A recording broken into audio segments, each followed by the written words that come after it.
Ladies and gentlemen, boys and girls, on behalf of the governing body of our sport, the National Autograss Sports Association, your hosts this weekend, the Border Counties Motor Racing Club, and your event sponsors, Bell United Kingdom, it is an extremely warm welcome here to Grove House Farm, Monkland, for day 2, the final day, the big day of the 2026 Men's National Autograss Championships.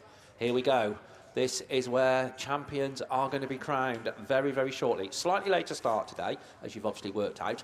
We're going for a 9:30 start this morning, so racing is going to be coming your way very, very quickly. But once that racing does come your way, then it is going to be coming thick and fast. We had a long old day yesterday, but didn't we have some great racing? Isn't this track fast? Yes and yes. On both of those fronts. But we got through everything that we needed to get through, so all 2 heats were completed yesterday. Nothing outstanding, not even an odd rerun. So today we have got the 3rd heat and the finals in all of the 12 classes, and of course the champion of champions then to get through. Race order is going to be the same as it was yesterday, so it's going to be Class 1 followed by Class 3.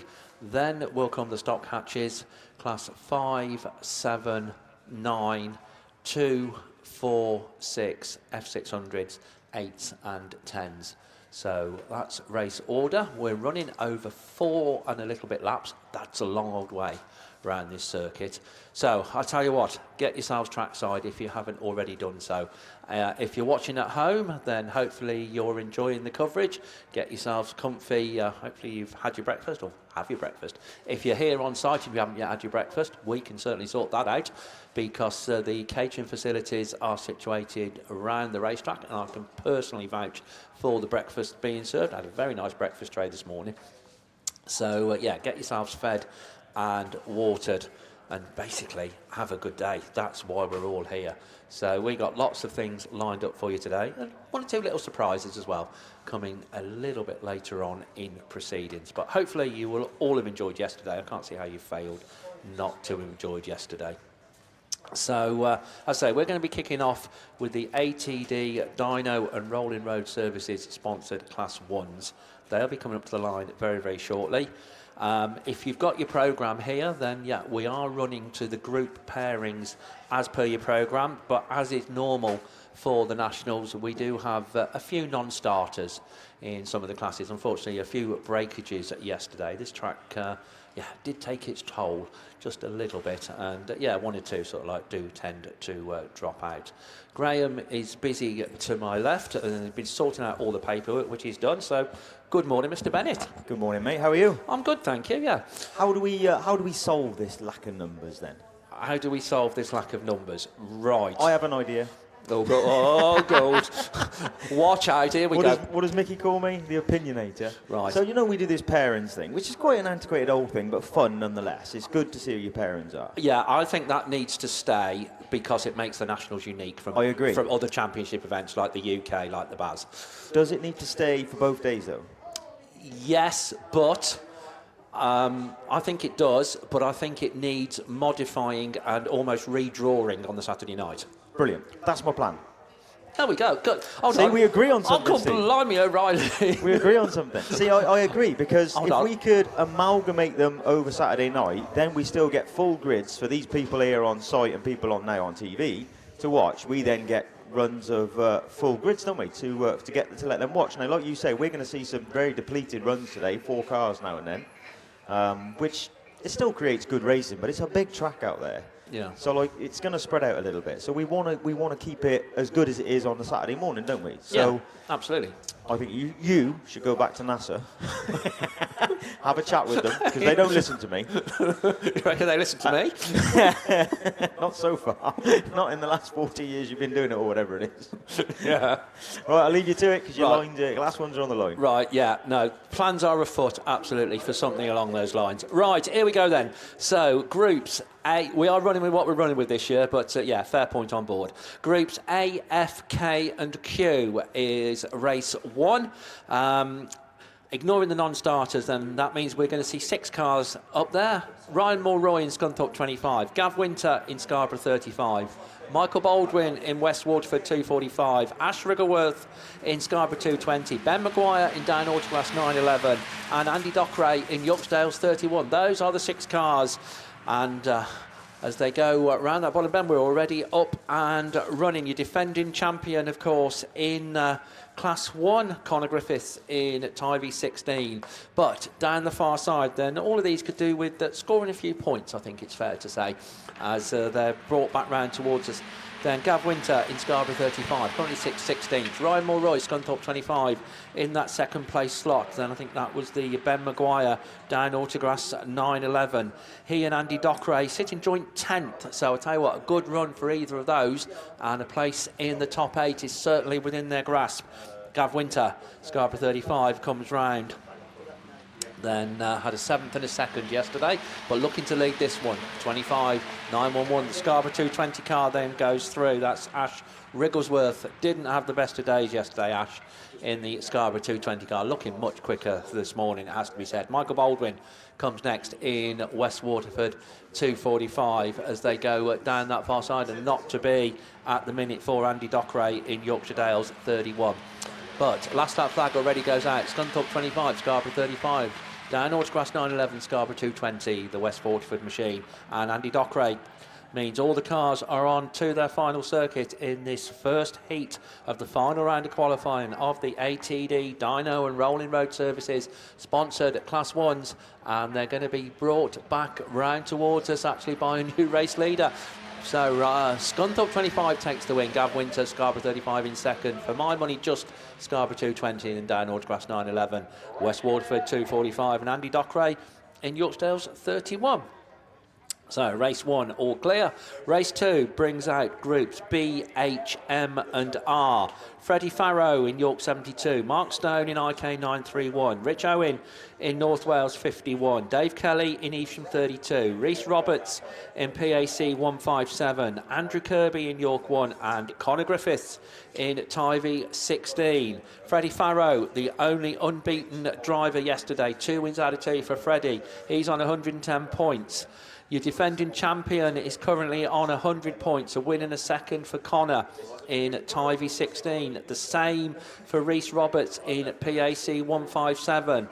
So there's 4 cars sitting on 100 points from yesterday. 2 of them are out in this race, and they're joined by the unbeaten Freddie Farrow in the York 72 car. Freddie will be coming out of grid 3, Andrew out of grid 7. And Conor actually inside line position. All the grids randomly drawn or randomly allocated, I think it's perhaps a better way of putting it. So everybody knows what grid they're coming out of. For each of their 3 heats, each of the drivers have 1 from the inside allocations, 1 from the middle and 1 from the outside. So try and make it as fair as we possibly can. I think it's worked fairly well, if I do say so myself. Right, here we go then. Conor Griffiths in Tivy 16. He wants to be taking that title back with him down to South Wales, and he's well on course at the minute as he leads that field down the far side. Certainly a heat win is going to book a place in the final for Conor in the Tivy 16 car. The York 72 car of Freddie Farrow also looking well placed, back in 3rd place at the minute, because in that 2nd place slot is the North Wales 51 car. Rich Owen joint 10th at the overnight stage. So I'll tell you what, a good run for him. Absolutely. Mark Stone didn't have the best of days yesterday in Invicta Kent 931, but looking much more in the mix at the moment as a race leader, though, looks to extend his advantage and pull away a little bit from the rest of the field. Tivy 16, Conor Griffiths comes round, another lap complete. North Wales 51 in 2nd, York 1, York 72. The IK 931 car, then comes Rhys Roberts. He's a bit further down the field in PAC 157. Had a good day yesterday, but wants to pick up a few points in this one, and completing it all then Dave Kelly in the Evesham 32 machine. But the yellow flag goes out with that black cross. 1 to go then for Conor Griffiths in Tivy 16. North Wales 51. Then comes the York 1 of Andrew Kirby in that 3rd place slot, racing ahead of Freddie Farrow in York 72 as they go down the far side, a little bit spread out now, but Conor Griffiths looking in good form. We will see a defending champion in the Class 1 final a little bit later on. TA16 then takes the win. North Wales 51, Rich Owen. Then comes the York 1, finished just ahead of Freddie Farrow in York 72. And the PAC 157 car coming across the line then neck and neck with IK 931 and completing it all, Dave Kelly in Evesham 32.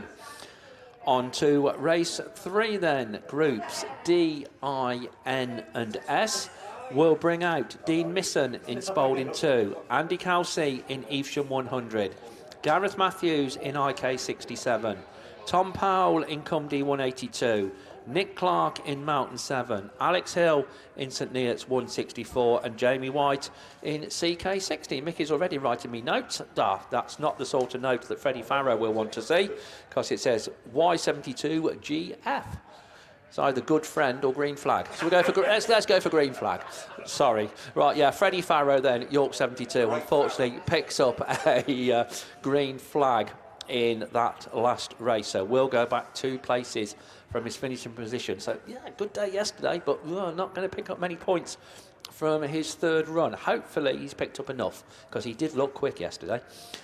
So, yeah, race 3, then looking down, Dean Misson is going to be coming from the outside grid position. Tom Powell, one of these cars on 100 points from yesterday, had a 1st and a 2nd.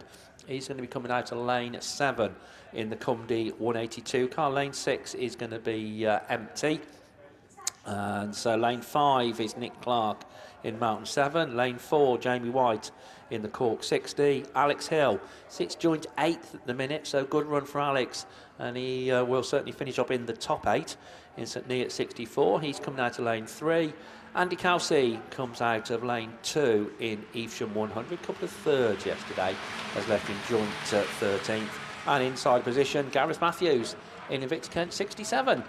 As they all squeeze just a little bit round that turn 1, but squeeze they do and sort themselves out they do, with Alex Hill popping out as the race leader in St Neots 164. Andy Kelsey then was running in 2nd place, but just gets a little bit swallowed up on the inside there by Tom Powell in C182, and on the inside of Tom is Nick Clark in the Mountain 7.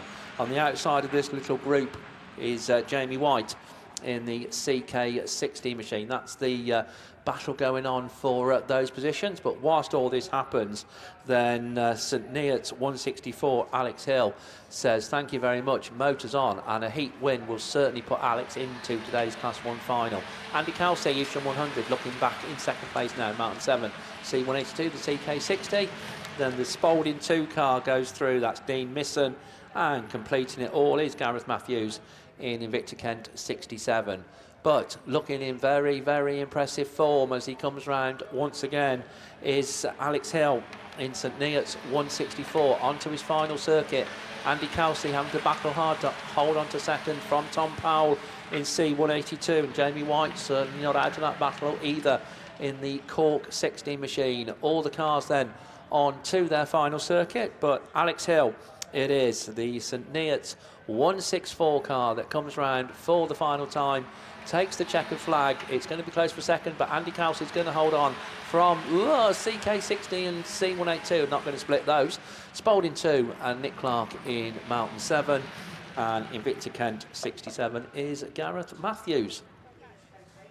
So, good race there for Heat 3 of the Class 1s. Heat 4 on the line. Once again, 7 cars. We've got Will Henry in SR19, Stephen McCready in Down Autograss 917. Another note coming from Mickey. E100, unfortunately, then picks up a green flag, Andy Kelsey.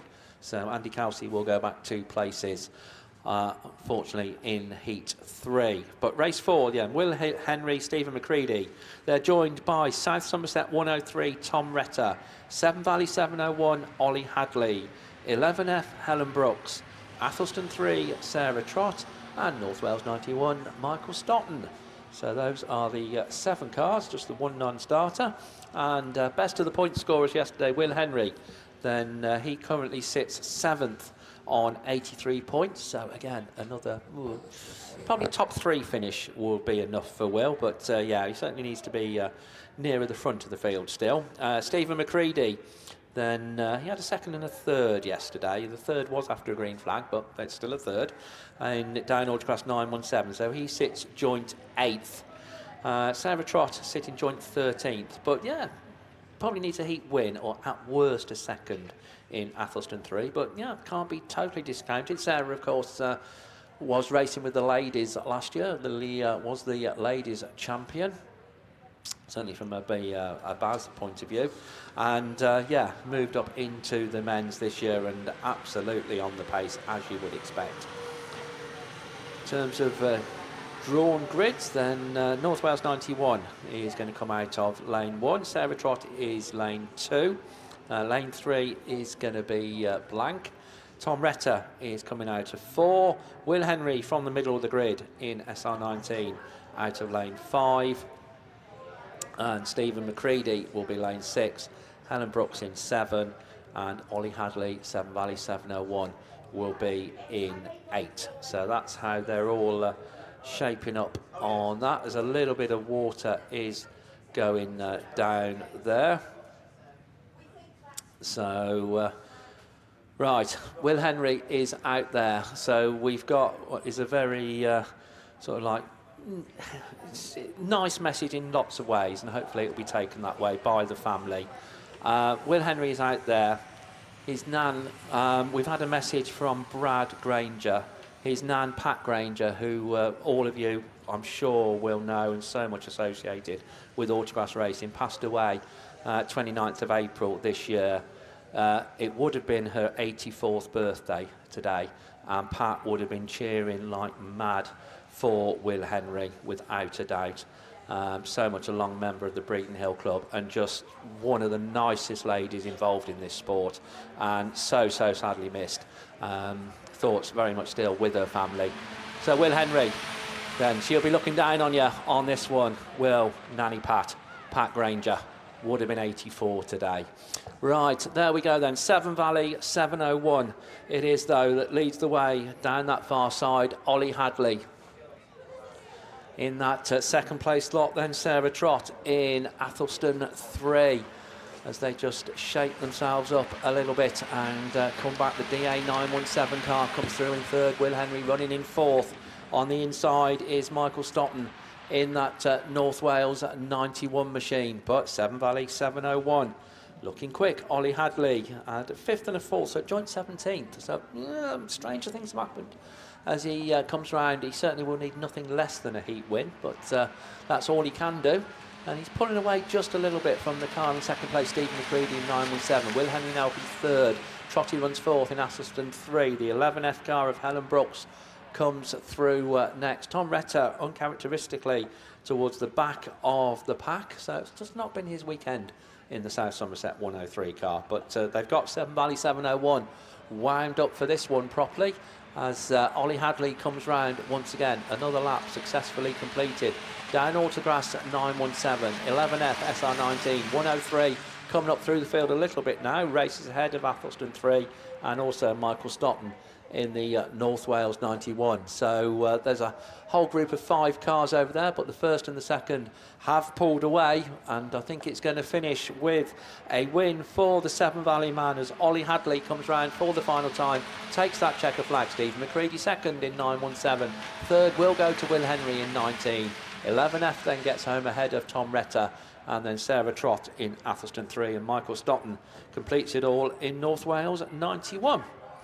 So 4 down, 1 to go. If this one all goes through and gets all completed and sorted, then yeah, we can calculate some finalists for Class 1. 6 cars down there on the line, a couple of non-starters, groups C, E, P and L. Phil Clark in Spalding 85, Kieran Griffiths in Seven Valley 31, Jack Saunders in Cambridge 82, Wayne Rees in PAC Treble 1, Gareth Stokes in Pennine 88, and Archie Stevenson in Invicta Kent 1. Best of the scorers from yesterday, Kieran Griffiths sits joint 2nd on 100 points. Had a first and a second, or second and a first if you want to be pedantic, but he's on 100 points in Severn Valley 31.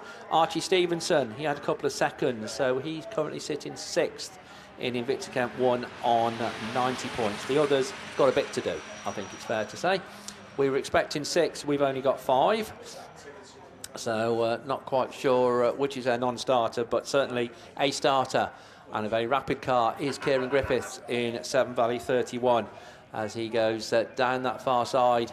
But just a little bit of a gap then on the inside. I think it's that Jack Saunders coming through in the Cambridge 82 car to take up the run in Pennine 88, PAC treble 1, and then the Spalding 85 car as they go down that far side. But this certainly battle for the lead looks like is it Archie Stevenson that's not out there? Coming back round towards us then.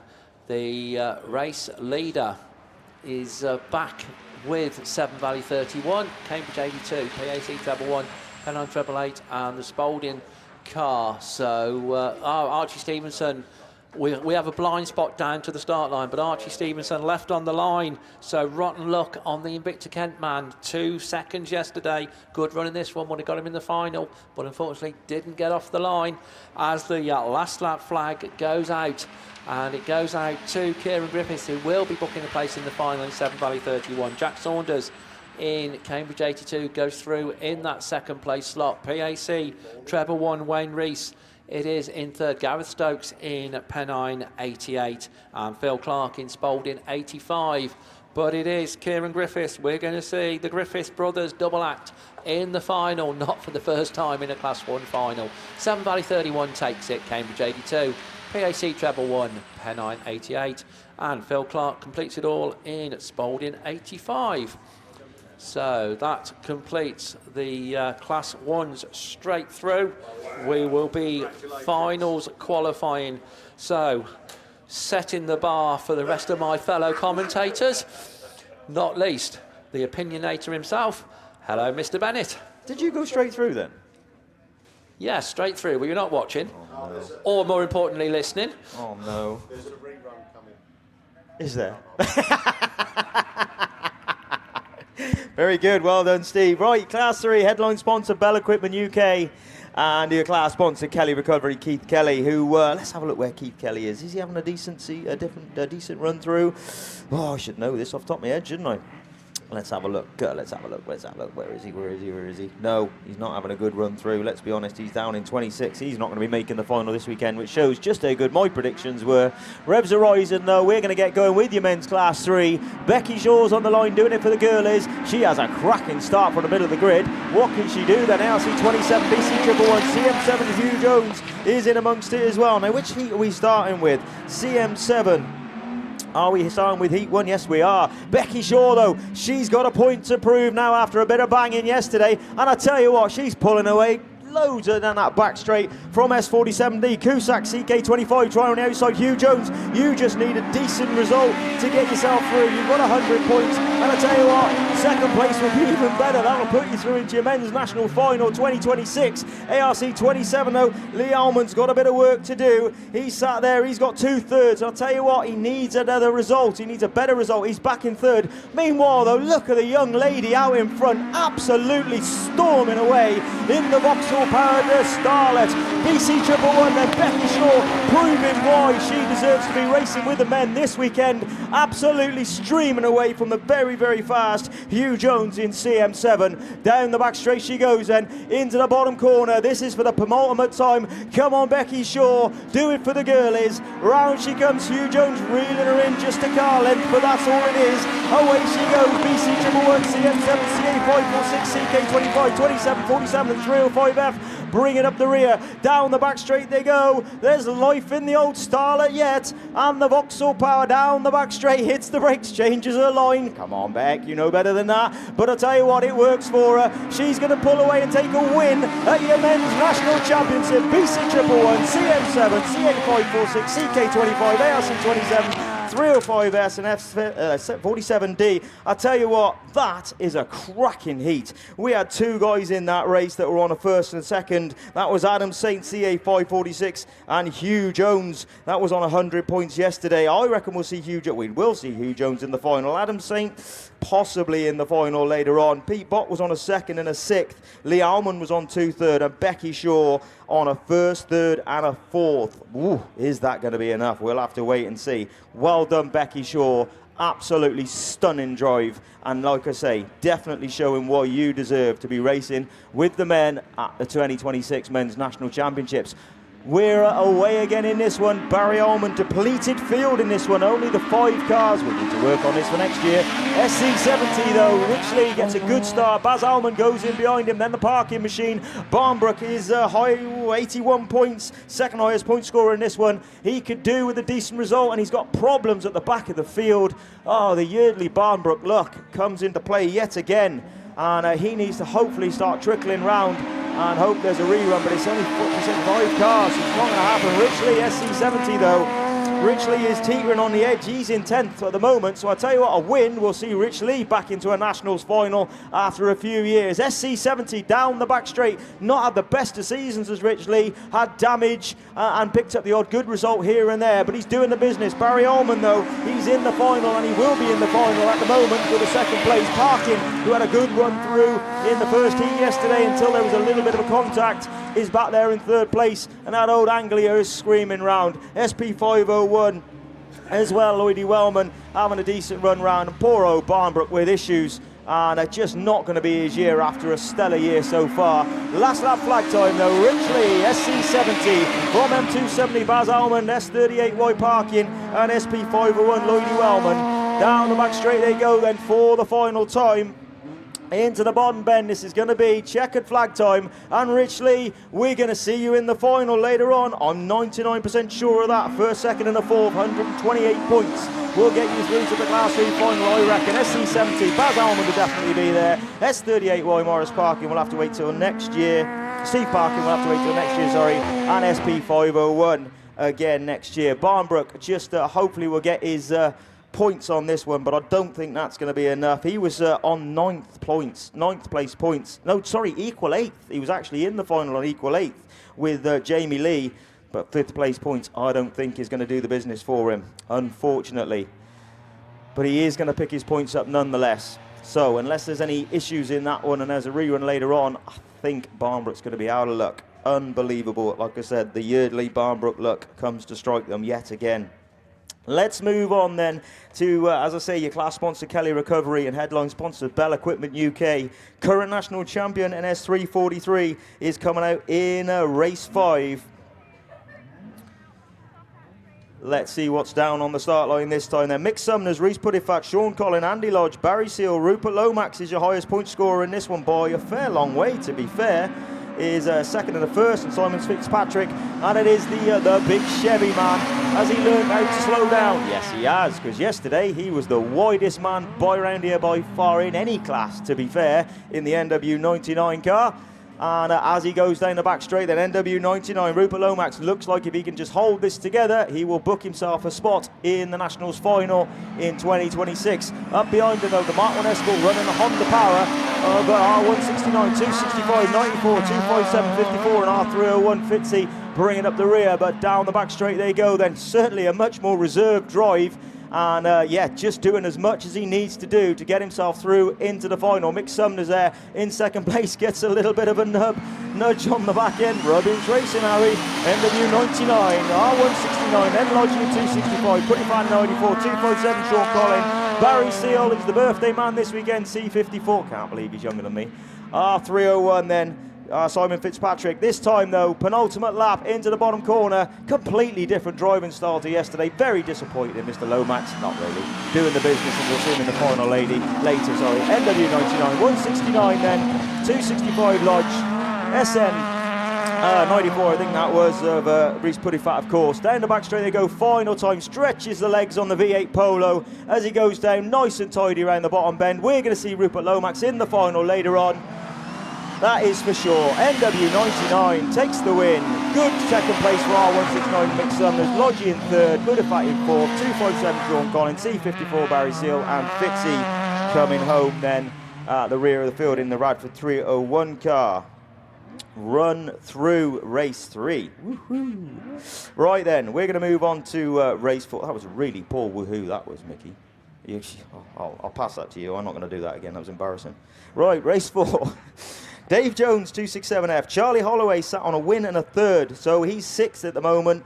Overnight, Charlie Thompson on a non-finish and a second, according to this. Jamie Lee is just in your top 8. Now, he's just saw what happened to Barnbrook, so he needs a top... Oh, we're away again already. Paul Cusack sat on 2 wins, and Ben Thompson on 2 5th. Let's see who makes the jump this time. And it is NW14, gets to the front. And who's that going at the inside of him? It is MA6, then Cusack. So these 2 guys, I'll tell you what, if it stays that way, we'll both see him in the final as they go down the back straight. Cusack is... his bum must have been clacking together yesterday because he had a bit of a flag, but he managed to get it overturned and get himself through. Oh, he's gone wide, Jamie Lee. But MA6 Cusack driving superbly well this weekend in the MA6 car. Manages to get through, gives it the big Scandi flick. Oh, Y51's climbed over the front of Holloway, but manages to square it up. Oh, and Jamie Lee's just got it wrong on the top corner, and Y51 has got nowhere to go. Can they get it going? They're trying to get it going. We need to get this going because I'm not having Steve Langley saying, I've got a rerun. And guess what? We've got a rerun. Right, okay, not what we wanted to see. Stephen Fester Johnson, being you're going to be out there and you need to go and sort Jamie out. Happy birthday, mate. 60 today from Jamie Lee and the family. And they get over there and get the spanners out and get his car repaired. Hopefully get him back out in the rerun if he can. But, yeah, happy birthday, Stephen Fester Johnson. That's from Jamie Lee and all the family. And like I say, now get over there and get the car fixed. Right then, let's move on to your last heat of your men's class 3. This is a cracker, this one, isn't it?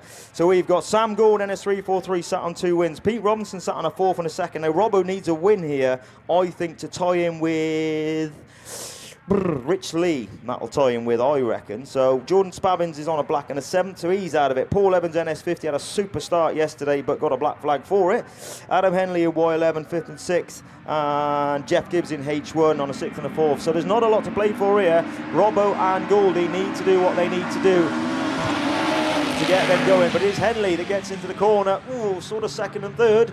But who's that going outside? It's NS50 is trying to get through Jaffa, but down the back straight, NS72 then. It is the little Daihatsu, I think it is, as he goes down the back straight into that bottom corner. The Duratec power car in front of Goldie with the big V8. Goldie gets a load of sideways, squares himself up a bit, and in the meantime 72 pulls a couple of car lengths on your national champion and your man that leads the standings overnight with 2 wins in NS343. Loads of sideways, loads of left-hand lock on Goldie's car in 2nd place. He'll know that a 2nd will do. He'll know that he'll be in the final. He doesn't need to do anything stupid, but I'll tell you what, he won't want to see Robbo in the final, that is for sure. So he'd like to push him back. I reckon we will see Robbo in the final on 128 points. Possibly a run-off, but I might be way out. But Robbo needs to do this. He needs to keep that in 1st place. So it is Pete Robinson then from Goldie, from Jaffa then an NS50. Then we got Gibbsy, Y11 man Henley, and then the IK451 car of Jordan Spabbins at the rear of the field, trying to do the business on the right outside line. Last lap flag time. Go on, Pete Robinson. Hold yourself together. NS72, Jaffa's got a green flag. NS50, that puts him even further out of it. NS343 in 2nd, just a couple of car lengths closer to Robinson.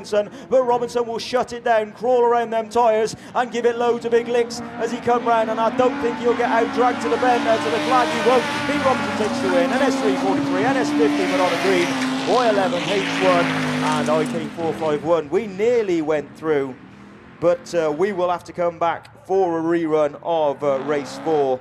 And we're waiting to see Y51, Charlie Thompson, many people's favourite from the UK, your current UK leader was Charlie Thompson. Unfortunately, black flag. Have I got that right? Black flag, according to this, for contact on the top corner. Right then, that's me done and dusted for a little bit. We're going to hand over to Finn, who looks like is it winter, Finn? Yeah, well, last night it was quite cold, so I thought this morning it would be fairly similar. So I've gone for a more conservative outfit. We'll go with that. I'm going to take you through your men's stock hatch then in Heat 3, which brings out pairings A, F, K and Q. We will have then on the inside in Grid 1, John Kingsley in IK 91. Not with the best of weekends for him so far. Sat on a black flag and a 6th. In Grid 2, we have a space where I think pairing F. Let me have a look. Pairing. Graham's got something to say. I'll give him a second. Yeah, hi, Daniel Neville, Gloucester Club. Daniel Neville, if you can just pop up and see me over in race control, or see Steve Langley, more to the point. Just nip up and see us. Or anybody who knows Danielle, just point her in the right direction to come and see us. Thank you. Sorry, Finn, back to you. Thanks, Graham. So, yeah, as I said, Peterbilt, we have lost overnight in pairing F. That would have been in Grid 2. Grid 3 brings out Josh Blackmore, who's on a win and a non-start. He's going to need a win and some luck here to get him into the final. I'm not even sure 2 wins would be enough. Grid 4 then brings out Dean Smith in Radford 248 on a win and a 6th. Josh Holmes in North Wales 931 on a win and a 7th, so probably needs a win. Grid 6 brings out Jordan Regan in Breeden Hill 25 on a 4th and an 8th, so probably not going to be able to get himself into the national final. Josh Holden in Pennout number 9. The crowd's favourite as voted on Grass Chat on a win and a 2nd overnight, which puts him joint 2nd qualifier. We're away then with Stockash on the run down at turn 1. Pennout number 9 then of Josh Holden gets a good run. Holmes is there as well in North Wales 931. They're going to be side by side into someone. Holden gets spat out just that little bit as the fullback to Wall. I think it's 5th place. That might be Dean Smith popping through up to the lead, and indeed it is. Radford 428 takes up the running. It was late on the brakes from Pennout number 9 as Josh Holden looked to the inside of Radford 248, and North Wales 931 still hanging all the way around the outside. So Holmes gets himself back up to the race lead. I said he needed a win, and this is what he's doing. Radford 931, North Wales 931 is your race leader. Radford 248 then of Dean Smith with Pennout number 9 up his inside. So Dean Smith and Josh Holden go side by side down the far side, a bit late on the brakes. No, that isn't. That's PhD 66 of Josh Blackmore, who I said also needs a win, and a 2nd, I've got to say it, isn't enough. Holden switched it to the inside in Pennout number 9 and got himself up to 2nd place. A win in 2 seconds would definitely see him into the national final a little bit later on. North Wales 931 though of James Holmes is your race leader down the far side. As I said, he does need a win, and that's exactly what he's doing, and he's stretching away from Pennout number 9 of Josh Holden, who's all kinds of sideways coming into this bottom corner. A little bit of contact with Josh Blackmore in PAC 66. We're going to keep it going though for now. Dean Smith in Radford 248, York 89, and Breeden Hill 25 of Jordan Regan at the back of the field for the moment. Down the far side there we go with North Wales 931. It's been a good drive from James Holmes around the final corner. Checker flag time. He's got a healthy margin back to Josh Holden in Pennout number 9. North Wales 931 then is going to be a race winner from Pennout number 9 then of Josh Holden. PAC 66 of Josh Blackmore. Radford 248 of Dean Smith. York 89 of Eldon Baxter. And the one left to mention was Jordan Regan in Breeden Hill 25. Race 2 then brings out Ben Doyle on the inside in York 775. It brings out Radford 60 of Ryan Taylor. It brings out Jake Whittingham in star number 5, who sat joint 8th overnight with a 2nd and a 4th. Ben Doyle is sat joint 6th with a 3rd and a 2nd. North Shropshire 19 of Darren Aiken.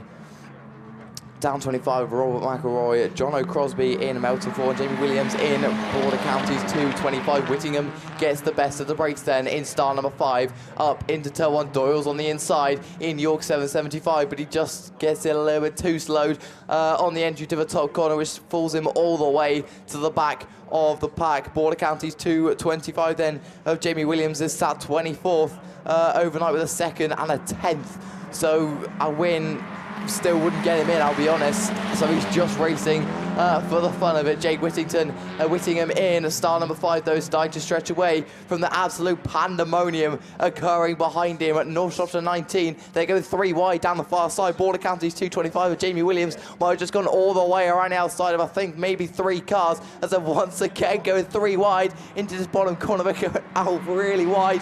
Oh, you can't even see him. Start number 5 then of Jake Whittingham is absolutely away and gone. We've got a bit of contact in front of commentary. Are we going to go red flags? I think we might just.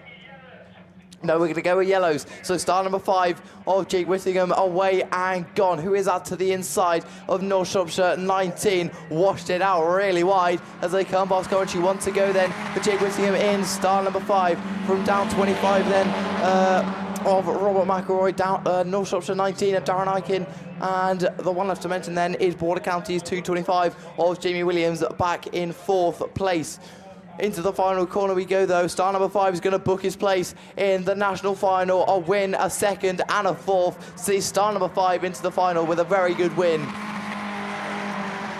From down 25 then of Robert McElroy, North Shropshire 19 of Darren Eichen.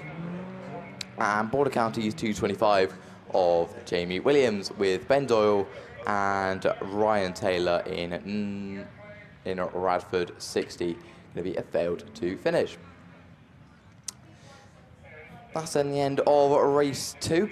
We've gone 2 out of 2 so far. We've got a brown tote purse lost between the fair and the beer tent last night. If you do find that, please bring it to commentary. Jack Houlihan Carpentry and Construction and Pickering Tyres, your sponsors for Stockhatch this weekend here at the 2026 Men's National Autograss Championships, which are sponsored by Bell Equipment UK. Race 3 then of the 5 scheduled to come your way. We'll bring out just 6 cars, as we've lost one of the cars in pairing D, which I think is Josh Woodward in South Somerset 95, and one in pairing S, which I think is Conor Urquhart in Typhi 221. So 6 cars you're going to see then on the inside, which is furthest away from you if you are watching on the live stream, is Scarborough 82 of Katie Wing, currently leading in the UK and is sat on a win and a 2nd, which was a joint 2nd qualifier coming into the 3rd heat. In grid 2 then is Bruce Wilson in York 194. Not had the best of weekends so far on a 6th and a 7th. So definitely not going to be able to make himself into the final a little bit later on. In grid 3 then, we've got Chris Patterson in Scarborough at 64 and a 4th and a 5th. No one in grid 4. Grid 5 brings out Mark Rees in P8. No, he's not there either. SS16 then in grid 6 on a win and a 3rd, and it has been a stellar drive so far this weekend for Jordan Candy, so he's just going to hope to continue that form. And then in grid 7 we have Tony Hawkins in Ludd 64, also on a win and a 3rd, so those two were joint 4th qualifiers overnight. So down 25 then picks up a green flag in that one. So Robert McElroy definitely not going to be able to get himself into the final with those results. As I was saying, yeah, Tony Hawkins and Jordan Candy joint 4th qualifiers in grid 6 and grid 7. So they both need semi-decent results to get themselves into the final. Probably both need 3rds. And Luz 64 in the hands of Ollie Stevens is currently sat 5th in the Bass and was also your Bass 2 champion. So it is definitely a quick car, and Tony Hawkins has been showing that so far this weekend on fairly good form, as was Jordan Candy. We're getting track clearance around the circuit then for Jack Houlihan Carpentry and Construction and Pickering Tyres sponsored Stockhatch. We've got a yellow flag on the start line. We've got 1, 2, 3 around the track. 4, we look to the first marshal to do the Abbey Juggins, the pirouettes. And we're away with race 3 of your Stockhatch on the run. Down to tell one who's going to get the best of the race. It might be Katie Wing and Jordan Candy in South Somerset 16. Can 16 slot it in? And yes, he can. All the way around outside, so South Somerset 16 is going to be a race leader going down the far side. Casey Wing then in Scarborough 82 slots into second place as they go down that far side. Love 64 of Tony Hawkins was a bit early on the brakes. That allows Scarborough 64 of Chris Patterson to look to the inside. Those two go side by side then as they go past commentary. South Somerset 16 though from Scarborough 82. Love 64 made it all the way around the outside to get himself up to third place from Chris Patterson then, who looks for a switch back to the inside but can't find the move this time around. York 194 of Bruce Wilson, the one at the back of the pack for the moment, but it is Jordan Candy in South Somerset 16 who's away and gone at the front of the field as they come past coming with a couple of laps left to go. 16 it is then from Scarborough 82. Love 64 Tony Hawkins is just going to try and break away from Chris Patterson in Scarborough 64 as Tony Hawkins closed up a little bit in this top turn to the back of Casey Wing in Scarborough 82, but no one's got an answer for this man. South Somerset 16, Jordan Candy said he's been on stellar form. New colours are definitely faring well for him as he comes past commentary. One more circuit left to go, and he's got a healthy margin back to Casey Wing in Scarborough 82. From Hawkins in Ludd 64, Chris Patterson in Scarborough 64, and York 194 of Bruce Wilson, the one left to mention. But round the final corner once again, what a brilliant drive it's been. South Somerset 16 round the final corner, a brilliant win for Jordan Candy. We'll see him in the final with 2 wins and a third. From Casey Wing, who we will also see with a win in 2 seconds. Tony Hawkins, I think we'll see as well on a win and 2 thirds. Chris Patterson in Scarborough 64 and Bruce Wilson in York 194. That's then race 3 of Stockhatch done and dusted. We move on to race 4, which brings out your top qualifier overnight, Dan Hughes in Breeden Hill number 1 in grid 7, which is the second to closest one if you are watching on the live stream.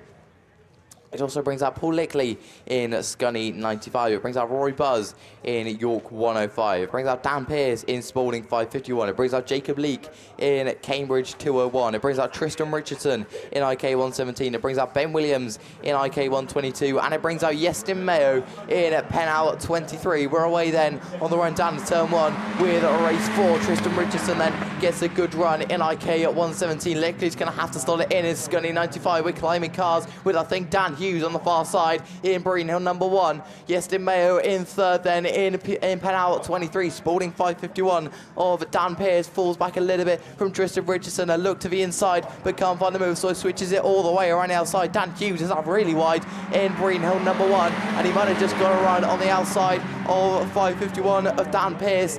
A little bit of contact. It was like Yestin Mayo, I think, facing the wrong way. Lickley's involved in that as well. And so's Jacob Leake in Cambridge 201. Are we going to keep it going? I doubt it. Yeah, we're going to go red flags with that one, which is a shame. But we will listen out to the radio to see if any decisions are made on that one. And I'll say who will benefit from that is Dan Hughes, who was down in, I think, 4th place. I mean, the 4th place isn't bad at all. We'll still see him into the national final. I'm pretty sure any finish would see him in now, apart from maybe anything below an 8th, I reckon. But he's going to want to go in as top qualifier, 3 wins out of 3. That will be ideal for Dan Hughes. So he gets another chance to do just a little bit better than he was doing just now. Race 5 of the 5 scheduled to come your way is going to be down there online. I think we've got a full grid of 8 as well, which is always nice to see. So on the outside, which is closest to you if you're watching on the live stream, we'll bring out Keegan Jones in Ludd 82. You can just about see the front of him there. If you are watching on the live stream, on a 2nd and a 5th, so I think he's going to need a win to get him in. What would that put him on? 121 points, yeah. A win would get him in. I don't think a 2nd would. He's going to, yeah, a win and a 2nd maybe with a lot of luck. Grid 7 then is Damien Goodman in Forest 12. Grid 6 is Jake Pearce in Spalding number 1. Definitely just racing for the fun of it on a non-start and a 7th. Grid 5 then brings out Jack Chafer in Solway 91 on a second and a non-finish, which is a shame because he was looking fairly quick yesterday, but problems off the line in the first heat meant he could not compete in the first heat, which really is a shame because he was looking very, very quick. Where was I? Jack Chafer, which means we go to Grid 4, which is Marisha Humphreys in Cork 23. Grid 3 then brings out Lewis Wing in Scarborough 33 on on 2/3, but he did win on track on his third heat, but picked up a green flag. And he was the third highest vote in Naschat to win the Nationals, with 8% of the vote. We then go to Grid 2, which brings out Jordan Barlow down from my neck of the woods in Wessex number 4, your joint 8th qualifier, coming into Heat 3. As I didn't say, Lewis Wing was joint 10th qualifier, so he's going to need, well, I reckon a second would get him in. A win would definitely be ideal for him. Jordan Barlow, as I said, in Wessex number 4, on a second and a fourth, which sees him just a point higher than Lewis Wing and joint 8th. He is joint with Jake Whittington in star number 5, who's just taken a win. And I've got to say, I think Jordan Barlow will need, well, I reckon a second would get him in. He also starts second in the UK, so definitely a man with pace. That is then race 5 of the 5 scheduled to come your way. Breen Hill 1 of Dan Hughes, your top qualifier overnight, is the one that's been excluded from the rerun of race 4. And I think that sees him out. On 2 wins overnight, I think he's out of contention to get him into the national final, which is very, very surprising. That is a real shame for Dan Hughes, but then again, if he calls a stoppage, then it is what it is, isn't it? So pairing C, E, P and L will be the ones coming out in race 5 of the Jack Houlihan Carpentry and Construction and Pickering Tyres sponsored stock match at the Men's Nationals here at a very sunny Border Counties in 2026. Bell Equipment UK, your overall sponsors for the Nationals this weekend. So yeah, thank you to sponsors all the way across the classes, because it obviously couldn't happen without them. The first marshal does the Abby Juggins at pirouette, hammer away with a race 5 of the stock hatch on the run down to turn 1 is going to be Jordan Barlow, who gets a good run in Wessex number 4. Lund 82 gets a good one from the outside as well. Who can I pick out? Lewis Wing then in Scarborough 33 gets a little bit swallowed up as they go down the far side. Then who is that?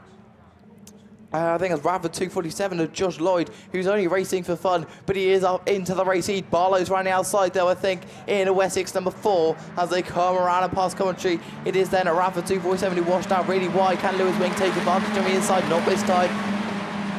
Wessex number 4 then looks to be inside. Jordan Barlow can't find a move this time around as they all try and just sort themselves out. Lud 82 of Keegan Jones then up to 3rd place, gets the better of Lewis Wing. Wing needs something better than this in Scarborough 33, 2/3 and the 4th. Isn't going to see him into the final. He needs to get himself up at least 2 places. Barlow's looking to the inside in Wessex number 4. I said he needed a win and he's trying to do that, but Lud 82 then of Keegan Jones comes to the inside, and Radford 247 of Josh Lloyd, but Wessex number 4 slides it to the inside, and he might have just got himself a double overtake to get him into the national final. Wessex number 4 down the far side is your race leader, later on the brakes then than Joshua Lloyd.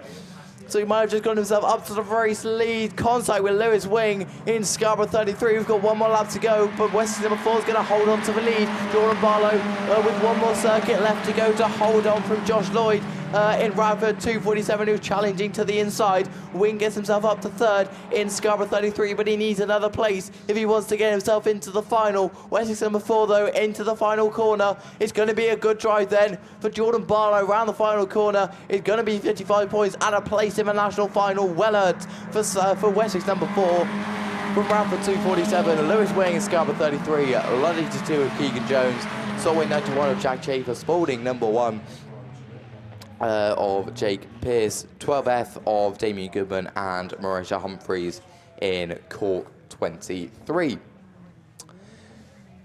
Down there on the line then, it looks like men's at class 5, so I'm going to hand you over to Mickey.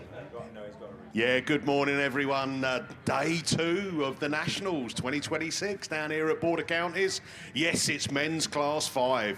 It's the business end of the meeting, as they say. And yes, we've only got 8 places for the finals. And which 8 are coming through? First run of the Holtby Motor Repairs and Diggett Plant Hired sponsors. Class 5s, Michael Nairns, Mark Grice, Baxter Parker, Max Haynes, Ash Robinson, Ben Harper, Tyler Davis. Let's go racing with the 5s. We are off and running. And Ash Robinson with Baxter Parker, Mark Blobby Grice sat in 9th position. He needs the win and he's going for it. He's gone round the outside as they come down the hill for the first time this morning in the 5s. Tyler Davis qualified through the runoff, and look at him, he's going side by side with Gricey. Pargetter's up there as well as they come round. Pargetter currently 5th on the point. If he finishes in that 3rd place or even 2nd, that could put him into the final, and he knows it as he brings it out of turn 2. Down the hill he goes. Tyler Davis from Baxter Pargetter, from Mark Blobby Grice. Then we go Ash Robinson, Michael Nairns in Knockade Central Scotland 3, running in 5th place as they come past commentary.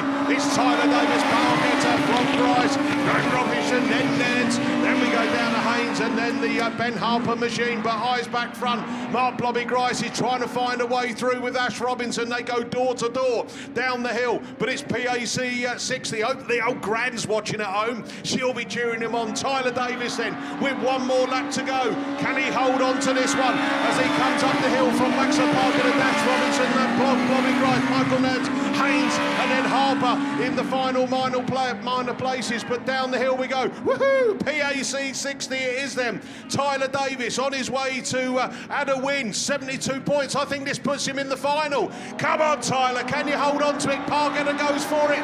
It's going to be Tyler Davis. He's in the final. Pargetter 2nd. Robinson 3rd. Blobby Grice in 4th. Then we go Haynes, Nairns, and Harper. Oh, dear me. Tyler Davis, look, you qualify through the runoff. You've had 2/3, 172, add the 55, 127 points. Well done indeed. Right, we'll have to wait and see. No, I'll tell you what, Baxter Pargetter, we'll see you in the final as well. Right, here we go then. 3 guys, equal first coming into this. Colin Chilvers, the man who had the sash but shaved on, makes himself look younger. John Wilde and Charlie Holloway, all on 100 points. OMG. Colin Hadley running equal 11th. So Colin Hadley needs a win. This could be an interesting first corner, couldn't it, Mickey? Oh, yes, indeed. Right, here we go. Bungee lifts. Let's go racing then with the 5s. And who's got the best of the starts? And it's Colin Chilvers. Goes up there into turn 1. He's had a brilliant start again. But look at them. They're all swallowing him up kind of thing. But he holds on to it as Andy Russell drops into that 2nd place. John Wilde in 3rd. Wilde, if he finishes 3rd, that'd be enough to get him through. Tippins goes behind him in that 4th place. And oh, Russell's got it all wrong. Oh, Holloway goes into the front of him. And guess what? Is it going to keep running? Come on, Colin Chilvers, hoping, he's praying that they don't go reds. No, we keep running. Chilvers then down the hill. He's on his way to go to a national final again, but can he hold on to it? Here comes Chilvers then from John Wilde. Michael Tippins behind him as well. And we're going red flags. Red flags. So, oh, dear me. That's a shame, isn't it? I think Andy Russell there spun round Charlie Holloway, rearranged front end, and we'll wait to hear. Yeah, they all got going again, and I just wondered whether or not the fact that maybe Charlie Holloway got impeded, no, I don't know. So Colin Chilvers will be a bit upset about that, because I'll tell you what, he's been driving brilliantly, isn't he? Absolutely, gets it off the line, but race 2 goes to rerun. I told you it was going to be competitive, that one, and it was. Just a little bit too much. Right, race 3 then brings out Archie Bennett, Gethin Lewis, Julian Heath, Patrick Daly, Tim Daly, and Sarah Bateman in the old graphics. She's been a chameleon. Last year at the National, I think it was Come a Chameleon. Then we've had the Snake. I'm trying to think what else we've had. Right, here we go then. It's race 3 off the line already. And who's getting the best of the start? Sarah Bateman's going to throw it in. But will she pop out in that first place? Yes, she does. She's gone wider up the hill, up the horsepower hill and down the bank. She was out of harm's way, so she's going, oh, that's the right thing to do, Mickey.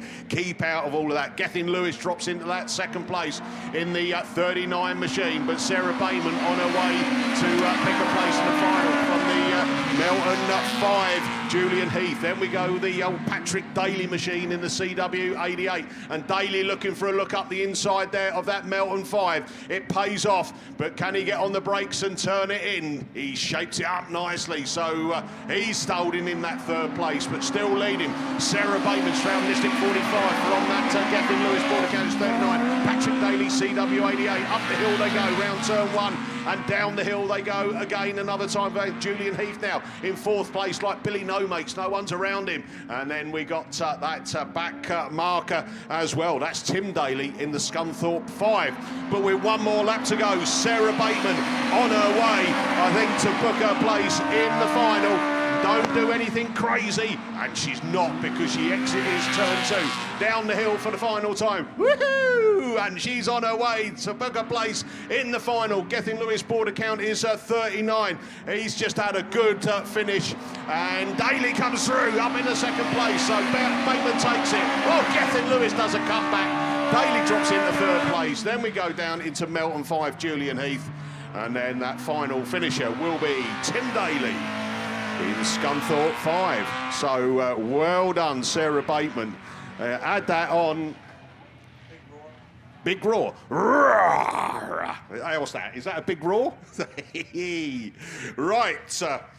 Hey, and what's her favourite chocolate bar? A Lion Bar. That's it. Yeah, that's it. Right. Heat 3, race 4 brings out Adam Brown. He had a mixed day yesterday. Started off with a win and got a black flag. Leo Goodman, Ben Reed, Wes Hathaway's been trying to get away. Sarah Howe, she had a bit of rearranged front end, didn't she, yesterday? Josh Simpson and Tom Evans. So Tom Evans, our reigning national champion, he's on 15th place, 60 points. Win 115. Oh, I'm not sure. I think the title's going to be handed over to someone new. Who else is up there? Wes Hathaway. He's sat 8th. If Hathaway wins, he's in. Come on then. Let's see who's going to do it. We are off and running with race 4 of the 5s, and it's Adam Brown with that Tom Evans machine. Side by side they go.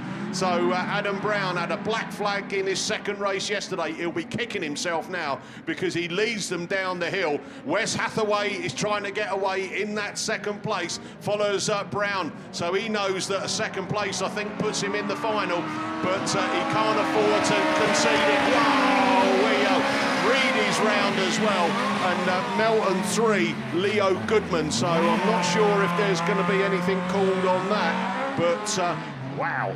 That's, he's got it going. Well done, Reedy. I saw him last night as well. Was a bit disappointed in himself, but hey, you got to the Nationals, mate. Don't worry about that. Adam Brown then still leads it from Wes Hathaway. Then Josh Simpson up into 3rd place. Tom Evans running 4th, and then Sarah Howe in the North Shropshire 11 machine. Reedy's back on the pace. Melton 3's a curb crawler as he comes round, and that's his Nationals done, Leo Goodman.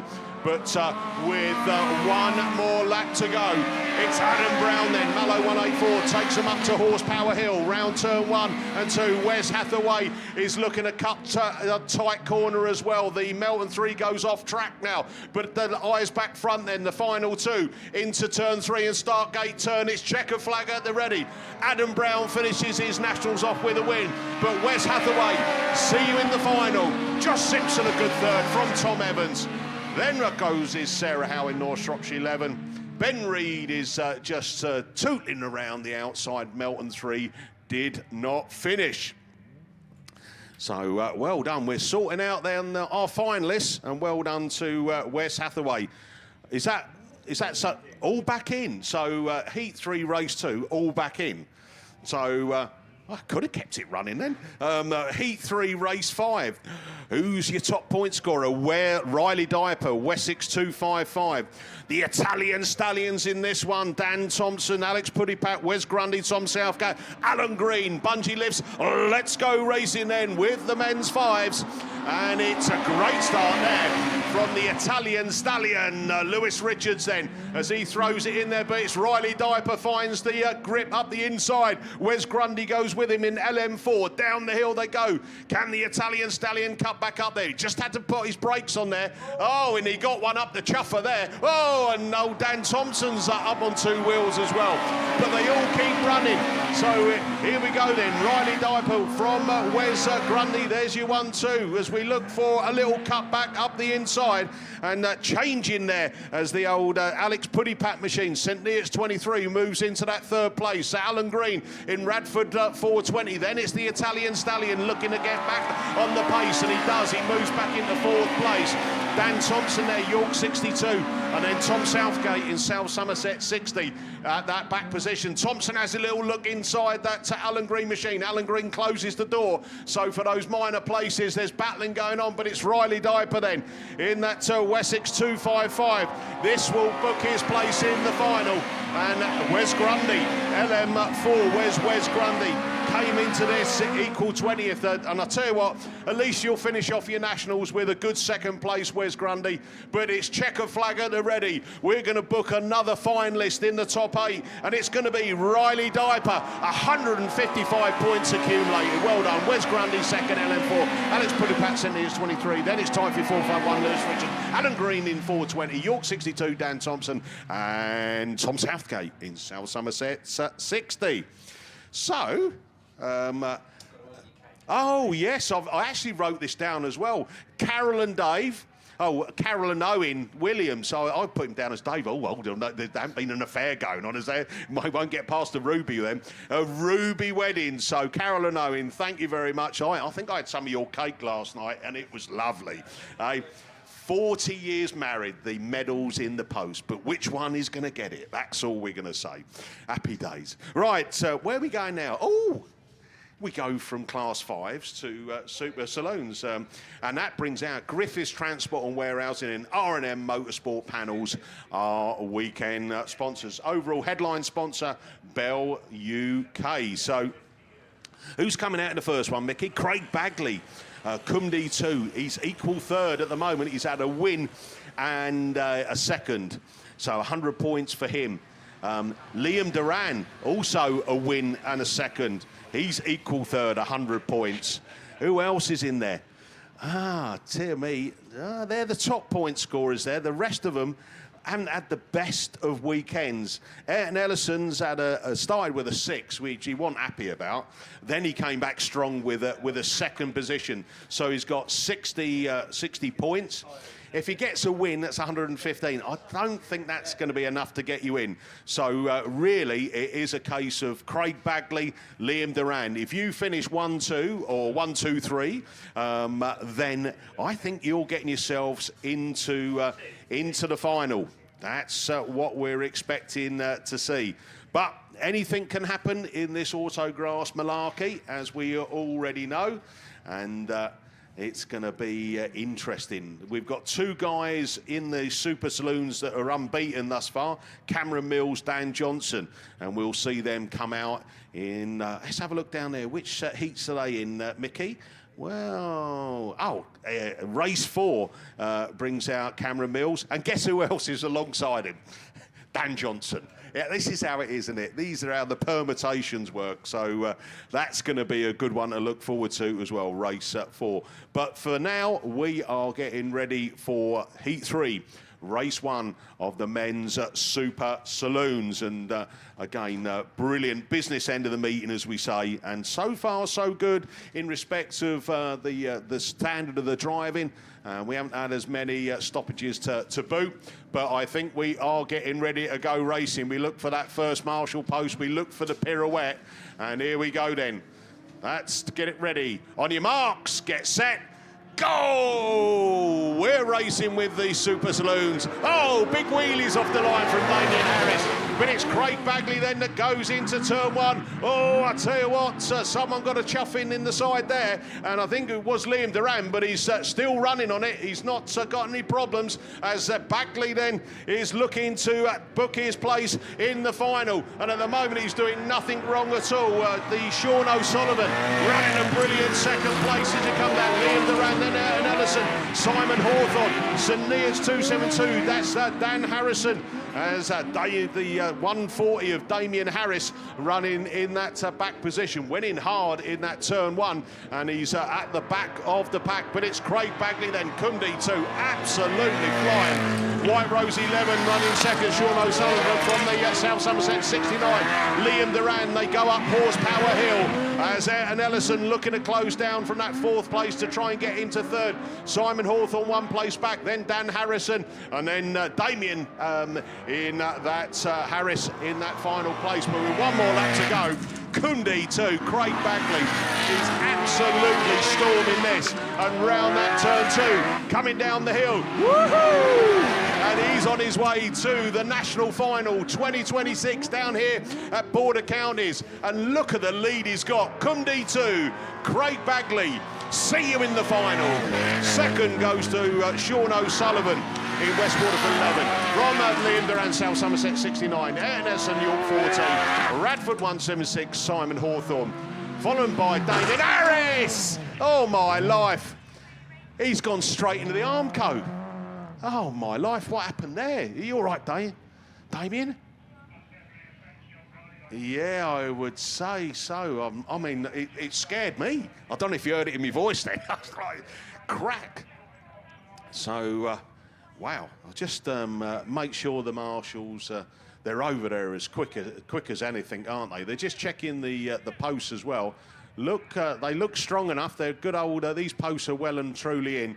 I think we're having a look at this one here. I think this is one where the yeah, there is a dent there. He's done it all himself, by the way. I don't know. Yeah, I think we need. I think we probably need one post going in. So that's just a recap on that one then. Cumdy 2, Craig Bagley takes the win. So that gives him 155 points. Well, brilliant stuff. Well done. You are in the final. Liam Duran came over in third place. So he is on 136 points. Now, I'm telling you, they are both in the final on that. The rest of you gave it a good go. You got to your nationals, but unfortunately, it's not going to be your year. You'll have to go through all that qualifying again in 2027 and then hopefully get yourself back here, or not back here, but to a different venue to try and do it and get... Oh, no, we don't know a venue for 2027. It's still all to be played for. But as we know, Silver Fox, it seems to be like kind of year on year, it just kind of there's extra bits added that just make the men's nationals something different, something special. Yeah, I think so too. Definitely been special here, hasn't it? With everything that's been put on, all the extras and everything. It's a hard act to follow. And sometimes that can be a problem, can't it? Because whoever takes it on next year thinks, we want to be better than Border Counties. We want to show Lance Bowen how it's done, don't we? It's true. And, I mean, Lance and his team have just been amazing. But it's all the extras, everything that's gone on in the beer tent, everything that's gone on for the kids and everything, even down to the football nets in the middle of the track on Friday, so people could have a game of footy, you know. Do you know what I had yesterday? I had a little stroll up the hill, up to Horsepower Hill, or Bowen Horsepower Mound, Hill, or whatever it's called. Yeah. Or, you know, that was sent down to me by text, by the way. Somebody up on Horsepower Hill. Give us a wave, would you? Come on, you guys up there. You're massive up there, but we can't hear. We can see you waving anyway. Well done. That's it. Well done. Awesome. That's brilliant stuff. Yeah. So I walked up there, right. I went and saw One-Off Engineering. That guy's got to stand up there. He does a setup from the motorform. Yeah, right? yeah. You know, apparently, if I lose a bit more weight, apparently I'll go quicker. That's his advice to me yesterday. But the view up from Horsepower Hill, looking down, is brilliant. It's absolutely fantastic. That's isn't no it? wonder the mass hordes are up there, by the way. Yeah. But even just walking around, there are some really good viewing spots for this track, and it's been fast racing. Turn 1 has created so much excitement. Yeah. There's been some door banging up there, and then there's been cars on 2 wheels. The one thing is that I think we had yesterday, did we have two on their roof? We had a class 10, didn't we? Yeah, Come we had a down here, class that 10 was here, 4. and then I think we had one earlier. And to be fair, I'm not saying that we want to see all of that, but that's pretty good going with the speed of this track. Yeah. It's unbelievable that we haven't seen more. We've seen a few up on 2 wheels, haven't we? Yeah. A few like lifted the front ends up, but it's been really good. I really enjoyed it. The weather helps as well. Right, while I've got a little bit of time here. We've had 3. The old West Country videos, Jeff up there on the old stand. He knows he's got better shorts on today. He had his religious shorts on yesterday. Holy, yeah. So let's have a few messages. Kirsty Bowes, could you give a birthday shout out to Laurie Bowes for tomorrow and Kev Bowes for Wednesday? Not sure who I'm meant to message. Well, you've got through to me, and there you go. You've got one. A little bit late, but hold on a minute. Are we going to get ready to go racing? Oh, it's the Goodwin boys. They're all watching from home. I think yesterday they had a few beers at Bouncy Castle, Pole and Barbecue, and great that you're listening in. Right, let's go into race 2 then. Wayne Field, Ryan Hall, Ollie Eggleton, Matt Thompson, Sid Lomax, Darren Bride, and Dan Thomas. And it is Sid Lomax. Wow, he's got up there quick, hasn't he? But will he come round the outside? North Wales 199 as he comes down the hill. He goes past the Balls of Fire bush where he was in last year, on fire upside down. But look at him, he's absolutely flying. But whoa, he gets one in the side. Oh dear me. South Somerset 36, Matt Thompson then. Ollie Eggleton, while all that's going on, has taken the lead. And Thompson spun himself out.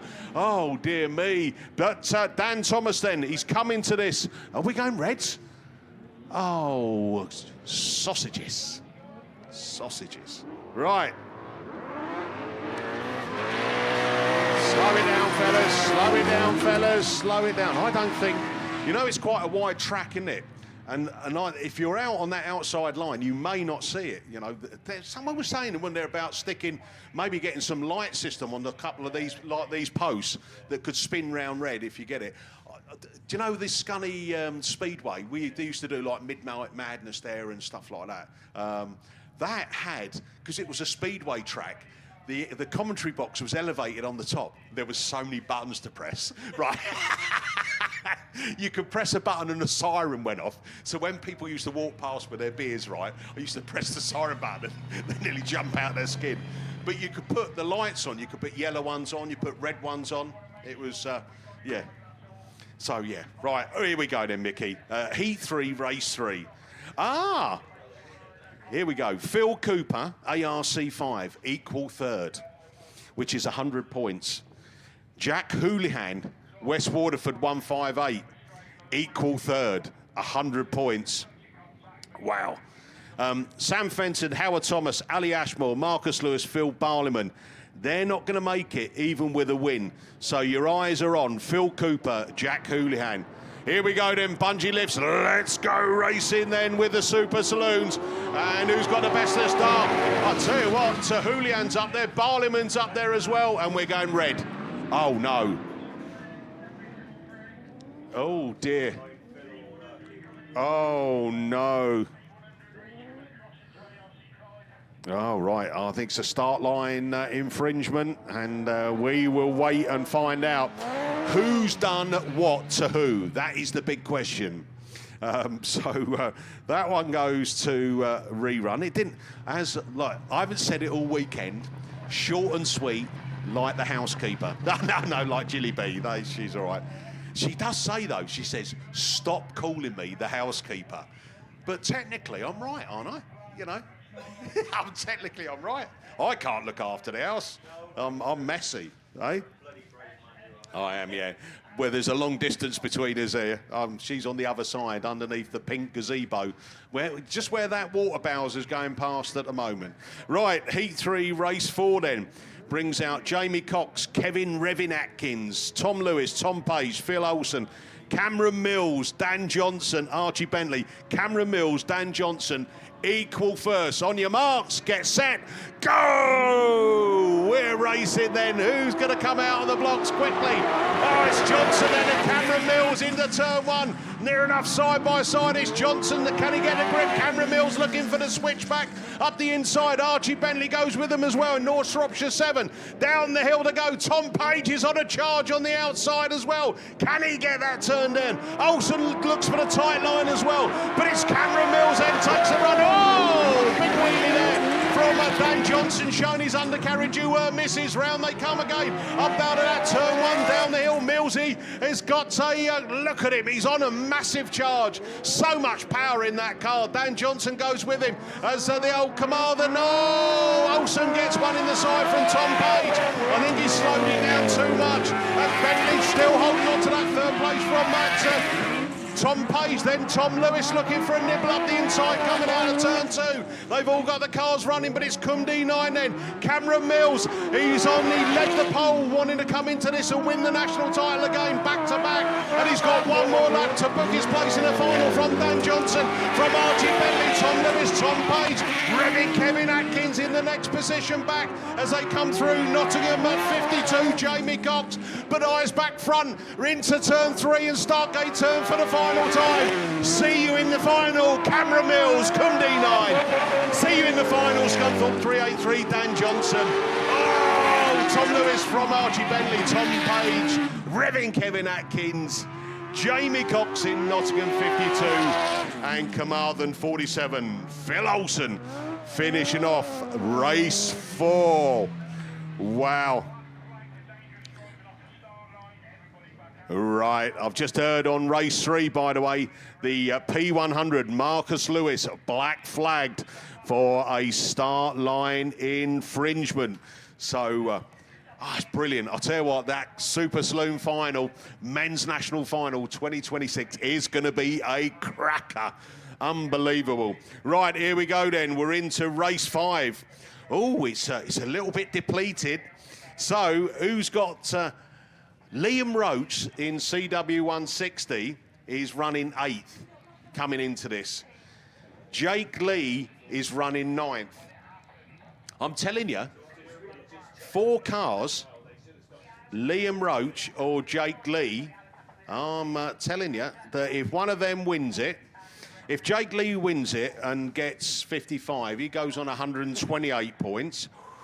Ooh, I think that might just sneak him in.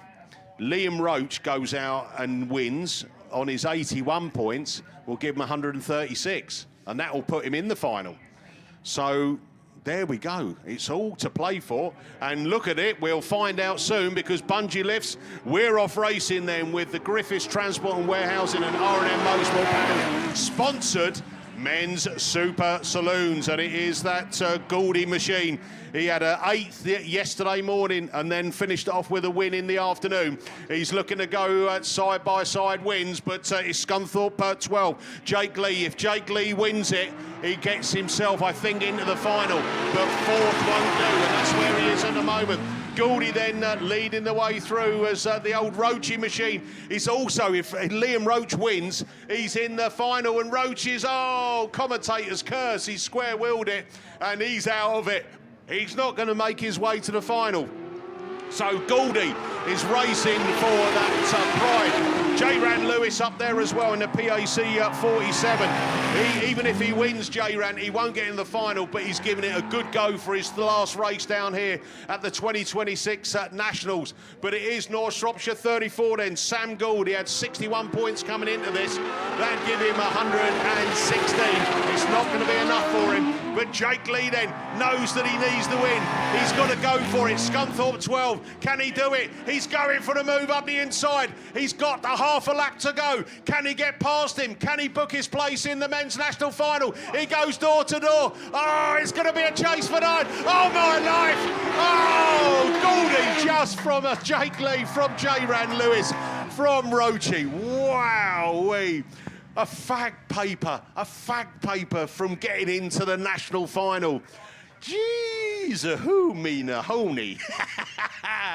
Right, up on the line, we've got men's class 3 rerun, and it's over to the opinionator, Graham Bennett.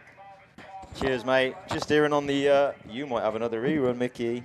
Right then, let's go back to our rerun of Class 3s. This is your Kelly Recovery class, sponsored Bell Equipment UK, headline sponsored Class 3 racing. This is the one with Jamie Lee in it. Charlie Thompson, unfortunately, black flag from this one, unless it's been rescinded, which I can't see him down there. Charlie Holloway's in, Dave Jones is in. Paul Cusack and Ben Thompson, we're away then. Cusack from the inside, Jamie Lee from the outside, the big Volvo Polo gets it turned in, and Jamie Lee, you need a win in this one to get yourself through into the final. Teacher in 8th place, MA6 first, second, third will do you lovely. Just don't get any damage. Cusack down the back straight, Holloway round the outside then. Cusack throws it into 2 Polos, doing battle there in second and third place, but they've just nipped up the inside. Jamie Lee's thrown it away, gone right out wide. Can he get the power back down? Hit the brakes, tuck on the inside of him, Jamie. That big wide line isn't working on a dry track, as you can see. Down the back straight they go then. MA6 E34 battling down the far side then. And it is the young Holloway, Charlie Holloway on the outside. Cusack on the inside. Cusack will be loving going through to the Nationals final with 3 wins and first pick out the bag. E34 can do with a win to get himself into the final. Charlie Holloway currently on a first and a third, so another win or a second will do him good, and of course get him into that final this afternoon. But Jamie is back on them. Jamie Lee switches his line this time, tries to tuck on the inside. Can he get on the inside of Holloway and get the drag out? He's certainly there. It's last lap flag time. MA6 from E34, NW14's got that 300 horsepower Volvo. Song around the outside, but he's just drifting wider and wider. Now is third going to be enough to get him into the final? I don't know. I'll tell you what, second will be. He's going up the inside of Cusack. Can he hold it? He's nicked to the inside. Has he got the drive off? I think he has. E34, and it is going to be Jamie Lee NW14 from MA6 in third place. Cusack on 2 wins and a third will be in the final. Whitey 5, Ben Thompson, and Dave Jones in 267F. That is that done and dusted. We're going to hand over to Kevin for the men's class 9. Class 3 done and dusted, and we'll see you in finals time. Yeah, thanks very much, Graham. So we have got the men's Class 9 sponsored this weekend by Worcester Rentals and MJA Race Engines. Race 1, down there on the line, will feature Andy Adams, Barry Smythe, Zach Mills, Ben Gibbons, Adam Robinson, your current national champion, Ian Davis and Joey Hollingsby. Top of the shop, of course, is Adam Robinson, 2 wins out of 2. Everybody else, realistically, apart from maybe Barry Smythe, racing for pride. Barry Smythe will need nothing short of a win, and that might not be enough either to get him into the Class 9 final, but that's what he's aiming for, the big win.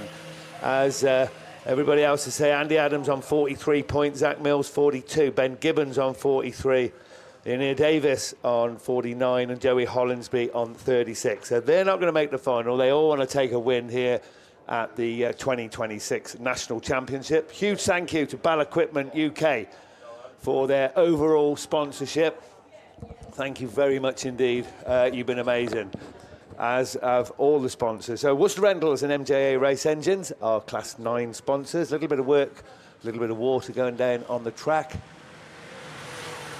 as they're all lined up, ready to go. Let's have a look, see who's coming out of what grid. Andy Adams coming out of grid 2, Robinson then out of 1.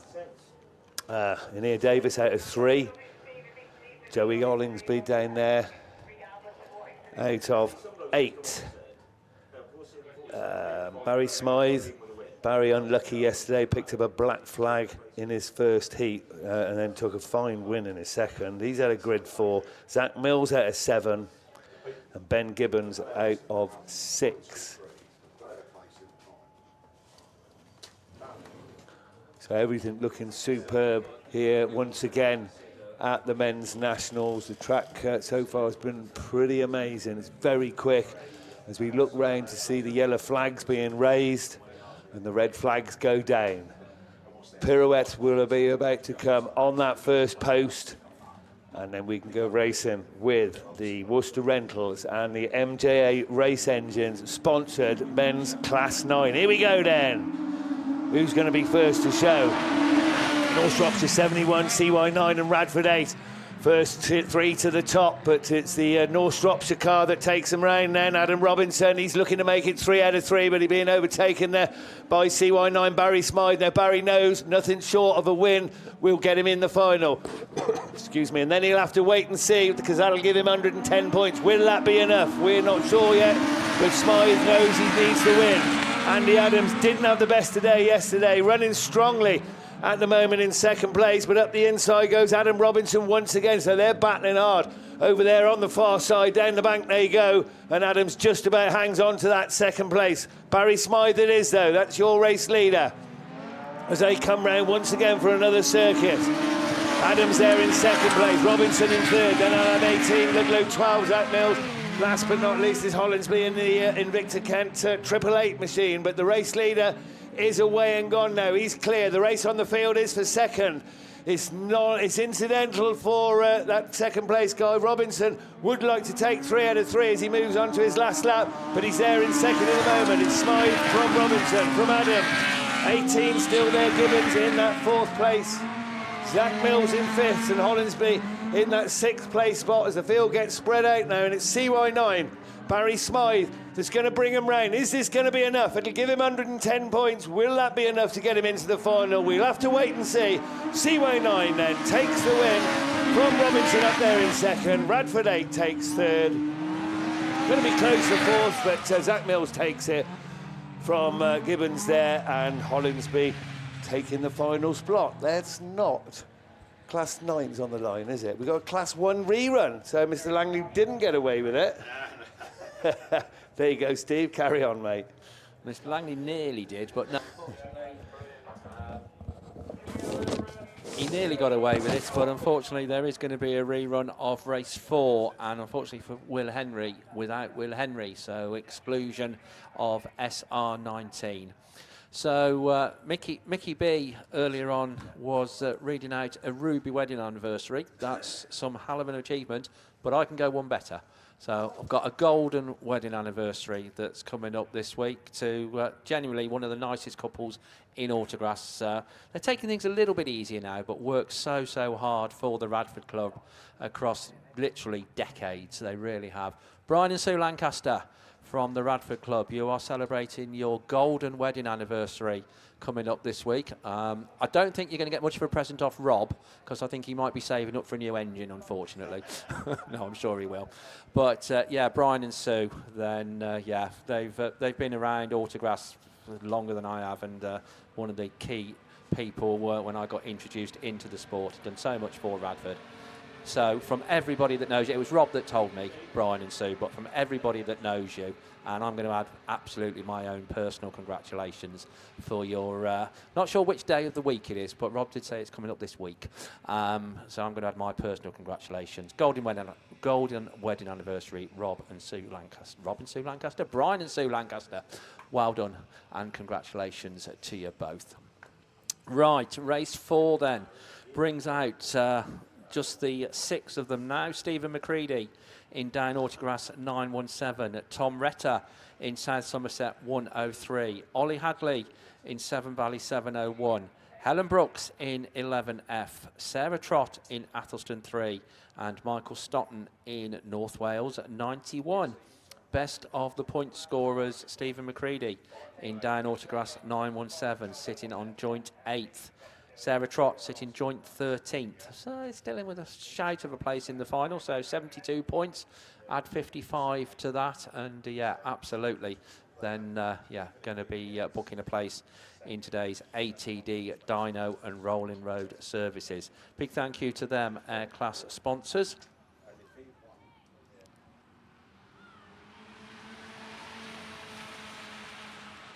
So we're away from the line then with this Class 1 rerun as they go down the far side, and it is Sarah Trott in Athelston 3 that leads the way.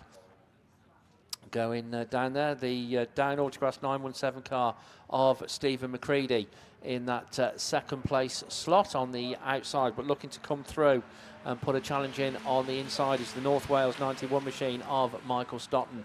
Tom Retter comes next in South Somerset 103, Helen Brooks in 11F, and problems on board for Ollie Hadley. Went so well earlier on in Severn Valley 701, but unfortunately just cruising round in this one now. So I think that's unfortunately his chance is gone. But your race leader coming round then, Sarah Trott is in Athelston 3. This could be enough for a place in the final, I reckon.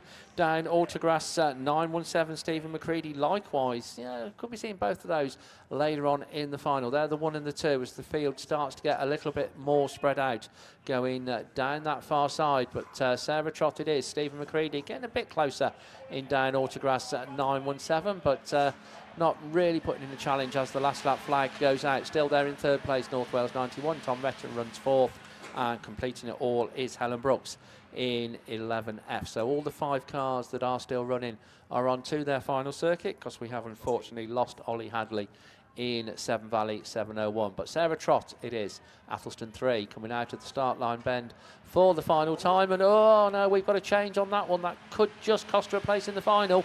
Down Autograss 917 takes the win. Sarah Trott in second, North Wales 91. Tom Retter, South Somerset 103. And Helen Brooks in 11F completes it. And I know I've said it before, that completes the Class 1. Next time we see them will be finals time, all being well.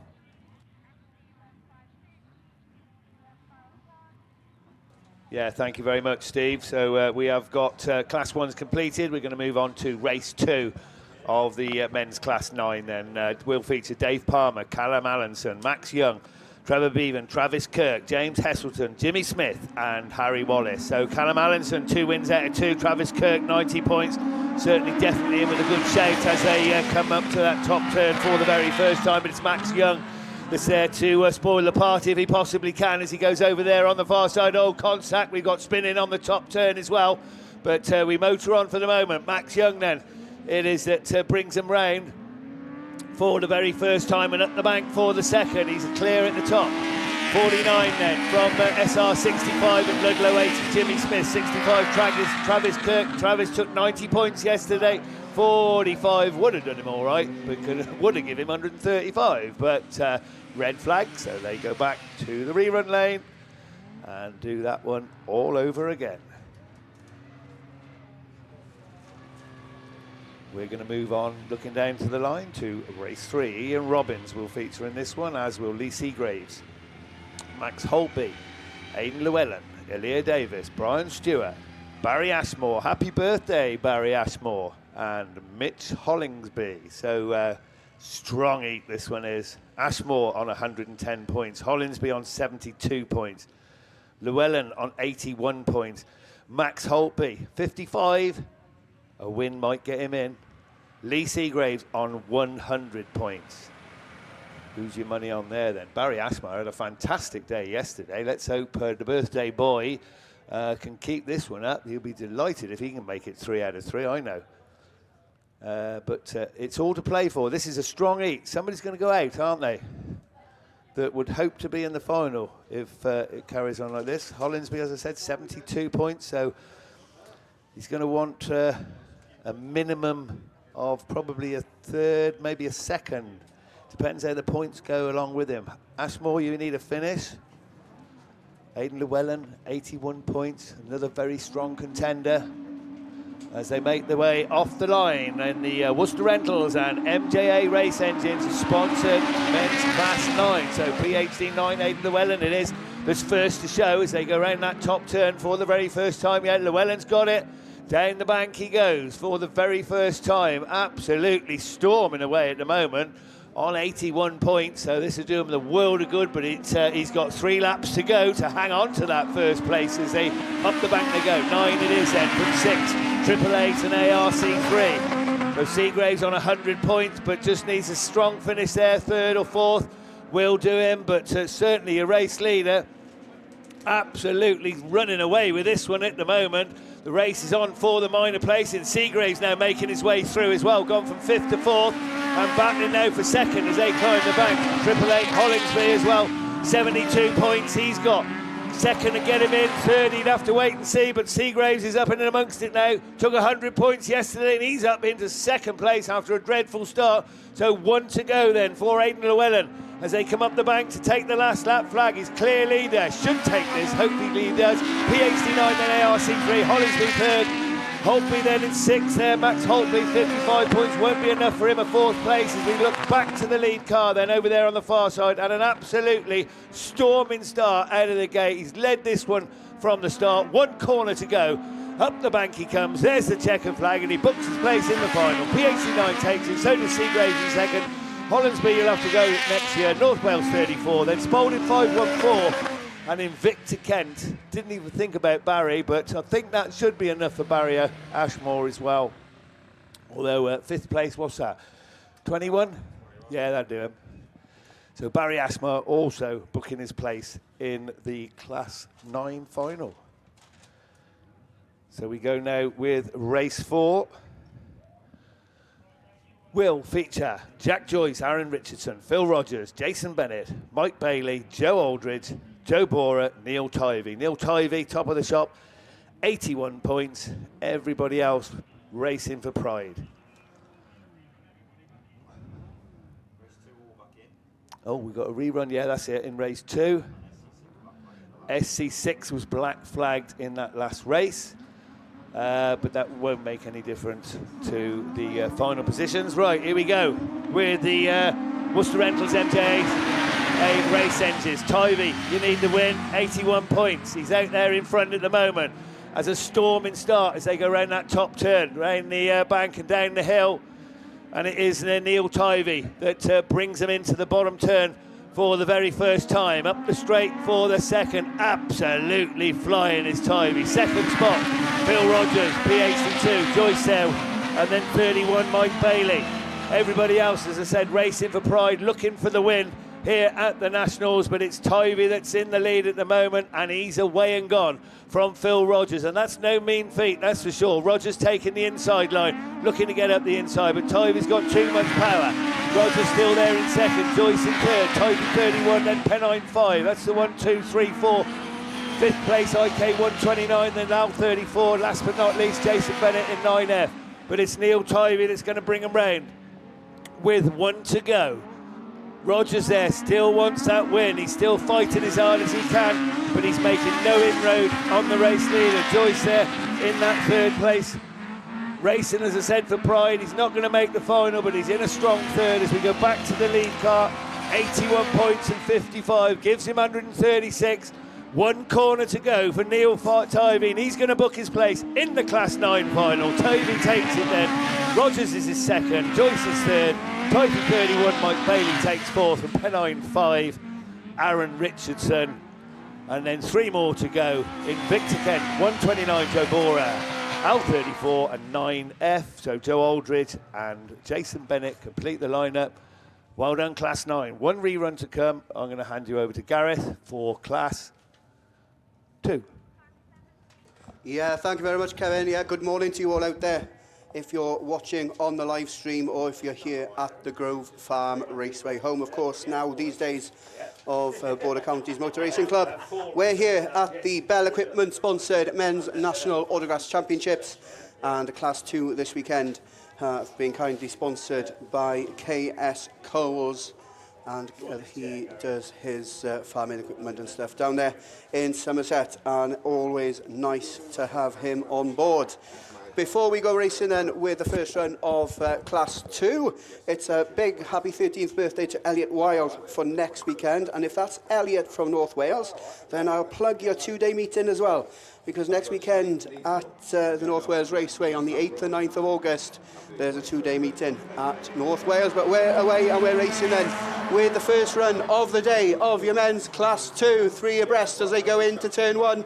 But it's the York 181 machine on that inside line, hugging the cones, did the job that time because he's the one that leads down that far straight for the first time from Ben Fiddler in Yorkshire Dales 295. He currently leads the chase, but just 45 points overnight for the man that's leading the chase in that second spot from Ryan Smith. in PAC 1. Not even a win, I don't think, will get him into the final, but he's there looking to prove himself as he tries to go right round the outside of the lead in 2. And it looks like he might manage to make it stick as they go down into the start gate turn one more time. 1 on the outside, 181 in the middle, and 295 then in this three-way tussle. They break away from Corey Paisley, who's there in that 4th spot. In Penhow, number 8 from the Jordan Barlow machine, a win and a 6th yesterday. Not sure a 5th to go with that is going to be enough to boost him up into the top 8 for the Class 2 final. That's going to be coming a little bit later on. Behind him is Adam Coleraine in down Autograss 43, and then the IK 711 machine of Tristan Richardson towards the tail end of the field. These Class 2s now pretty well spread out. Biggest battle on the track. Oh, Ryan Smith, big puff of smoke from the tail end of the PAC 1 machine. Not sure what happened there, but he continues on pace down into the start gate turn with less than a quarter of a lap to go. But as he makes his way out of the start gate turn, he's going to add 55 points to his heat win yesterday. Jack Farrell takes 2nd in 181 from Ben Fiddler in Yorkshire Dales 295. 4th place there for Corey Paisley in Penhow, number 8 from Jordan Barlow in WS 43, down Autograss 43, and IK 711 then rounds it all out for race number 1.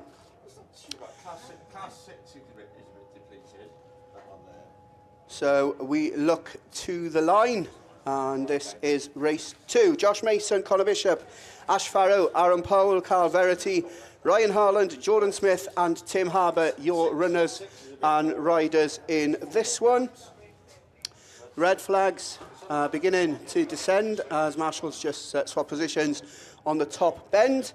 I never really carry my phone when I'm racing, but I had a couple of messages yesterday when I went back to the campus. So I need to congratulate Molly Mosley on passing her driving test on Friday. That message came through from Mum, but I'm sure that everybody that knows you and all the family are celebrating with you and waiting for Molly's taxis to get up and running. Right then, what is up and running is race 2 of this 3rd and final round of qualifying of men's Class 2. Away from the line they go. Harbour does the same line as he's just seen. Done very well in the first run, but it's Harbour that leads then down into the start gate turn for the first time. Harlan goes with him in the Spalding 18 machine. 2/5 yesterday, showing a little bit better today as he now looks to make a move on your race leader. He's on that inside line, just pushing a little bit forward, making a gap for Ash Farrow to squeeze up the inside in the Scarborough 249 machine, but it's just about 18 with about half a car length of an advantage. He's on the wider line as they go down into the start gate turn though, but can he make it stick as they come back towards us to round out lap number 2? He has made it stick. It's 18 from 249. Tim Harbour back there in that 3rd spot, racing ahead of Carl Verity in York number 190. He's there rounding out your top 4. It's a 3-way tussle for 5th, 6th and 7th, and Aaron Powell in Radford 318 all out of it at the tail end of the field in this one. But it's 1 lap to go as the Fenland League machine then comes back towards us. Spalding 18 to start his final circuit from Farrow, from Harbour and Verity. Scarborough 67 is there back in that 5th spot, just a 3rd yesterday. So it's not been the best of weekends for Jordan Smith, but he's there and he's got half a circuit of his weekend left to go. But exiting stage right for the final time, Ryan Holland, Spalding 18, takes the win from Tim Harbour, from Ash Farrow, Carl Verity. That's your 1, 2, 3 and 4 from Jordan Smith, Conor Bishop in IK 252, Josh Mason in Breeden Hill number 10, and Aaron Powell in Radford 318.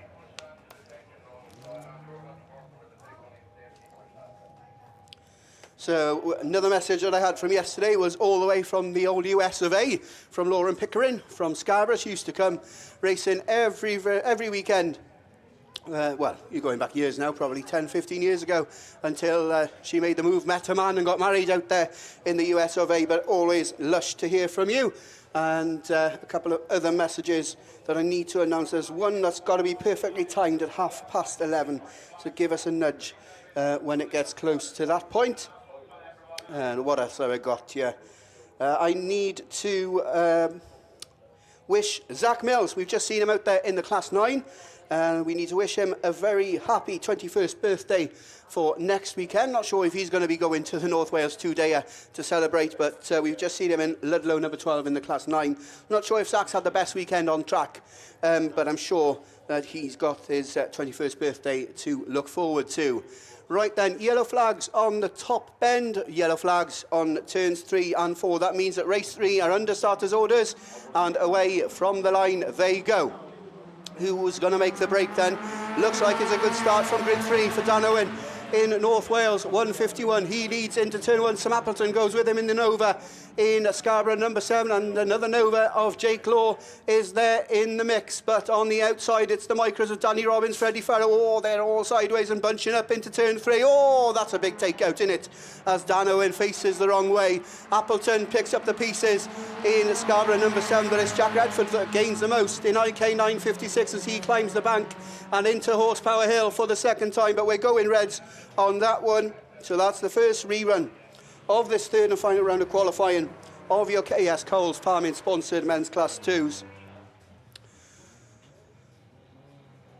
So I would expect some deliberation over that one. That would probably go to the camera room unless the marshals on turns 3 and 4 have made the decision without the backup of the camera room. But it looked quite blatant from this vantage point. Not that we're allowed to give our opinion, but it looks like there might be a flag, and we're hearing Sam Appleton in Scarborough, number 7, then will be excluded from the rerun of that one. So a 5th and a 7th and 31 points overnight, and a black flag to go with that means that Sam Appleton, his weekend is properly done and dusted.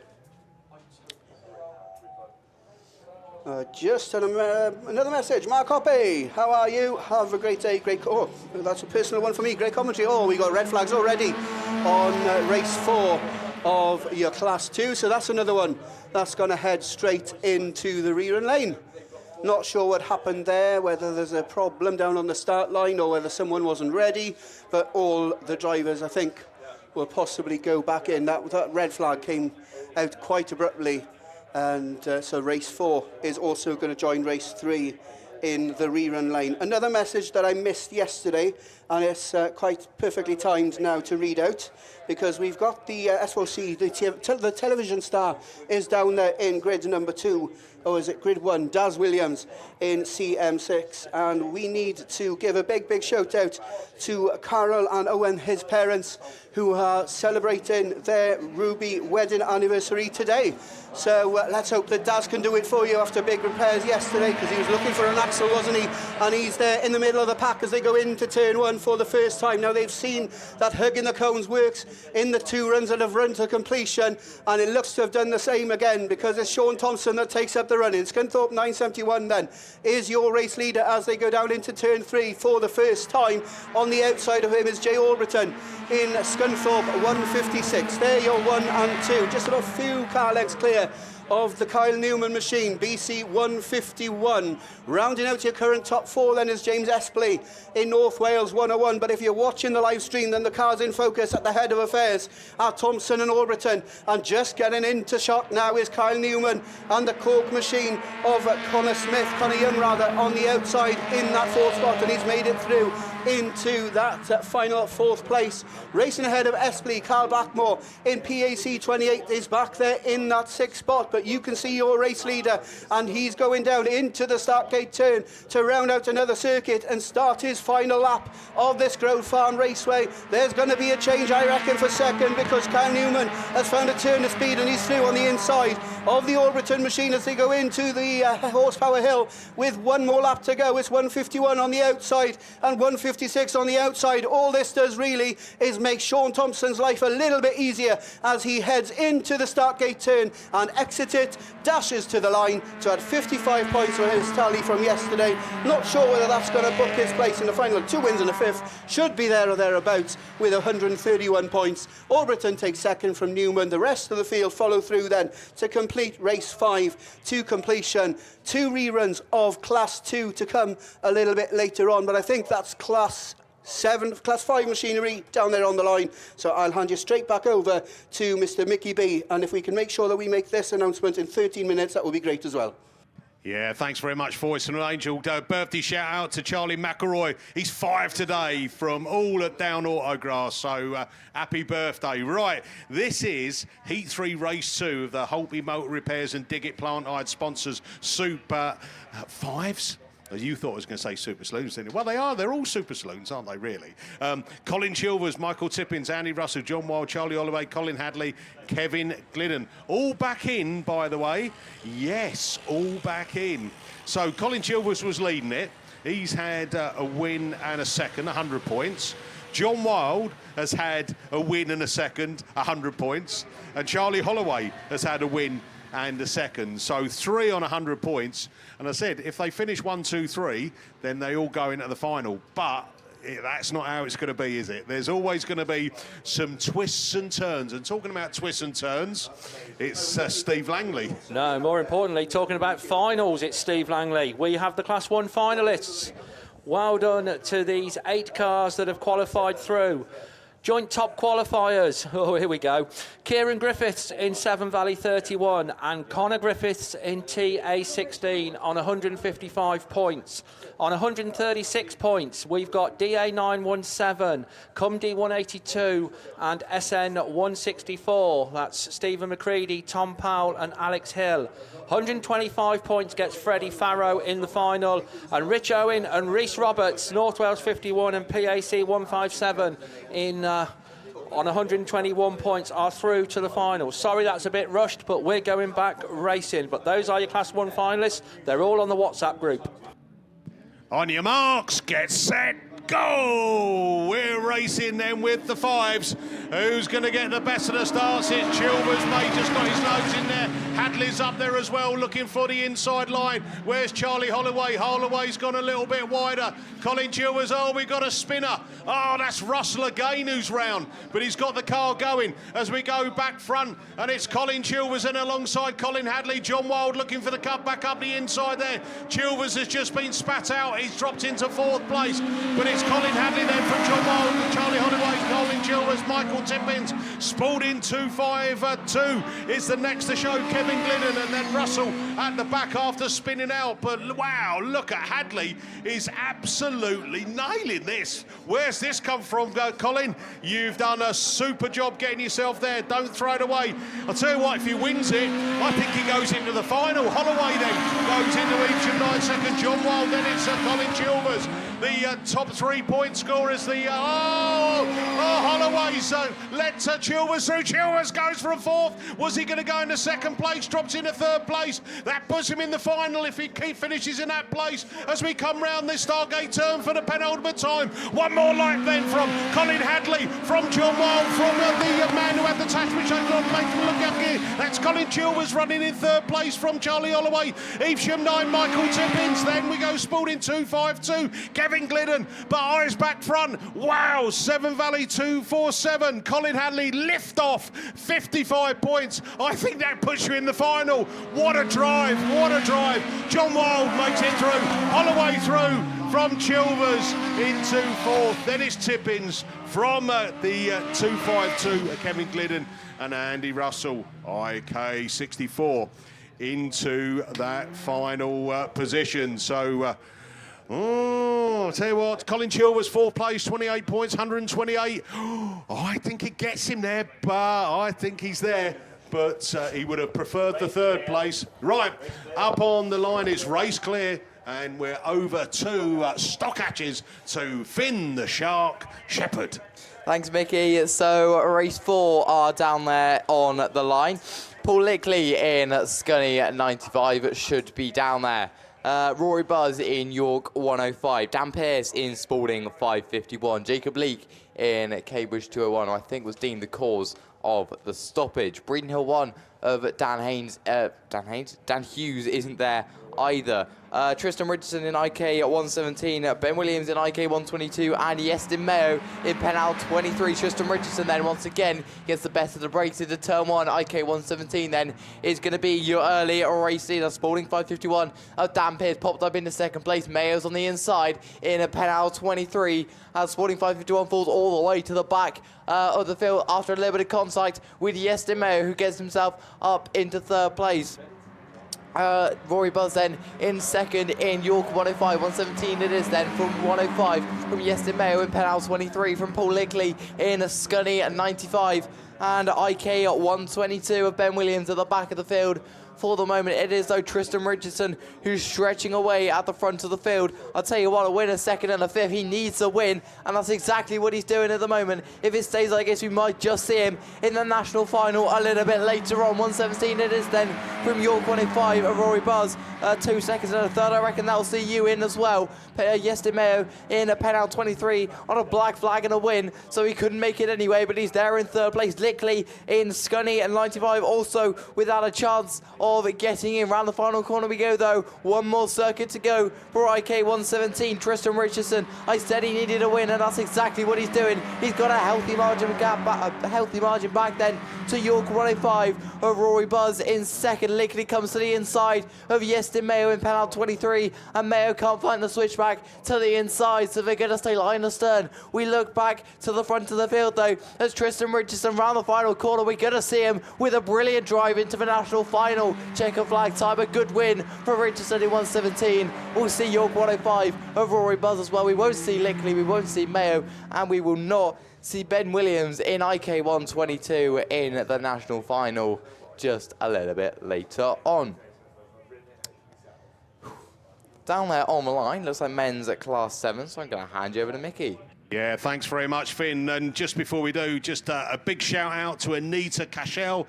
A very happy 40th birthday from all the West Waterford Autograss gang. So happy birthday. Right, here we go then. We're going with Heat 3, Race 2, the Super Saloon Bungee Lifts. Let's go racing then. Who's going to come out? Dan Thomas needs to win, and he's up there. Slomax goes with him as well. Into that turn 1. They all slide into turn 1 up the horsepower hill. But it's Dan Thomas then, PhD 147. He's had a win and a second, 100 points, another 55. You're going to be one of the top points qualifier going into the final.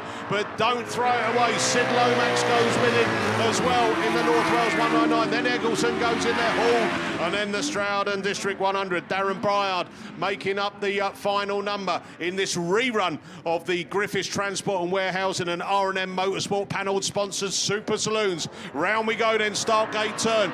Dan Thomas and PhD 147 on a charge up the hill from Sid Lomax. Lomax came into this with 64 points. He'll accumulate 109 with the 45, but it's not going to be enough, and his weekend will finish on a high as he brings it down the hill. Dan Thomas taking a super line, just missing that little bit of a wet patch. Always nice to do that as they got one more lap to go from Sid Lomax, from Eggleton, from Hall, and then the Bayard machine still playing that catch-up as they switch it from last lap flag to checkered flag. And it is PhD 147. Dan Thomas comes round to book his place in the Super Saloon final. Well done, Danny boy. From Sid Lomax, North Wales 199. From IK 149, Ollie Eggleton. Then we go Ryan Hall in the Yorkshire Dales 144. And then Darren Bryard in the Stroud and District 100. So there you go. Oh, another birthday shout out. Neath Luck and Sam Broadley. Happy 21st birthday weekend. And that comes from Dad Lucky. And that reminds me of, what's that song? I should be so lucky. No, sorry. It's the second day of the Nationals, and we're in good spirits, aren't we? And I've been having singing lessons from the voice of an angel again, and he's not doing a good job of those. Sack the juggler. Right, here we go then. Race 3. It brings out Phil Cooper, Jack Julian, Sam Fenton, Phil Parliament, and Ali Ashmore. 5 going in this one, and then it's going to be Sam Fenton, cuts back up the inside there. Houlihan goes on the outside down the hill. Houlihan on the legs. Can he get it turned in there? Cooper running alongside Barliman. Barliman looks for a move up the inside. There's a little bit of door banging as they come through, but it's Houlihan from Cooper now. Then Barliman, Fenton, and then Ali Ashmore as they're coming up. They're close racing from the Super Saloons. Barliman looks for a cut back up Fenton, but the gap got closed. He has to hold on to that 4th place, but it's Houlihan. West Waterford 158 who's going to come round leading this one. A couple more to go and book his place in the final. Phil Cooper as well. 2nd place gets him in the final. Radford 5. Sam Fenton will finish his weekend on a 3rd if he does that and finish with 100 points. Was that 1 cone or 2? Ooh, just a 1. That's all right then, no problems. Phil Barliman still running in 4th place. Ali Ashmore in the 5th, but with 1 more lap to go then. West Waterford 3.58. It's Jack Houlihan then from ARC5 who's got a cone shoved up his tailpipe. Ooh, that's painful. Oh, he spits it out. Nice one. Sam Fenton running third, and then Barleyman in Pennine at 23 from the Ali Ashmore Sporting 514. But put your hands together. West Waterford 3.58. Jack Houlihan C in the final. ARC5 Phil Cooper C in the final. Sam Fenton finished this weekend, as does Phil Barleyman and Spalding 514 of Ali Ashmore. So good racing there from our class 7 boys. We go down to, looking up the line, just make sure, Mickey. Yes, it is. Right, race 4 brings out Jamie Cox, Revin Kevin Atkins, Tom Lewis, Phil Olsen, Cameron Mills, Dan Johnson, Archie Bentley.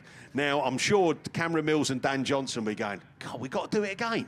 Yes, you have. Only because the crowd wanted to see it again. That's what it was. We want to get our money's worth. That's what we want. And you guys that are live streaming back sat at home or in your garden or on your yacht, wherever you are around the world, then I'm sure you're enjoying the action as well. So who's your money on? We know that Cameron Mills, Dan Johnson, 2 wins apiece. Spongy lifts. Let's go racing then. Let's get it sorted out. Oh, Cameron Mills and Dan Johnson have a little bit of a love tap. Going into turn 1, and Archie Bentley finds a gap coming up there as well. Cameron Mills has got spat out down into 4th place at the moment, but it's Dan Johnson then who's going to lead this one round. He's already had 2 wins under his belt. Oh, and Archie Bentley has a little bang in as he goes through with the Tom Lewis machine, but Cameron Mills now finds his way up into that 2nd place as he does, as he exits that turn 2. He's got Lewis on the inside of him, but he puts the power down there, lifts the front end up, and into turn 3 they go. Johnson then leading this one, and 110 points already accumulated. That gives him 165 and goes into the final unbeaten. Wow, look at him as well. He's starting to pull that gap from Cameron Mills. Mills has been on fire this weekend. He'll settle for 2nd place, but has he got understeer there? He's slowing it down. Is that going to cause some problems? Oh, Tom Lewis is round. Oh, and he's taken Archie Bentley with him as well. But Revin Kevin Atkins now up into 3rd place from Dan Johnson, who still leads it, but they're all on the last lap flag. 2 corners to go. It's Dan Johnson, Scunthorpe 383. He comes across the line, checkered flag, unbeaten this weekend so far. He's in the final. Cameron Mills, Cundy 9's in the final. Revin Kevin Atkins 3rd from the Olsen machine. Then we go Jamie Cox from Archie Bentley. And board account is 55, Tom Lewis. Now, I'm putting a tick in the box. I don't care what all the noise is on the radio. That is 5s and 7s done and dusted. And that means we will be getting ready for the finals later on. Over now to the voice of an angel. Yeah, thank you very much, Mickey. I think Graham's got 1 or 2 announcements to say while we got a downtime, so... Yeah, sorry, mate, just while there's a bit of water. So, unfortunately, the Fiddler family, David Fiddler, they had a bit of an issue this morning, and they just want to say many, many thanks to Laura, the paramedic over there. The team obviously doing a fantastic job this weekend. David Fiddler's okay, but many thanks to Laura, the paramedic over there, for doing just above and beyond an absolute sterling job, as you would expect from that team over there. They just want to send their heart thanks to you guys over there. That's David Fiddler. Hope you're doing all right, mate. Hope you're feeling better soon. Whilst we got the water out, though, I do need to read this out. We have a runoff. NS72, Pete Robinson, and SC70, Rich Lee. You are in a runoff. You'd have seen that on the group chat already, so you'll be ready. We will be moving on then. People that are in the Class 3 final. Barry Almond, you're in on 136 points. Adam Saint's in on 136 points. CM7 Hugh Jones in 145 points. Paul Cusack is in on 146 points. Charlie Holloway in on 146 points. And then 2 top qualifiers, but not unbeaten the weekend, is Rupert Lomax with the Chevy Polo on 155, and Sam Gould with the Chevy Nova on 155. And just 1 quick shout out to Becky Shaw, BC 111 home girl. You were 11th overall, Becky, and you missed out by just, well, 9 points. So unlucky girlie, but well done nonetheless.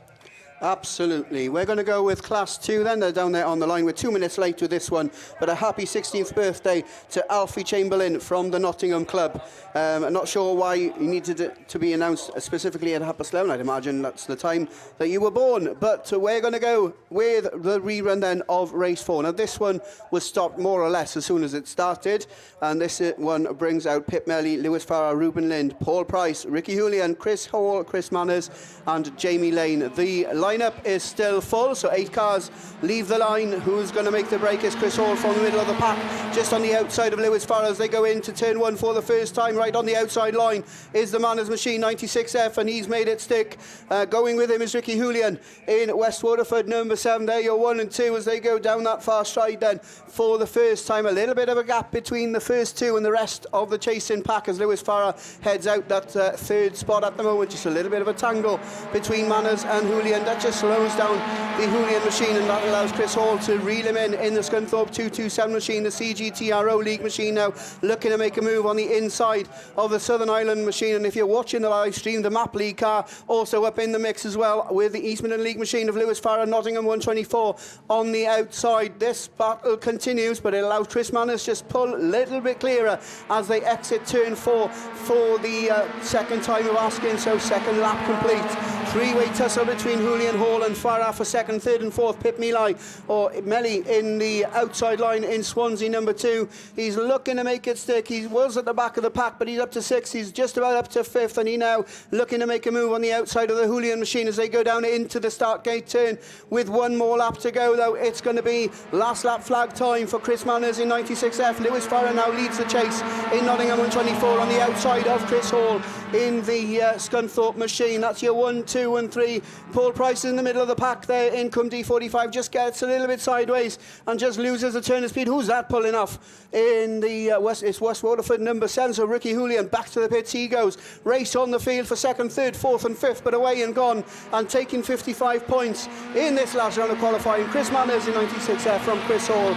Lewis Farrar takes third in Radford 9 and in Nottingham 124 from Radford 941 at Jamie Lane. Pip Melly, Paul Price in Cum D45 and Ruben Lind in down Autograss 263.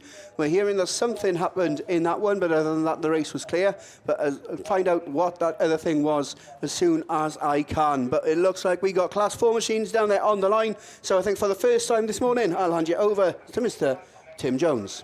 Yes, good morning everybody, and hope you're very well. Here we go then, day 2 of the 2026 Men's Autograss National Championships. And we'll go in back on. We're on with the Class 4 Shepton Planned Hire. Liam Evans Tyres, your very kind sponsor. And then the Heat 3 Race 1 then it brings out Martin James, who's right on the edge of the points, isn't he? 9th in CM11. Paul Birrell in Sydney at 261. Paul Regan in Seven Valley 7. Jason Miller in Scunthorpe 66. Charlie Steele in Sydney at 626. Ben Tasker in Scunny 701 and Graham Moore in North Wales 96. So that's your lineup for race 1, but I think we've got an announcement. Well, hand over to Mickey. Yeah, just a quick one, just on that Class 7 rerun there. It's going to go back for another rerun, excluding North Shropshire 7 Archie Bentley. Right, over to Tim. Yes, thank you, matey. So yeah, that's your lineup for race 1. As away from the line we go once again. Martin James needs a win. Definitely will see him in the final in Commander number 11. Jason Miller in Scunny 66. Just slotted into that second place slot as they go down that far side. Charlie Steele in St Neots 626. Then runs in that second place slot. But Martin James, and this will definitely book his place in the final. Commander 11, Scunthorpe 66, 261, Seven Valley 7 of Paul Regan with Ben Tasker in Scunny 701 in third overnight as well, so really needs a bit to get himself a bit further up the points. Is a Scunny 701 machine and Graham Moore in North Wales at 96, but another lap gets successfully completed. Martin James, Commander 11, Scunny 66, 261, 701 and Seven Valley 7, and Graham Moore in North Wales at 96. But going back to the leader then, and pulling a fair old lead, is Marlon James in command of number 11. He will be the first one to see the last lap flag this time around. One more to go. Jason Miller in Scully at 66 and going through. He's 11th, 60 points, so for the second that might be enough.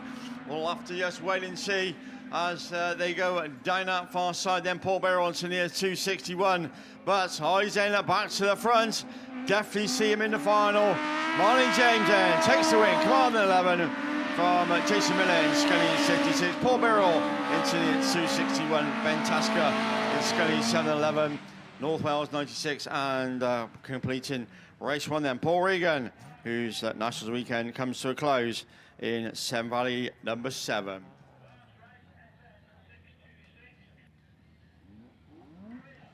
So we're in race clear then. So race 2 then. We'll bring out Daniel Jones, who's doing well in the points, 5th overnight in PAC number 4. Jimmy Boland in CW 205. Harry Kelly in Isham at 99. Warren Coles in Wessex at 94. Barry Lewis in PAC 10. Tony Church in Spalding 774. And Jumbo Williams in Border Counties at 25. So best about Daniel Jones and Jimmy Boland. Really the only people that may stand a chance of making the final. And Daniel Jones certainly doing that in PAC number 4. Straight into the front. And that leads them around the top corner for the first time of asking. Jumbo Williams then just slotting into second. But no chance of making the final. Had a non-start yesterday afternoon. But just racing for pride as he runs out in that second place slot. Then we go to Jimmy Boland in CW 205, Isha 99, PAC 10 of Barry Lewis, racing ahead of the Isha 99 machine. Tony Church completes it all in Spalding 774. But it's Daniel Jones definitely booking his place in the final with another lap successfully under his belt. PAC 4, CW 205, Jimmy Boland looking to get himself up to that second place slot. Second would definitely do him very nicely, but he's got to get by Jumbo Williams first, and that's no mean feat in itself, as Jumbo then running still at second place slot. But another lap then gets under the belt, and then one more lap to go. PAC 4, 25, CW 205, Barry Lewis in PAC 10. Bishop 99, Wessex 94, and Tony Church in Wessex 774. But Daniel Jones in PAC 4, so another one booking his place in the final. We'll see you a little bit later on this afternoon. PAC 4 then takes it PAC 25, CW 205, PAC 10, then Eddie Church in Isham at 99, Warren Coles in Wessex 94, and Tony Church will complete it all in Spalding 774.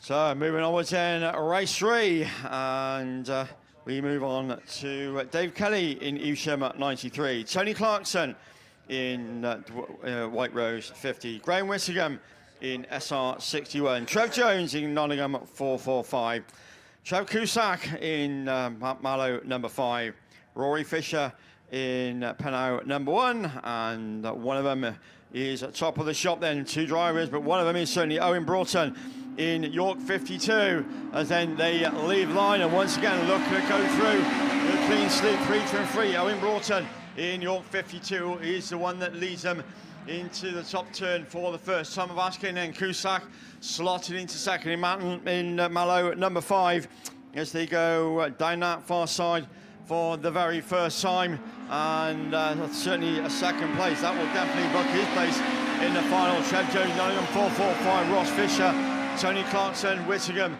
and the Dave Kelly machine complete the race order as they climb the bank once again and go down the far side. As Trev Jones looks to go on the outside, slows it down, tries to cut back on the inside. Not quite this time around, but Owen Broughton just pulling a little bit further away from himself and Trev Cusack in Mallow number 5. Then we go to Trev Jones in 445 and Ross Fisher in Pennow number 1. But once again, down the far side then we go for another time of asking, and back round towards us we've got a change at the leader as well as Cusack takes up the run in the Mallow number 5 machine from Trev Jones in 4.45, Penau number 1. So we lost Daniel Jones somewhere along the line, and he's black flagged, that's why, as the talk's on the radio, so this will definitely see him in the final. Roland Cusack, Mallow 5, Nottingham 4.45, Penau number 1 from Tony Clarkson in White Rose 15. And Evesham at 73 will come across the line to complete, and that will be Dave Kelly. So 2 wins, will that be enough? 110 points. I got a horrible feeling it might not be, but we'll have to wait and see. Yeah, I just confirmed on the radio. So we're going on to the last race then, and the other only unbeaten man with 2 wins from 2 then, Ben Gould in Nottingham in North Shropshire 4.34, and he goes out in this one with Sam Green in York 25, Gary Wickham in IK 13, Otis Williams in Typhy 13, and he sits in 6 overnight. So again, a bit of a result, and he should be into the final. Bernie Jones should be there in Hereford at treble 9 from David O'Leary in CW 144, and Andy Wistingham in SR 50. Another one just in the top 8 in 7th place slot, and not forgetting the last of the runs from riding of Taze Cowley in CK 95. So that's your runners and runners. That's who's lined up.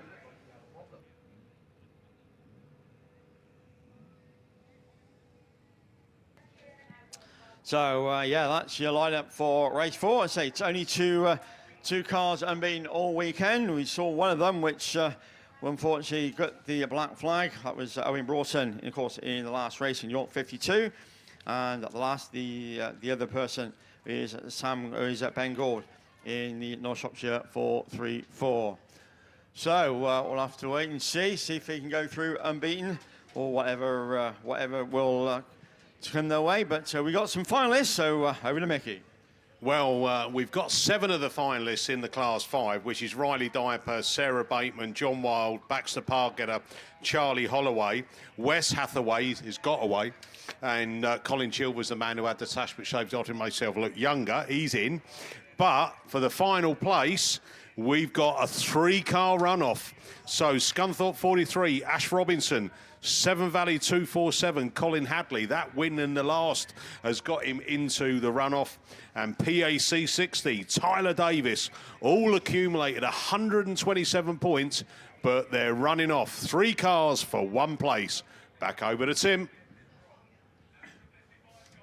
Yeah, thank you, Mickey. And wow, what a runoff that is! 127 points for the runoff. So yeah, we'll see that a little bit later on. And that poses to be a cracking runoff. But we've got Class 4 to just get through first to see to get the top 8 through into the final. And say plenty points to come the way at the minute. But the Bowser hopefully just about done its evil job for not the first time this morning, but it's got to be done, and they're doing a storming job all weekend. They really are, and all credit to the Waller car and the team for running a good meeting. And as I say, we're getting towards the sharp end now, aren't we, of final time, but still got to decide who gets there and what position, but we'll see that a little bit later on. But we move in with race 4, the last race of the Shepton Plantire Liam Evans Tyre sponsored the men's Class 4, and it's Gary Wickham in IK13 who's the first one to show, and Goldie in 4.34, the right to just slots into that second place slot, but looking to make a move around the outside as they go down that far side and round the start gate turn for the very first time. And it's Goldie that takes up the running. IK13, Otis Williams and Typhy at 13. A little bit of contact between himself and Bernie James and Hereford at treble 9, but they keep going. and keep everybody where they should be, just ahead of David O'Leary in CW 441. But just looking to make it 3 wins from 3 then. Already just starting to get away once again. 4-3-4, IK 13 and Typey 13. That's 1, 2, 3. Then we go to Bernie Jones in treble 9 from York 25, Sam Green and David O'Leary reigning on that outside line, just trying to gain a few places as he goes down that far side. But gaining no places because nobody's in front of him. That's Bengal, North Shropshire 4-3-4, IK 13 and Typey 13 from Leary. Now he's got himself up to that top 4th place. Sam Green, Bernie Jones and TJ Cowell going through. And as they go around the top corner for another time of asking with Andy Wiscombe. Chasing hard, but the checkered flag then.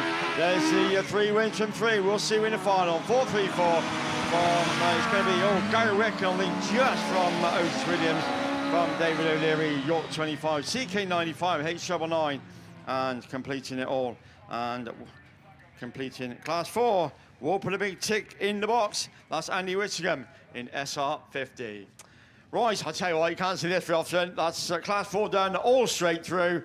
Got to be a thing, so we got to look down to class towards the line. We're going with class 9 rerun over to Kev. Yeah, thanks very much, mate. I don't think there was any exclusions. I can't remember what happened yesterday. Can't remember. Looking down to the line, there's 8 cars, so there ain't. So anyway, so here we go. Dave Palmer, Callum Allenson, Max Young, Trevor Bevan, Travis Kirk, James Heselton, Jimmy Smith and Harry Wallace. Callum Allenson, 110 points. Needs a finish. So does Travis Kirk on 90 points. Everybody else realistically looking at glory to try and win a heat at the men's nationals. There's a real outside chance for Max Young. Points, 111. With 4 grids, it's possible. But he needs things to go, certainly everything else to go his own way, because we've got 4 drivers already on over 100 points. Right, away we go then, with the Worcester Rentals and MJH Race Engine sponsored Class 9. Jimmy Smith had a flyer out of the gate, but couldn't quite make that one stick. And I think that's James Heselton who came in, well, it was James Heselton who came in through the runoffs. He's back down there in 3rd now. So it looks like Jimmy Smith back up in amongst it. Here we go. No, it's not, sorry. York Sales 34 is your race leader then. That's Callum Allenson. Callum, of course, took 2 wins yesterday, so recognised that car straight away, but didn't. James Heselton now there in 2nd, but it's Callum Allenson, as I say, that's looking to book his place in this afternoon's final, and he's doing so in some fine style at the moment. 110, I mean, lovely to get 165. The race really is on for that 2nd spot. Max Young then. He was listening to me earlier. He needs that win and nothing short of a win, and he'll have to go for it, and he knows that as he looks to go right round the outside of the race leader. Allenson then relegated for 2nd for how long as he comes up the bank for the 3rd time of asking, 34.49. Then the SR65 and Travis Kirk. Now Travis had 90 points yesterday. 36 should be enough, 126. But again, he'll have to wait and see. It's very tight for these finalists this time around. But look at this battle going on for 1st place. It's checkered flag this time around. Who's going to get it? Whoa, he's gone through. 65 and 49 from 34, then 75. Jimmy Smith at 80, and Mountain triple 7. Whoa, whoa, whoa. Wow, that's going to be close, I tell you. Travis Kirk then dashed to the line, takes a win. He books his place. Allenson's in as well. And as I said, everybody else racing for pride. Good stuff from Class 9s. That's a lot for me now until finals time. Back over to Gareth. Yeah, thanks very much, and Kevin. Yeah, we're going to go with the last outstanding rerun of this 3rd and final round of qualifying of your KS Coles Farming sponsored men's Class 2. This one was brought to a halt when Sam Appleton and Dan Owen have a little bit of a tangle down there on the start gate turn, and Sam Appleton being excluded from the rerun. So we have 6 cars down there on the line. In the 1st grid, in grid 1, is Pennine 65. So that's Stephen Heath. He had a second and a third yesterday, 81 points. A second or a win will boost him up the table. Nobody really dominant, though, I noticed in the points.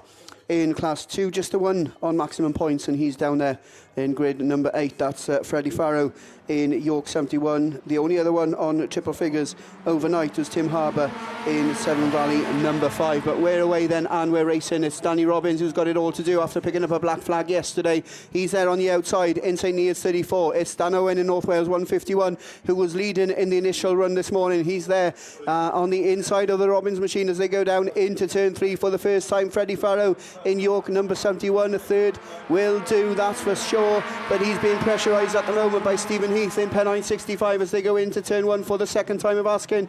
Dan Owen just leaving the door open ajar, therefore Freddie Farrow just slows down to avoid the contact, just gets a little love nudge towards the tail end of his micro there in the York 71 machine by Stephen Heath in Pennine 65. Back in 5th is Jake Law in star number 3, and Jack Redford in IK 956 is the one that has it all to do at this moment in time. But look at this drive from Freddie Farrow. He's through on the inside of the Owen machine, and he's looking to make a move. And Tommy Robbins, as they go down into the start gate turn, and he doesn't need to do anything stupid at all. He just needs to sit there. If the gap is there, then maybe go for it, but he doesn't even need to push for it as they go on to their final circuit. It's Robbins in 34, Farrow in 71. Oh, that's a tough move there from Dan Owen in 151. They're on about dooring and things, but we need to tidy this up, don't we? But at 34, 71, 151 and 56, battling side by side. Jake Law also up in the mix in the Nova in star number 3, just pushing Dan Owen a little bit sideways, but taking the win,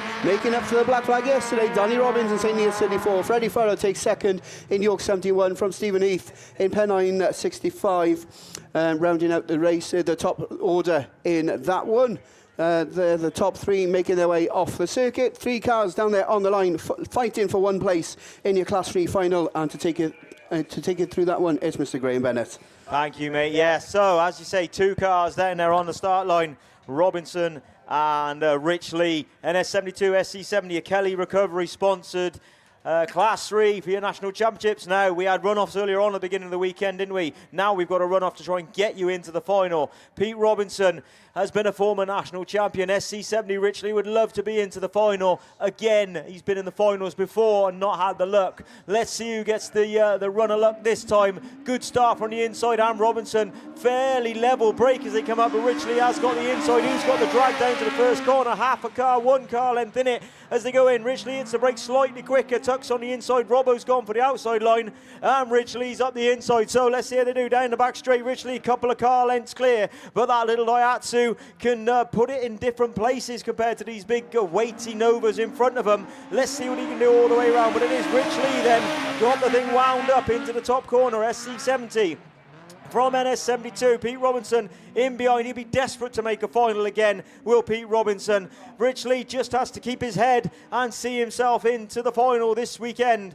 A little bit later on today, a lap completed again. Had the start, had the inside grid. Robbo didn't get the start that he usually gets, but he's going to have to work for it. He's going to try a couple of different lines as he goes into that top corner, but Richley not making a mistake as he goes down the back straight. Couple of car lengths clear now as Robertson just tries to reel him in, under braking going into that bottom corner, but it's Kunicki last lap flag this time. He has reeled him in. He's just a car length in it now, but Robbo's gone wide. He's given it the big head shove just to try and get him a bit more grip off the corner, but it is Richley down the back straight. SC70, we're going to see you in a Nationals final. Just hold your head on this bottom corner, and I think he's done it. He's hit the brakes, tucked it in, got it sideways. Well done, Richley, doing it for the old boys. SC70 into your Class 3 final from NS72. Pete Robinson, he'll be gutted, but he will come again. That's your one run-off done. We're going to go to the line for your Class 6s to take you through them, Mr. Tim Jones.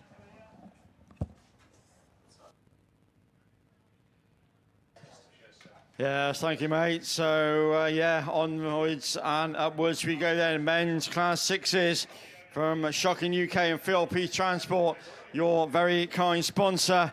And Heat 1, Race 1, or Heat 3, Race 1.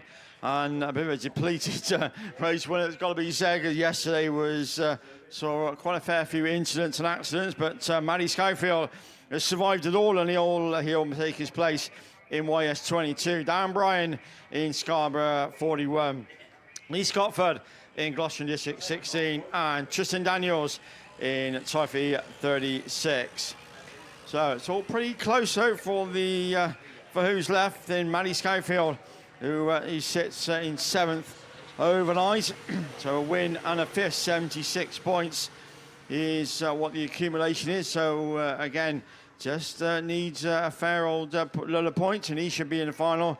Dan Bryan, did he yesterday a 3rd and a 4th? So yeah, 55 points really would be pretty a win or nothing really for Darren, but it'd be nice to see him in the Class 6 final in Scarborough 41. Lee Scotford just outside in Gloucester District 16, but did take the win yesterday afternoon, didn't he? So who knows, a win and a bit of luck just might get him in the final. And Tristan Daniels, who sits 3rd overnight, with 1st and a 2nd. So again, a bit of a result, and I'm sure Tristan will be in another Class 6 final. But we'll see who comes out, if we've still got all 4 cars to go, but no, not before. We have a bit of more water down onto the raceway. As a shocking UK and Phil Priest Transport, your very, very kind sponsor, and not forgetting Bell Equipment UK, the overall sponsor of the 26 Men's National Championships here at Grove Farm Raceway at Border Counties. A massive, massive thank you to everybody. So it looks like we're nearly ready to go. Just a couple of flags flying around the venue. So, but we get that sorted. We get the wind-up signal, bungee lifts, and let's go racing. Men's Class 6s away from the line, and all 4 it is that do lead the line. But Matty Schofield is the one that leads him into turn 1 with Tristan Daniels in Typhy 36. So just going to the form book at the minute as Daniels takes up the running down the far side in Typhy 36 from Matty Schofield in YS22. So that's 1 and 2. Dan Bryan run through. I don't think that will be enough, but you never know. You'll keep fighting in the Scarborough 41, and Lee Scotford in Gloucester in District 16 that rounds out the race order. But once again, it's Tristan Daniels that leads the depleted Class 6 field back around towards us in Typhy 36 with Schofield in YS22. Darren Bryan in Scarborough 41, and Lee Scotford in Gloucester District 16. So it's a field fairly well spread out as it just starts to count down the laps, but your race leader is about to lead them on to the final circuit. Tristan Daniels, 55 points. We'll certainly see him in yet another Class 6 final in Typhy 36 from Matty Schofield in YS22. And hopefully we'll see Matty in the final as well in YS22 with Dan Bryan in Scarborough 41 and Lee Scotford in Gloucester District 16. But booking his place in the final, Typhy 36, Tristan Daniels will take the win at YS22 from Dan Bryan in Scarborough 41, and Lee Scotford will complete it all in Gloucester District 16.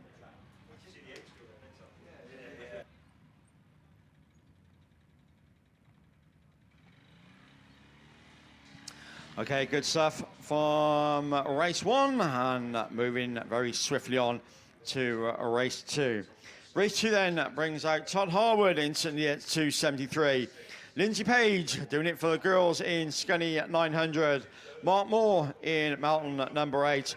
Jordan Tinker, who's won the only 2 people to go through unbeaten from yesterday in York 35. Simon Hall in SR 888. Tyron Goodchild in IK 734. And Mickey Manning just showing he's still got the pace in Easham number 5, because he's in 5th, joint 5th overnight. So nice to see Mickey in another Class 6 final.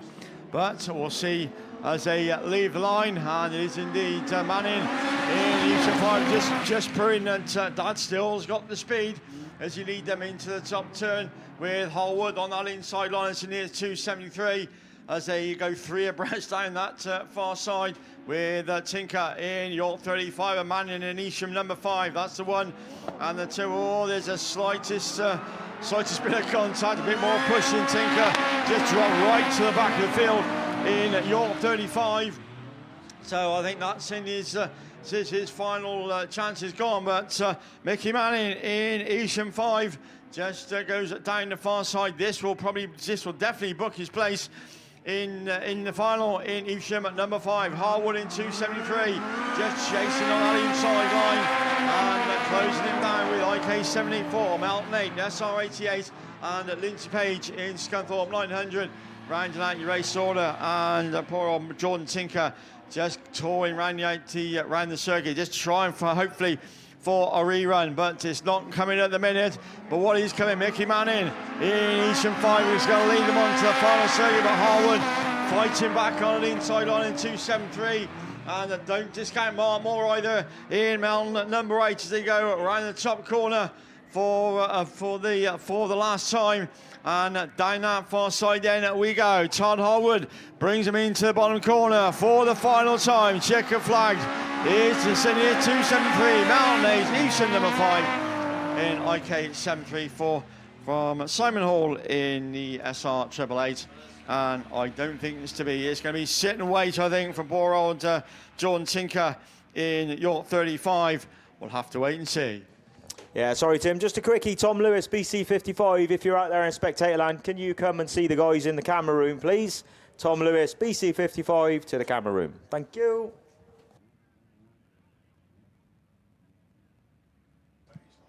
So, yeah, we stick with Class 6s, a shocking UK, and Phil Priest Transport, your very kind sponsor. And we move on to Race 3. Race 3 then brings out Rachel Collier in IK 960, Elan Lewis in PAC 70, Jack Parker, who's right on the edge of the points in Scunthorpe 65, Rob Blackburn, Josh Adams and John Colson as the lineup is away from the line we go, and certain to trying to book his place in the final, and 55 points will certainly do that. Jack Parker in Scunthorpe 65, he must have known that a win certainly will do his chances no harm and book his place as well in Scunny 65. Of course, as he comes back round towards us in the Ben Gatsby machine, Scunny 65, PAC 70, then go to Collinson in 247 from Rob Blackburn in Scunthorpe 108, and Josh Adams in IK 96 and Rachel Collier round it all out in IK at 960. But we're going back to leader. Parker it is, but drifts wide, and Ian Lewis just stuffs it up that inside line and takes out the running of Parker, looking to do exactly the same as he goes round the hill bend once again as the Lewis machine goes down that far side. These two just broken clear from John Collinson in Scarborough 247. These runs in that third place slot. John Collinson, he's 11th overnight, so I think a third won't be enough. But in PAC 70 goes through and down that far side. That's at 19th, Elan Lewis, so 55 points. You say I don't think it'll be enough, but you never know. As the checker flag goes out, PAC 70 is a Jack Parker runs takes second. John Collinson in 247 from Rob Blackburn in Scunny 108. Josh Adams finishes his nationals in Hereford 96, and Rachel Collier in IK 960.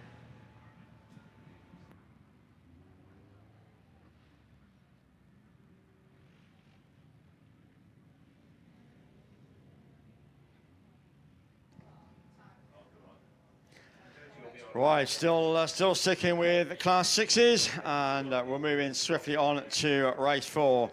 Race 4 then brings out Neil Compton in Swansea number 7. The other man that's unbeaten and top of the shop, 110 points, 2 wins out 2 then, Jay Colgate in North Wales number 1. Richard Jones will be there in C279. Alan Bolger in DA 243. JV Infamy in Gloucester District 17. Matt Manning in Evesham 152, looking to book his place in the final, as you saw Dad do a few minutes ago in Evesham 152. And Martin Phillips, another one who sits right on the edge of the points, joint 8th in C47. So he will also come out in race 4. So that's who we've got and who's about to come out to play. So, as I say, Jay Colgate, the only other man unbeaten, two wins from 2, but we saw just a few minutes ago that Tinker, we just come to grief, but I think we've got a minute or so. I think we've got some finalists.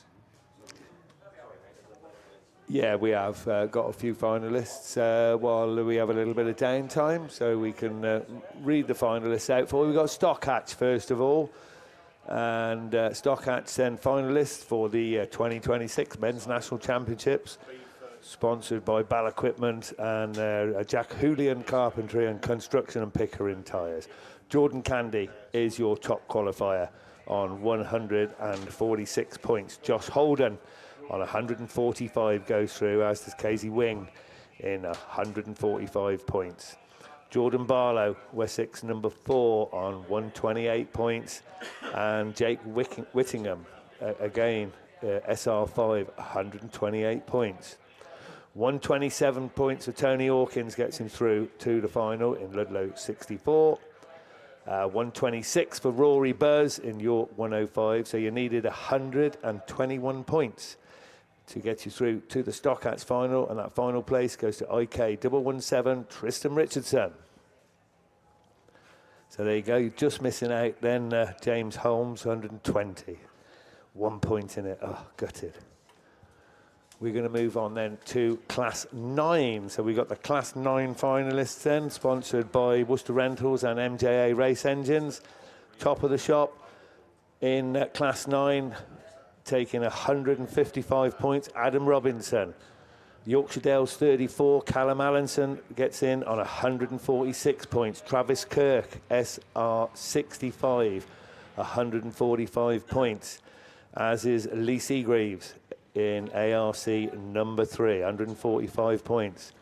Neil Tivey goes through in 5th place with West Waterford 144 on 136 points, as does Aidan Llewellyn on PhD number 9, again on 136 points. Barry Ashmore, 131 points in 7th position in Spalding 154. And your final qualifier then on 110 points, Barry Smith in CY number 9. 110 points got you in to the Class 9 final. Disappointment then for Mitch Hollinsby, 2 points off. 108, but well done then, Adam Robinson, Callum Allenson, Travis Kirk, Lee Seagraves, Neil Tivey, Aidan Llewellyn, Barry Ashmore and Barry Smith taking us through to the Class 9 final. Right, thanks Kev. So yeah, that's your Class 9 finalists. So another super finals come a little bit later on, but we're going for now, we're going back to Class 6s, and not before we get the Bowsers onto the circuit, and a bit of track work on the bottom corner from the JCB.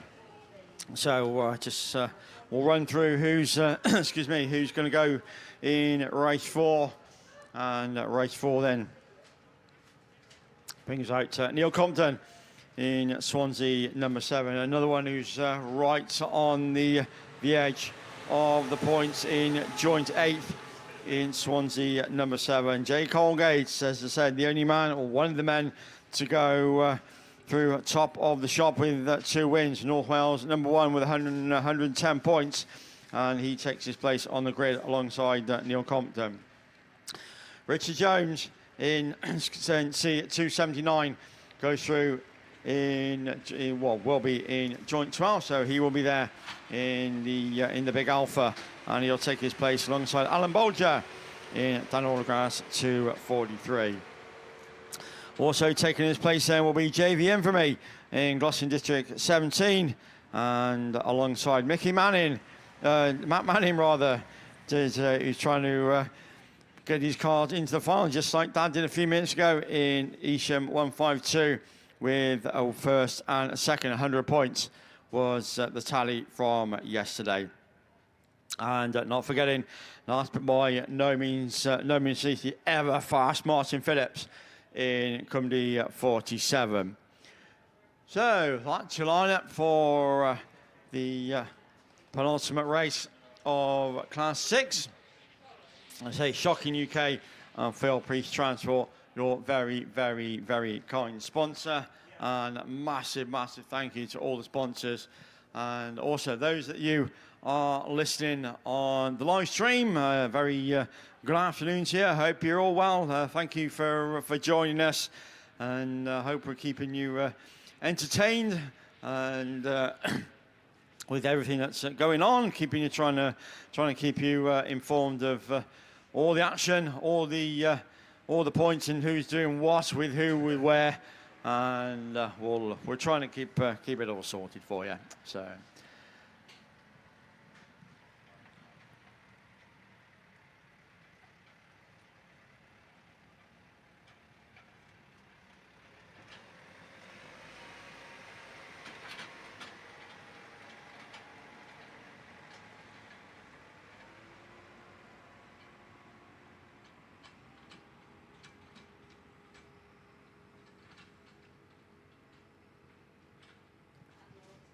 So a bit more JCB work going on to the track, and I think we got some more finalists, and to take you through that, I think this is Class 7, ping back your logo, this will be good. Back over to Mickey. Yeah, thanks very much, Tim. Yeah, men's Super Saloon final. So Griffiths Transport and Warehousing and R&M Motorsport Panels are weekend sponsors. Right, here we go then. Where should we start? Should we start at the top? Yeah, let's go there. Top points qualifier into the final. Scunthorpe 383. And that is Dan Johnson. 3 wins out of 3, 165 points. That takes some doing, especially with the competition that's down here this weekend. Well, there's 1, 2, 3, 4, all on 155 points. Right, so that's 2 wins and a second. That is mental. Right. Cumdy 2, Craig Bagley, we've just seen him, absolutely drove a stormer. He's 155 points. Jack Houlihan, West Waterford 358, another super drive this morning, gets him 155 points. Cumdy 9, the one on the pole that most people think is going to retain his title, 155 points. PhD 147, Dan Thomas, through on 155 points. ARC 5, Phil Cooper, a win and 2 seconds, 145 points. Liam Duran, South Somerset 69. He's had the Ted Rogers, he's had a 3-2-1, but not in that order. And 136 points. And your final place in the men's Class 7 Super Saloon final down here at Border Counties. It's Scunthorpe 12, Jake Lee. So well done, Jake. 118 points got you into the final. Just missing out, Sam Gould in North Shropshire 34. And do you know what? He had an 8th yesterday morning, and then he backed it up with 2 wins. And that's what's been it. If he had had the 7th place, then he would have made it into the final. But that's how it goes. That's your Class 7 finalists. So absolutely, I can't call it. When someone said to me earlier, before we started the racing yesterday, who's your prediction, right? And I said, I don't make predictions because I always get it wrong. And I look at that final, and I look at the Dan Johnson, I look at Craig Bagley, Houlihan, Cameron Mills, Dan Thomas, Phil Cooper, Liam Duran, Jake Lee. Do you know what? They've all got a chance. There's not someone who's absolutely way out in front. I think Cameron Mills, if he gets into that first corner and gets clear track, he's going to take some beating. But it's about getting into that. the only good thing is that you look at that. Dan Johnson's going to get the pick a grid. Now, where's he going to go? What's his grid? Is he going to go 5, 6, 7 possibly, or is he going to go for a grid 4? We'll find out from that. And then I don't know how they sort this out, but you got Bagley, Julian, Mills, and Thomas all on the same points. So they're just going to throw it up in the air and see what they get to pick. But pick straws, yeah, look at that. That would be good, wouldn't it? Is my straw longer than yours? So there we go. That's brilliant. We have got the Class 5 runoff. That is due to come out as well. Not too far off on that. And that will bring out Scunthorpe 43, Ash Robinson, Severn Valley 247, Colin Hadley, and PAC 60, Tyler Davis. So there's your 3 Class 5 runoffs. I've got a message from Tracy Louise, and she said, can you do a shout out for Gareth Loden from IK, so the Invicta Kent Club? A very happy 60th birthday this week from his daughter. Lots of love. Thank you. Right, she's after something, isn't she? She's after here, Dad, lend us 50 quid or something like that. You normally get that. I find that with Callum. When he's after something, he's like, love you, Dad. Right, well done. Where's that come from? Left field. And apparently we've got a little bit of damage on one of the front rims again. We've only just put 2 new ones on. And apparently it's my side. It's my side. Yeah, that's it. Yeah. So we'll have to buy another one. So. Maybe, because Darren Mullen, you get him off Darren Mullen, right? I wonder if he goes on to win the Class 8 title, whether or not he's in such a good mood, he's doing big discount. Maybe we'll wait and see, but I think around the Class 8s that are due to come up to the line after the F600s. Wow, there's some fantastic racing yesterday. I think Russ Thompson was doing the timing, wasn't he, on when he did Heat 2s. And I think the second race, I know Callum was in that one, the win, I think that was Mullen that come across the line, was 1 minute, 23 seconds. Wow, that is quick, isn't it? And then I think some of the other ones that were timed were around about 1 minute 30. So it just shows you that there was 3 heat winners in that one as well. So, hold on a minute. We've got a spot the deliberate mistake here. Right, hold on a minute. Is this you racing? This is your car. For those at home, right, I'll just show you. You won't be able to see the picture, but it's Kevin, and he said, spot the deliberate mistake. Well, I've spotted it straight away. Right, and you obviously have a foam neck brace, don't you? Yes, but it's not on my neck. It's on the side of the car. The side of the car. Oh, dear me. That, can you? Well, the thing is as well, it's not mandatory to wear the... where we go. Can you see? Can you point where it is so the people at home can hear you? No, that's the wheel. There you go. That's taken by a geezer in Down a couple of weeks ago. Yes. I've got to give them a mention. What a track. Down Autograss. Absolutely stunning. I haven't been to Down Autograss. I mean, is the hospitality over there as good as any Irish track that you go to? I took my grandsons. They got junior special. They share the car, so they don't get a lot of racing between them because I'm too tight. I can't do 3 cars anyway. But that's another story. Share the car. So we took them. They had, I think, 6 races on the Saturday, 5 on the Sunday. So a day each, great day. But on the Sunday, the car went into the fence. The back end's hanging off. And I looked at it and thought, how am I going to get that in the trailer? 20 minutes later, it's back out on the track. There's 3 geezers round it, putting all the bits on it, get your spares. They found spares I hadn't got, back out on the track. It's fantastic. Brilliant. Well, that's we've said it before, and that's what 100%. You want out the racing community. They rally round, don't they? Yeah. That's good. We've seen that over the years as well. When you haven't got that spare part, or I'm a pen pusher, right? Yeah, so I do rely on people. I've got a neighbour across the road, Tony Appleton Slim, who races class 4. His lad Sam Appleton. Local stuff. If I need a little bit of help, I'll just walk across the road and like they see me coming and going, oh God, Here no, we go. what's he want now? What's he want now? Exactly the same. I have the technical knowledge of a parrot. You can write it all on that thumbnail, what I know about race cars. And as I said, I looked at the car on Sunday afternoon and I thought, well, how am I going to get that in the trailer? I had no thoughts about getting it back out on the track. Yeah. And they did it. The guys did it for me. It was just amazing. But what a track. Get over there if you can. Yeah, again, we do love our little trip over to Ireland. We've obviously been over there this year already to West Waterford. And do you know what? I don't know, it's something about their tracks out there. I mean, it was one of those where we've been blessed with a heat wave, haven't we, over the last, 6 weeks or so. Over there, it turned out to be a wet one. Yeah.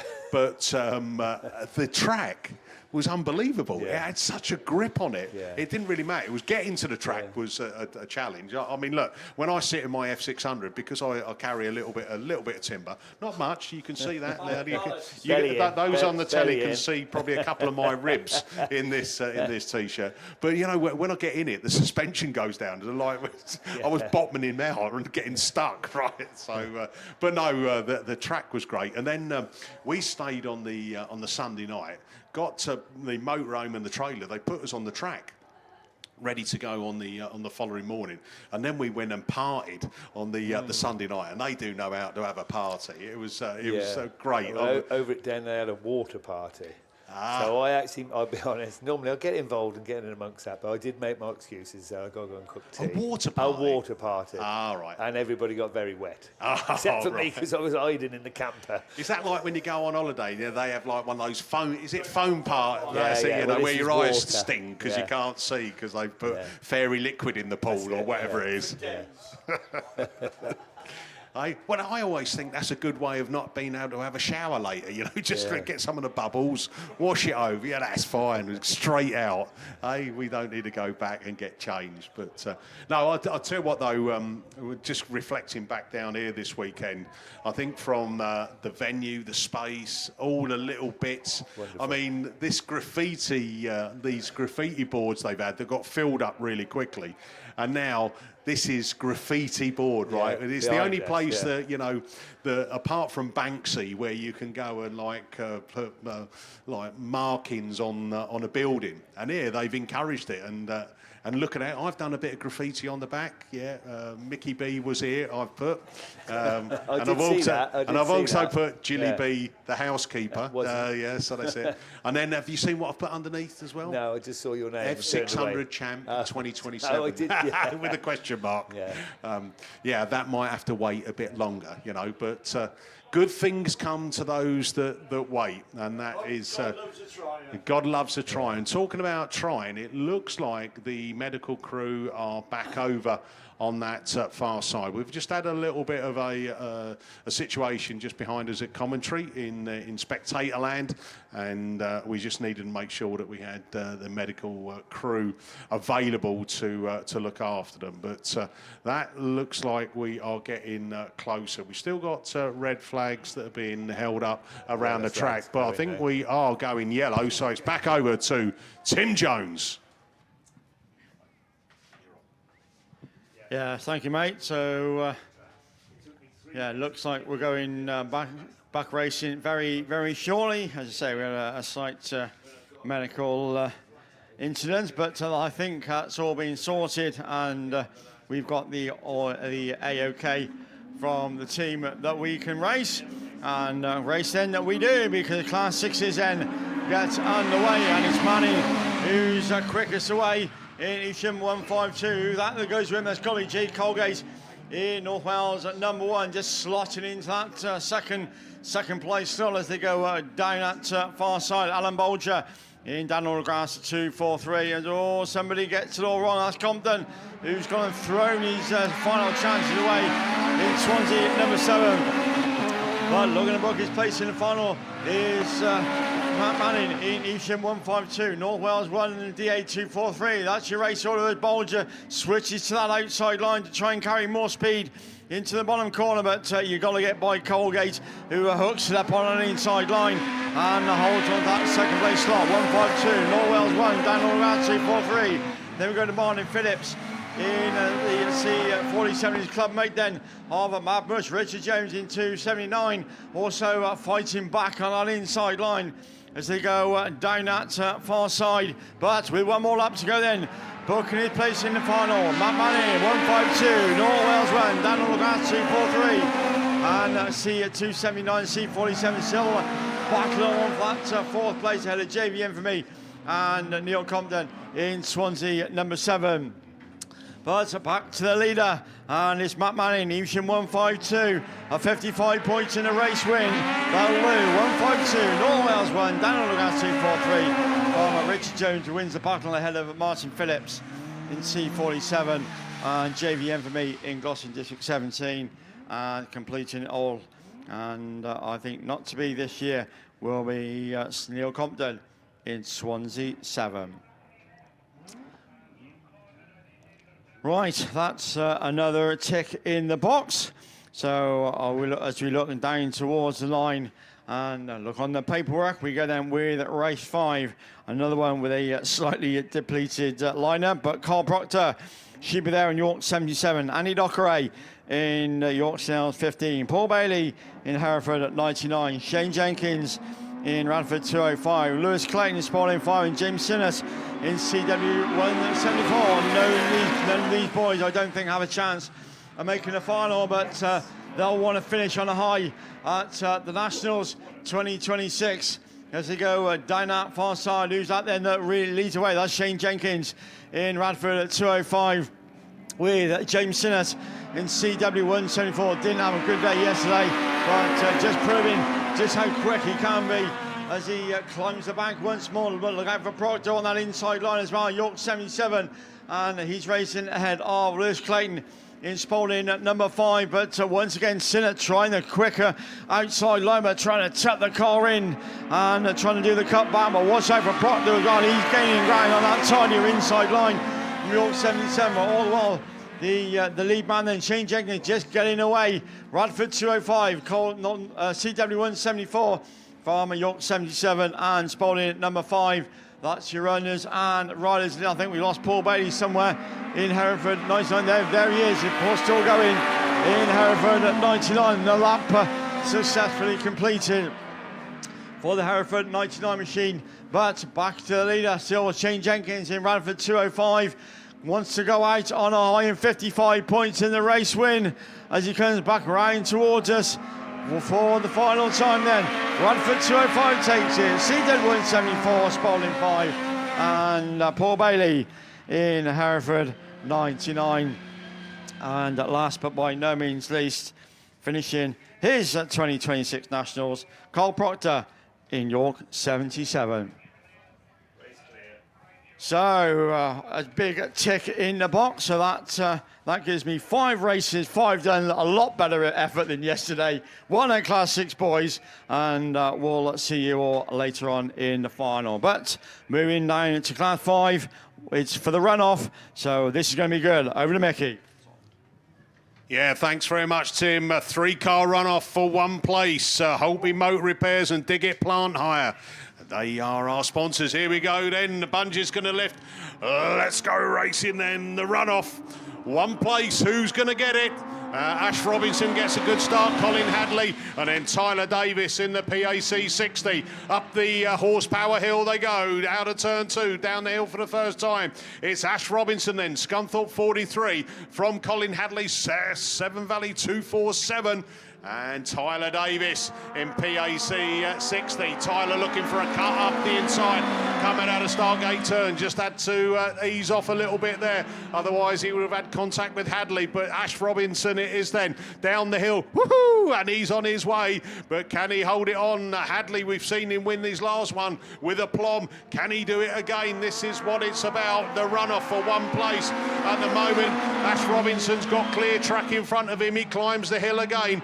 as the two chasing come really as a challenge on for that second, as Tyler Davis is looking and trying his hardest to get past Colin Hadley. Can't do it at the moment. That's just allowing Ash Robinson to extend the lead, and with one more lap to go then, he's one lap away from booking his place in the national final down here at Border Counties, and it's Ash Robinson then down the hill for the final time, followed by Colin Hadley and PAC 60. Tyler Davis into turn 3, slowing it down, shapes it up. He's got it done perfectly. Here we go then. Ash Robinson, see you in the final. PAC 43. Scunthorpe 43, sorry, Severn Valley 247. And that is Colin Hadley and PAC 60, Tyler Davis. So I'm just changing names and numbers. It's great, you know, it's all part of the fun. Well done. And that is our Class 5 finalists done and dusted. Up on the line, we are going to F600. So it's over to Scotty the Hottie. Yeah, I'll just jump in a bit quick. Just a reminder that the UK raffle, that's going to be finishing in the interval. So please get over there, spend your hard-earned money, have a couple of strips. I think it's £5 a strip or something like that. Really good value. There's a lot of stuff over there that you can win. Get over there and see them. They're going to be shutting down, just like I said, in the interval. So get yourselves over there and get yourself a ticket bought.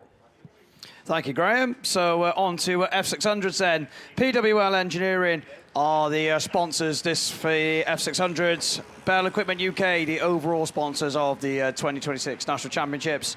So Heat 3 in the F600s and Race 1 down on the start line should bring out groups A, F, K and Q. So Brian Neal in PAC 16 comes out of grid number 8 right over on the outside. Steve McManus in Scarborough District 19. Didn't have the best of days yesterday. 27 points to his name. Coming out of grid number 4, so just racing for pride in this one. Again, that car has been phenomenal out of the gate. Just hasn't managed to put the results together. So he's going to be looking for a good way to end his nationals. John Whitehouse in White Rose number 1 comes out of grid number 2. 65 points at the minute, so he is currently 13th overall in the standings, so a win in this one might scrape him in. So he comes out of lane 2 in this one, White Rose number 1. Showed a good form with a win in his first heat, but 7th in the second, so a win, it's just going to be a win for John Whitehouse. Then we go down to Darren Thomas in Tivy 66. 66 points, so tied 11th going into this one, so he needs a win. He comes out of grid number 1 down on that far side there. So Graham Foster-Vigus in the Yorkshire Dales 66. I keep getting that game wrong, and Graham keeps correcting me, but I do apologise. It's going to keep happening, I'm afraid. But 23rd overnight on 43 points. He comes out of grid number 6. Seb Taylor is next in 5, and Emmy Morehouse in grid number 7. Here we go then. Who's got the best start? So PAC 16, it is who's going to get it. Brian Neal up into that top corner. He was 18th place overnight, so needs a result here as they go over on that far side. Where's John Whitehouse? He's back in about 3rd place. Seb Taylor comes through. Oh, there's contact. 3 of them are all over there on the far side. Wheels are on. So Emmy Morehouse is also involved. Yorkshire Dale 66, but hopefully we can keep going and keep this one running. But Brian Neal it is who's got away. Then Seb Taylor still there in that 2nd place. No, we've gone red flag straight away on the first run. It all got a bit messy, didn't it? So that one goes back to the rerun lane. We've got the radio on, so we will await confirmation on who's doing what in that one. And see, John Whitehouse has got 4 wheels pointing in 4 different directions, so that's not ideal. So we're going to go back to the rerun lane, just recovering the Emmy Morehouse in the Scunthorpe 100 machine. So going down then into race number 2. Patrick Daly, I got to apologise, I was saying it was Carlo. It was Causeway, but it's Carlo 188 of Patrick Daly. He's down there with a win and a 2nd. 100 points overnight, 4th overnight. So he comes out of grid 3. Josh Bowles in Yorkshire Dales 1. Not the best day yesterday, had a 7th and a green flag. So he's got 31 points. So just racing for pride in this one. And he comes out, he's right on your outside in grid 8. Darren Cornwall. Been going well this year in the UK Championships, had a 4th and a 5th, so 49 points sees him in 22nd. So this will be the last race regardless. He needs a win really, but it's all for pride. Dylan Gradsby in Evesham 1. He's tied 14th overnight, but no time to read the rest. As away and racing then, it is going to be Gradsby who's going to make the best of the start in Evesham number 1. Darren Cornwall's right there with him in IK 77, but someone's trying the wide line. Looks like Tom Herbert in Stratton District 31. He's gone from about 4th place. He's made his way through to 2nd. Someone else is following. That looks like Josh Bowles in Yorkshire Dales 1. Then Herbert's going to try the outside. Dylan Gradsby is going to take tight and tidy on the inside. Looks like there's a nice dry line on those cones as Gradsby it is. Cornwall's going to come through into 2nd, and Bowles and Tom Herbert 3 abreast up into the top corner as a load of it climbing cars as Herbert's involved as well. Also the other Bowles as well. So that one is probably going to go red. So we're not doing very well with these F600s so far. So yeah, as we suspected then, red flags have come out on that one then. So 2 races started and none completed. So unfortunately the Yorkshire Dales 204 machine of Ethan Hodgson unfortunately with a wheel off as cars went into that corner. 2 of them tangled and just had nowhere to go. Unfortunately, so again, got the main man Kev Urban on the radio to listen for any exclusions, and we'll let you know as soon as we do. So we're going to try Heat 3, Race 3 of the F600s. So Race 1, John Whitehouse, White Rose number 1, black flag for contact. So unfortunately, that is John's Nationals done and dusted. So unfortunately, White Rose number 1 picks up the black flag for contact in race number 1. So we're going to go on to race number 3. So this one should be a bit tasty. 2 of your top qualifiers overnight. 2 wins out of 2. Tivy number 6, Will Evans and Adam Robinson in North Shropshire 20. He comes out of grid number 8.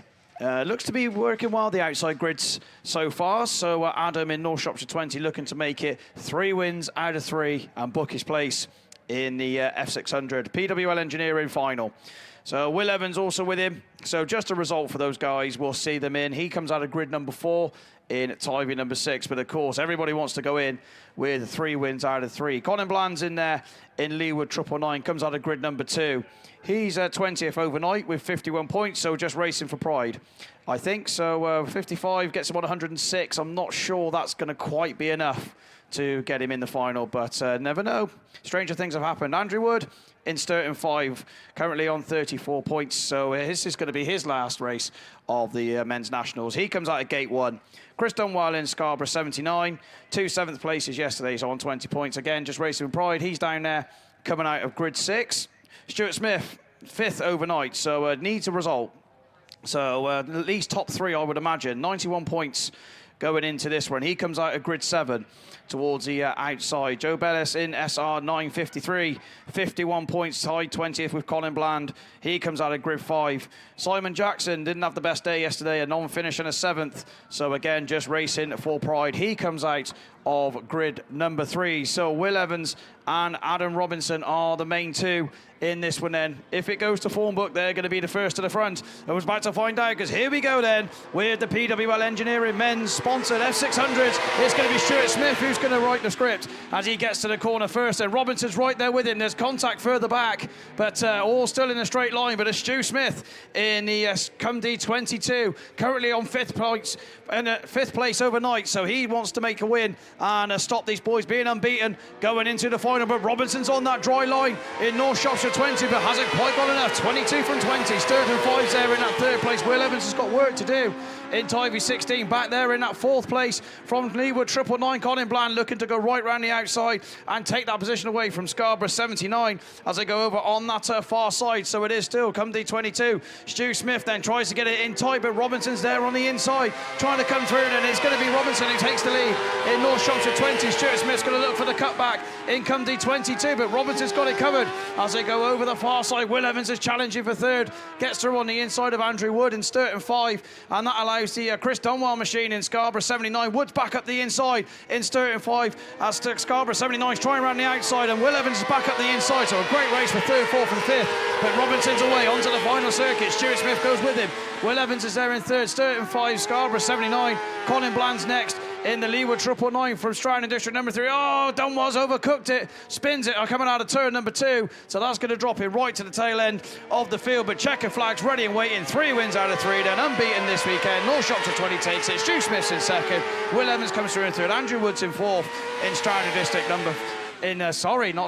Sturton number 5. Colin Bland from Simon Jackson in the Stratton District number 3. As the SR 953 comes through. And the recovering Chris Dunwell in Scarborough 79. So that one goes through. Race clear, I hope. Yep, race clear, got it confirmed. So race clear on that one end. So a good win for Adam Robinson in North Shropshire 20. So, okay, rerun excluding Yorkshire Dales 204 for cause of the stoppage. So that's race number 2. So, unfortunately, then Ethan Hodgson is unfortunately out of that one. So we're going to go on to race number 4. Charlie Curtis comes out of grid 5. Andy Watson in grid 6. James Brown, another unbeaten car, looking to join Adam Robinson and go through unbeaten in the F600 grid 4. Darren Gradsby 8, Stu Herman 7, Steve Hilton 2, Andy Reeve 1, and Richard Morehouse comes out of grid 3, and it's Evesham 202 of Gradsby comes across from grid number 8 and gets the whole shot. James Brown's in there as well in Scunthorpe 811. He looks to make Robinson and then go in 3 wins out of 3 as Hinton spins on that top corner in Leicester number 1. So that's him done unless something happens as cones go flying. Then James Brown, be careful. Don't want to take too many of those, but it is 202 from 811. And Sue Herman's next in Cumdy 56 from Charlie Curtis in Athelston 552, looking to come through and challenge. Not quite as Andy Reeve in Nottingham 28, just gets a bit of push on, just allows Andy Watson up the inside in Scottish Borders 20, but manages to hold on to that position. But Watson's back again up the inside, not quite close enough to make the challenge sticks, but 202 it is. He's got Scunthorpe 811 for Cumdy. Sue Herman's not got an answer in 3rd place in Cumdy 56. Doesn't really need to do much. She's a 6th overnight with 90 points, so 3rd points should see her into the final a little bit later on. But Curtis is there in 4th, racing for pride in 552, looking to get up another position. But Gradsby, he's coming on to the last start flag. James Brown's not going to sit there and settle for second, even though that's what he should do, because he should be in the final with 2 wins and a 2nd place near the top of the table. As Sue Herman's really under pressure now from Charlie Curtis in Athelston 552 for 3rd and 4th. Andy Reeve, not an answer to them, but he has to defend from Rich Morehouse in Scunthorpe 101. But checker flags waiting, and Gradsby's through. Evesham 202 takes it. 811's going to settle for 2nd. Sue Herman's next in Cumdy 56. Charlie Curtis is 4th. All Morehouse just holds on to 5th ahead of Andy Reeve. Scottish Borders 20 of Andy Watson. And last but certainly not least is Steve Hilton in Leicester number 1. Race clear on race number 4 of the PWL Engineering sponsored men's F600. Heat 5 down on the start line should bring out Border Counties 15, Bill Bradford. Many people's tip for the title this year. He's currently tied 14th overnight, 64. He needs at least a win, if nothing else. So he's coming out of grid number 3, so keep your eye on that car. Here we go then. No time to read the names, but Bradford's the one who needs to do the work. Your current champions in here as well. Wes Green, it is going to be Bradford and Wes Green in the Scarborough number 3, who are the first 2 to show. But Scunthorpe number 10 of Tony Wilson looked to go right round the outside and challenge the for all the cars then. But Tivy 22 slots into 2nd. O'Shan Hughes, but Wilson's going to try right round the outside. Wes Green's tucking it on the inside, but it is Bradford then who's going to bring him round. Border Counties 15. Scunthorpe 10 makes it work and goes through to 2nd place. Wes Green's in 4th behind the Tivy 22, but he's under pressure now from Lee Deegan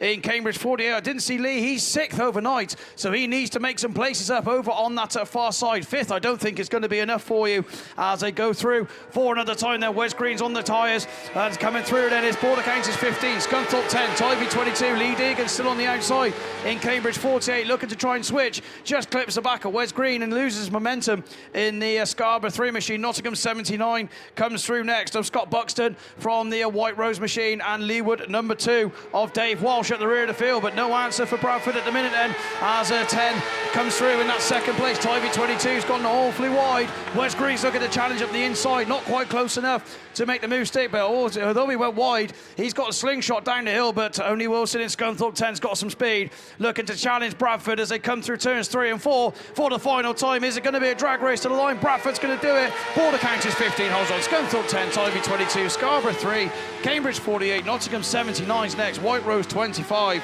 It's Martin Craston, didn't get a mention, sorry Martin. And Leewood, number 2 of Dave Walsh, comes through and completes. So Bradford then 55 points. So hopefully that should be enough to see you into the final for the F600s. PWL Engineering sponsored F600s. Got 2 reruns left to come. So looks like men's Class 8 machinery is down the line. Right on cue, just stepping into the box is Mr. Russ Thompson. Thank you very much then, Scott. So here we go then. We go to the serious end of Class 8s. We have our third run of qualifying. BBGEM, XC Works, your very kind sponsors. So before we get into this, I know there'll be 1 or 2 drivers missing from today's lineups, but one who is missing is Adam Jones. So Jonesy, as we all know, or Ads, one of the hard-working members of the hosts here this weekend at Border Counties, sadly won't be competing because apparently this morning his wife Donna, on her travels back home, was unfortunately involved in a road accident and is currently in hospital. So she's been kept in for further observations. But yeah, Adam messaged me this morning just to let me know. So I'm sure myself and a lot of people here send our best wishes to Donna on a recovery and hope you're not too sore. So yeah, all the best to you both. And yeah, we'll see you all back at the race field soon. But I know if you're going to get a chance to try and be as comfortable as possible and watching away or listening wherever, keep an eye on Class 8s. I'm sure you'll be supporting some of these drivers. Right, after 2 rounds of qualifying, Daz Mullen is the one unbeaten so far on 2 heat wins. Cameron Mills, Dan Thomas and Mitch Wells are all on a win and a second. Colin Linehan and Ash Howard are on a win and a third. Jamie Meehan's on 2 seconds. Liam Nichols and Tyler Priest on a win and a fourth. Completes the top 8 scorers. Don't forget, that's where you need to be. Race 1 is a go, and who's it going to be? And of course, I'm not ready on the watch at all. But anyway, up the hill we go for the first time. Jake Herdman from towards the inside grid makes the best of the starts. It's wet out there. Where's the grip? Where's the slip? And these boys are going to find it. Herdman, it is down that far side. Somebody round the outside. It's Lee Kent throwing the whole shot round there. Variety of lines going downhill into that turn. And it's Herdman finding the groove and the driest of lines. He's got it there. Up the hill he goes. 57 in his 1 for EA PhD 21. Ash Howard already looking rather dirty out there in that third position. It was silver to start with. On one side it's completely brown, but a challenger Lee Kent is on form here, isn't he? And he's searching for some scores to go. Ah, we go Reds. What for? Lee Kent hasn't seen them on that wide line. Neither's Reese Wyeth, who come flying past. We've still got Herdman there. What's happened? What we done? 2, 4, 6 cars were in that one. We were already down 1. So, Reese Candy was missing. Is he? Was he there? Ah, there he is in the blue machine. Kian Smith in Causeway 19. And Liam Nichols was in the mix as well. So they all get a second chance. Okay, so looking at that, maybe start straight incident. So start straight maybe, but we'll try again. We'll go groups B, H, M and R. All right, away we go. There was a call made. We'll come back to it, but we go with race 2, and it is Jamie Meehan once again. So quick out the go. Oh, there's contact. Callum Barker goes round, and that's upheld. Is that Scott Shell towards the back in Forest 95, but Barker gets himself rejoined, and he's going to continue on his way. But it's Jamie Meehan, West Waterford 1-3-2, who is leading the way. Then up the inside goes Max Lewis. Then it's Bryn Powell, Alex Hall, Josie Tomkinson throwing the haymaker around the outside. Scott Shell watching. Hall's lost traction there, and falls back, but Callum Barker comes through. The rest keep racing. West Waterford 1 for E2. Second, who is it? It's Bryn Powell, I think Ludlow 4, who's in with a chance. This Meehan he's led both his heats so far this weekend and then lost out late stages and finished second. Now he's trying for it. Are we going red? We are. It's red again. We did so well yesterday. Wow, okay.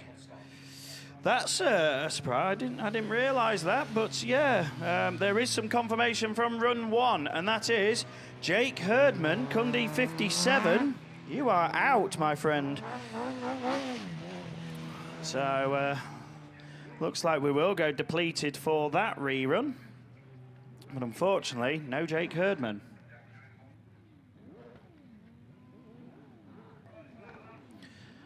And discussions are going on the next one. We're going to swiftly move into race 3. Then DINS, Group DINS. We've got DINS. There is one missing out of Group S. We'll see if we can figure that one out. It might be the one Jonesy was meant to be in. But anyway, we're going to look to go here. Drivers look to the bungee points, and away we go. And this is a top lineup. Aaron Cavigan, Cam Mills, Dan Hughes, Neil Tabby, Sam Matthews, Darren Mullen, Tom Chadwick. And it's Mills who leads into turn 1, then the champion. He goes, there's a little bit of wheel rid. Oh, there's contact. Mullen goes round in White Rose 38. He's now facing the right way, but he gets it going as well. Sportsman through and through. And he continues. Neil Tivey running the same line. He ran in Class 9 earlier, which is as wide as you can. Chadwick comes through. Tom Chadwick then north up to 151. Tight and tidy. And he leads Dan Hughes there out of looking the stock catch earlier on this morning, but now looking strong in the 8. Runs in third ahead of Mills, who's recovering to 4th. After that, somebody's gone round on the entrance to the back straight, and they're facing the infield, but it's Chadwick tight. The rest of them follow like a train. Neil Tivey still the one braving it on the outside, throwing caution to the wind in West Waterford 142. Daz Mullen hoping for a stoppage and praying that if not, that his points will get him into that final. It was Aaron Cavigan who got it wrong in Central Scotland 46. We go 3 wide now for a battle for the lead. It's Chadwick with 1 to go. Mills, Tivey's hung out to dry. Dan Hughes is there. Sam Matthews back in 4th or stroke 5th. Mullen's closing in at a rate of knots. Look at the pace he's got. He needed 1 more lap here if he was going to challenge. He may find something yet in the final turn. Tivey throws it all against the wall for the last time, but Tom Chadwick wins it. Who's second? It's Tivey, Mills, Hughes, Matthews, Mullen. Wow, that was close. 1 minute 28.76, and confirmation from run 2 as Aaron Cavigan crosses the line. That is Bryn Powell, sadly will be excluded from the rerun in Ludlow number 4. God, if Mullen had 1 more lap, he would have been right in that, and I would have expected a top 3 finish, but he's going to have to live and hope now.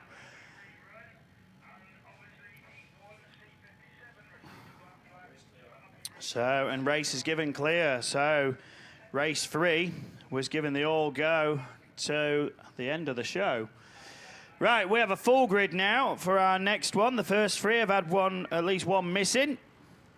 We're going to see what groups G, J, O and T do.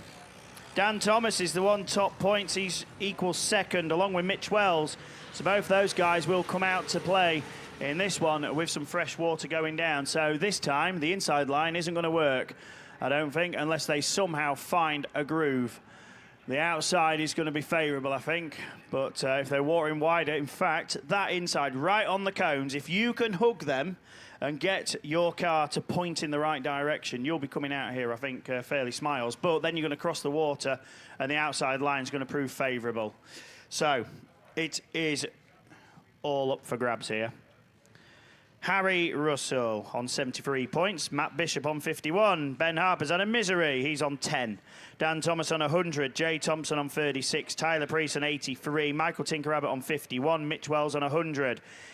The focus really is on Harry Russell, Dan Thomas, Tyler Priest, Mitch Wells. They're all in with a shout. The rest, it's going to be a tall ask. So Tyler Priest equal 8th. Harry Russell equal 11th. Jake Herdman's gone. He was equal 13th. I don't think Sam Matthews is going up from equal 13th. Bryn Power's also out in equal 15th. Dan Hughes had a strong run there. I don't think it'll be enough to push him through. The rest, it's still to play for.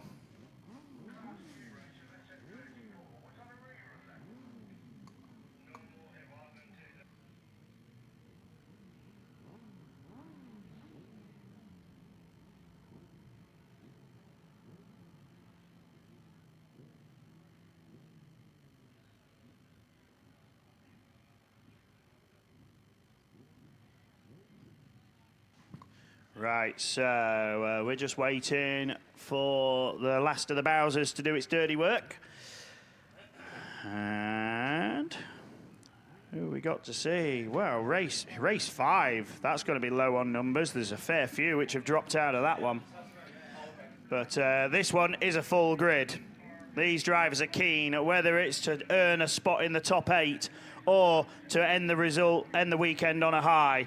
Who are we going for then? Yellow flags are up. We wait for that bungee, and Motorbike Power will blast away, and away we do go. Class 8 it is once more. BB Gem, XE Works, your sponsor. Mitch Wells was left back. Jay Thompson's already lost his roll off, and that's not what you want on a water track. Tyler Priest goes around in turn 1. Dan Thomas finds it, and he comes through in PhD 47, and he's going to lead this one and try and get that pink machine into another final. It's a pink 1-2 because Harry Russell's there in second. Third gets crossed up. Look, I told you the inside may work, and Michael Tinker Abbott finds that first, and he hooks those cones for all he's worth. Mitch Wells follows in his tracks, and they try and go nose to tail up the order. We're waiting on that. Do they progress any further? Does the outside line? It's a lot further in distance, but is the condition there to prove better? Dan Thomas thinks so. He stays on that wide line. Harry Russell follows suit. Then we go 3 wide. Mitch Wells has changed groove, and he's gone. Switch to a slider to the outside. Tinker Abbott still sliding up the inside. Matt Bishop throwing a bomb on the outside and moves up to 4th. And Tinker Abbott's the one who's lost out and dropped back. But it's Dan Thomas, and he's away and clear, looking to go on 155 and into the final for 2026. Harry Russell second, Mitch Wells up to 3rd, Tinker Abbott still squabbling with Matt Bishop for 4th and 5th. Then it's Ben Harper, a cone goes down. Jay Thompson just finishes that one off. And then Tyler Priest, who lost it all in turn 1. The checkered flag being very enthusiastically waved. And here we go, Dan Thomas takes the win. And he's in the final. Harry Russell, will it be enough? We'll wait and see. Mitch Wells, Michael Tinker Abbott, Matt Bishop. Then we go Jay Thompson, Ben Harper, and Tyler Priest to complete. And, okay. Okay, very, very important. We have a young lady with us of the name of Amy Lort. So can please the parent or guardian of Amy Lort please come to race control. We have a little girl, Amy, who would love to be reunited with you. So please, parent or guardian of Amy Lort.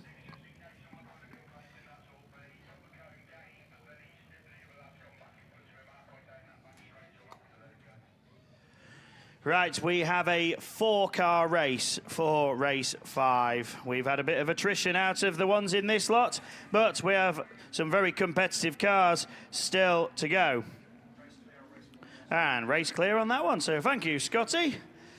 Right, away we go then. Wheelie from Colin Linehan as they charge up the straight for the first time. So it's Emily Jefferson, Dan Stead. Linehan's on the wide line. Dan McKenzie goes 2. McKenzie's equal 11th. Linehan's equal 5th. Jefferson's equal 37th. And Stead's 23rd. But at the minute, Stead's the one who leads in BC6. Linehan goes to the outside. Jefferson there. McKenzie, the one playing the different game. He goes tight on the cones and tries to make up lost ground. He watched how it went in the race before. This track dries very quickly and the grip will come back. Is it enough in this race, though? That's what Dan McKenzie's hoping, and he can make up lost ground after a steadier start. But it is Steady who leads the way in BC6. Runs out wide once again. Look at that. 4 very different lines. And McKenzie, it's now coming looking good because Cambridge 44 is sneaking through, and this win will get him in, I think, into today's final. He's certainly hoping so, but still sticking to that inside line. Stead's still there on the outside. Linehan now switches to an inside groove. Jefferson hangs it on the outside, and who's it going to be? It's Mackenzie. Linehan's coming through now. Look, Stead, your outside chance is not paying off, and you're starting to lose ground. You may get close at the checkered flag, but now you're down to third. Linehan's up to second, and that could be enough to put him through. Oh, Stead's gone. BC6 slows, and his race is run and done, but very much winning is Dan Mackenzie. Dan Mac, hopefully back in the final. Cambridge 44, Linehan hopefully too. Then we go Jefferson third. And what happened to Dan Stead as I missed the button to press stop? A bit poor at this, and but he's made it through to the finish. Whatever it was enough to hamper his progress for that final lap. And we go race clear. Right, so I will take out of 15 Class 8 races 4 stoppages. So I'll go with that. It's not a bad deal for me. But we have Class 6 on the line. So 6 is for a rerun. When isn't there a Class 6 rerun, Tim? Well, okay. This one, Jordan Tinker was involved, and he ended up touring round. So maybe that was why. But over to you, mate. Yeah, thank you, mate. So not quite done with the Class 6s as yet, but we're going back in to race 2, and of course this was the one that Jordan Tinker was touring around the outside. So obviously deemed a problem with that. So. We go back with Todd Harwood, Lindsay Page, Mark Moore, Jordan Tinker, Simon Horland, Tyron Goodchild, and Mickey Mann. I don't think Mickey will be there. I think he is the exclusion from the rerun, and yeah, definitely can't see the Eastern 5 machine out there, but we definitely know the 273 machines out there. That's Todd Harwood at Legion down at far side. For the first time of asking, Tinker now running in second in York's 35. That second place will do him very nicely to book himself in the final. Ahead of Mark Moore at number 8 from Tyron Goodchild on IK 734 and Simon Hall in SR 888. But once again, it is Todd Harwood in Senior 273, a fifth from yesterday. So this will also book his place in the final. 273, Mountain 8 from Tinker and York 35. Just starting to drop back, but needs to keep that third place start. Doesn't need to be dropping any further than that as they once again go down the far side. But Harwood, once again, he's going to bring him round with 1 lap to go. Senior 273. Mountain number 8 to Mark Moore. York 35 with Tinker and IK 734. And Simon Hall will complete it all in SR 888. But half a circuit to go, and looking to book his place and spot in the Class 6 final 2026. Todd Harwood takes it to near 273 from Mark Moore, Mountain number 8. Tinker, we'll see you in the final as well. In York 35, IK 734, and Simon Hall in SR 888. So now we get the Class 6 finish. Sorry, Tim, just jump in. We've still got this young girl here. 2 years old, Amy is. 2 years old. So some parent is either out there looking for your daughter. Her name's Amy. Please come and see us in race control. She's been here for a good nearly 5, 6, 7 minutes now. Obviously getting a little bit anxious. We think her father's name's Gordon. So if you are out there, please come and pick your daughter up. It's unfair for her to be here on her own, bless her. She's such a lovely little girl. Credit to you. But obviously, we would prefer that you come and pick her up. So here we go then. 2 drivers, 1 space in your Class 2 final. KS Cole Farming, your sponsors. And I was bang wrong when I said 110 points wouldn't get you into the final, because that's exactly what these 2 drivers have picked up over the course of the weekend. At the moment, though, it's Ryan Smith in PAC number 1 that leads and exits through the Startgate turn for the first time. Just about a car length between them as they go into turn 1 for the second time. Danny Robbins just leading the chase. He's the only one in the chase. But it's Smith, and it's going to be an awfully hard job for Danny Robbins to do in just a 2-car race to go right round the outside of Ryan, because all he's got to do in all seriousness is control the pace, not make a mistake, and make sure that he can keep that micro pointing in the right direction and fast enough to avoid Danny from making a move on the inside or the outside. But we've already got that yellow flag with a black cross being made ready. PAC1 then, Ryan Smith looking to book his place in the final as he moves on to his last lap of this Grove Farm Raceway here at Border Counties. Danny Robbins not out of it at all, just hoping that Ryan makes a little mistake. But it looks like with just over half a circuit to go that he's out of that final, because it looks like PAC1 representing the South Wales League will be in the top 8 after 3 rounds of qualifying, and indeed it is. Ryan, we'll see you in the final a little bit later on. Danny Robbins, unfortunate.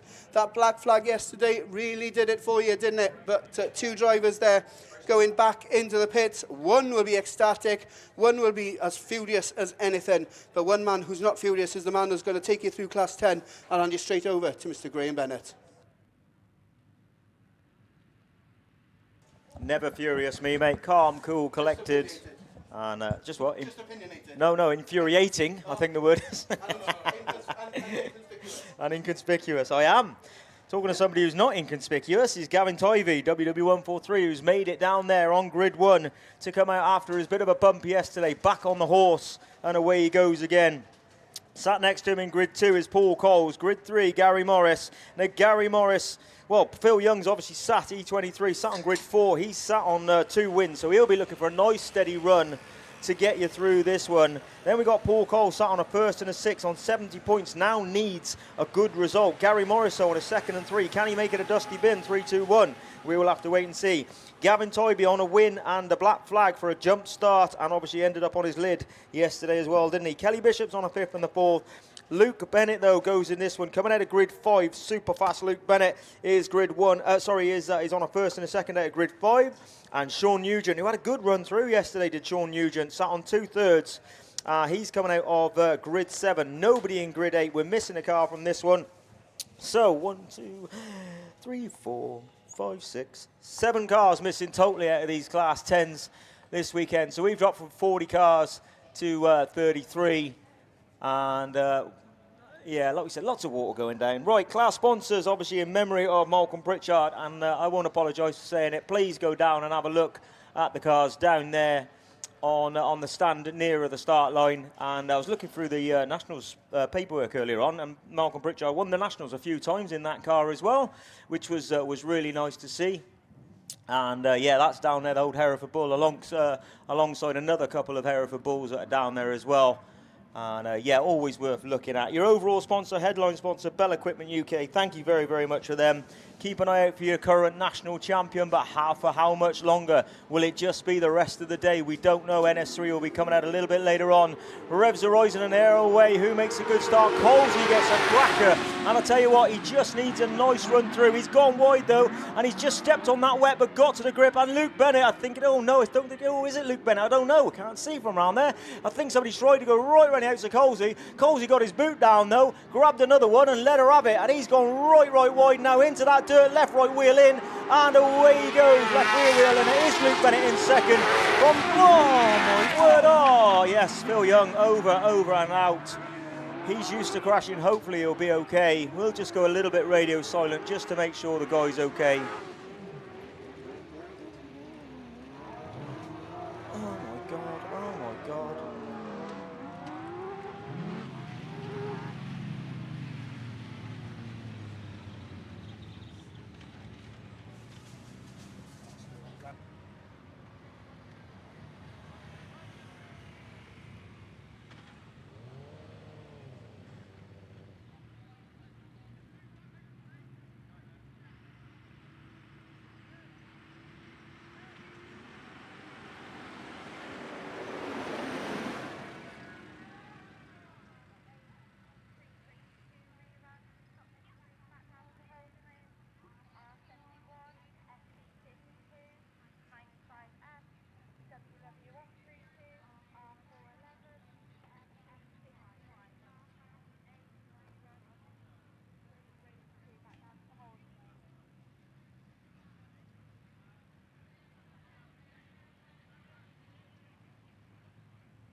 Right, for anybody who's in Phil Young's family down there, yeah, he's out and looking quite well for himself. Helmet's off and having a chat with the crew around him. So he's, like I said, he is used to crashing his poor Phil. But again, luck running out for him this weekend. Now, can he get it repaired? And will 110 points be enough to get him in that final later on? Let's see how much damage is on that car. He's got a really good crew down there with him that will be working through to get that car back on all four wheels properly. But very sad to see that. Phil was having such a stupendous, that car stuck in gear as well, if you guys can hear me. But yeah, it's having a really good weekend is Phil Young, or was Phil Young, sorry, before this point. But Hayley's down there, I'm sure she'll appreciate that he's okay, and he's a tough old boy. And he will be out. So, looks like we've got a fair bit of fencing repair to do. These guys, we were just chatting in here, they're probably pulling a good 85 mile an hour just as they're coming up this straight now before they're hitting that corner. And if you watch the Class 8s go around this top corner, they're not easing off. Dan Thomas, absolutely flat knacker on the limiter. Third gear probably, maybe fourth. He might be on a 4-speed box, which is probably geared to about 96, 97 as he's entering that corner. And he's not backing off until he's coming out the corner. And that sounds really stupid. But as he's coming around the corner about 2/3 of the way round, that's when he's probably backing off just to get the front end to dip round so he can get it nailed down the back straight. But other than that, they're not easing off a lot at all. And like I said, real shame to see that car of Phil Young's in that state. I see Lance Bowen's down there. Obviously, he looks after that car during the weeks, etc., or when there is damage. And Archie, obviously, so they'll be assessing that. And hopefully, actually, Lance Bowen should be down on the line down there, shouldn't he? Thinking about it, but he's out here to see if his mate's okay, which is a calibre of the man, isn't it? Let's be honest. As I say, there's going to be a bit of downtime now to get these fence posts put back together. And as you can see, the post rammer already doing its job. The posts are already going into the ground. And it won't take this team long at all to get this track back together. What are we sat on? 1:15, so not bad. We've only got 10s to do, possibly a couple of reruns of maybe a rerun of 8, I think there is to come. Is it one rerun of 8, Gareth, do you remember? One of the F600s, is it? But yeah, a few little races to go, but hopefully 2 Class 8 reruns. Thank you, Russ. So 2 Class 8 reruns to go and possibly an F600 to go as well. And then, like I said, we're probably only 6 or 7 races away from getting to see your finalists down there on the start line for the 2026 men's and a few ladies national championships. Anything? What do you think to it, Russ? I think it's even if we had a nationals where it's pouring down with rain, like which we've experienced over the years, I still love it. It's still the best event of the year for me. This. Yeah, you are like a kid in a sweet shop when you come to the nationals, right? I love it because it's also, even though I make myself ridiculously busy with stuff, it's still like a holiday to me. We don't go away that often, so this is the time of year we always plan for. Yeah, I do silly amounts for it, which is people are actually they enjoy, which means I enjoy it too. But now the racing's been fantastic. We've had frill spills, which like we've seen, which obviously makes up racing. And yeah, there's been 1 or 2 moments. I'm sure there'll be a couple of grumpy people out there. Results have gone against them, but overall, yeah, it's been mega, hasn't it? Seems really positive, doesn't it? You know, like you say, there will be the odd people out there that think the world's against them. You know, when they've had a bad result, but if they stop and have a look back through the racing when they get a chance. What is it, a week's time, I think it goes out for free, doesn't it, or something like that on the stream. And they'll probably have a look back through and realise that maybe it was justified and probably a bit calmer then. And, right, let's go and try again next time. Is that Phil Young's car going off on all 4 wheels? That's it is. To see, mate, I mean, we're stood a few metres away from where he impacted that fence, and it was a hell of a whack to take out, obviously, the number of posts that the guys are working really quickly to put back in, look. Yeah, and we're not talking matchsticks, mate, are we? No. There's some good 6-8-inch round posts, aren't there? I can't remember what the legality is. I think it's 8 inches round, but yeah, they're monster posts. Some serious timber, but the team have nearly put all the posts in. Obviously, there's the arm coat to get back on and the wire rope and everything to make, and they've got we can't start racing again until they are absolutely happy that the barrier is at full strength again. Yeah, 100%. But I mean, it just showed. I mean, the impact as well, as you mentioned, the speed that these cars are coming off these turns now. It's incredible, isn't it? I mean, cars were always quick back in the day. But they were quick in a straight line. They didn't carry the same pace out the corners that they do now. I used to have this argument with my stepdad, Andy. We used to have this argument, they're no faster now than they used to be. And I went, stop. At the end of the straight, maybe not. Maybe a little bit faster, but maybe not. But now, instead of at the end of the straight doing 85, 86 mile an hour, now they're doing 85, 86 mile an hour halfway down the straight. Yes. And that's the big difference. But it's also, it's obviously the improvements in the tech, in especially the suspension and that. Like they get the power down so quickly now, to where years ago that there would probably be they'd have to be a bit gentler at times to get it to fully get down. But now, I mean, the tech in the cars is... You ain't going round as fast around here with a set of Spacks on anymore, or you no disrespect to Spacks. But they're not going to do it. I mean, I've mentioned this a few times, and I did it a number of years ago now, and I was trying to compare this like a race time from more modern to the 90s as such, or even the 80s. And I did this, and I tried to find a track which had two nationals, and it was a fair comparison, because to me the track looked almost the same. Some people said it wasn't, but I think it wasn't far off, and that was at Withington. They held it in 1990 and in 2015, and I used those 2 years. And Dave Fenwick, Bumble, he won the Class 7 final in 1990, and Jake Roberts won it in 2015. And I timed both races, and when I worked it out, Jake would have lapped Bumble on lap 7, I think it was, of an 8-lap race. Really? So that's the difference, and it was a watered track in 2015. Yeah. And you think Bumble Fenwick would have been 400 or 500 horsepower back then, wouldn't he? They had some big motors, but they were heavy motors as well, weren't heavy cars. And heavy cars. Now they're getting these Chevys down to 600 kilos. Yeah, just over 600 kilos. The Mark III Escort would have been over 300 kilos without the running gear. You're probably not wrong. I mean, like I say, I mean, people used to have it all the time, didn't they? They used to put. Was it Jeff Gallagher? He had a speed gun once, and he was clocking them, and they were hitting like 90. Was it Class 10, 94 mile an hour? 90 odd mile an hour as well. Lyndon Phelps in that BDG or BDA was. BDH, so again, the straight lines, but the top end speed isn't really much. I mean, to be fair, I think how wide some of them are going round here. Yeah, if they are far off 100. Yeah. I remember that little single of mine. I went through the speed trap at Radford about 86 mile an hour on my roof. Yeah. On the straight.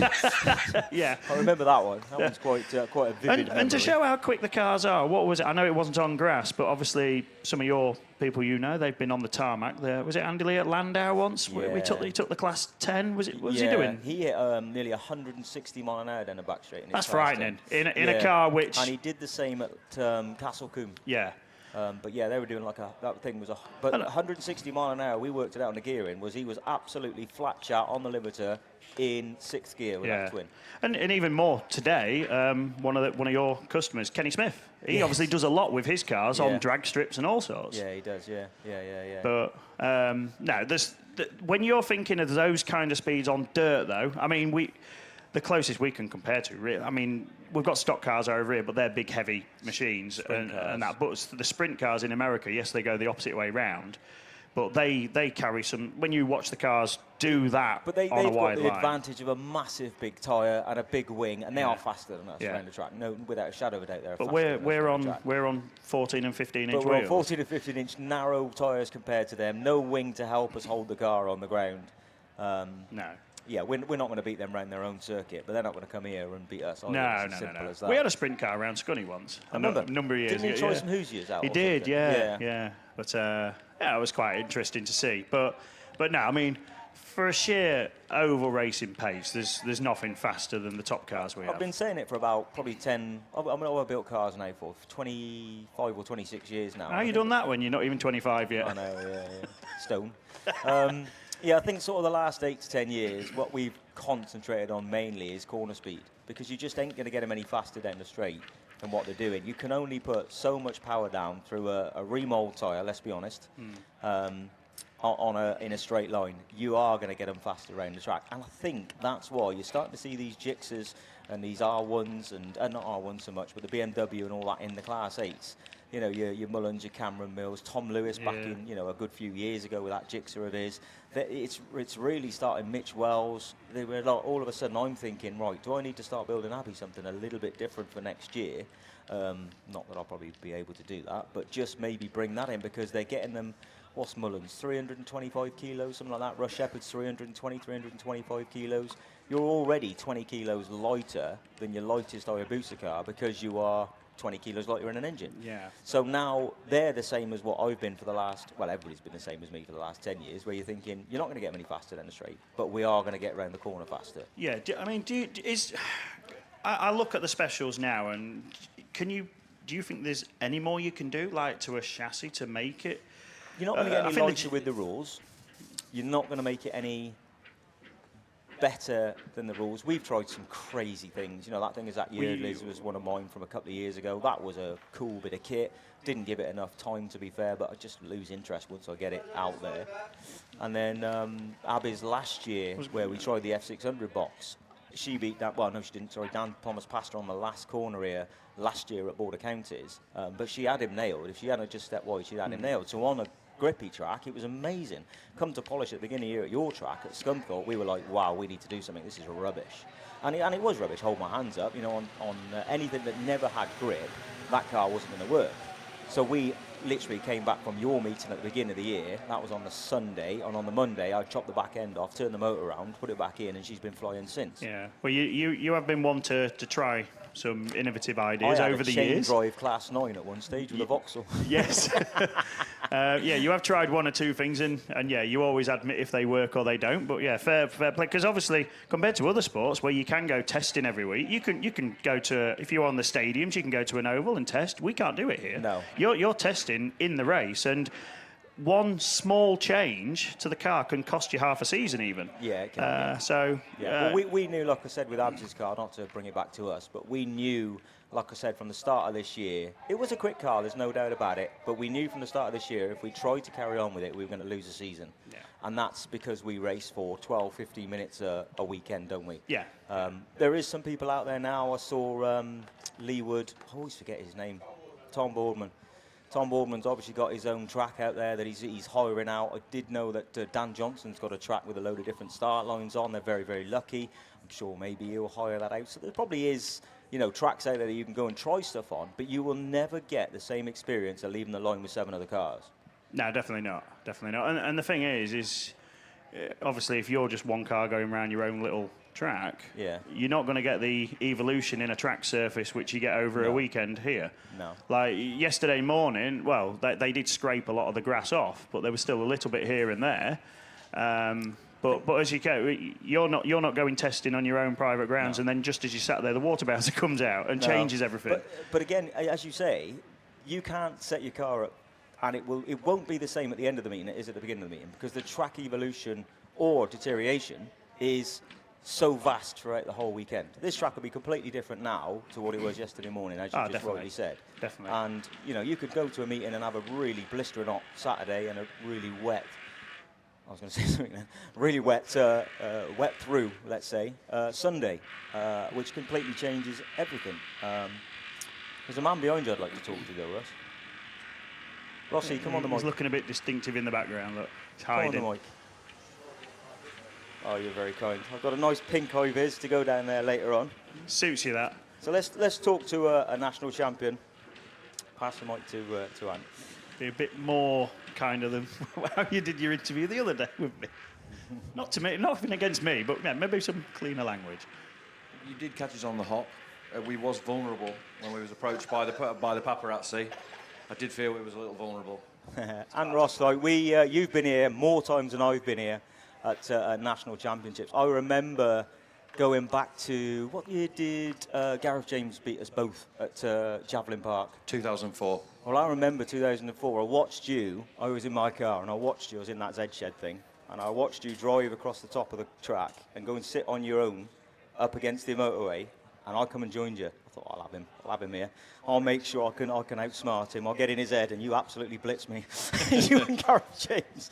So it's things like that you know, you try and get in each other's heads down there, don't you? But the psychological side now, what these guys are going through, and when me and you take the start line walk shortly, when them guys are getting their heel in the dirt and looking for a groove and picking a grid, the psychological game then is very, very strong. Yeah. And it's important. And there's some guys among us that me and you have raced against and across all other classes, and some of those guys over the years, you see them and they're prolific winners, prolific heat winners, and then they get to the finals and they just don't have the last bit.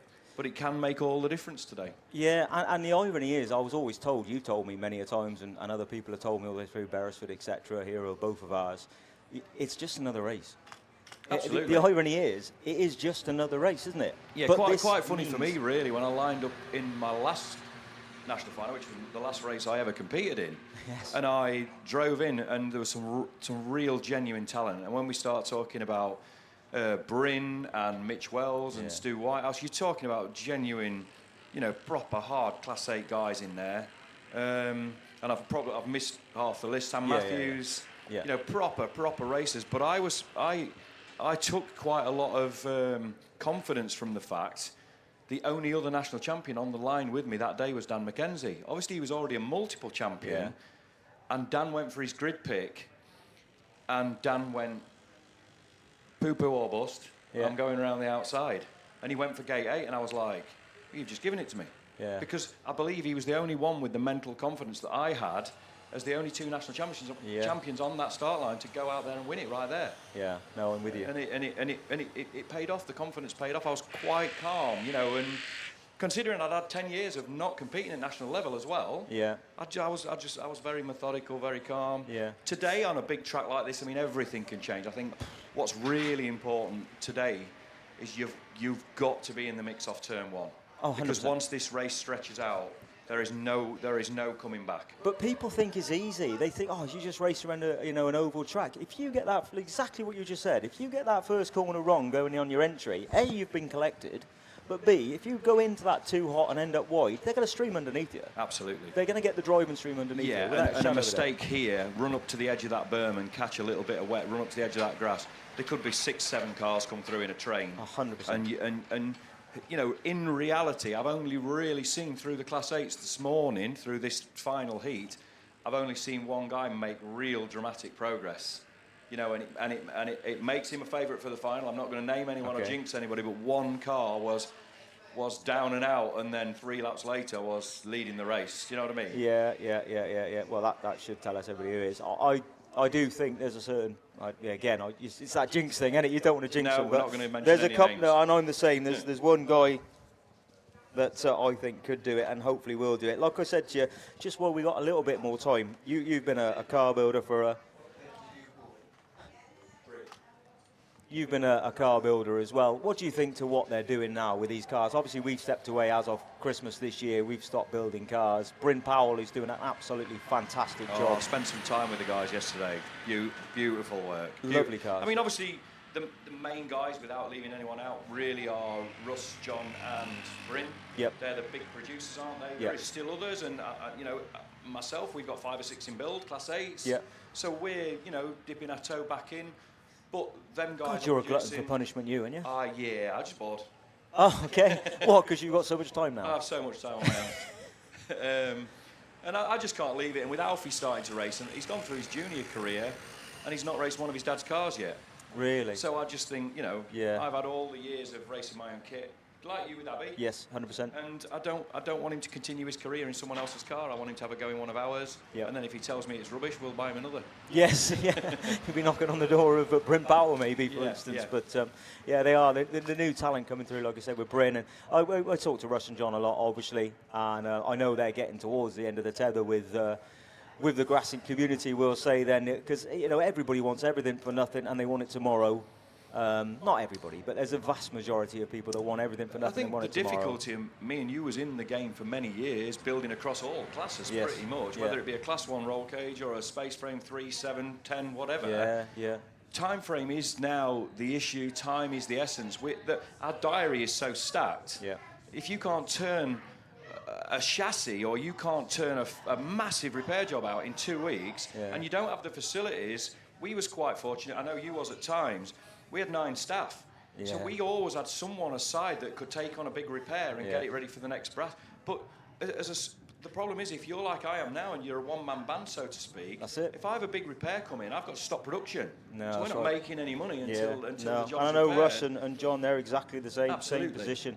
Absolutely. Right, thanks for chatting with us, mate. I will see you down on the start line in, probably half an hour, we reckon? Let's get these menaces out of the way and we'll go and have a chat. Right, back to the line then. 10s are going to be away this time. Let's see who does the business. Mark Pascal then, he's one to look out for. Now, bearing in mind they've watered it, Mark, so please do your best. I want to see you in the final. He goes right to the outside line, and he's chose the right line. Right around the outside goes H250, down the back straight, H495, I think that is. Let's come underneath him.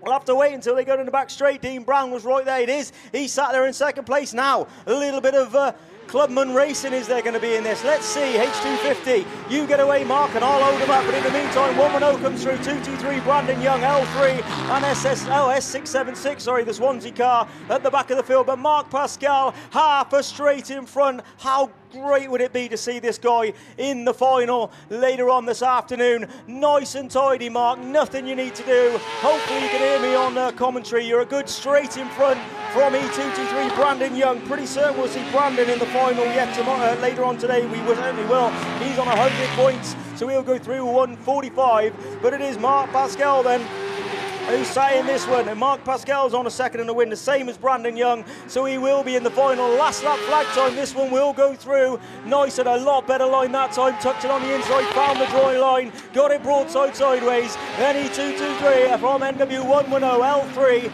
Then who's this coming through? Is the Swansea car in S676R. Some club member you were 495, but you know what you needed to do. H495 then, and here's your race winner into the final. Mark Pascal, H250. Well done, Mark. Fantastic to see. You'll be in the final as well, Brandon Young. Good to see that as well. NW110 will have to come back again next year then. L3. And then the Swansea car coming over with the big bumpers in S676. And H495 after a great start. He will, H495 will finish the meeting. Obviously Dean Brown and at the back of the pack. But I tell you what, that is a bit biased on this one, I'm really sorry, but great to see Mark Pascal, 2 wins in a second, into the final, and as I said, that car, a former national champion already, so it's got the pedigree. Hopefully he can pull something out the bag later on. Right, let's see what we've got here. Andy Hornshaw, black flag in a second, needs a result. Danny Wade, Sam Burbridge, Carl Best, Wes Tinker, Lance Bowen. Who's got the inside grid? It's Lance Bowen with Tinker. Now, has Hornshaw learnt his lesson? He has. Backs off, tucks it in. Who's that going up the inside? Is it Danny Wade? I think it is. And Lance Bowen going as well. Lance going round the outside. Danny Wade on the inside. Now, Lance, a second will do you the world of good. I think will get you in. So let's see if we can. Hornshaw gets a bit of a punt and pushes out wide. But Danny Wade in the XC Works car, 34 from 22. From ST40, the twin booster car, Millington. And then BC3, who's on a good result up to now. Carl Best on 4th and a 1st. But he was definitely needed a top 2, I would say. But Lance Bowen throwing it up the inside of Danny Wade. Danny Wade hits the brakes and tucks in, tries to come back under Lance Bowen in BC22.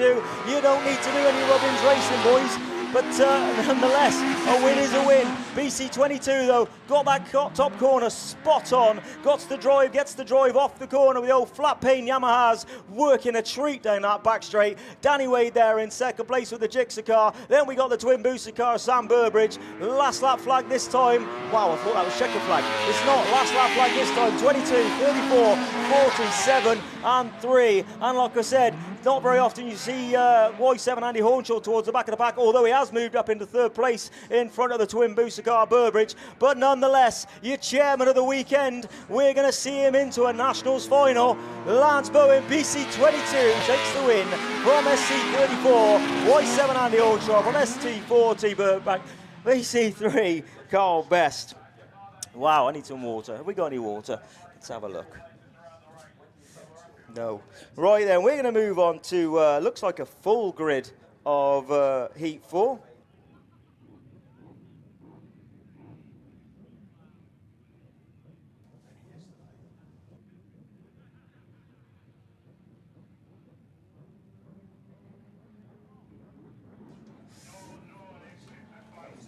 Right then, let's move on to your next run then. This is going to see Darren Hancock, Callum Jarvis, Chris Ellis, Barry Leach, Ian Stott, Liam Evans, Thomas Morehouse and Carl Morgan. Liam Evans, your current national champion, coming out of grid 2, gets a good start, gets the power down, pitches are in beautifully, and let's have a look at that front right wheel bouncing all over the place, waving to the crowd as it does. Carl Morgan settles in the second behind him in the Border Counties 666 car. Carl's really got that car going really well now. Who's that going darting round the outside? We'll have a look as they come back through.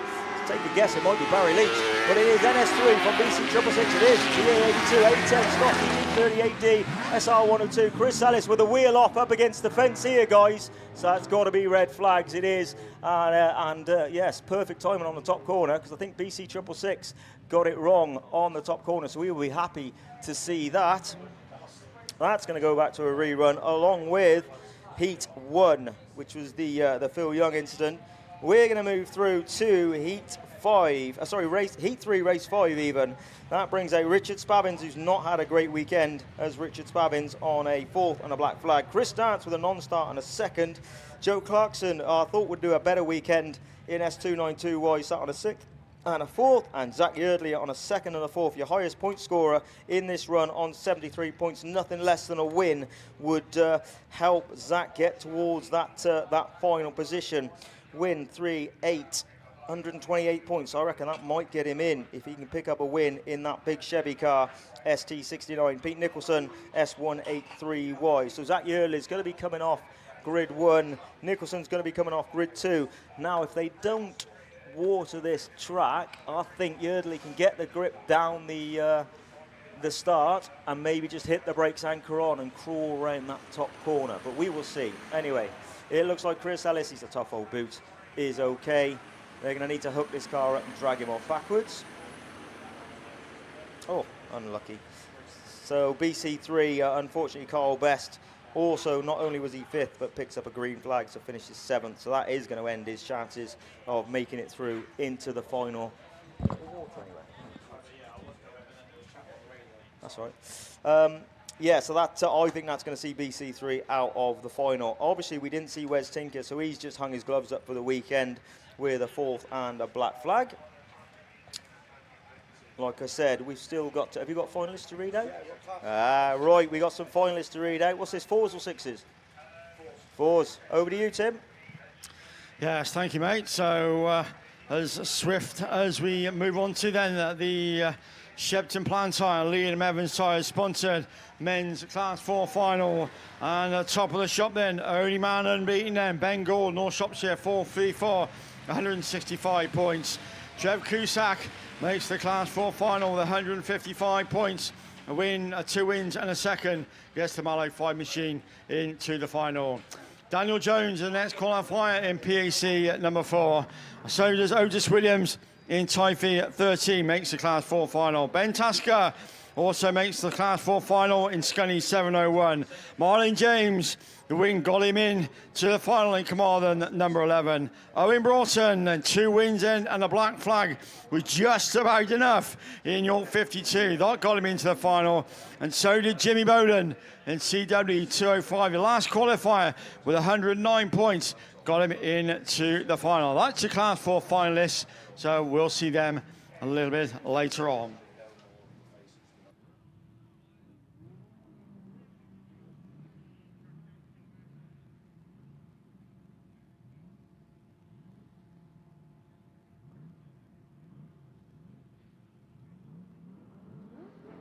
Right, so SS6 was the cause of the stoppage on that one, but let's go then. Let's see what the big Chevy can do. Gets a good start then. Who's on the outside?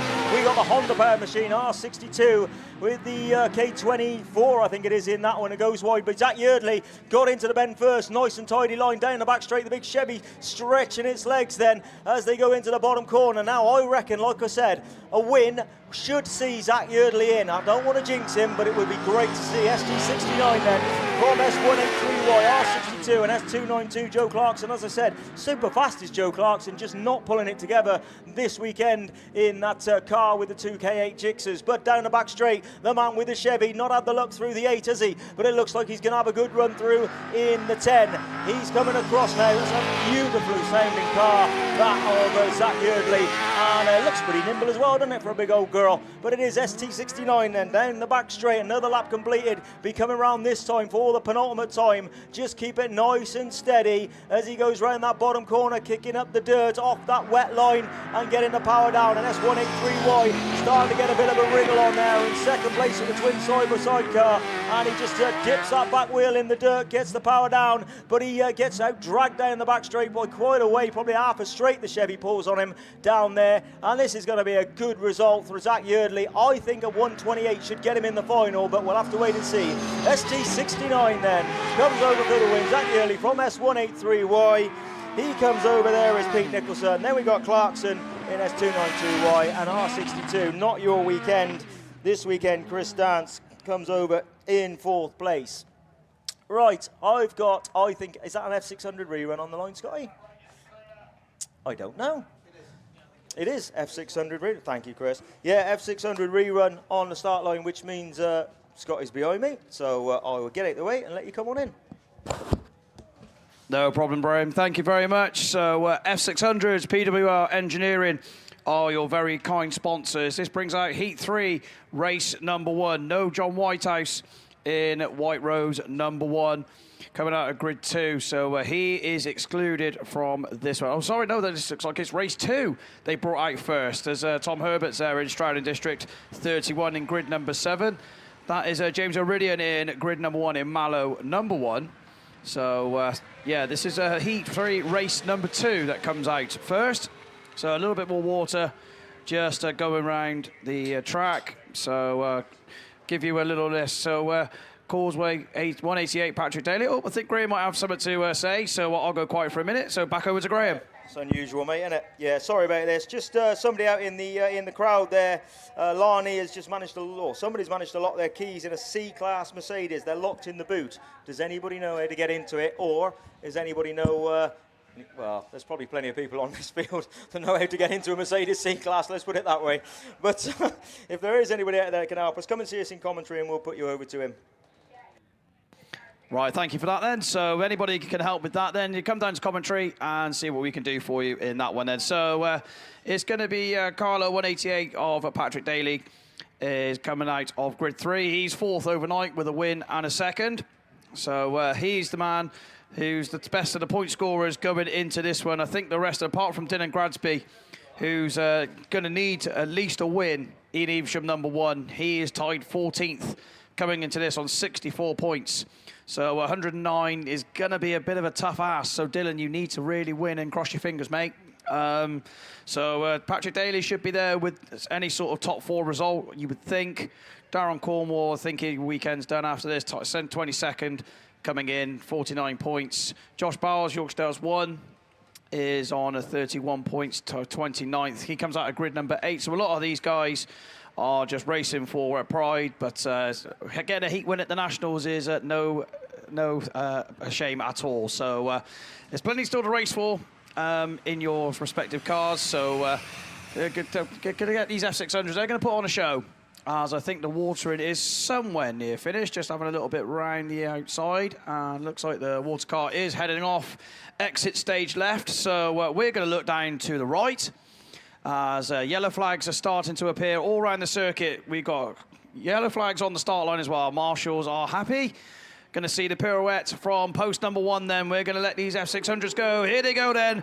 This is Heat 3, Race 2. F600s coming your way. Gradsby's going to make the start again in Evesham number 1. Patrick Daly's in there as well in Causeway 188 as the Carlo, sorry, I keep getting it wrong, Mickey, I'm sorry about that, but it is Daly then who's going to go through on the inside, but Herbert's going to go right round the outside in Stratton District 31, takes the lead then, but he's going to go on the wide line. Daly's going to come through across the wet on the inside, and he's on the switch as Herbert then, 31, Cornwall's trying the very inside, but 188 it is, who's going to come through then on the slick stuff, but 31 Herbert just has to square up. That allows James O'Ridian to come through in Mallow number 1. Evesham 1, Gradsby follows in that 3rd place. So Herbert's gone from 1st to 4th in the space of a corner then, so he's got work to do, but Daly it is who's going to get away in this one. 188 it is, he's going to bring him round from number 1 of Gradsby. He's under pressure now from the rest of the chasing pack. Herbert's there from Josh Bowles, Jamie Jarvis is in there as well in Scarborough 134. Darren Cornwall in IK 77 still trying the inside line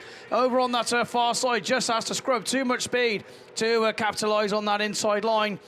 As they go round then, forward it is going to be penultimate time then.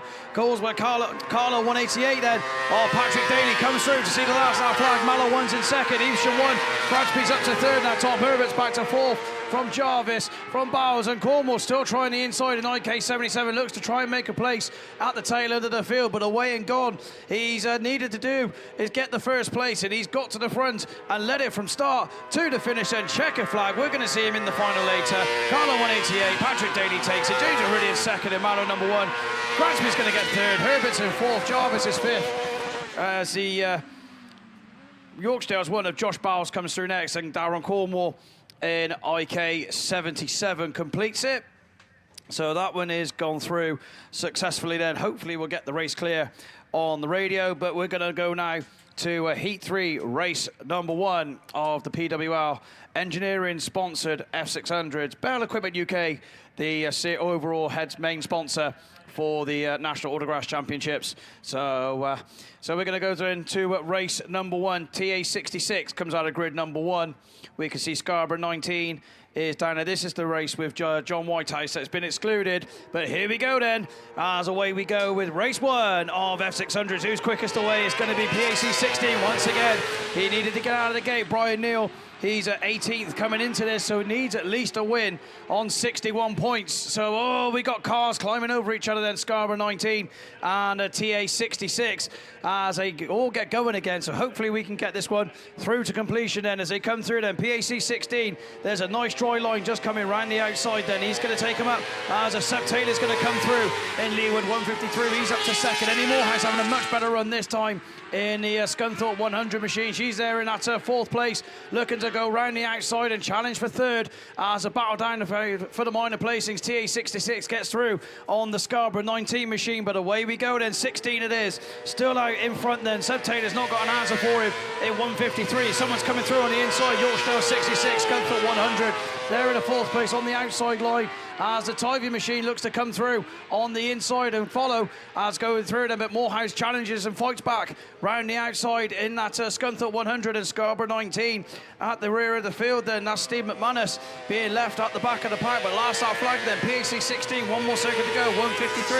Tivy 66 now has come through into third place. I mean, Morehouse has gone back to fifth in that one, but the Yorkshire Dales machine looking to get up the inside and make a challenge, but hasn't got the answer.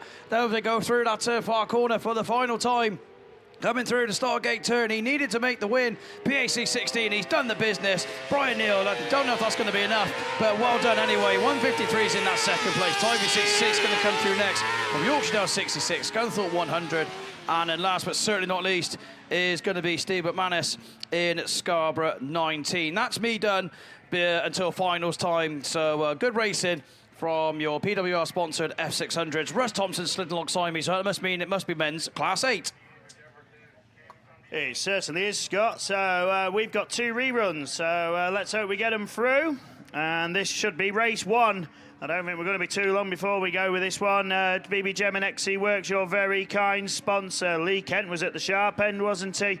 Last time around, but they all get to go again, and the bungees up and away we go. Who's it going to be up the hill for the first time in this race 1 rerun? It's Rhys Wyeth and Liam Nichols, and Liam's got a shout at the final if he can get it hooked up now, and he looks up the inside to come down the hill. It's Wessex 19 and Yorkshire Dales 7 go side by side down into the bottom bend. Down the hill we go. Lee Kent once again on a wider line, but conditions slightly different now. He's not favouring, but it's Yorkshire Dales 7, Rhys Wyeth up by the Armco. Kenty does as well. Ash Howard slots through the third in PhD 21, and Howard's got a chance at the final. He's in third. Will that be enough? He's currently fifth, but they could still drop out if others score better. But it's Nichols then doing what he needs to do to get into that final. He's currently joined 8th in wide E7. Wessex 19 again up close and personal to the barrier.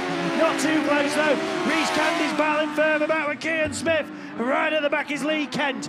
Down the hill we go once more. Yorkshire Dales 7 it is. WS 19, PhD 21, those 3 broken clear. And now it's in formation. The line remains the same for the trio. 1 lap to go. 7 it is. 19, 21. 24.19 again and 1:38. All onto the final circuit then, all 6 of them. And down that far side, are there any late challenges? Ash Howard's got to be the one to do it. And he's not capitalising on anything here. Liam Nichols is going to the final. Yorkdale 7 it is, WS 19. Then it's PhD 21. Hopefully that'll be enough. South Somerset 24. Causeway 19. North Wales 138. There we go. Conditions certainly varied there because that was 3 seconds faster than the times earlier. 1 minute 25.97. What does the race 2 rerun go? And it's a little bit depleted again. We've got Callum Barker on the inside, Jamie Meehan, Max Lewis, Scott Shell, Alex Hall, and Josie Tomkinson on the outside. And engines buzz, bungees up, and Class 8, and there was wheelies there, big wheelies, I think, from Callum Barker and Josie. Both of them had to back out of it, and that's to let Max Lewis get up there in turn 1. Jamie Meehan led it last time in West Waterford 1-3-2. We all bunch up. Barker's up the inside there, and he goes neck and neck with Alex Hall in Radford 4-11. In through the turn we go, and it's Radford 71 from West Waterford 1-3-2. Scarborough 50, Radford 4-11. Scunny 52, Forest 95 in a tight bunch, but now the tail end 2 starting to drop away. A cone goes flying from somebody. Meehan's back up front in West Waterford 1-3-2. The Southern Irishman, he's on the bubble of the final and he wants to win this one. He led both heats yesterday, lost out towards the end. He didn't lead the opening stage here, but now he's in front. And Max Lewis chasing him back down in Radford 71. Lewis is currently 10th. He needs this score to get in. Meehan's already in the top 8. A win will secure. 1 lap to go. Scarborough 50 up to 3rd of Callum Barker. And Barker not going to make it, down in 24, but only 43 points. 36 won't be enough, but Max Lewis is pushed out wide. And Barker looks up the inside. It's a charge down the back straight for the final time. Barker slides it through, and Lewis makes the comeback. Jamie Meehan, though, see you in the final. West Waterford 1-3-2. Max Lewis takes second. Callum Barker, Alex Hall. Josie with a late charge, but too little too late. And Scott Shell. 1 minute 24.79. That was over a second faster than the race before. And all good, that's me done. Class 8's come to a close. We'll see the top 8 later, but now we've got a few races to go with the heats, and it's Class 10. BB, your turn, mate. Thanks, buddy. I'll do my best to try and get these through. Come on in, Mr. Coles. Let's see what you can do. Tivy on 1, Coles on 2, Gary Morris on 3. Then we go to Nugent, I think. No, Luke Bennett, 162. YS 37, Kelly Bishop, and WW 21 right on the outside then is the Nugent car. Let's see what they can do this time. Bennett gets a better start. Colesy a bit left, right, backs out, and the right thing to do.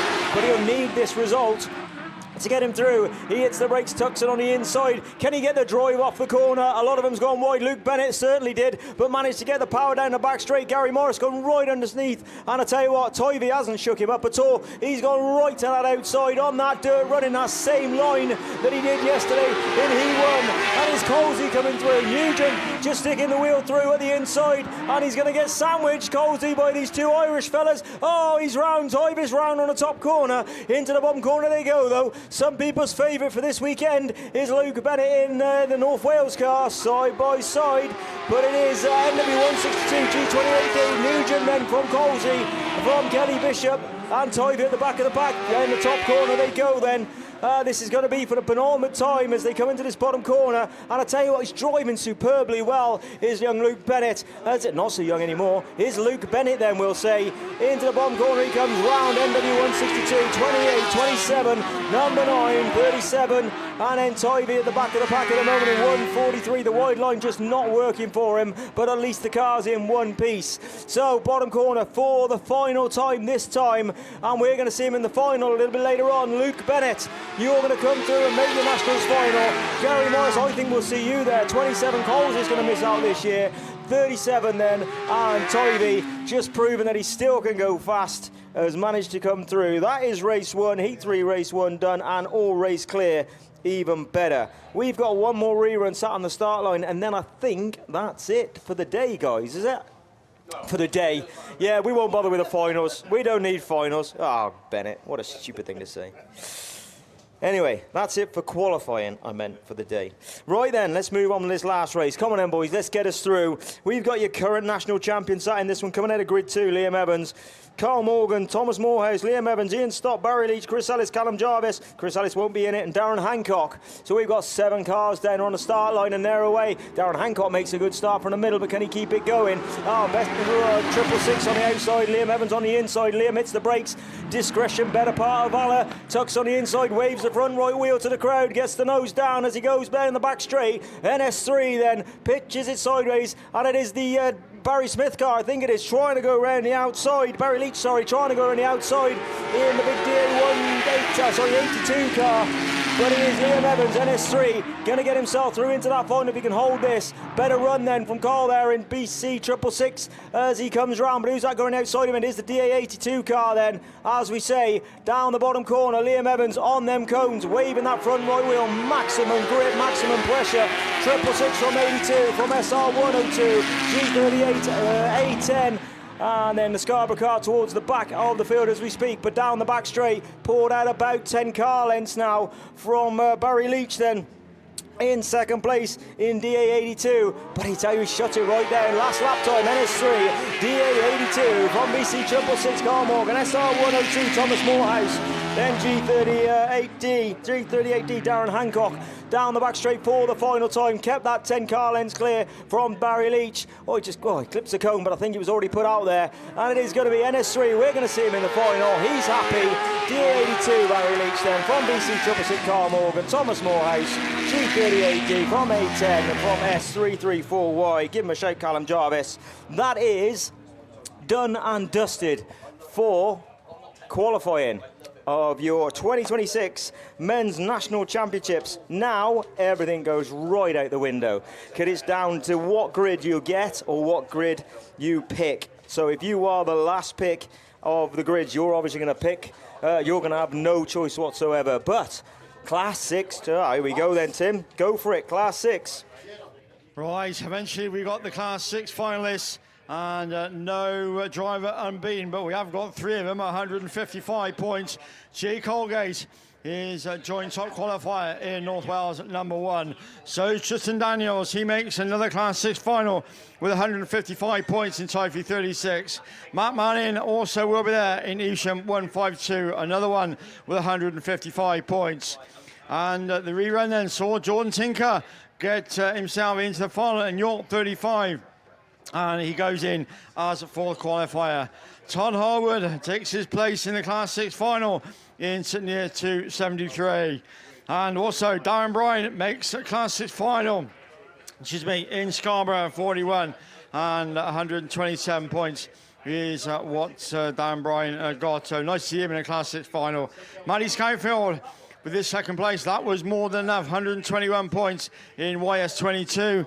And at the last of the qualifiers, it was enough then to get Jack Parker in Scunthorpe 65 through into the final 118 points. Because that's what you needed to get through to the Shocking UK and Field Priest Transport sponsored men's Class 6 final. We'll see them a little bit later on as we get towards the final time. So there'll just be a bit of a delay while they get the track sorted and get everybody where they should be. And wherever you are, get yourself trackside very shortly, because we're going to go bring this to a conclusion. The 2026 Men's Autograss National Championships here at Border Counties. Right, ladies and gentlemen, for all those that have bought raffle tickets from the UK stand, all the proceeds, the profits going through to the local school. So it's now time for the draw. The plastic vehicle has been spun around. We're just going to show you, so it's all nice and kosher.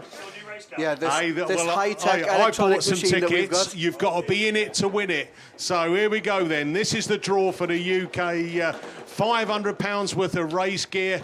And one lucky winner. Been overseen by Camelot. I was going to say that was like an engine. Winner. Oh, that's my number.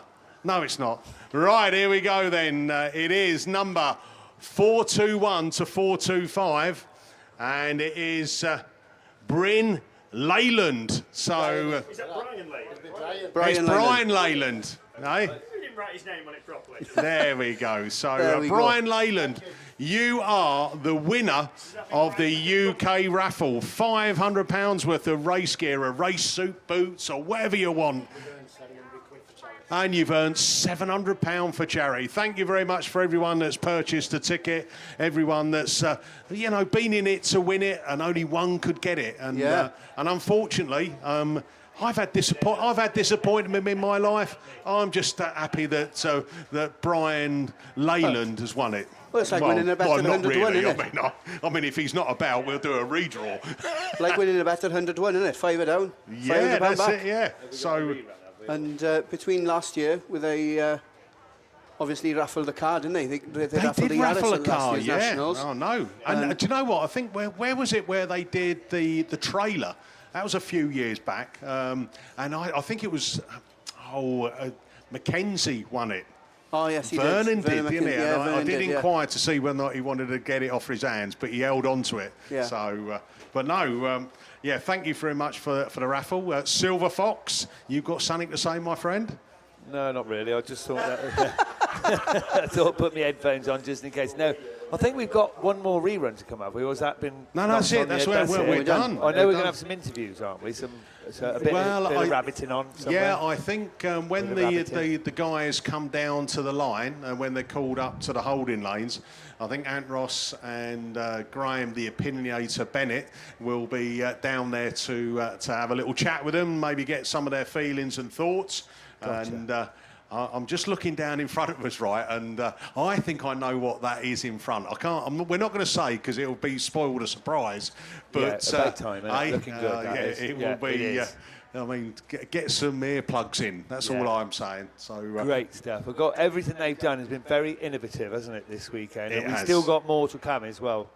We got a good do on tonight in the beer tent. Sunday night's always chilled, isn't it? Thursday night was good because you haven't got to worry about Friday. Friday and Saturday were very good, but not quite. Sunday night's always awesome. Yeah, I think for all the drivers, they've got to kind of take it sensibly. For all like the entourage that come down, they're giving it big licks, aren't they? We saw some of that. I saw when I came down Thursday night, and you see some of the people that had clearly been celebrating during the day. They've had a cracking weekend, and I think when I've been looking around, it's great to see that you look at all the food outlets have done some really good trade. The trade stands as well. The ice cream van, by the way, he's got a queue as long as they're cluing into my local Lidl. But I think it looks like, are we ready to go on track? And 2 minutes. 2 minutes. They're just having hair and makeup done. just going back to that though, when you were saying about the people that have been celebrating during the day, that's another.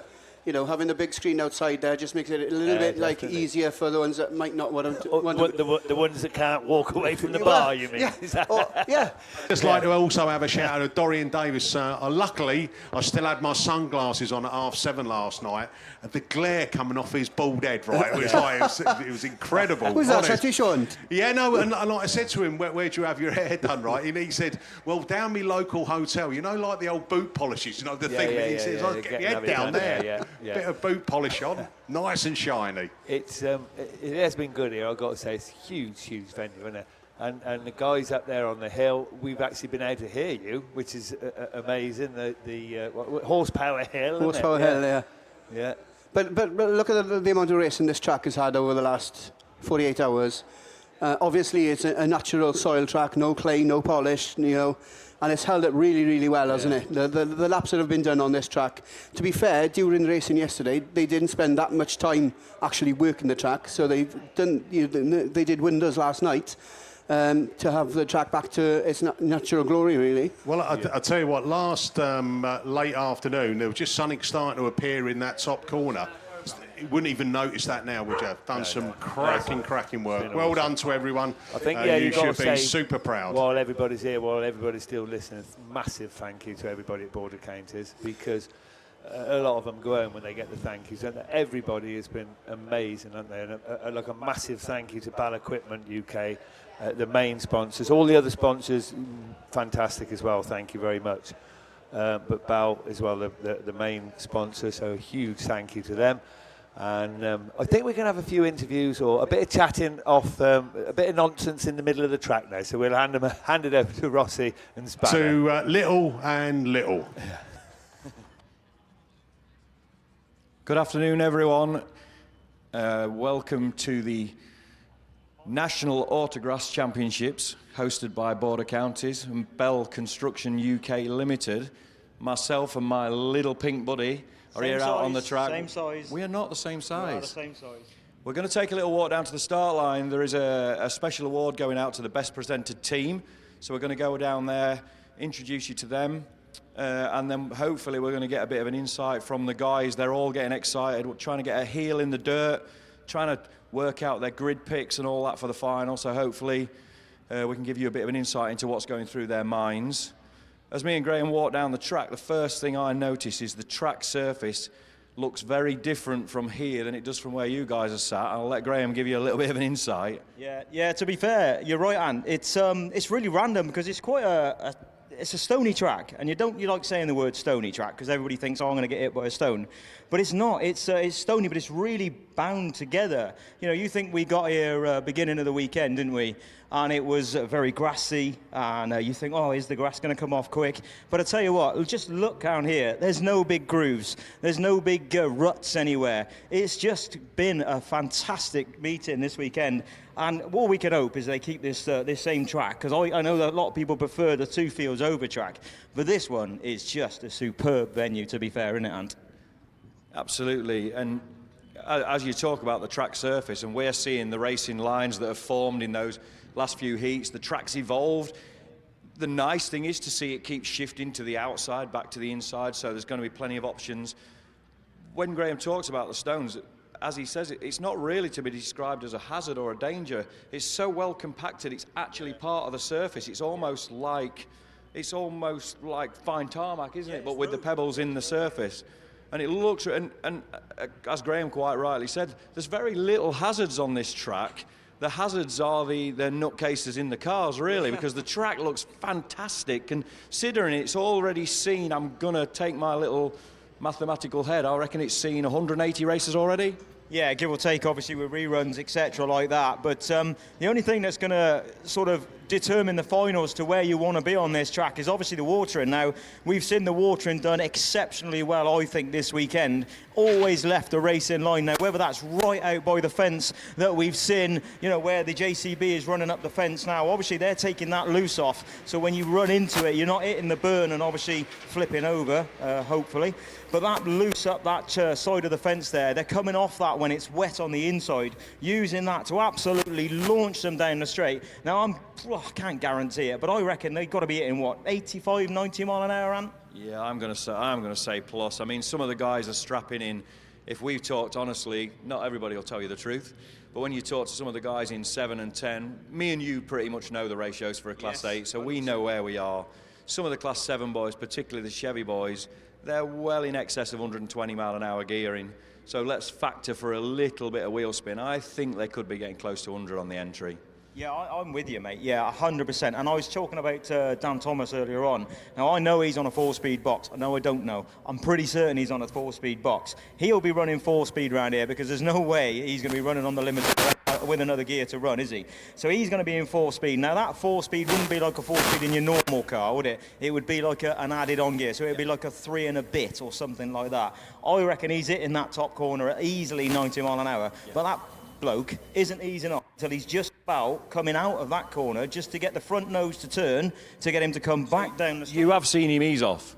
Well, I don't know whether it's easing off or or just he's just catching a well, there's no butt, is there? No bump. But no, I like I said, it's going to be a tricky one, and everybody is worried about getting up this hill here off the start line, as in, like, you know, it's quite a steep run, isn't it? But coming around that top corner that is quite tight, you then sort of undulation down into here again, and you're some serious speed around here.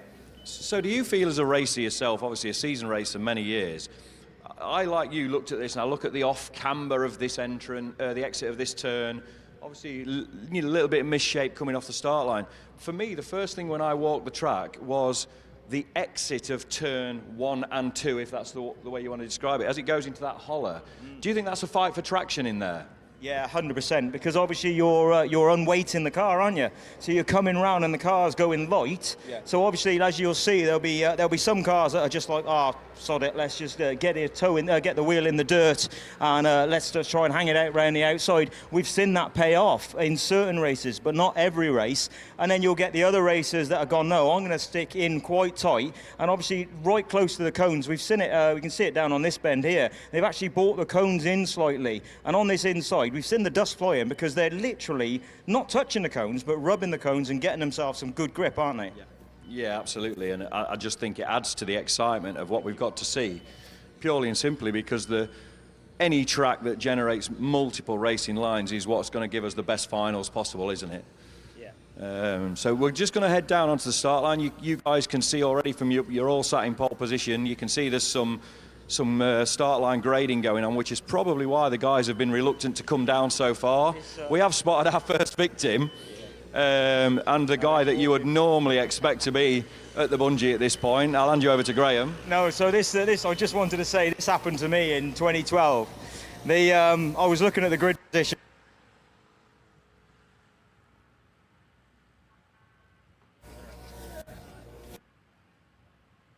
Oh, hello. Yeah, there we go. So this happened to me on 2012, and we got to the start line. I'm like, I'm definitely going off 6. And then what they did, they pulled the grader in, and the JCB, and the roller, and then there was no better grid. It was just which one do you actually want. And I think it's going to be the same today, because you look at this Marshall here running this roller up and down, and that grid looks as level as you're going to see the rest of the venue, mate, isn't it? Let's be honest. I think it's just going to be, do you want an inside or an outside grid? So again, using your experience and going back to the times it's happened to you and you've been stood there picking your grid and then the indecision comes because the track grade starts and the prep starts, what would you suggest that the rolling of the start line now is going to bring? Yeah, that's a good shout. I don't know, it's difficult because I've never seen a start line at the end of a meeting look like a billiard table. So flat. It is so flat. You know, I've seen it before, and Coops won't mind me saying, I've seen him in there with a shovel, digging it out. I swept grid 8 off in the 2012 Nationals for Darren Mullen in Class 8. I literally had a brush sweeping the water out of You do know I was in that final, don't you? Yeah, I know. I glossed over that fact. But yeah, but I swept it out. So you'll do anything you can to try and get an advantage, but you're not going to get it here because every one of these grids is very, very equal. Yeah, so the only real difference between Gate 8 and Gate 1 now is the distance you've got to cover to hit that inside of that first turn, which looks fairly daunting from here, actually. Yeah. But if the water works in your favour, then you're not going to try and hit the inside line. You're going to be going for the dirt, and the outside line comes right back into favour. Yeah, it does, 100%. So where would you go, Ant? Because obviously you're exactly right. I mean, I would be sort of outside grids, get a swing in, because if you don't make the star, you got the chance of the cutback. So for me, I'm looking at the centre bungee post. Yeah. I love the fact that when you've got a centre bungee, you've got that little bit of extra, something to look at, the visual point. So for me, it would be Gate 4, Gate 5. I'm going to look for a wide entry and then go to holy hell on the exit. Yeah. What, you think you'll do the big run down the outside? I think when it comes to national, we all think we're going to defend the job. I think full attack off the exit of turn 1, see where we end up and then work from there. Yeah, no, that's a fair shout. Lance Bowen, do you want to come and join us out here? Because we're just sort of running out of a bit of radio at the moment. So, Lance, come and join us a minute. You deserve to have a quick chat on this radio. Let's turn around and see if we can keep some signal going on this thing. We'll just move on up. Now, Lance, he's going to see himself in the final. We're going to see Lance in the final a little bit later on. We wanted to come down and see you, Lance, but we thought you haven't done enough work this weekend, so we'll make you walk towards us. Hey, mate, How have you found it? Oh, yeah, it's big, fast and fun, isn't it? It's exactly that. A lot like yourself, eh? Yeah, well, I don't know about the big bit. Well, I'll tell you what, you must have lost weight this week because you worked hellishly hard. You must be super proud of yourself, but also your team around you. Oh, it's all the team, really, and I only figurehead a big team, including yourself, who's worked really hard on the promotions to get us here today. It's nice to see such a big crowd, and I hope everybody's enjoying the atmosphere. No, mate, well, how can you not enjoy the atmosphere around here? I mean, look at that bank up there. We named it Bowen Bank yesterday after your dad. Obviously, he would have been so proud to be here, wouldn't he? So you must be proud to be doing this for him as well. Yeah. Obviously, he's not going to be here to see it, but he was so looking forward to it, and he was so keen for us to do it. Yeah. So, a lot of effort been put in for him, and I hope everybody's had good fun in Martin's beer tent. And, it's been one of them. No, good, mate. Good. We got some other drivers coming out here, Lance, but before you go and do one of your many tasks, what grid you going from? I don't know. Depends what I got left, innit, really? Where have you qualified? I don't know. They haven't done the points yet. We're dragging the job out, innit? You know what we're like. Well, we know, obviously, that you're in the final. We're going to look forward to seeing you. Me and Ant were just saying now that it doesn't really matter what grid you pick at the moment because the actual start line's looking exactly the same across the start as it is. I mean, it's, you could have a really good game of snooker on that, mate. I've never seen a start line look that good at the end of a meeting. Yeah, it's come up really well. It's not a massive amount of grip like some, so it's sort of getting away with not too big a wheelies. You actually seem to pick up more grip halfway up the track. Yeah, the cars come alive. Sort of when you get to the first marshal barrier, that's when they're just starting to come to speed and come alive, and they're getting light then. But then you've got to slow it down into that top tight corner, and it's technical. The track's technical. It's good. The nice part, mate, is the width. When you build a decent width start line, all the start line infringements pretty much go away, don't they? Yeah. That helps massively. I think we did it around my waistline. Although I walked up here, it cleared me. We'll have plenty of room for 8 cars. The best bit about that bit we just had in conversation was the fact that you said slow it down for the first corner. It's just a ridiculous comment coming from you. I know. But you have been. We've been watching you. You must have hit first gear a couple of times to get yourself out of trouble down there. Yeah, it's a bit like that, and I'm getting old and tired, isn't it? I need to slow down by the end of the straight. Fair enough. Right, we'll have a chat with some other lads then whilst we're down here. Don't run away, boys. Come and have a look what's going on over here, Ant. Do you want to have a chat with them? Yeah, so first and foremost, as usual, the first thing I notice when we come down to do the grid work, the grid walk, is the arrival of the Class 7s and 8s boys. They normally come in numbers, they're normally quite keen. Even though your Class 8 final is quite a way away, we've got 2 boys down here that are in the Class 8 final. First of all, got to be one of the favourites. Been knocking on the door for a few years. Raced against me, myself and Graham on many occasions. Knocking on the door, multiple British champion. Obviously, car preparation outstanding. Another national final for Mitch Wells. Mitch, what's your thoughts? Yeah, really good. We've had a good weekend, first, second and third, so we're in the final and that's what matters. Big change of kit for you this year. So you've gone from what would be the normal 1340 Suzuki, gone to the 1000cc. We're not going to get into what cc it really is, but it's based on a 1000cc Suzuki. How are you finding the changes on all that? It's been really difficult this year. We've had a few engine problems, but we've got it going good this weekend, and that's the one that matters. Yeah, I mean, it absolutely looks like a bolt of lightning. Are you finding the weight, because obviously the advantage to the 1000, yes, you've got RPMs, but then you've got a distinct weight advantage over the Hayabusa. Is that making a difference? Yeah, it's taken a bit to dial in. It's quite a bit lighter than the last car, so it's a little bit different, but we're starting to get where it needs to be. And is it as simple as what the weight factor would have you believe, as in, is it easier to get going and easier to stop, or is there a lot more to it than that? There's a lot more to it. When Cameron, Daz said, you don't know what you're getting into, and I thought, what are they talking about? I know what they mean now. It's really tricky. So initially you thought they were trying to talk you out of it in case you was fast. I mean, you are fast, but obviously it does come with a few dilemmas. Yeah, it has been tricky, and they weren't lying when they said they're tough, but we're in for the challenge. Well, of course you are, mate. You've been running at the front for a very long time. We wish you the best of luck. Before you go, for the people out in the crowd listening, obviously they're all going to be cheering you on, as you know. We've got the people at home on the first ever NASA pay-per-view. That's going really well. 1,000 people viewing from home, so that's pretty cool. Little insight into the start line. There's been a bit of track work since you arrived a few minutes ago. Without giving too much away, what are you thinking? I think I'm 6th pick, so it's going to almost be get what you give them, but anything bar 1 or 2 would be good. Okay, so you're favouring out towards that middle post. Yeah. All right, well, thanks for your time, mate. Cheers, Al. I'll hand you back over to Graham. He's got somebody primed and ready.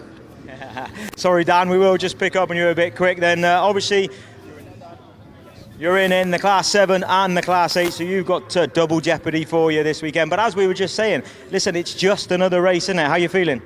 Yeah, no good. Nervous, but I think that's normal, isn't it? Yeah, of course it is. Yeah. I mean, you weren't so nervous on Thursday night when you were doing your little interview, were you? we won't talk about that. I still want to know why Dylan Hughes is your favourite driver ever, but we'll worry about that another day. Yeah, no, we'll talk about that off the mic. Yeah. So how are you feeling then? Obviously, like you said, you've had a sort of up and down season. The Chevy's been playing up a little bit with a few gearbox issues. Everybody knows how super talented you are, but how grounded you are as well as a person, and such a nice guy and generous and all that. And I don't want to blow too much smoke at your rear, but if anybody does deserve a good run through, you must be thinking it's got to be my turn, surely. Everyone in that final deserves it. We've all done a cracking job to get here. It's tough. I think in Class 7 alone, I've dropped 10 points all weekend and I got 5th pick. So that's the kind of, so I've dropped 10 points all weekend. I've had 2 wins in a second, and the way my name is on the list, that's 5th pick. So to be honest with you, that's the kind of level we're up against. Class 8, same result, so I am top qualifier on that, so I got 1st pick there.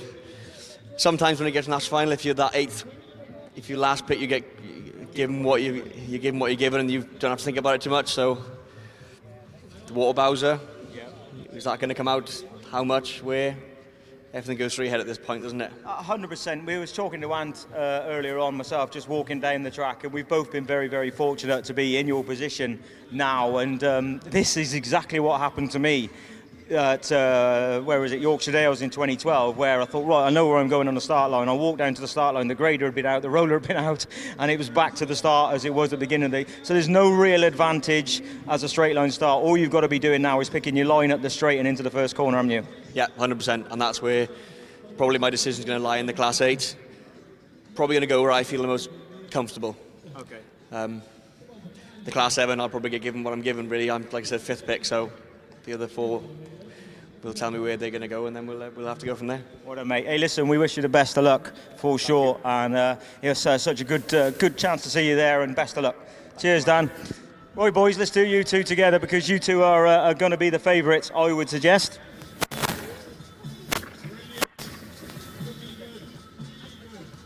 I'll do that in a minute then. Right then, guys, so we have the top qualifier and the second top qualifier for your Class 7 Nationals. Now we've got a disco going round, so we'll have to speak up a little bit. But Dan, you must be feeling confident. You've obviously been doing a lot of work on the car. Yeah, it's the last couple of meetings we've altered something on the car, and it just seems to have gelled. I think I wish I'd done it this time last year. So yeah, hopefully, just pot luck in it. But we're there. The car's fast enough. Feel like I'm fast enough at the moment and driving it good. So yeah, we'll just have to see on the look. So you two met in the 30, didn't you? You won the first one, it got a rerun. You won the second one, and then it got a rerun again, did it? Or did it? I think it got stopped. It stood then, didn't it? So basically, you've both had the same amount of wins, but obviously it just got turned on the rerun. So Cam, how are you feeling? Because new shell, which still looks pretty straight for you, well, not so for you, but for Class 7, we'll say then. How are you feeling? What's your confidence like? Yeah, it's there. You know, I'm, as Dan said, it's pot luck. I think it's 4 drivers joint on 2 wins in a second. So I'm 4th pick, which is disappointing, really. They should do something about trying to even it up, whether you pick out of a hat or something like that. But at the same time, I could have been 2nd pick if I was, if the roles were reversed another time round. But I'm happy enough. I think there's enough good grids here today to be able to have a good start and give it a good crack. That's what I was going to say. Is it, like me and Dan were just chatting there, and sometimes just being given the last grid isn't the end of the world, because it takes that indecision away from you. Now, you've got 5 grids to choose from then if you're 4th pick. Yeah. The chances are you're going to get somewhere near where you wanted to be anyway. Yeah, you're right. Yeah, all the pressure's on Dan, really, when you think about it. Nicely done. I take pressure well. Do you? Well, that's good to see. So like we said then, we got Lee Seagraves coming up here as well. We'll have a quick chat with Lee. But listen, I'm going to wish you both the best of luck. Go and get yourselves ready. And we look forward to seeing you out there in the Class 7 final a little bit later. Over to you, Ant. So we've got another victim here. I caught him meandering around with his foot in the dirt, trying to avoid me at all costs. We are used to seeing Lee Seagraves compete in both classes. Unfortunately, he was unlucky, and he's only running the 9 this year, but he has had a great run through the heats, looking fantastic. First heat, absolutely storming. you're already prepared. We've discussed that. The car's ready. It's sat up there ready. You might have some little suspension changes and tyre pressures to tweak, but you're down here looking at the gate. What's your thoughts on the weekend? What are you thinking now? I think it's all just going to be about getting out the grid, to be honest with you. We've got to... It's who's going to get to that corner first is the one that's going to dictate the pace of this race. And we've got to get out the gate. That's all I'm thinking, is get out the gate. Which peg's going to get me out the gate the best? Which looks the grippiest? And just take it from there. Just drive the race that comes to you. That's all you can do. And obviously, you're up in the order, but what pick have you actually got for this one? I think I'm on 4th pick. So 4th pick removes a few options, but still, with the width of the gate, still gives you plenty to go at. Without giving your whole game plan away. What are you thinking? I'm thinking I want to be middle. Middle's going to give me the pick. If we do end up with a little bit of water somewhere, I've still got the option to go inside and outside. So 4-5 is what I'm aiming at the minute, I think. And obviously, with a few British titles under your belt, a few national titles under your belt already, are you going in confidence? Me and Graham talked earlier when we had a little break in traffic, and we talked about the psychological side. Being a national champion, being a British champion, does that help you? Do you hold a little advantage psychologically? Do you get a bit of strength from it?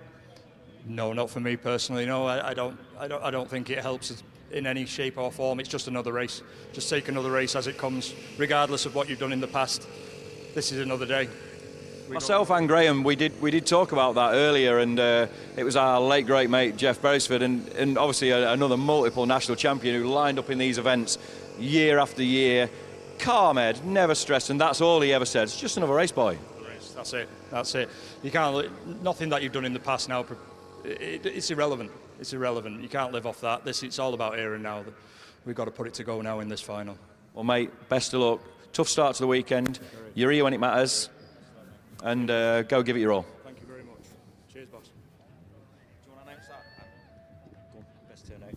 Just as we walk back up then to, I can see their water in the start line now, but just take a look at the car going round 2F then. They've had a little competition running this weekend for like your best turned out team then. So the team behind the driver, and that's the one going round. That is held by the Cox, 2F machine then, the Cox family, Mumford family up there that are going around the top of the venue. That was your best turned out team, we'll say then, or best presented team. Archie Bentley, I think it was, and Craig Bagley was your next runners up. They couldn't split them two, but that's your best team up there. Right, is anybody up in the commentary box? We're about done down here, aren't we, Ant?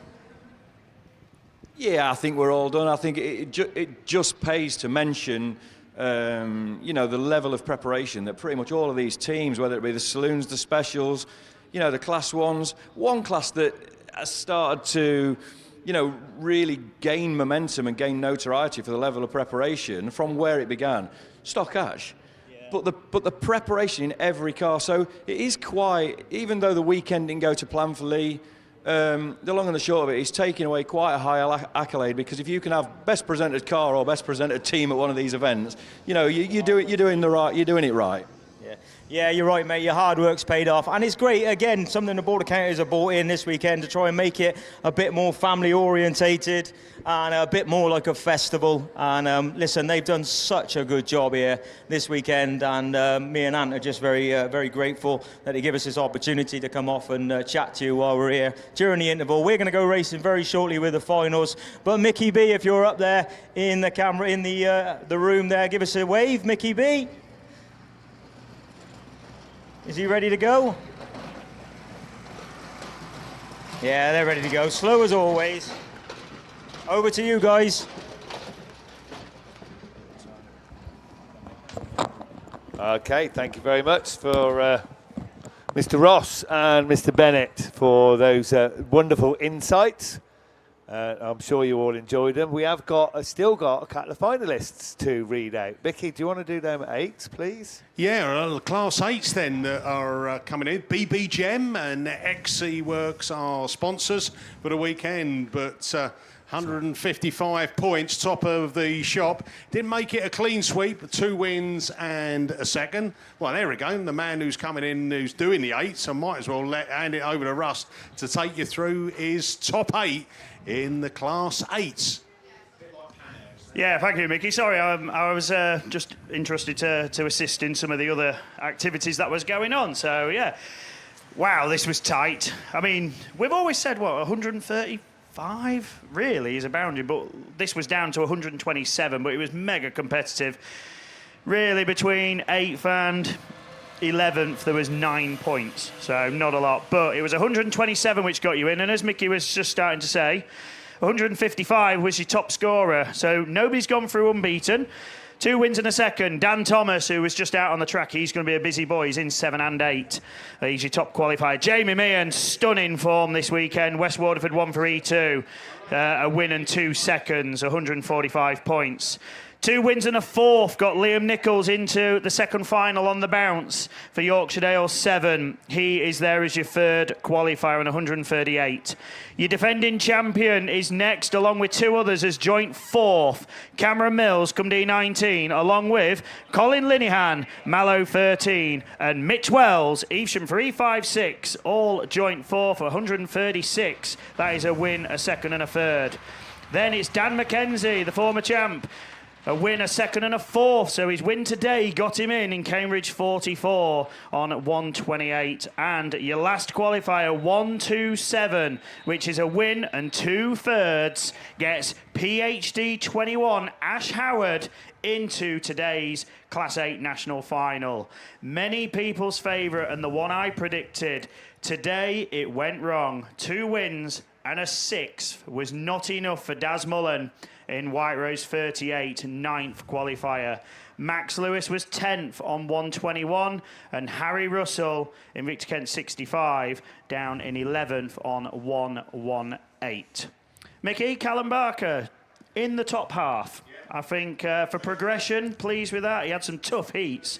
A 4th, a 6th and a third. Doesn't always sound the best, but with the competition we've got, that's a hell of a position to be in, I think, and he should be pleased with that and build upon it this year. Here he is. Look, he looks very tired. But doesn't matter. Next year, Callum will be back, but Mickey will be aiming for gold as well. But that's your Class 8 final. BBGM and XC Works. We've got some more finalists. Kev, you wasn't quite there to join them this weekend. No, missed it. Nearly, but that's about the story of my life. Nearly there. You're the nearly man. Maybe next year. But anyway, who has made this year's Class 10 final? Thank you, mate. Yeah, MWT Pritchard Limited, in memory of Malcolm Pritchard, of course, sponsors the Class 10 this weekend here at the 2026 Border Counties National Championships. Right, Class 10, top of the shop. North Shropshire, number 3, the only man unbeaten all weekend, Mr. Liam Evans.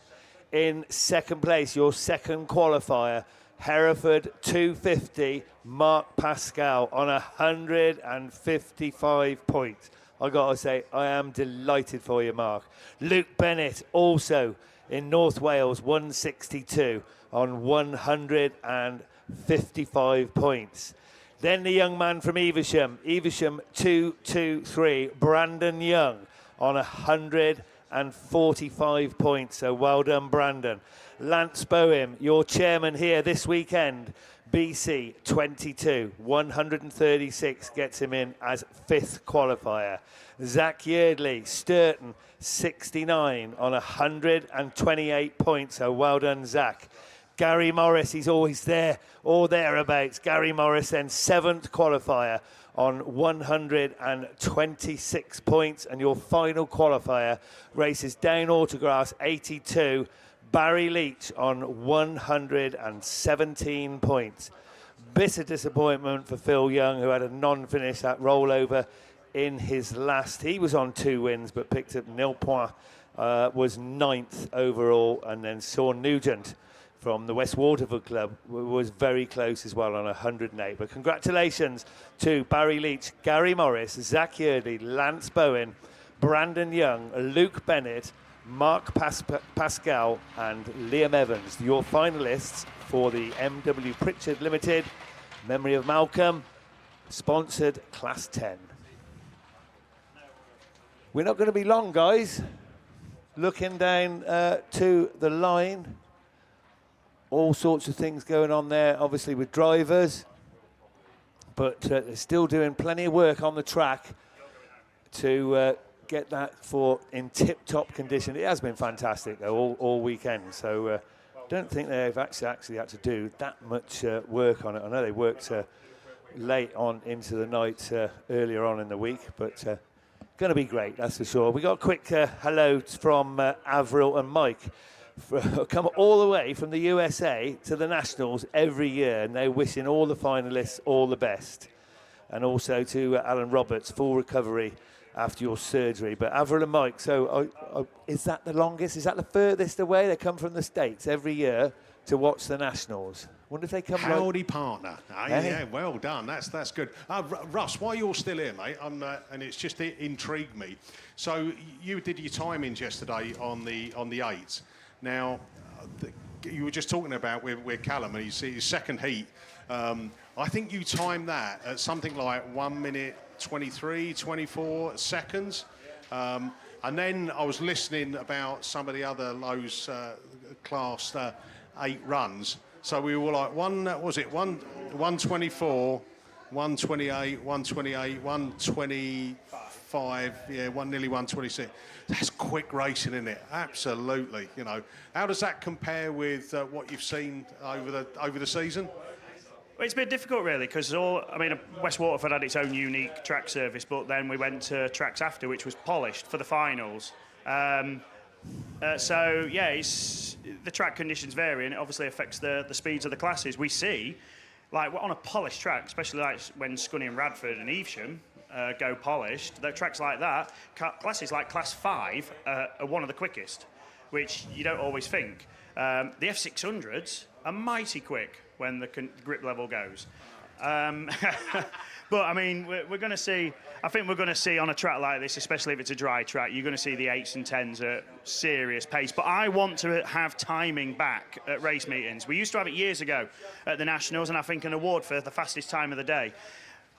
For some reason, I decided to time all of the first heats at Radford from Radford Baz, and I posted them all, and there was a massive difference in how classes fared in the conditions. But obviously, track watering effects. We're going to see a slippy track to begin with, so the Class 1s aren't particularly going to be that quick. If it gets stopped and they get a re when it's dry, they'll be a lot quicker. But yeah, conditions will vary. But you've seen the speeds of the cars around here this weekend. And I'm not obviously we can say the 7s and the 8s and the 10s because they are in people's heads the quickest, but the other classes are so fast around here, and unfortunately that leads to the frill or spill, doesn't it? Because they are travelling at serious pace. So yeah, I want to see timing brought back at race events. I do it myself because it's part of who I am, and I like all these kind of stats and figures. But yeah, if we could get people keep saying a transponder system. That would bring you lap times, race times, and you could use that. And I think it would be another award that could be handed out as fastest time. Maybe fastest time over the weekend for each class, or an overall one for each day.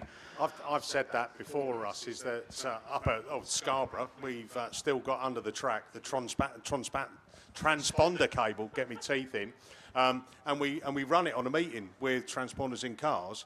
And the information it fed back into commentary for me was brilliant. You could see who had, he's just nipped the fastest lap of the day, the timings, and their positions as well. Yeah, exactly, and that would benefit in wet conditions. I commentated at the Scunthorpe Stadium last year, and they had an Outlaw F2 stock car event. And obviously, we're commentating on 8 cars, but out in that race, I think there was like 45. And I had no chance of telling who was where, but thanks to the transponder system, and it was just on a laptop in the corner of the commentary booth, I could look at that, I could see who was where at every moment and what times they were doing, and it was such a massive help. And yes, even though there's only 8 cars, but it could be such a benefit, especially in wet conditions. Yeah, I think so. And I'll tell you, there's a challenge for you then, while you go home and do your stats and everything like that. Now that you've got the timings of these races, with the average length of this track, you should be able to work out the average speeds of where some of these. Possibly. Yeah, stuff like that's a challenge I've set. Yeah, I'll definitely go back and I will time the finals, and I'll put that in another stat. And this could be something you might see on my new website, grasschat.co.uk. Some more stuff to see.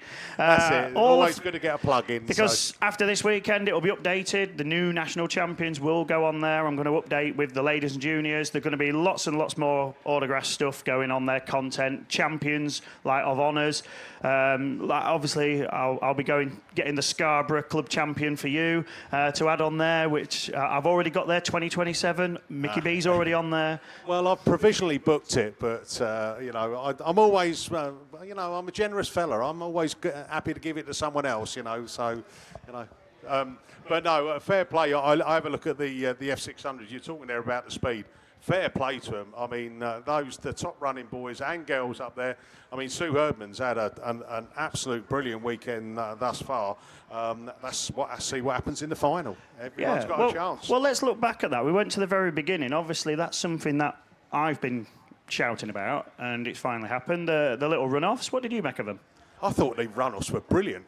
I thought that was that's one of my highlights of actually the weekend. Just those that kind of like, 3-car, 4-car for 2 places, 1 place. I think that's going to be something to stay.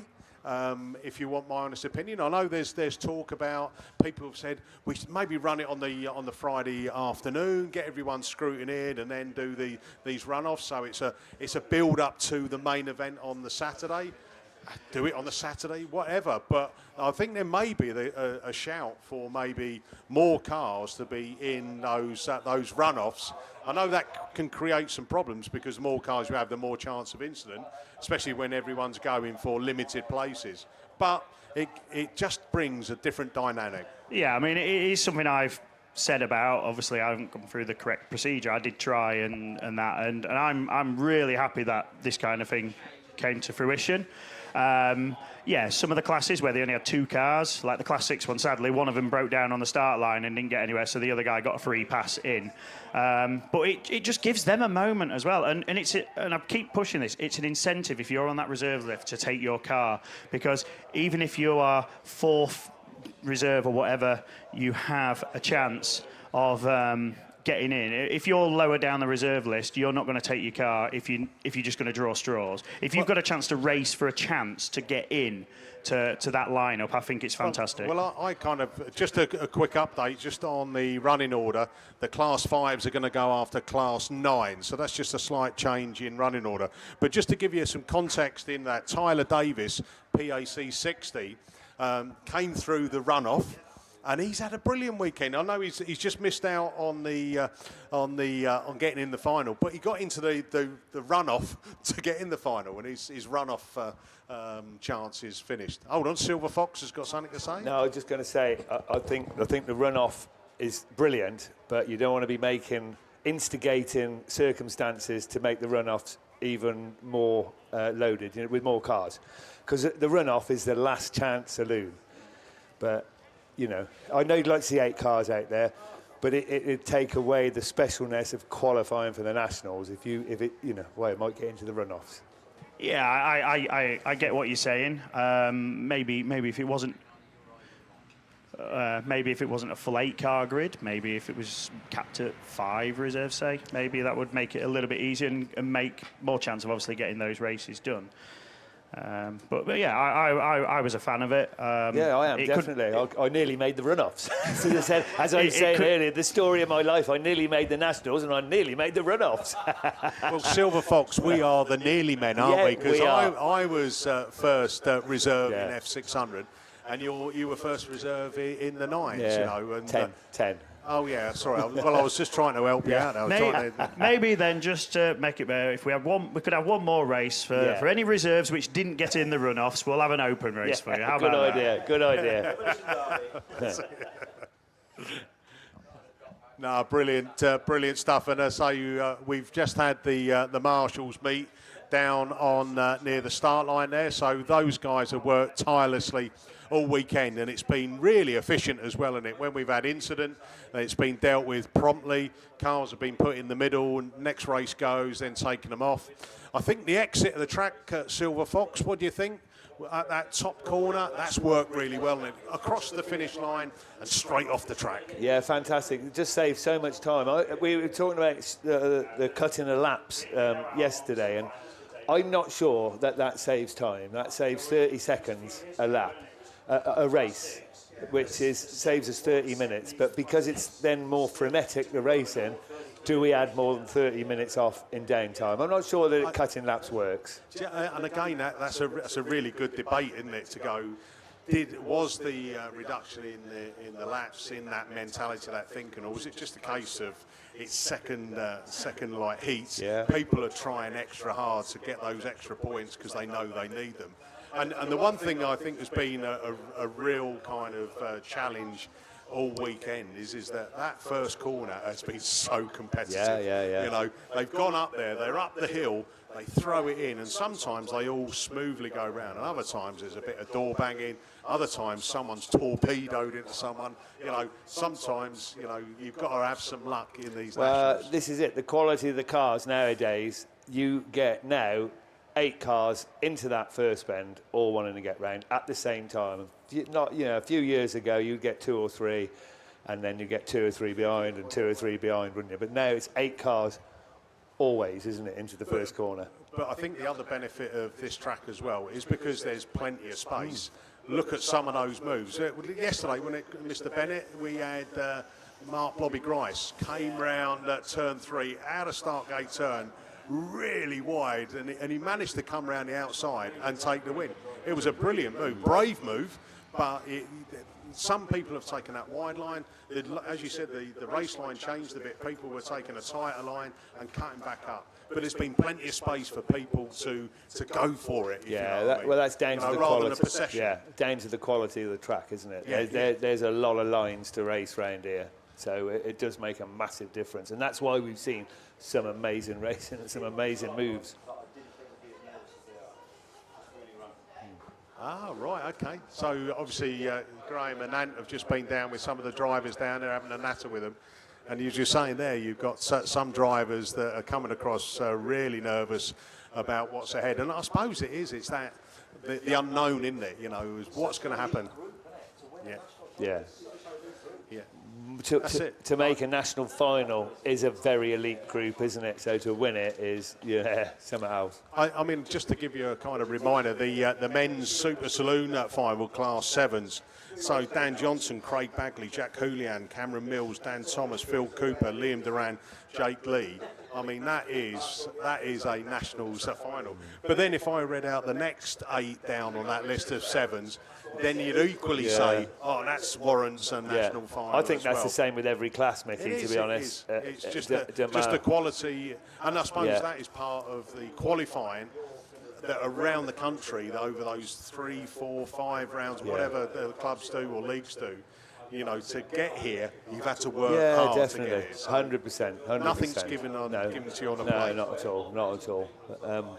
We keep looking down to the line. We are actually seeing cars coming right into the holding lane now. Well, the holding lanes are now starting to fill up as well. And I'm trying to think if I think there's 7 lanes down there.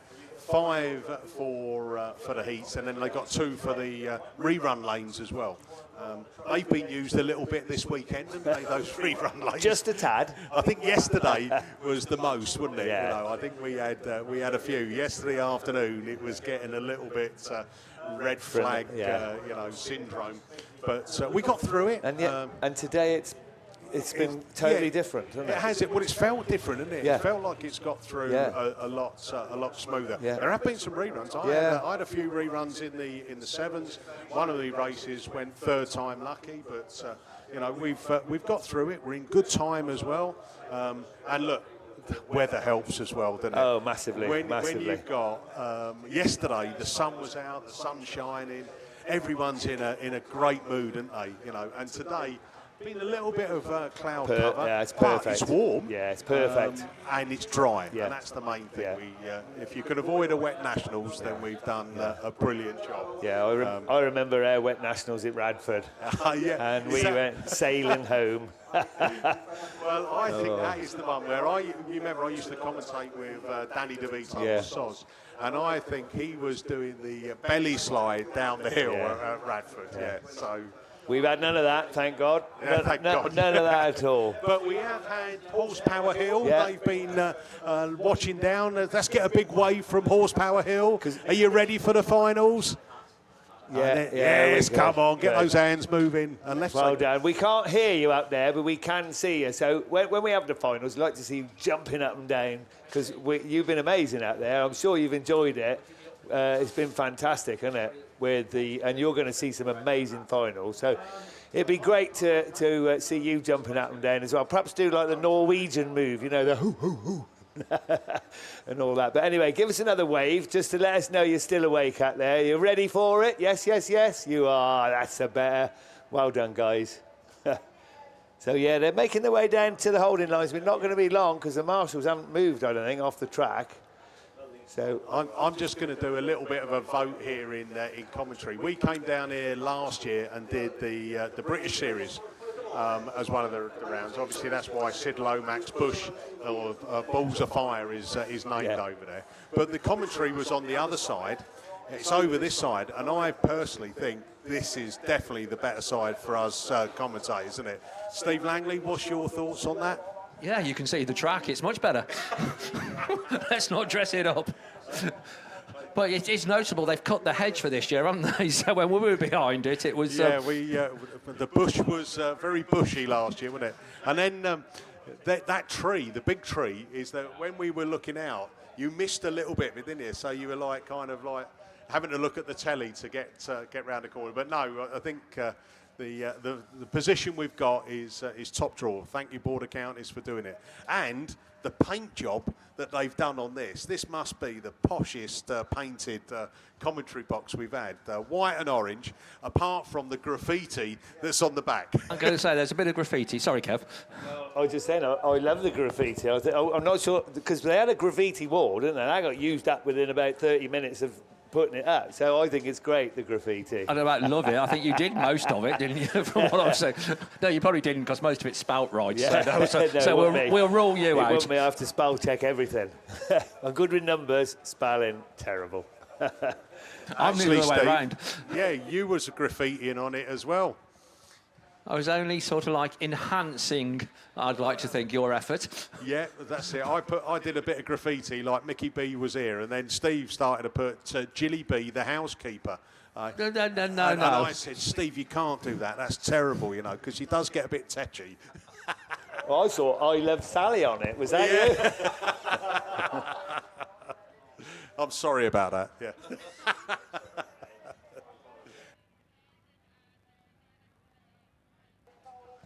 So we're waiting for men's Class 1s to come up to the line. Steve Langley is poised, ready to take you through. Just to let you know, we have had a black cased iPhone that's been handed in. It's quite a large one, so you would notice if it's fallen out your pocket. So if anyone's lost an iPhone, it's got about 16% charge in it. We can't unlock it. We've tried every permutation of PIN code, but if you've lost an iPhone, come and see us in commentary. Give us a description of the front screen, and we'll try and get you back together. Also, Betty Groves. Betty Groves, if you're out there, we've got something in commentary. So come and see us here, and we'll reunite you with what I think is probably an important part of daily life. You know, tap and go, you know what I mean? Little hint there. So Betty Groves, come and see us in commentary. We've got something for you. Right, over to Steve. Right, thank you very much. I know they're busy sorting out grid draws down there, so hopefully some cars will be coming to the line very, very shortly. So sitting, just to remind you of the qualifiers through for the Class 1 final, all sponsored by ATD, Dyno and Rolling Road Services, of course, here this weekend. And a big thank you also to our overall sponsors, Bell Equipment UK, and all of our sponsors for absolutely everything. To be truthful, which is why I've just been shouted at and told to take off my jacket because they can't see the Leinster Auto Spares shirt. Sorry, Lance. Right. But, yeah, qualifiers through then for the Class 1 final. Sitting joint top of the shop. So they will have, I think they've drawn balls out of a bag when people are tying. Kieran Griffiths in Severn Valley 31 and Conor Griffiths in tie V16. We had Neil pop in to commentary earlier on. He was talking about the up-and-coming Baz round, which we're looking forward to immensely, round 5 of the British Autograss Series. And we asked him if he was going to be cheering louder for one or the other, and no is an honest answer. He just wants a 1-2 for Griffiths. Also there, from the Down Club, Stephen McCready in Down Autograss 917. Tom Powell in Cumdee 182. Alex Hill in St Neots 164. Freddie Farrow in York 72. Rich Owen in North Wales 51. And Rhys Roberts in PAC 157. Those are the 8 cars that have battled through, not just this weekend, but of course all of the leagues around the country, the 19 National Autograss Sports Association leagues from England, Scotland, Wales, and both Northern and Southern Ireland have been holding qualifying meetings since March in some cases to determine who represents their league here at the Men's Nationals. So all of these drivers have battled through that initially, and then through the 3 rounds of qualifying to have the honour and the well-deserved honour of sitting on that start line for the Class 1 final, the first final of the 2026 Men's Nationals. I believe we're running over 6 laps for the finals, or it might be 5 laps actually. But yeah, we shall see. The men on the finish line will know. But looking to the start line, then we can see all 8 cars are assembled there. Looks like tie V16, Conor Griffiths has taken inside grid position. Next to him is Kieran. So it's the Griffiths 1-2 in lanes 1 and 2. Tom Powell's coming out of lane 3. The McCready car, I think, coming out of lane 4. So perhaps not surprisingly, the Class 1's favouring the inside. But we're away then with the first final of the weekend at the 2026 Men's National Autograss Championships. And it is TA16, Conor Griffiths, that's the first one to show into that bend. Your defending champion, of course, is Conor Griffiths in the 16. Somebody's left a bumper on turn 1, but all the cars are still running as they go down that far side, but already a little bit of daylight between TA16 and the chasing pack as they come past us for the first time. Running in second place, the North Wales car of Rich Owen. Steve McCready runs in third place. Rhys Roberts on the outside in PAC 157. Oh, we've got bumpers and cones and everything being scattered down on that bottom bend, but this won't concern TA16. He's pulling away. Steve McCready just loses a couple of places over there on the far side, and we get the red flags in TA16. We've got a car parked over there on the far side. Not quite sure which one that is, but there we go. We're not going too far, so I can't see the number of that car. There's a little bit of a dip from where we are over here. We could see it if we were over on the other side, Mickey. Y72, thank you very much, Chris. So Freddie Farrow in York 72, the car that came to a halt over there on the far side, but it was all a little bit messy anyway, wasn't it? Let's be truthful. And we're hearing, unfortunately, Alex Hill picks up a black flag in St Neots 164, so Alex will be excluded from the rerun. That was the first go at Class 1. It is now going to be Class 3 on the line, and to take you through that one then of course it is Mr. Graham Bennett.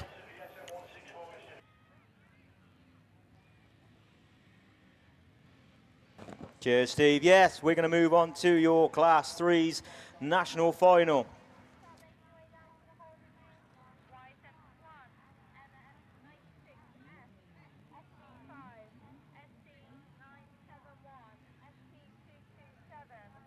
So this one we were lucky enough to see a run-off, weren't we, between Pete Robinson and Rich Lee, SC70. Obviously the car coming through. Barry Almonds in it at M270, CA546 Adam Saint, CM7 Hugh Jones, who said he was here to make the numbers up the weekend. Certainly done more than that, hasn't he? Paul Cusack, who's had a fantastic weekend with 2 wins and a third. Charlie Holloway, who's in a Class 3 and a Class 5 final. Rupert Lomax in the Polo with the big V8 in her, and Sam Gord with the Nova with the big V8 in it. This weekend, sponsored, of course, by Kelly Recovery. Thank you very much to Kelly Recovery for their sponsorship. And your current national champion up to maybe including the next 20 minutes, 10 minutes, 15 minutes, depending on how long, if this goes straight through even.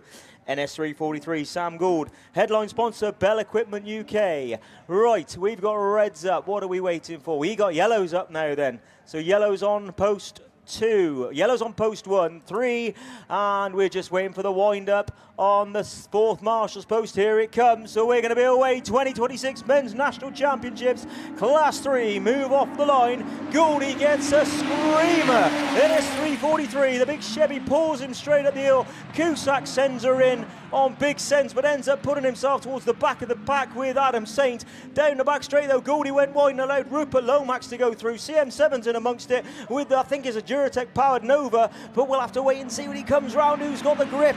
It is the MW99 car, Rupert Lomax, CM7 34, Charlie Holloway, Barry Almonds in amongst it in M270, and Rich Lee, who came through that qualifier. Oh, Cusack's got a puncher on the back after that first corner incident, but Rupert Lomax, we saw him take some seriously different lines around this track. This time he's been inside, he's been outside, and now he's in the middle. MW99 from Hugh Jones in CM7. Come on, you Welsh lot, get cheering for your boy there in second place. Oh, Welsh is well up front, isn't it, North Wales? Down the back straight they go then. It is Rupert Lomax, just cool and calm and collected, getting that nose in. Hugh Jones having the run of his life there in second place. Your former Class 4 national champion is sat there in second place, but he's got Charlie Holloway, who's going to pitch that into the side of him as they go around that top corner. Hugh Jones going to have to keep that nose in, and does so. But in the meantime, while these two are battling for second, Rupert Lomax is a couple of car lengths clear. Can he back it down? He's had some terrible luck through the year with breakages, but I'll tell you what, she's holding together for him now, and deservedly so. MW99, CM7, E34, M270 in the last trophy position, and here comes Rich Lee into 5th place. Adam Saint just comes underneath him, and Goldie dropped towards the back. It looks like if this holds on, we are going to have a new national champion. Last lap flag this time, penultimate time. Rupert Lomax, can you hold that Welshman off? Let's see as you come round. It's MW99. Holloway's underneath him in CM34. He goes through on CM7, gives him a bit of a love tap. MW99. Robbins racing Harry. Oh, Holloway's drove over to the front of Hugh Jones. No, we don't want to see that. NW99 though, it's coming round for the final fly time, checkered flag time. Shooks is on it. NW99, your Class 3 national champion, subject to radio. E34, M270, the Saint comes in to take that last 4th place trophy from Goldie, from Rich Lee, from Hugh Jones, will be absolutely devastated, along with Cusack with no tyre left on that wheel whatsoever. We will have a listen to that. Now, was it Robbins racing Harry? I really think it was. It was just a bit of a move, and I'll tell you what, that's going to be a brave man to take that trophy off Rupert Lomax a little bit later on. But we will have to wait and see. There's not much going on the radio as far as I can hear. All clear. Wow, all clear. Hugh Jones.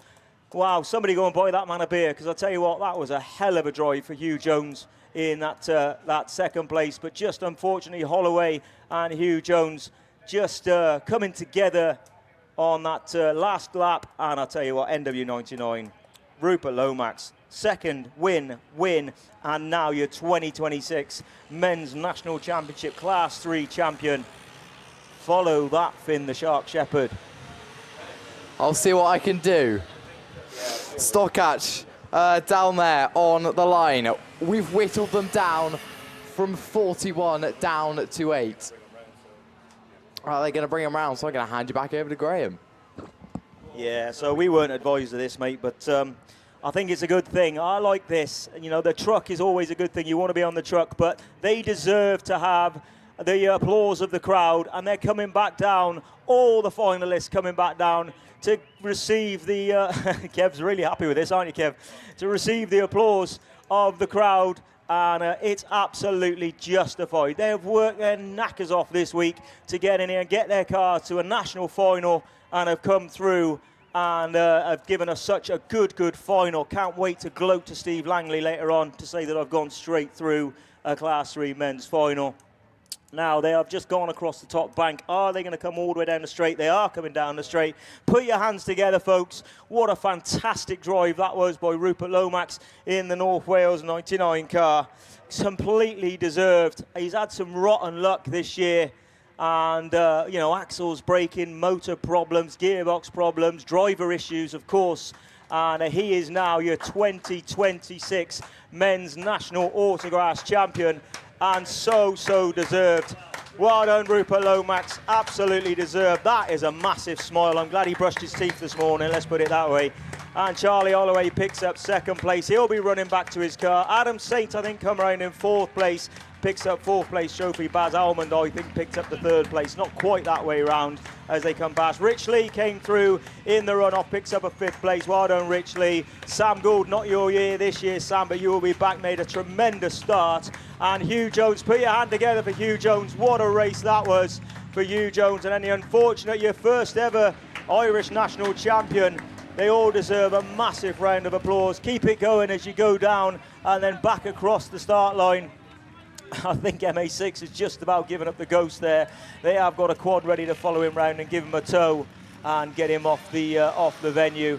He's just like he's stalled the motor, so they'll get it going. But well done, Border Counties. What a fantastic way to do it. These cars can just do a little bit more, can't they? They do enough laps screaming, so this will keep them cool. This will do the business and get the water back around the motor and keep them going. Clap your hands down there on the trade stands and give him a shout. Rupert Lomax going past his home family now. Oh, I tell you what, the wife's in for a treat tonight, isn't she? Bless her. He might even treat her to a curry sauce and chips or something. You never know.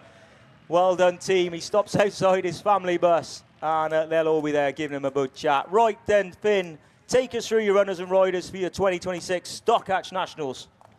This is then my first national final. Let's make it good. Jack Houlihan Carpentry and Construction and Pickering Tyres, your series sponsor. An incredible weekend for Jordan Candy in South Somerset 16, top qualifier with 2 wins and a third. A win and 2 seconds puts Josh Holden joint with Casey Wing for second place. Joint fourth is Jordan Barlow and Jake Whittington in Wessex 4 and star number 5 with a win, a second and a fourth. Tony Hawkins in Luds 64 on a win and 2 thirds. Rory Buzz on 2 seconds and a third in York 105.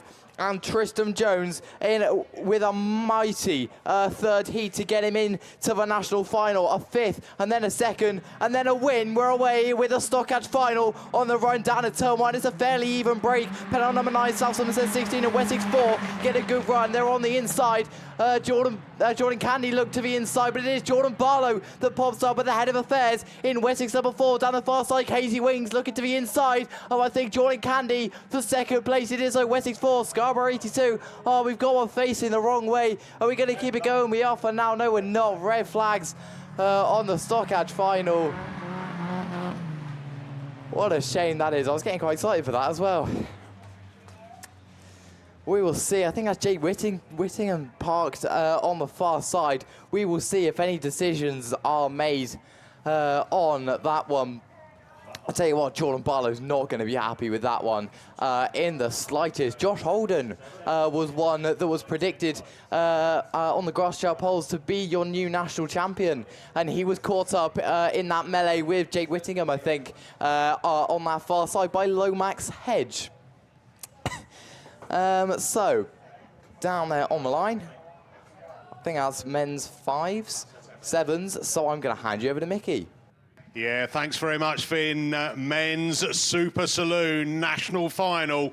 Griffiths Transport and Warehousing and R&M Motorsport Panels, our sponsors. Bell UK, our headline sponsor this weekend. Right, hold on to your seats. Here it comes. Scunthorpe 383, Dan Johnson. Craig Bagley, Cumdy 2. Jack Houlihan, West Waterford 358. Cameron Mills, Cumdy 9. Dan Thomas, PhD 147. Phil Cooper, ARC 5. Liam Duran, South Somerset 69. And Jake Lee, Scunthorpe 12. Wow. Entrance fee paid. This is what it's about. Shout out to Anne-Marie Uniacke. Down the hill, woohoo, is definitely on the cards. Right, let's get these cars ready to go. Let's get those engines revving. Let's get this crowd entertained as we get ready to go. Super Saloon. Border Counties National Final 2026. This is one of the exciting moments of my weekend, that's for sure, as we build up. Can Dan Johnson do it? Can he make it a clean sweep over the weekend? Can he make it 4 wins out of 4? Craig Bagley, Jack Julian, Cameron Mills, Dan Thomas, they've tasted victory twice on this track this weekend, and they've had seconds to boot as well. Dan Thomas, he was so quick in his last run as well, so don't dismiss him as he'll come out up that line. Phil Cooper, a win and 2 seconds. Is he going to sandwich that 2s with a win on the other side? Oh, it's all to play for. Liam Duran has come back with a Ted Rogers 3-2-1. Not in that order, but he's got his chance as well.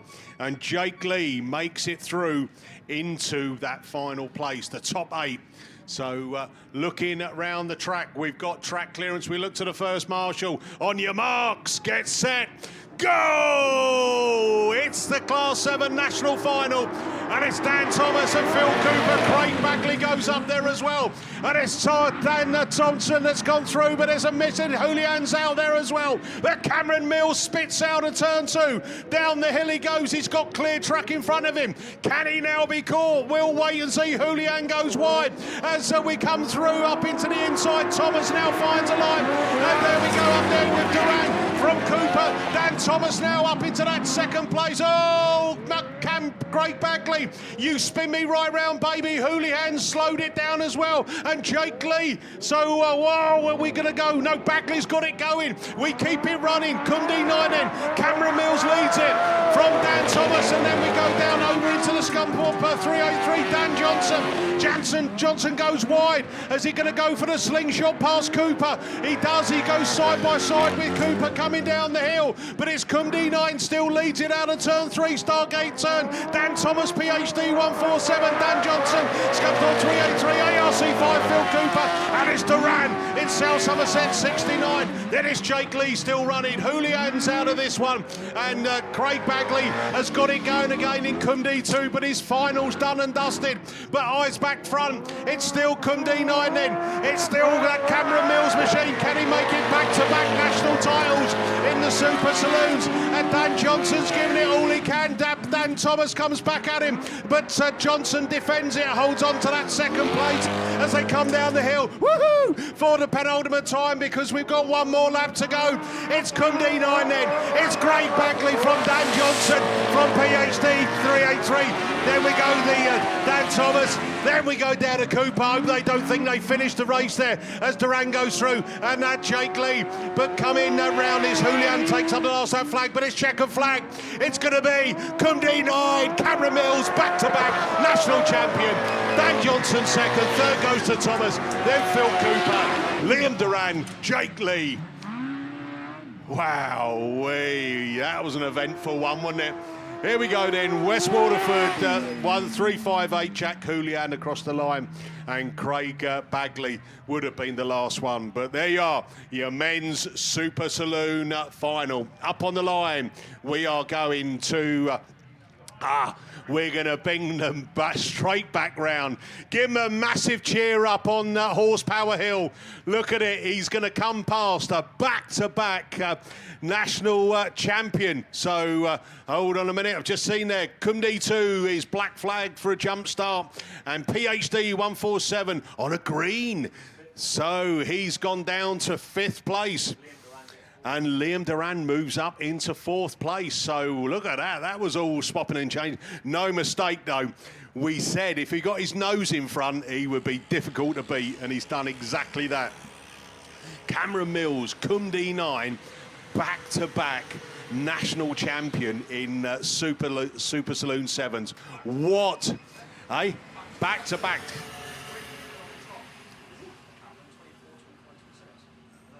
All right, well, I'm going back to back where we've got someone behind saying he's done it 3 years on the trot. If he has, so there we go then. Cameron Mills, Cumdy 9. Give him a cheer, give him a wave, give him a real. Dan Johnson tucks in behind him. Scunthorpe 383. What a drive, Dan Johnson. Just had to settle for second place, but give him a massive cheer. A big round of applause. PhD 147, Dan Thomas. Does he know that he's picked up a green flag? He's, I tell you what, he's stopped. He stopped, he's going, I'm not coming round then if I've only got, if I've been given a green flag. But round they come, and there he is, Dan Thomas then. He's done a super effort as well. Phil Cooper as takes the win as well, takes a few water bombs at his car as well. Liam Duran then leaves a cloud of dust behind him in South Somerset 69, but there we go as they come around and up past that opening straight as well. Give them a massive round of applause. Again, Cameron Mills, Cumdy 9, is the lad that has taken it and won the final down here at Border Counties. National champion 2026, and he's earned it, hasn't he? What a brilliant drive. Got his nose in front and took top honours as he go down. Dan Johnson's had a brilliant weekend.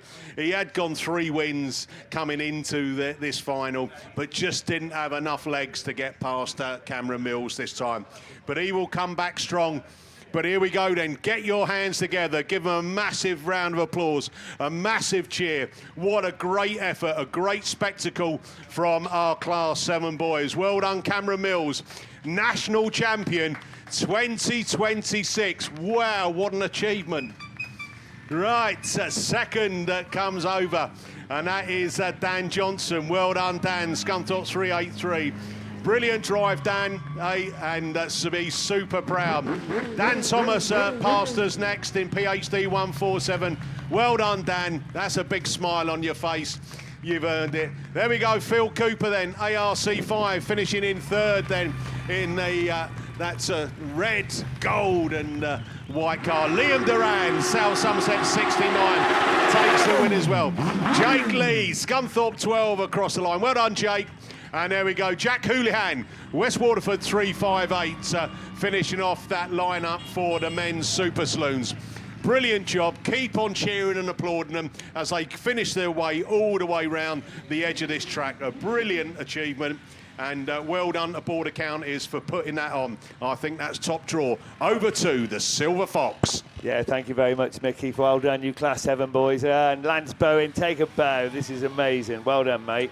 Okay, we have the Worcester Rentals and MJA Race Engine sponsored men's Class 9 finalists down there. Lee Seagreaves in ARC3, Aidan Llewellyn in PhD number 9, Barry Smith in CY number 9, Callum Allenson in Yorkshire Dales 34, Travis Kirk in SR 65, Adam Robinson, our current champion in North Shropshire 71, Neil Tivey in West Waterford 144, and Barry Ashmore looking to make it 2 out of 3 anyway. That's 3 out of 2 or whichever way we're looking at, in Spalding 154. So top of the shop then in the Class 9 was Adam Robinson, your national champion at the moment, on 155 points. Allenson on 146, Kirk and Seagraves also there on 145, then Tivey and Llewellyn 136, Ashmore 131, and Barry Smith 110. Way we go then with the Worcester Rentals and MJA Race Engine sponsored Class 9 final. We'll let them sort themselves out as they get round that top turn for the very first time. Seagreaves was quick out of the gate, but seems to have dropped right back as they make their way down the far side, and 3 cars have just inched away from the chasing pack as they come round the start gate turn for the very first time. 1, 2, 3. Who's it going to be? PhD 9, 34 and 144. So PhD 9, Aidan Llewellyn, it is that takes them round. Seagraves back in amongst it. Where did he come from? Up into 3rd place as they went round that top turn. And Neil Tivey drops back a little bit then, but then tries the outside line as they come round once again. Another lap conceded, and it's still PhD 9 from Yorkshire Dales 134. So Llewellyn it is that takes him round. He's taking that big wide line there. Tivy up in the second, keeping it tight. And Seagraves there in third as they go over there on the far side. Still anybody's race, mind. Your race leader, though, still Llewellyn, bringing them round that bottom turn once again. And up the bank, Seagraves goes through in the second, or does he? 144's there, Youngsdale's 34, and North Shropshire 71. Adam Robinson made up a load of ground on that lap. Up into third now, fighting for third. Has he got enough? As he moves over there on the far side, maybe not quite, because 144 again going right round the outside, but still your race leader, PhD number 9, Seagraves second, 71. Then Yorkshire 34, Callum Allenson there getting amongst it. Chopping and changing for the minor places. Keep your eye on Robinson. He's up into second. He's clear in second, but he's going to have to be quick. Aidan Llewellyn a long way clear now as he moves on to his last lap. Whoa, it's going to be mighty close now. 71 takes the inside line. 34 still there, and still Llewellyn on that outside. Your national champion on the inside. He's got his nose in front as they go over there on the far side. Llewellyn, though, is led from the start, gets his nose back in front, still on the wide line. It's checkered flag. Who's it going to be? Coming through the inside, my. Whoa! Oh, I think Llewellyn just from, by crikey, that was close, from Adam Robinson. But we'll have to wait and see. I need radio confirmation on that from the lap scoring ladies. I think Aidan Llewellyn just got it by an inch, with Adam Robinson second. It is Aidan Llewellyn is your Class 9 national champion by about an inch, I reckon. Second place then. Come on, help me out here. I got Robinson was second. I think it was so close. We're just checking now. But no doubt about the winner then. Aidan Llewellyn takes first place. Robinson was second. Callum Allenson took third, and Neil Tivy took fourth place. Whoa, good stuff that was from these Class 9, and probably the closest race of the weekend, certainly in Class 9 anyway. Amazing stuff, so well done you guys. They'll make a way round very shortly to take their lap of honour. I just think this is an absolutely fantastic innovation by the Border Counties Club to bring these drivers round with their helmets off so that you can all see them. We all know the cars, we all know the drivers. We don't necessarily know what they look like. So it is absolutely amazing. So well done. So when they come round, give them the biggest round of applause you possibly can. Absolutely great. What a super final that was. So they're very nearly ready. You can start them off on the bank, can't you? On the top bank up there, as you have been doing, and doing a super job. So there you go. Start them off then. Horsepower Hill. Give them the biggest cheer you possibly can. And what an absolutely fantastic drive for your Class 9 national champion. He was so brave, Mr. Aidan Llewellyn, with an absolutely superb drive all the way round. So well done to him. Adam Robinson, who was second. Callum Allenson, who was third. And Neil Tivy, who took that fourth place. Amazing stuff from the Class 9s. Huge cheers, as much as you can, guys. Absolutely fantastic as they make the way down the bank. They're going to come down and see us down this first straight in just a few moments to what's got to be a well-deserved applause. But well done also to Lee Seagraves, to Barry Smith, to Travis Kirk and Barry Ashmore, the other finalists, as they stuck up the top there. I think we got the lead car, got to have a bit of a tow. Probably run out of fuel, everything he's had to use in that, with that great big wide outside line. So brave was Aidan Llewellyn to keep his line, keep his nerve, and to snatch that win by about an inch and a bit, we reckon. So put your hands together, guys. I know you are.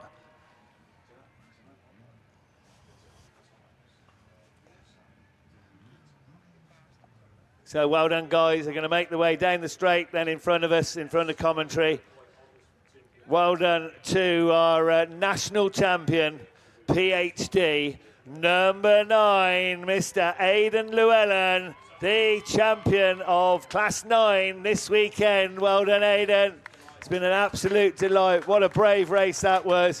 Well done to Adam Robinson, Callum Allinson and Neil Tivey, Barry Smith, Travis Kirk, Barry Ashmore too. And who do we miss out? Mr. Lee Seagraves. Congratulations to all you Class 9 gentlemen. You've entertained us so well all weekend and deserve everything you get. Well done, guys.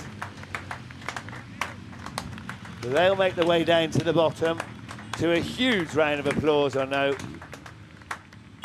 Well done, guys. And so we are now going saloon racing once again. So over to Mickey B for Class 5. Yeah, thanks very much, Silver Fox. Cracking racing there. How close was that? Right, Class 5s, Holtby Motor Repairs and Diggett Plant Hire. So, Riley Diaper, Sarah Bateman, John Wild, Baxter Pargeter, Charlie Holloway, Wes Hathaway, Colin Chilvers and Ash Robinson are your top 8 have made it through. Riley Diaper, 155 points, 2 win and a second. Sarah Bateman, she's out in Stroud District 45. She's had a brilliant weekend, hasn't she? And don't dismiss her, 146 points. John Wild in the CY7, 145 points. Baxter Pargeter, Charlie Holloway, 136 points. Then there's Wes Hathaway.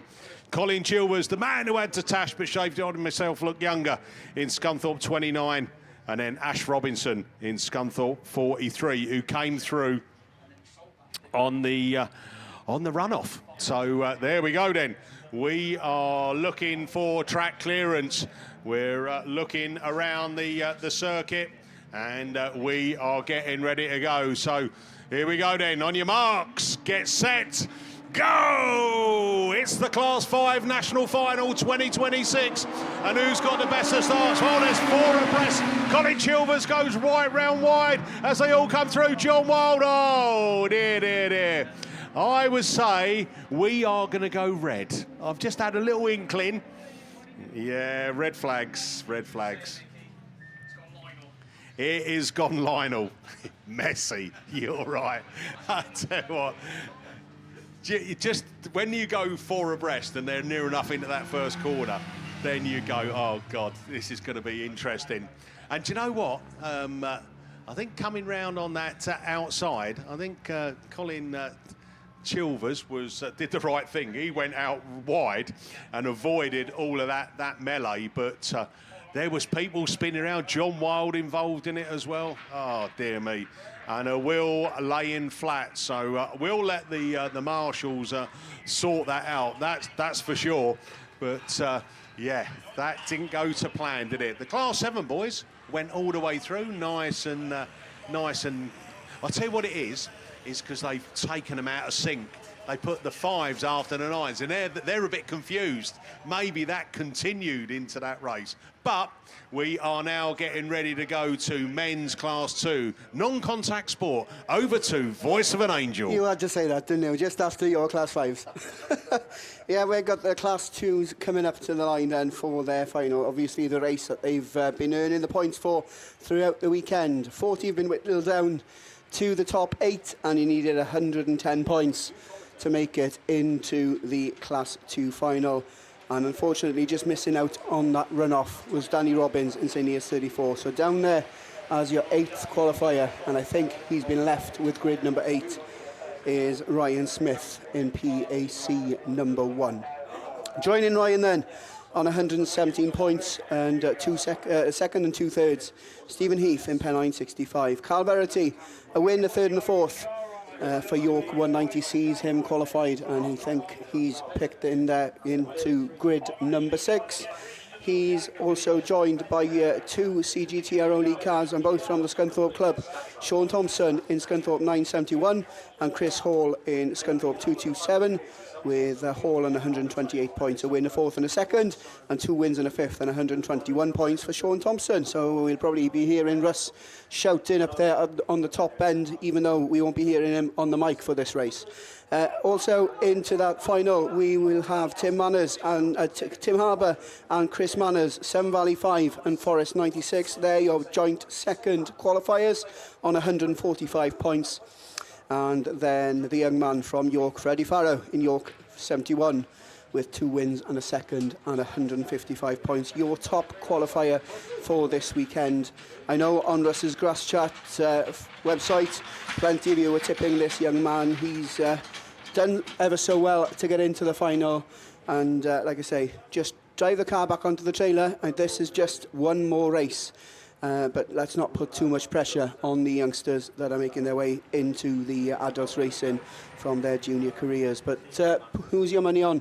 In this one, you'd be a wise man to stay off the gambling apps for this one, because absolutely we have 8 drivers that are capable of beating the rest of the field.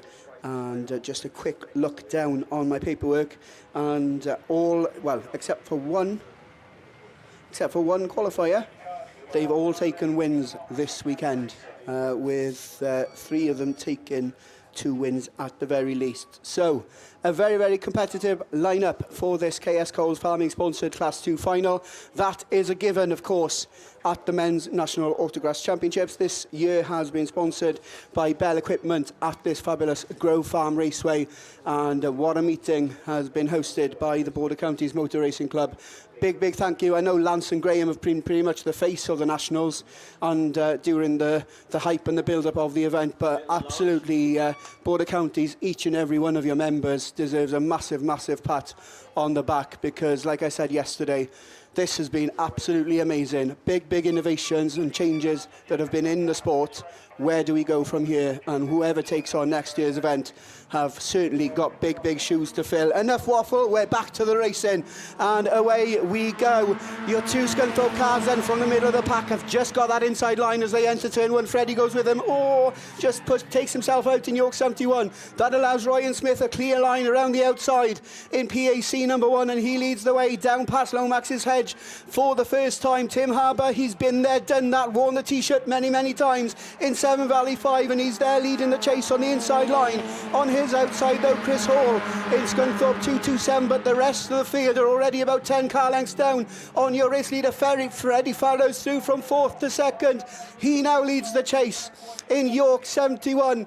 So they're swapping and changing, but one clear thing is that there's a clear race leader, and that young man is Ryan Smith in PAC number 1. He's been followed by Freddie Farrow, but he's about 15 car lengths down now from Chris Hall in Scunthorpe 227. Steve Heath rounds out your trophy positions at the moment, but he's there looking up the inside on the exit of turn 2 in the Pennine machine. Severn Valley number 5. Tim Harbour falling downfield. He was 2nd at one point. He's now back in that 5th spot, racing against the man he was jointly qualified with.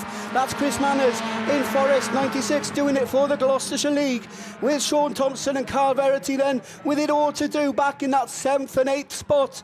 But the biggest battle on the field is for the final trophy position. 3rd and 4th being sorted out. PAC 1 and York 71 away and gone as they come back towards us to round out another circuit of this Grove Farm Raceway.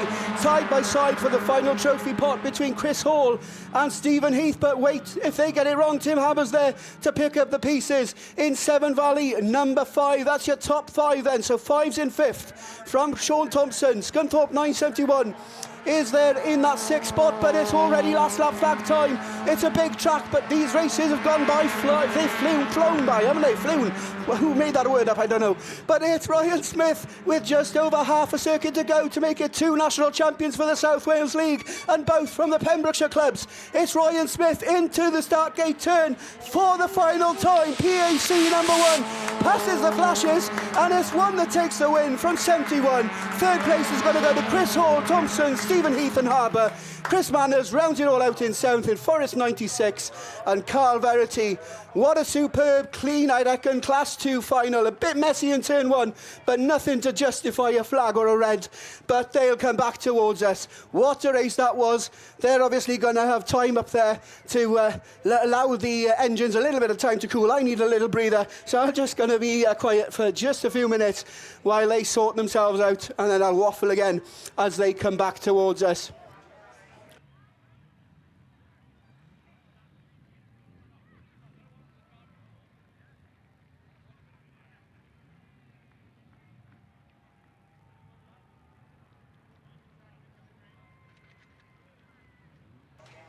So the Class 2 finalists then are parked up there just at the end, from this vantage point at the very least, of Hospitality Hill.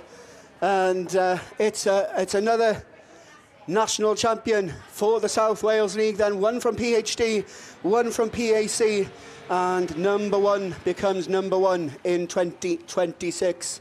But give your loudest cheers and your round of applause for the 8 who have entertained you the most this weekend in Class 2. KS Coles Farming have been your Class 2 sponsors. Bell Equipment, of course, have been your overall weekend sponsors.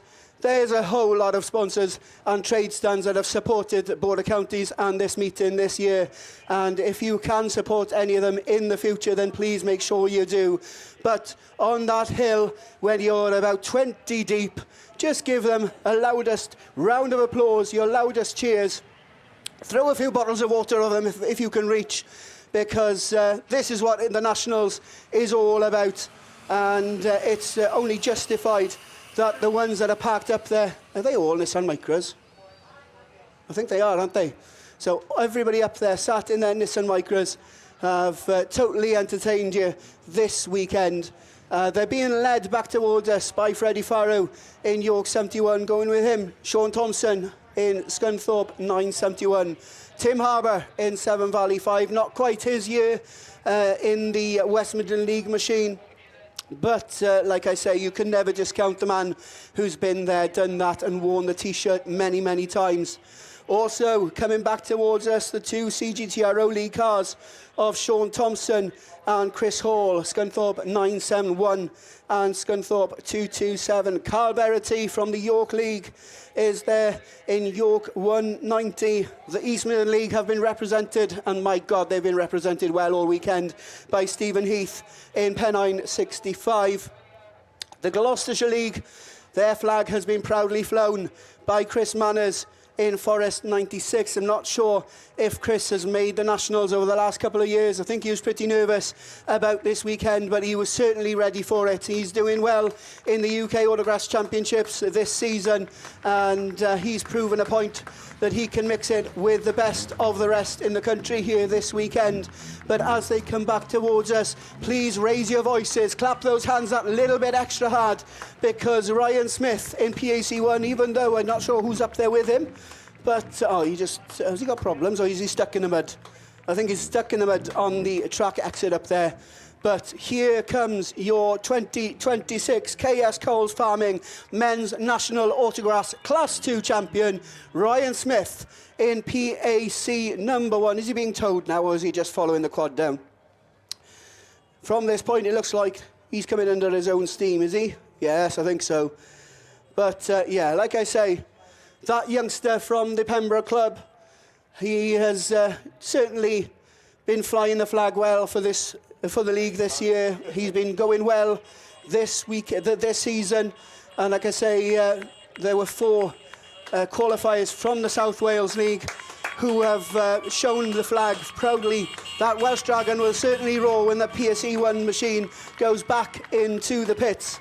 And like I say, your final qualifier made it through the runoff just on 2 wins yesterday and a black flag, so I suppose he can say he wasn't ever beaten at the Nationals this year.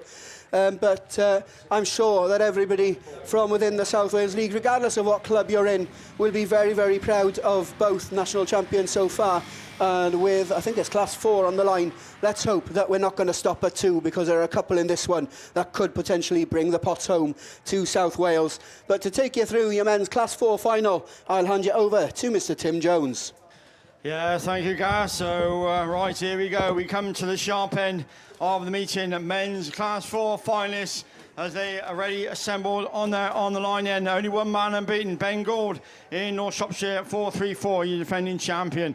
From Trevor Cusack in Mallow number 5. Daniel Jones will be there in PAC 4. Otis Williams in Typhy 13. Ben Tasker in Scunthorpe at 701. Martin James makes his first Class 4 national final in Commander number 11. And Owen Broughton in York 52 with 2 wins and a black flag, but it was certainly just about enough to get himself into the final. And Jimmy Boland in CW 205, then last of the qualifier, fourth, second, and a third, got him into the final with 109 points. Shepton Plantyre and Liam Evans Tyres, of course, your very, very kind sponsor. So we're getting about ready to go. So our massive thanks to Bell Equipment UK for their sponsorship of the 26th, the Men's National Autograss Championships here at the Border Counties Monkland View Raceway. And looks like we're all about set to go. So cheer your drivers on as they battle for it. They've gone all through the qualifying. They've managed to get themselves to the Nationals. They've qualified for the final. And this is what it's all about. So we're just waiting for a couple of little things to be back, everything where it should be. Can you ask the crowd not to take the hair face on the path, please? Because it's holding up racing. What, the actual spectators did? Yeah. Spectators took it. Just say the spectator. Not to take the hair face on the path. Sorry, don't let us ask the spectators not to take the hair face on the path. Right, so the spectators then, wherever you are, please, please, please don't take the Harris fencing down. It's not finishing racing yet. We need it up. It's for safety. So please leave it well alone. And I'm sure the team will do their job when it needs to. But we please just keep everything where it should be, because as I say, that's what it's all about. So, looks like we're all ready to go then. The pirouette goes on Marshalls post number 1, then away we go. The Class 7, Class 4 final, Shepton Plantyre, Liam Evans Tyres, sponsored, away we go. And it's Goldie in 434. That's the first one to show from Marlon James on that outside line. In command, that number 11, these two just broken a little bit clear from Daniel Broughton in York 52. But as they go round the start gate turn for the first time of asking, then it is Goldie in 434, but just wide. And James found that inside gap through in command. Number 1, Goldie looking to switch back on the inside.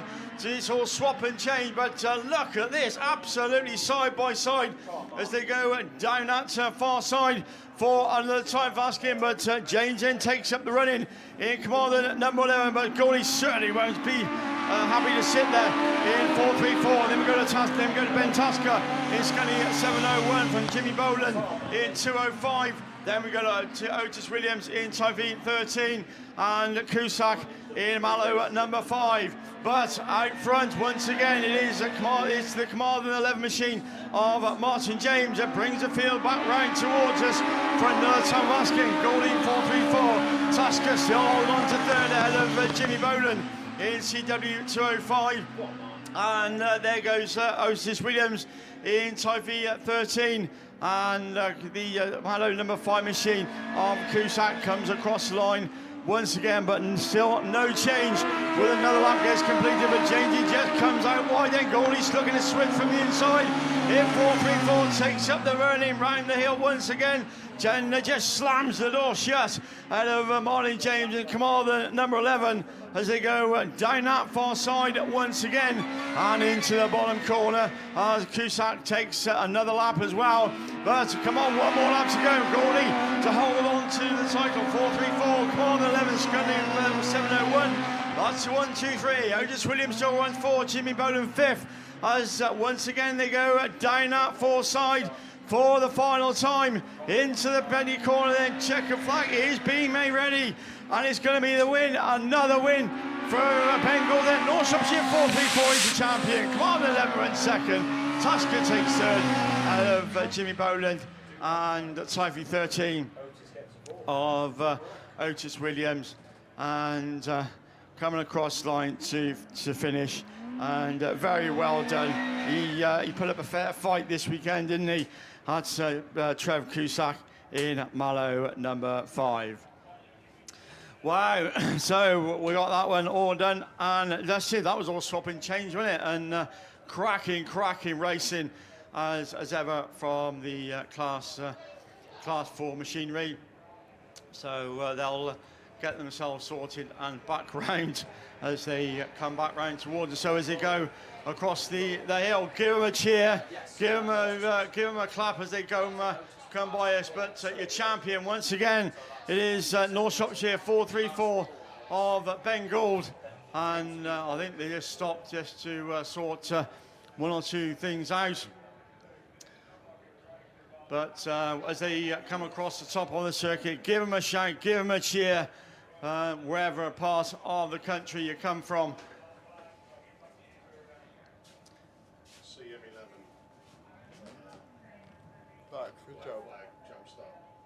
So one thing we are hearing over the radio then, the Command 11 end, Marlin James, a black flag for a jump start. So unfortunately not taking any result from this from Paul Martin James. It's a lot of people's tip for the top as well. I must have been including mine, but I'm sure he will be back next year to do battle once again. But as they go across the top of the circuit, give them a clap, give them a cheer, and it's another title for Ben Gould, then North Shropshire 434, and well done, as the rest of the field then will join him as they go once again over that far side of the circuit, and obviously retaining the title. So well done to Goldie, but well done to everybody else as well. Owen Broughton also in the York 52 car, who made it through to the final. So as they make their way by us and down towards us in commentary in a minute or so's time, as the quad bike leads the field up to us. So give them a clap, give them a cheer. Well done to all the finalists, and well done Goldie, and another title. And I'll tell you what, mate, that was hard fought of anybody's money, but well done. And 434. Well done to Ben Tasker as well. He drove Storming this weekend, isn't he? It's Skinny 701 as he comes by and picks up a place spot to put on Marlon James in Command 11. Not to be, but he got through to the final, and I'll tell you what, this will be popular. Jimmy Boland in CW205 gets through to the final, and so is Otis Williams. Well done, Otis, through to another final. And also another Irish pot, always good to see, in the Cusack machine in Mallow number 5, and Owen Broughton then, and so delighted, and so he should be, as he goes by us and makes his way back to the pit. So well done everybody, Class 4s, which entertained us all weekend, and well done to Ben Gould in North Shropshire 434.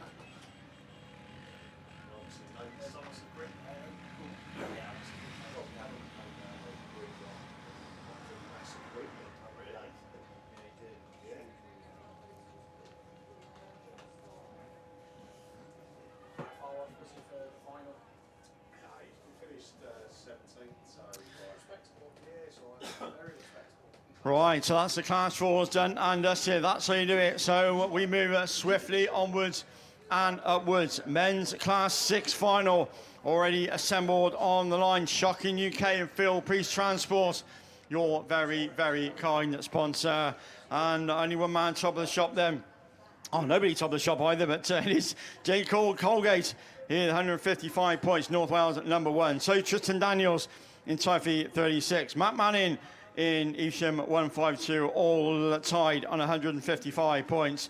Jordan Tinker will be down there in York 35. So will Todd Harwood in Sydney at 273.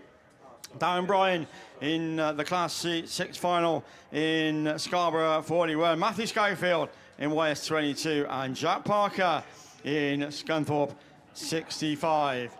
So that's who we've got already lined up as we look for the track clearance round the Monkland Raceway. But just a few flags are waving, just not happy about something. But I'm sure they'll get that sorted as swift as they can.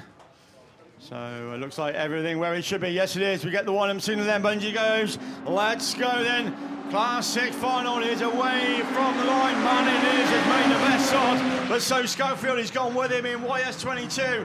Round turn 1 we go then for the first time of asking. Daniel just slotting through into that second place slot, racing just ahead of Schofield in YS22. Colgate then now looking to move through in North Wales number 1, with a pace swapping going on, but Manning just starting to get away, but it's Daniels are chasing him down in timing 36, but watch out for Tinker, he's found that inside line as well. Oh, this contact down the field with the YS22 and Tinker, so but we keep racing at the minute, but this may go to red flag, but not at the minute, we keep racing, but it's still with Manning then, he's 152, timing 36, North Wales 1, that's 1, 2, 3.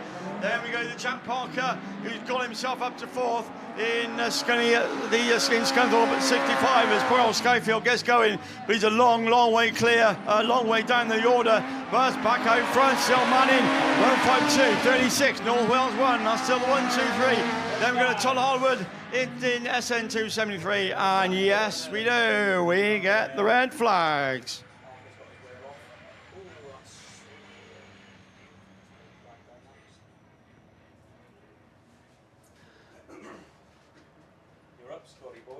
So that's going to be discussed on the marshal post. I think Jack Parker's got a wheel off as well, so perhaps that was involved. But as soon as we know, we will tell you on what's going on. But we've also got somebody square wheel as well. But we're going with the single-seater. This is going to be Formula 600. So to take you through it for his first national final, it's over to Scotty. Thank you, Tim. So yes, F600s, PWL Engineering are your sponsors for the weekend, or overall sponsor, Bell Equipment UK, for the 2026 Autograss National Championships. This is what it's all about. This is finals time. So all the fans get to the start line and get to the ropes. So here your heroes on. They are down there on the start line. They're doing it for the fans, of course. So top qualifiers, North Shropshire 20, Adam Robson, 3 wins out of 3, North Shropshire 20. Couldn't quite defend his Class 9 title, but he's looking to gain another one here. He is top of the pile then, 165 points. Carlo 188 of Patrick Daly is next on 155 points with 2 wins and a second. He's joined by James Brown in Scunthorpe 811, also with 2 wins and a second. 4th then is going to be the Tivy number 6 machine of Will Evans. He was of 2 wins and a third on 146 points. Darren Gradsby in Evesham 202 is next with a 3-2-1. He's on 136 points, joined by Stuart Smith in Cumdy 22. He was there on first, a third and a second. Sue Herman doing it for the girls. She's there with 2 seconds and a third on 126 points. And the cut-off, the final qualifier, Border Counties 15. Local man Bill Bradford, many people's tip for the F600 title this year.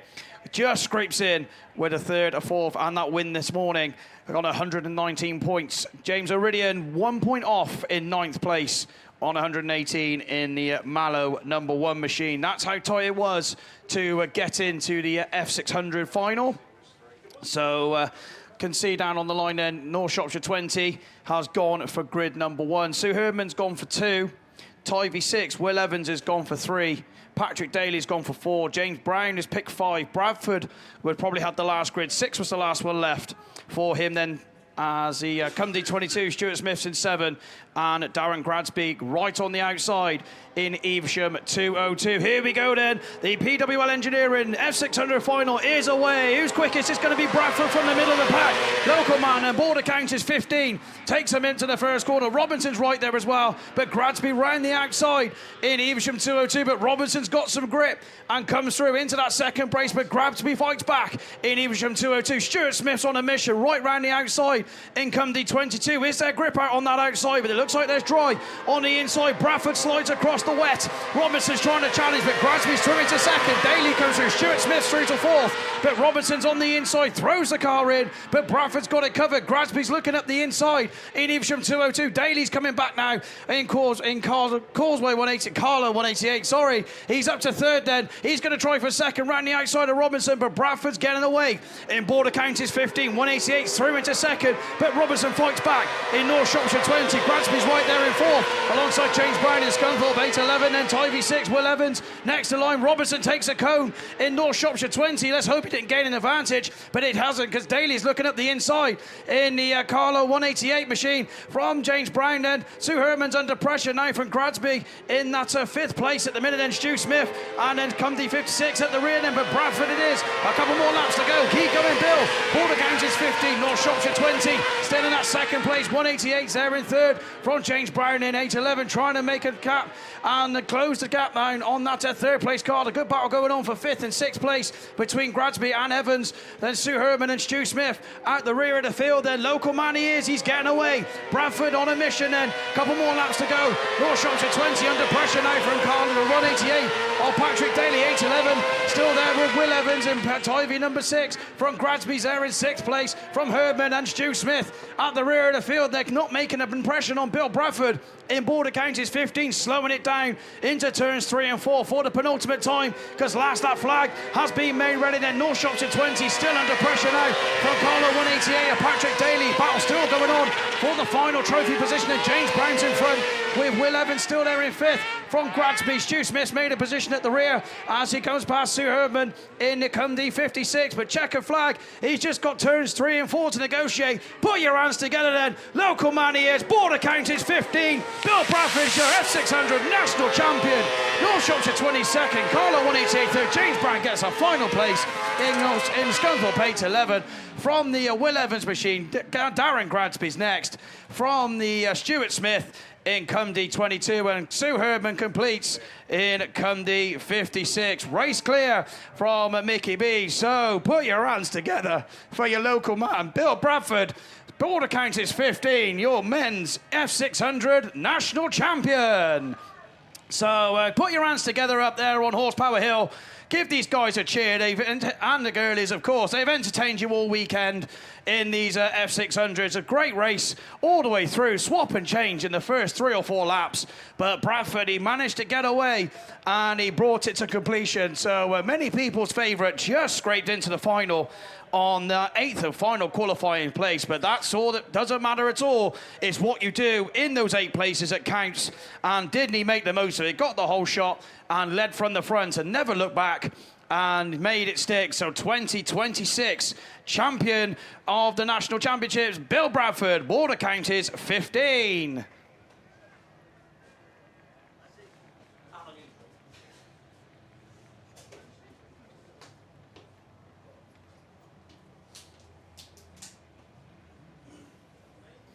So, like I say, cracking final then, not just a winner for Bill Bradford, but second and third, fourth and fifth, all the way down the field, swapping and changing all the way through the racing. So it was never really clear who was going to finish where, apart from Bill Bradford, as he was away and gone. But Adam Robinson, unfortunately, has to settle for yet another second place in the open wheelers, but not a bad debut season in the class for Adam.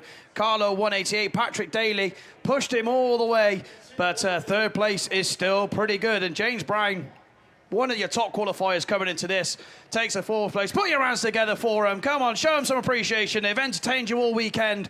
But like I say, I can imagine there's going to be a party tonight for the local man, Bill Bradford. Border Counties 15, your new national champion. So also doing it for the girlies, Sue Herdman in Cumdy 56, put on a hell of a show for everybody this weekend. So congratulations to all the finalists as coming down now Horsepower Hill. So like I say, show your appreciation for these guys and girls. Really put on a performance for everybody this weekend. So like I say, Sue Herdman was the one in 8th place from Stuart Smith. Then it was the Evesham 202 of Darren Gradsby coming home in that 6th place. Then Tivy 6, Will Evans, Scunthorpe 8-11 was James Brown. Third place was Causeway 188, Patrick Daly. North Shropshire 20 was Adam Robinson. But your new national champion for men's F600s, Border Counties 15, Bill Bradford. So Bill will be absolutely delighted with that one as he's coming past us now. Show your appreciation for them. As all the heats were fantastic as well. So a really close racing all the way through. Much deserved, Bill Bradford, Border Counties 15. There we go.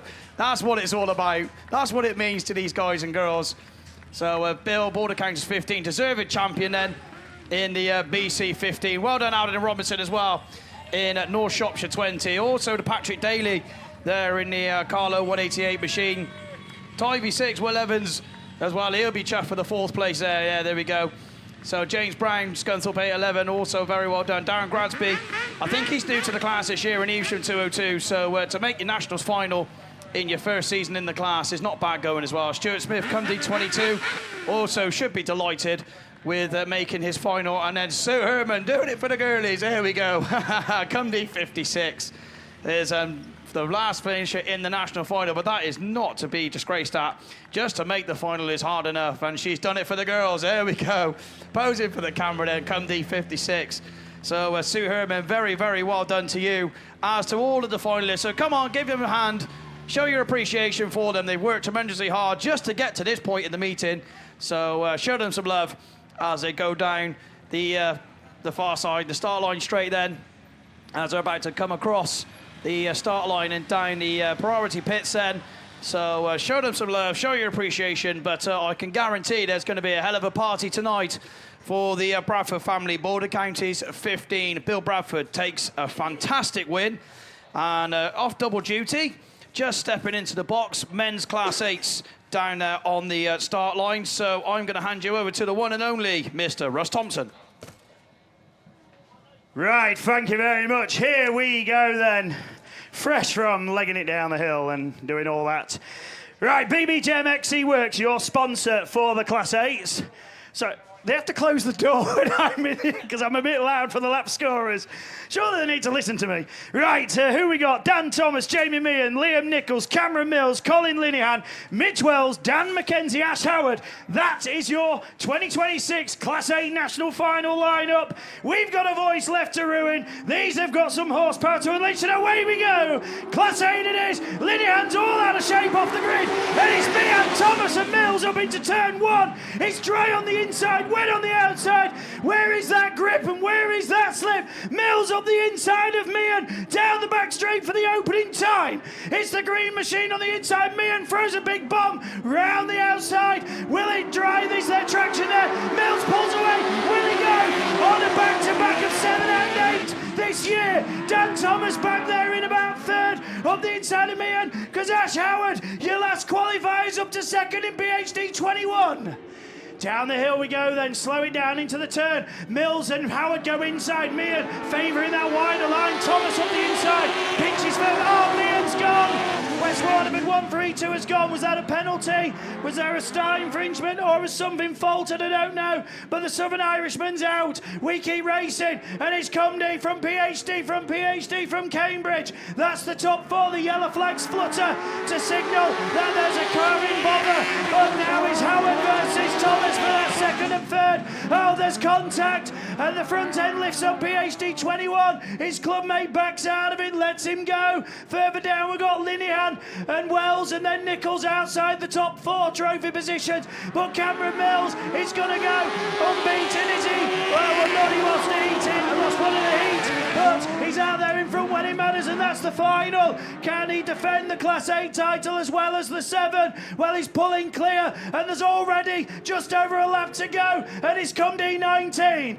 Cameron Mills then looking to repeat what he did in 2025. 1 to go. Thomas and Howard still going. Howard and Tom. Slide job from Thomas. Bomb back up the inside from Howard. That cone was already down, I think. McKenzie watching close in 4th. The double checkers held aloft because coming through, he's done it again. Successful defence, double delight. Cameron Mills. Cumdy 19. Dan Thomas, Ash Howard, Dan McKenzie, Colin Linehan, Mitch Wells and Liam Nichols. That was your Class 8 final. We lost to Jamie Meehan, and that, I think, was a penalty. Cones and gaining an advantage. So West Waterford 1-3-2 was out, which was a massive shame.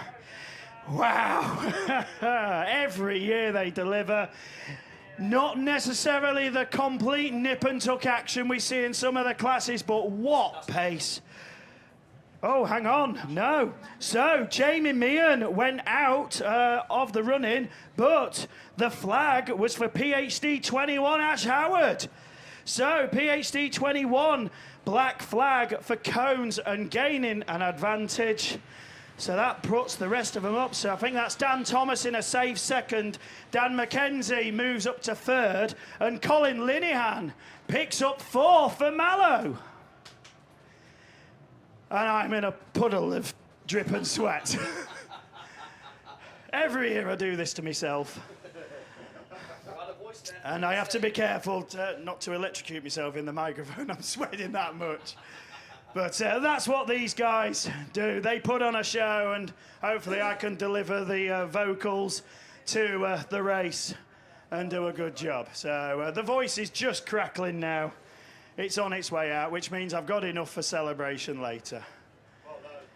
But yeah, I haven't given myself a proper stomach pain this year, though. I'm not far off. If I had another race to do, then yeah, I would. But at the minute, we're safe from that. But yeah, and the Class 8 drivers then up on that top banking. Give them a cheer, please. Even the ones who are out of luck. They have entertained, and just think, start of this year, there was 192 Class 8s which were competing within the sport. This weekend, we had the best 40 throughout their qualification process. Some leagues are stronger than others, but the best out of those respective leagues get to represent them here at the National Championships. And we go from 40 to our top 8. And what a top 8 we had to put on that kind of show. That was fast and furious, and the track, it just started to dry, didn't it? Those wet lines started to dry, so different routes was moving through. But look, it's fantastic from the guys and girls who work on the infield all weekend long. So, and just while we got this, I did promise do a happy birthday to T-Roy, who's 19 on Tuesday, so happy birthday on Tuesday, T-Roy. But let's celebrate of a different kind, because he has done it back-to-back in Class 7 and 8, and I think it's the first time any man has managed to defend 2 titles back-to-back. And Cameron Mills has done that, and they were both brand new cars for this year. He didn't go with what he knew was working, and he went completely bold with the new direction, and wow, have they delivered. What a showing he's put on, but what a performance by all of the Class 8 drivers.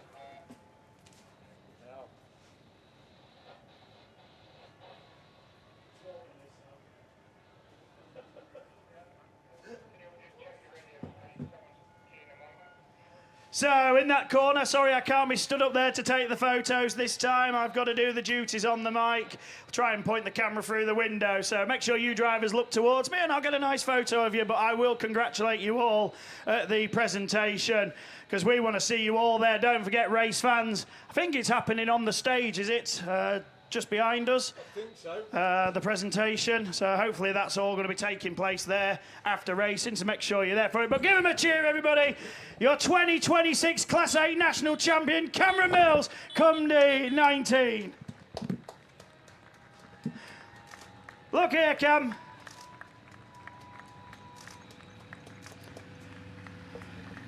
He's done the double once again. Dan Thomas tried so hard, he wanted it. Dan McKenzie, third, back on the podium. Ash Howard, I know, will be disappointed to lose out there. Colin Linehan, well done, mate, in the trophies. Mitch Wells, once again, tried so hard, but just missing out. And Liam Nichols, back-to-back finals for that young man. He'll be back again. And Jamie Meehan, sadly, I think the car has failed on him when he was running strong. Well, that man's had a fantastic weekend, and he will be back for another challenge, I'm sure, and I know he's gutted in that car, and he looks it, but what a performance Jamie Meehan's done. But just give him a round of applause, because once again, your 2026 BB Gem and XC Works sponsored Class 8 at the Men's National Championships is come D19, Cameron Mills. Right, we've got some serious horsepower on the grid now. It is Class 10s, and when Graham Bennett gets in here ready to take it, I'm not being picking favourites, but one more time, come on, Luke Bennett. Let's see if we can do it. But Graham, over to you. Come on, Lance Bowen. No, all's fair in love and war. Yes, Mark Pascal is very high on my list, let's be honest.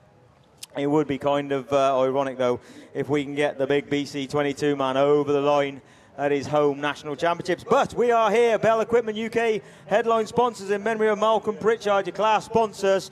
Class 10 national championship final. Revs are already rising, but we have got a few reds up. And here we go. Can the Chevy do it from grid 2? We will have to wait and see. Let's have a look down to the start line.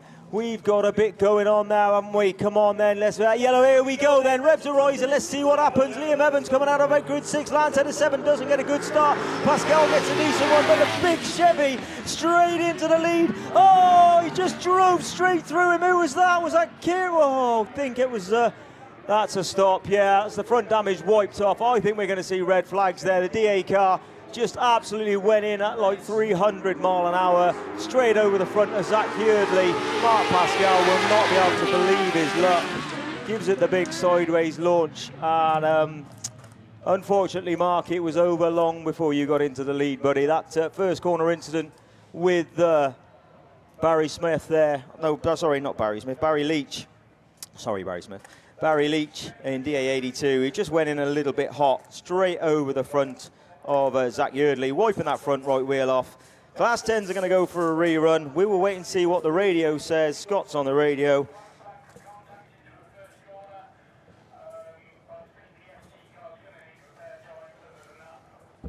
Right, let's just wait and see, just wait. Yeah, DA82, black flag for contact. And unfortunately, Barry Leach, you've taken yourself out what is set to be a very, very cracking Class 10 final. Steve's back on the mic because his Class 1s didn't go through first time, so I'll hand you over to Steve. They didn't, but thank you very much, then, Graham. So we're going to have take 2 on the ATD, Dyno and Rolling Road Services sponsored Class 1s. Unfortunately, running without Alex Hill in St Neots 164. Joint top qualifiers, the Griffiths brothers, Kieran in Severn Valley 31, Connor in Tivy 16, Stephen McCready will be there in Down Autograss 917, Tom Powell in Cumdy 182, Freddie Farrow in York 72, Rich Owen in North Wales 51, and Reese Roberts in PAC 157. And just to make it, be interesting anyway, but just to make it that little bit more, then a good dose of water going down right across the track. Don't forget, as I think the fellow commentators have been saying, we do have trophy presentation, and it's going to be a bit special. You're going to expect nothing else here at Border Counties, are you? As soon as racing is finished, or not long after racing is finished anyway, obviously it just takes a little bit of organising. So, yeah, you'll be much better off waiting for the trophy presentation than sitting in the inevitable queue to get out. So, yeah, come and join us. Show your appreciation to the drivers for the absolutely superb entertainment they have given you all weekend. Haven't we seen some cracking racing? I promised you that, I think, about 8:45 yesterday morning, and I'm going to say it lived up to my promise. The racing, and still a bit to come, of course, after the class finals. And what we got, 4 reruns, I think, in the finals. That's all. After the finals, then we will have the champion of champions, which, if you're new to Autograss, it is exactly what it says. It says on the tin. The class winner of each of the 12 classes will go out there on a staggered basis around this raceway. Good luck to whoever has to work out the stag around here. And they will be joined by the defending champion of champion from last year, and that's the Scarborough 3 car, the F600 of Wes Green. So, yeah, always something a bit extra special to end the meeting, the champion of champions. So, yeah, still got plenty to come. And we're looking to the start line. We can see all 7 cars are assembled. As I say, unfortunately, without Alex Hill in St Neots 164. Just to remind you, it's Conor Griffiths on the inside in Tivy 16. Coming out of grid 2 is Kieran in Seven Valley 31. Tom Powell comes out of 3 in Cumdy 184. Lane 5 is the down Autograss car of Stephen McCready.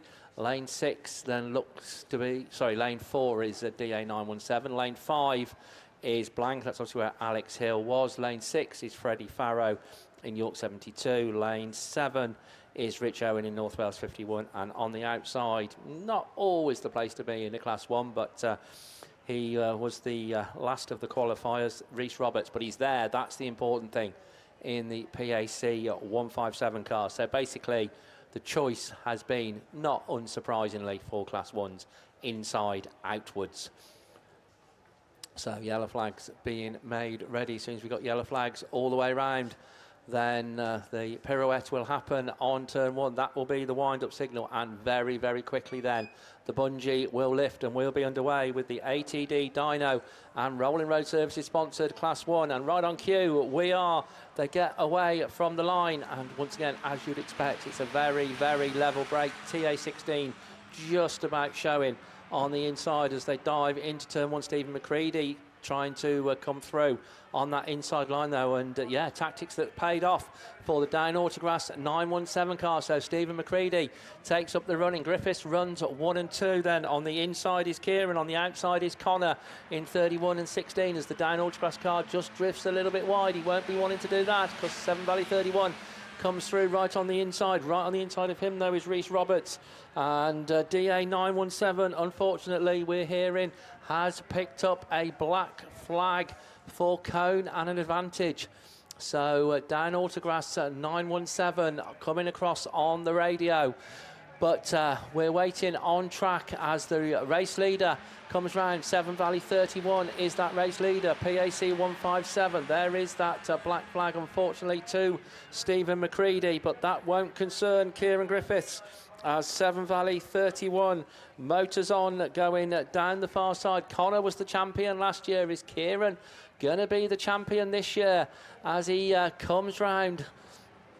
Another lap successfully completed for Seven Valley 31. PAC 157 runs in second place because from what we're hearing on the radio, then unfortunately DA 917 going to be excluded from the results as they go down that far side, which our race leader pulls a long way clear. Seven Valley 31, I think this will be Kieran's first national title as he comes round. Another lap successfully completed. PAC 157 still runs second. Tom Powell runs third in 182. The battle then for fourth. North Wales 51, Rich Owen on the outside. Freddie Farrow, York 72 on the inside. Those are the only cars still competing in this ATD Dyno and Rolling Road Services. Problems for Conor Griffiths in Tivy 16. The Griffiths 1-2 isn't going to happen this time round, but Kieran in Seven Valley 31 taking the honours at the moment as they've all taken the last lap flag. All the 5 cars that are still running have taken the last lap flag, but a long way clear going down the far side into the start line turn. It's time to meet your Class 1 2026 national champion. Kieran Griffiths in Seven Valley 31 comes across the line. PAC 157, Rhys Roberts in second. Tom Powell in third. York 72. Freddie Farrow completes your top 4. And North Wales 51, Rich Owen, comes across the line in 5th. And in 6th place will be TA16. So TA16 was going slowly because unfortunately he picked up a black flag as well, Conor Griffiths. So all sorts of things going on in Class 1, but not going to be concerning Kieran Griffiths in the Seven Valley 31 machine.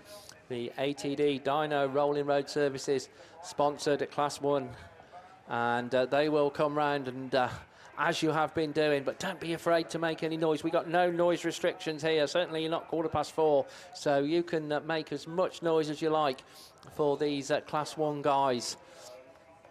Then qualifying Class 1, the most popularly supported class in the sport of national autograss racing. So to even get here, these cars and drivers have had to battle through 300 plus, I think it is, Class 1s that are registered throughout the country. Don't fall over there, Shooks, you're looking a bit ginger. So there we go. The man in the checkered flag top hat, one of the team that's been manning the finish line so well all weekend, Mark Shuker. And we do thank them and all the other marshals for everything they've been doing. And in true Shuki style, then, yeah, he's there with the Mad Hatter hat figures, checkered top hat on top. No, don't take your hat off, Shuki. There's still sun, so, and it's glinting this way, so please. But no, thank you all very much. Right, come on then, you lot. Let's see how much noise you can make as they come down that bank. The Class 1 cars, we've only got 6 of them coming round. I say only 6, but absolutely superb performance from the Class 1s, then battling it through all weekend as they come round. Kieran Griffiths, your newly crowned Class 1 champion. He's leading them round. And as I say, if you finish further down or whatever, absolutely no disgrace in that. To make a national final is absolutely such a to make the nationals is an achievement, but certainly to make the nationals final is absolutely an achievement in its own right. So as they're going to make their way now down in front of us here in the race control units and commentary, then come on all you lot, show your appreciation as they are being led down. That is a national champion leading the way. You don't count the quad bike, but who's escorting them down. But yeah, the man in Severn Valley 31, Kieran Griffiths, it is, that comes round as the national champion, slightly damp national champion. But well done, Kieran, in Severn Valley 31, takes the superb win.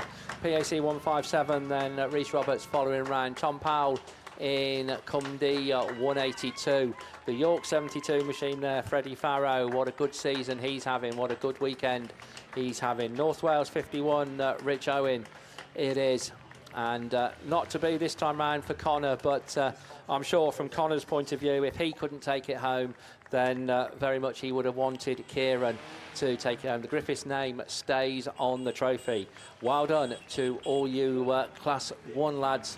So looking to the line, then we're moving to a rerun of stock hatches, which means it's going to be back over to Finn. Thanks, Steve. So yeah, stock hatches down there on the line. We whittled them from 40 down to 8. We've now got them down to 7 with the exclusion of start number 5 of Jake Whittingham, who was deemed the cause of a stoppage before it got stopped. Jack Hulan, Carpentry and Construction and Pickering Tyres, your sponsor for Stockhatch. Jordan Candy in South Somerset 16 was your top qualifier. Josh Holden in Penhow 9 and Scarborough 82 of Katie Wing were joint second. Jordan Barlow was your 4th qualifier. Your 6th qualifier was Tony Hawkins in Ludd 64. Rory Buzz in York 105 was your 7th qualifier. And your final qualifier for the Stockhatch final was Tristan Richardson in IK 117. Can I just say as well, James Holmes in North Wales 931 missed out by a single point to get himself into final. I said he was in and I thought he was, but it's just unlucky, and that's how it happens sometimes. I've said the 8 that we're going to have, though. Bell Equipment UK, your overall sponsor for the 2026 Nationals here at Border Counties. We've got 1, 2, 3, 4, 5 yellow flags. We look then to the first marshal, who does the Abby Duggins pirouettes. And we're away with the Stockhatch final on the run down at turn 1. Wessex number 4 once again. Jordan Barlow gets a good run. So does Jordan Candy in South Somerset 16. Holden's there as well in Penhout number 9. And so Tristan Richardson in IK 117. He's wide though. Jordan Barlow comes to the lead then in Wessex number 4. Down the far side, Katie Wing in Scarborough 82 in second. But Josh Holden all the way around the outside in Penhout number 9. Surely he can't make that move stick. As they come past Coventry, there is Jordan Barlow in Wessex number 4. Josh Holden still on the outside in Penhout number 9. Katie Wing then gets herself up to second, gets herself up to the lead as she goes up the inside of Jordan Barlow. Barlow falls down as up through comes South Somerset 16 of Jordan Candy up to third place. Josh Holden comes through to the inside of Katie Wing in Scarborough 82. So your race leader was the one that was voted to be your national champion. Panel number 9 it is as they come past Katie Wing then in Scarborough 82 in second. South Somerset 16 of Jordan Candy on an absolutely stellar weekend so far, and he's up to third place. Jordan Barlow in Wessex number 4 in the final trophy position. IK 117, York 105 and Lud 64, the ones left to bench as they come around and past commentary though with 2 laps left to go. It's Josh Holden in panel number 9 who's stretching away now from Scarborough 82. South Somerset 16. Jordan Candy, what a move to the inside, gets himself up to the race lead to second place, should I say. Jordan Barlow in Wessex number 4 on the inside of Katie Wing as well. So Scarborough 82 falls down to 4th place. This is no good for your UK leader as they come around past commentary though. This time with 2 laps left to go is Josh Holden in panel number 9 who's stretching away from Jordan Candy in South Somerset 16 for 2 guys down from my neck of the woods. A second and third, which is brilliant to see. A good Wessex showing. It is so panel number 9 into the final corner. The yellow flag with the black cross is being made ready and Josh Holden's going to be well pleased to see that. He's got one more circuit to go. Pedal number 9 it is then. What a drive from South Somerset 16 up to second place. Jordan Barlow in Wessex 4 and Tristan Richardson in the final trophy place in IK 117 who got himself past Katie Wing as well in Scarborough 82. Into the final corner though. Put your hands together. What a drive it's been. Josh Holden around the final corner. Your new Scottish national champion is Josh Holden in Penal 9. South Somerset 16, a very, very good second for Jordan Candy. Wessex 4 then of Jordan Barlow. And Tristan Richardson in IK 117 is your final trophy finisher. Katie Wing in a cloud of smoke in Scarborough 82 comes home 5th. York 105 of Rory Buzz and Tony Hawkins in Luz 64 are the ones left to mention. As they come across the top then, penalty number 9, what a drive it was from Josh Holden. He was voted to be your champion in the Grass Chat polls, and there's a reason for that. He's just been incredible of late especially, and he is an incredible, incredible driver. And can I just give a special mention, Jordan Candy. What a weekend for South Somerset 16. He has been absolutely stellar in South Somerset 16. I'm just mightily impressed. Especially for someone who, after switching from an 8 to a stock hatch, said he didn't want to be there. He failed to qualify in the 8, which is why he came out in the stock hatch. And I think he might stick with front-wheel drive. I definitely would if I were him, because it seems to be going quite well for him. Penalty number 9 then was your race, your new national champion. South Somerset 16 was second. And yeah, I said it was a good Wessex showing. Jordan Barlow in Wessex number 4 in what is third place. A brilliant drive. He was leading it through the first lap, but it just didn't come to fruition for him. He fell a couple of places behind. Katie Wing got through as well. Can I just say as well, Katie Wing, that's so disappointing. She was up to, I think, second place. She might have been up to the lead momentarily as well. Past Lomax Hedge on lap 1, but it just didn't come to fruition for her either. So Jordan Barlow, he fell down to what I think was 5th place, but he did get himself back up to 3rd. So a good trophy and a good drive for Jordan Barlow as well. I think he's 2nd in the UK. 4th then was Tristan Richardson in IK 117, your final qualifier as well. 5th and 2nd, and I said coming into the 3rd he needed a win to get him in, nothing short of that and a bit of luck. He had that bit of luck. He got in ahead of James Holmes into the final just by a singular point, but he's come home 4th with a brilliant drive, especially coming in from Grid 8 in a stock hatch. You've got to have a brilliant start to start it in, especially as there's a lot of water on the outside. So yeah, it was a massive well done to Tristan Richardson in IK 117, Tony Hawkins in Luz 64, and Rory Buzz in York 105. It just didn't happen for. Same with Katie Wing in Scarborough 82. That is really disappointing. But clap them as they come past you.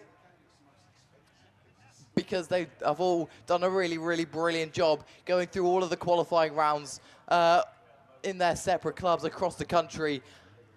And then the qualifying rounds today and yesterday, and now they're here, and what a drive it's been from all of them. Josh Holden, as he comes past commentary, what a drive it's been for penalty number 9. Clap him through. Good drive from Josh Holden. South Somerset 16 as well, Jordan Candy. What a drive and what a driver this weekend. He's been absolutely stellar. Jordan Barlow as well in Wessex number 4 has been brilliant. We then go down to lot 64 of Tony Hawkins, a car normally characterised by Ollie Stevens. He took it up for this weekend and has been very, very good. Obviously, you have to be to get yourself into a national final. Tristan Richardson in IK 117 as well. Magic drive to get himself up into 4th place. York 105 of Rory Buzz made it through. Very consistent 7th qualifier. And yeah, just didn't work for him. And Casey Wing as well. What a shame. Fell all the way back to 5th place. So yeah, clap them as they all come past you, because they have all worked so hard to be here. Jack Houlihan, Carpentry and Construction, and Pickering Tyres, your series sponsor, your sponsor for this weekend, and your Men's National Autograss Championships overall sponsor is Bell Equipment UK. Down there on the line then, that looks like men's class 5s, so I'm going to hand you over to Mickey. Yeah, thanks very much, Finn. Men's class 5, Holtby Motor Repairs and Diggett Plant Hire. And here we go then, take 2 of the men's class 5 national final down here at Border Counties 2026. Riley Diaper, Sarah Bateman, Baxter Pargeter, Charlie Holloway, Wes Hathaway, Colin Chilvers, Ash Robinson. We've got track clearance. Look to that first marshal post. Here we go then. On your marks, get set, go! We're racing with the 5s. And who's got the best start? Charlie Holloway gets a flying start up the top there. Baxter Pargeter goes with him. Ash Robinson's up there as well as they cut through up the outside. Sarah Bateman looking for the wide line. Colin Chilvers finds a way past and tucks back into that 4th place as they bring it down into turn 3 for the first time asking. Holloway gets one in the side but keeps it running. Holloway then from Baxter Pargeter from Typhoon 73. That's Wes Hathaway trying to get away as he comes up into the horsepower hill. Up the top they go. Riley Diaper just can't get the grip at the moment. Chilvers round the outside. Up into trophy position, up into 4th as they go down there. Sarah Bateman running in that 6th position as they come round that Stargate turn again. Charlie Holloway then from Baxter Pargeter, then Typhoon 73. Colin Chilvers, Riley Diaper, then there's Sarah Bateman in the RAR machine, and she gets that extra bit of RAR as Ash Robinson goes round. You spin me right round, baby. But down the hill, woohoo, Evesham 9 is then. Charlie Holloway then, he gets another tap from behind. Oh, Baxter Pargeter's put himself out of it. Wes Hathaway up into 2nd place. Colin Chilvers, the man who had the sandwich open on to make himself look younger, running in 3rd place in the Scunthorpe 29. Riley Diaper, then Sarah Bateman, there's your 5 breakaway cars. Down the hill they go. It's Charlie Holloway then. Can he make it back-to-back round as he comes out of turn 3, Stargate turn? Couple more to go on this one. It's Charlie Holloway from Wes Hathaway from Colin Chilvers, and Chilvers has pushed himself back out as Riley Diaper moves up into that 3rd place. Sarah Bateman now there side by side with Colin Chilvers. Chilvers back on the power out of turn 2 down the hill holding that 4th place. But Charlie Holloway, Evesham 9 out of that Stargate turn for the penultimate time. One more lap to go then. One more lap to retain this title. Evesham 9 and Charlie Holloway from Wes Hathaway, Typhoon 73. Colin Chilvers into that 3rd place. Riley Diaper looks for the comeback up the inside. Diaper then alongside Chilvers. Bateman's going to go for a move. Bateman out the outside. She's moved up in the 4th place as they come down the hill. But put your hands together. He's done it. Back to back. Evesham 9, Charlie Holloway, your Class 5 national champion. Typhoon 73, Wes Hathaway from Colin Chilvers, from Sarah Bateman. Rah! Ash Robinson, Baxter Pargeter, and Riley Diaper looks like he's got his brakes locked on, or his eyes. There you go. I thought he just cleared it then. He's got a wheel stuck in one of his panels. And that's it. He'll need to get lift off. I hope they can get those wheels straight, because it'll be nice for him to come round on the perimeter. Yeah, they are stuck on, aren't they? So There you go. What a way to finish off the men's Class 5 final. And tell you what, Charlie Holloway, we say you need a little bit of luck. That's good news. I've just heard race clear, so that's what we want to hear. But well done. The first run, he wasn't there, was he? And then in that rerun, he's got his nose in front. And I'll tell you what, he's got a bit of panel damage, but that's just rubbing his racing, as the old opinionator would say. And, yeah, brilliant stuff. Well done to Charlie Holloway. Also, Wes Hathaway tried to get away, and he's up in the silverware as well. Colin Chilvers across the line in Scunthorpe, 29, picking up that third place. And then Sarah Bateman in that final position in the... That's at Stroud and District 45, and she's had a cracking weekend, to be fair. Came into this final second top points qualifier. But to go home with a trophy at the Nationals, that is commendable. Well done to all of our Class 5 competitors. And they're coming round. Give them a big round of applause. Come on, Horsepower Hill. Big cheer from them as they come round. Riley Diper will just be standing by the side. His car's still on track. But round they come. And Charlie Holloway then, Evesham 9.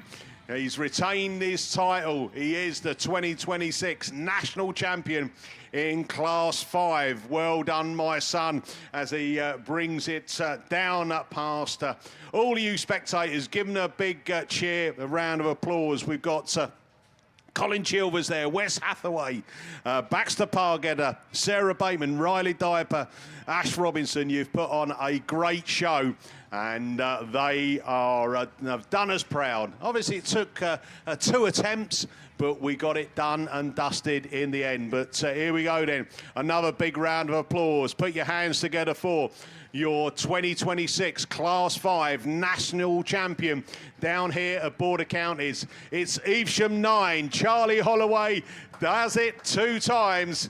Well done, Charlie. Well done. Evesham 9 then, your national champion. Well done, Wes Hathaway. Tried to get away in that second place as well. He gets a pint in the hand as well. That's fine. No breathalyzers now. Scunthorpe 29. Well done, Colin Chilvers, the man who had the tash but shaved it off to make him look younger. In third place. Well done, Colin. Good stuff. Cracking weekend, my friend. And Sarah Bateman, the old Lions covered up, but well done, Sarah Bateman. Stroud and District 45, roar, she goes past. Ash Robinson, Scunthorpe 43 across. Baxter Pargetter, Nottingham 45. And Riley Diper, Wessex 255 on the forklift. And he's on the back of the quad. Well done, Riley. Good stuff, mate. Yeah, your time will come, I'm sure, but all good. Well done, to all the Class 5s. Given that last big round of applause going down to the end of the track. So your new 2026 national champion, it is Evesham 9, Charlie Holloway. Well done. Well done. Wes Hathaway in that second place. Then we go down to Colin Chilvers in third.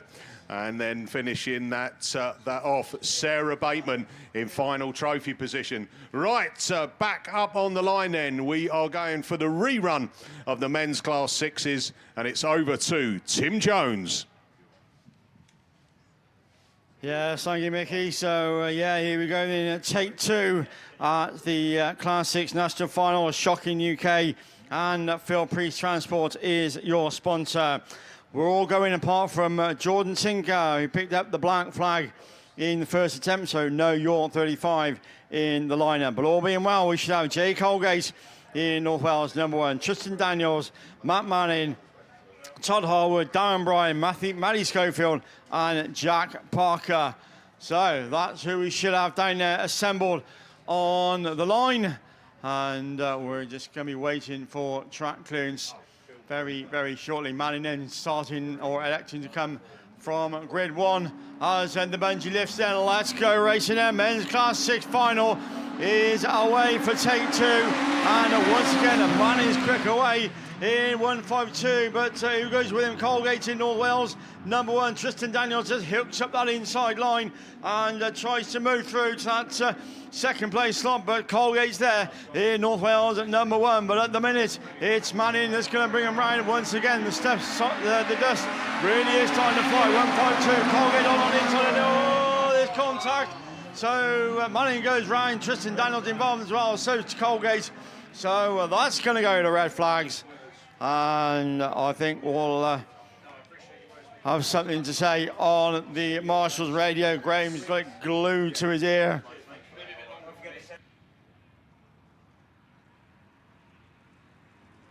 So just, I think, two on into too little space, but we'll see what the Marshals say.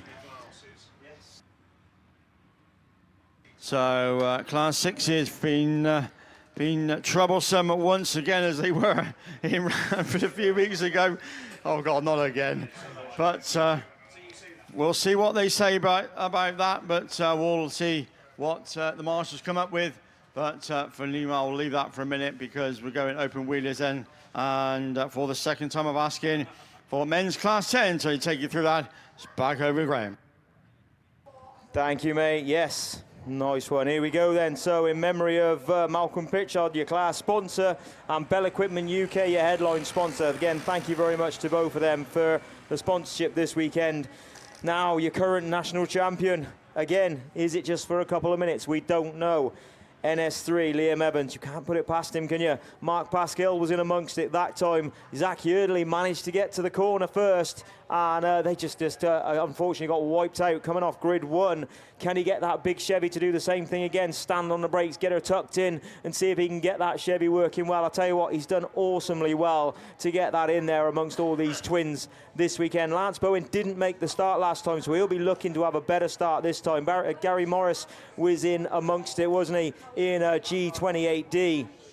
Of course, we've lost Barry Leach from this one, unfortunately, for Barry. But Gary Morris, Zach Yardley, Lance Bowen, Brandon Young, Luke Bennett, Mark Pascal and Liam Evans. And I'll tell you what, with 2 wins, the man that rolled over in Heat 3, Phil Young, he missed out. He was 9th qualifier. He will be gutted.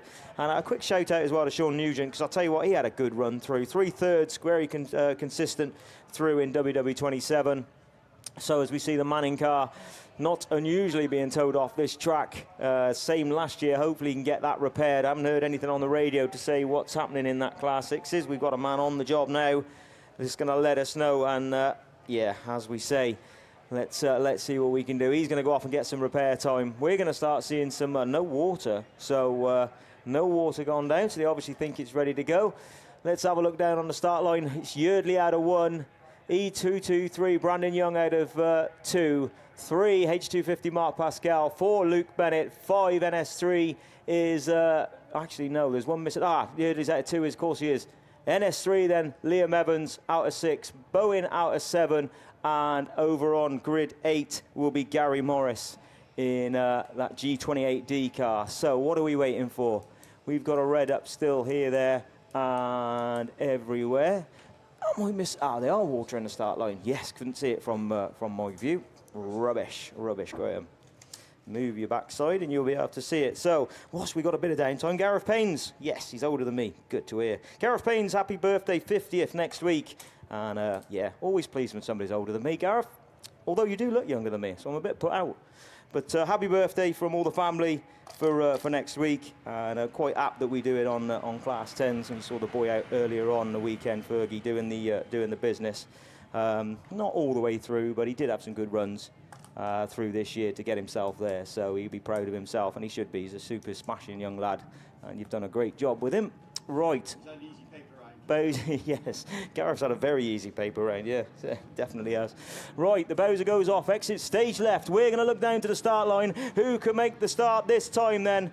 Oh, there's a couple down there that I would really like to do some business. But we got Revs Horizon who makes the start. Pascal had a beaut out of the middle. Oh, he's got him down onto the first corner. Liam Evans gone inside the side. Pascal big on the brakes, puts it inside. He's at the inside. 250 then. NS3, we got climbing towards the back, but they keep it going down the back straight. Lance Bowen's in amongst it. The two West Midland League cars then battling out first and second. Lance will back it down. Mark Pascal though, H250, and Liam Evans trying to come through the inside. Very dusty down there, but let's have a look to see. Hopefully that won't cause any problems. H250 then led the first one round, now leading the second one round. Down the back straight he goes. H250, slower down Mark. It's a long old race. 250 then from NS3, stepping out a little bit wide is H250. Liam Evans trying to come up the inside of him, and NS3, BC22 ST69 holding on to that fourth place, but he goes wide and allows, oh my word, that was close, allows Luke Bennett to come through at the inside. In the meantime though,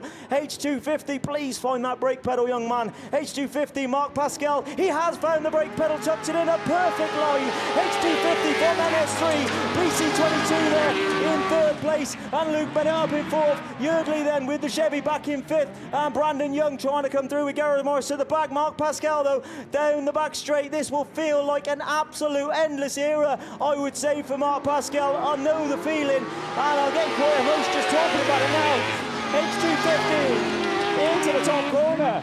He goes for another time. NS3 then tucked in behind him. Lance Bowen, come on Lance Bowen, keep in that trophy position. We're going to come round this time for the last lap flag.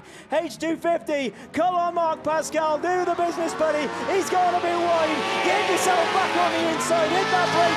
Liam Evans is going to be on you. You've just got to drive a tidy line. One more lap, mate. Down the back straight he goes. H250 is going to come through. Come on Mark Pascal, you absolutely deserve this, and it is going to be a win. H250 takes the win. NS3 from BC3, and wow, Luke Bennett brings up fourth place. That Jesus, I've never got emotional as somebody else racing. That's just crazy, absolutely nuts. But I tell you what, that man runs 4 cars for his family, week in, week out, to get them racing, and just completely.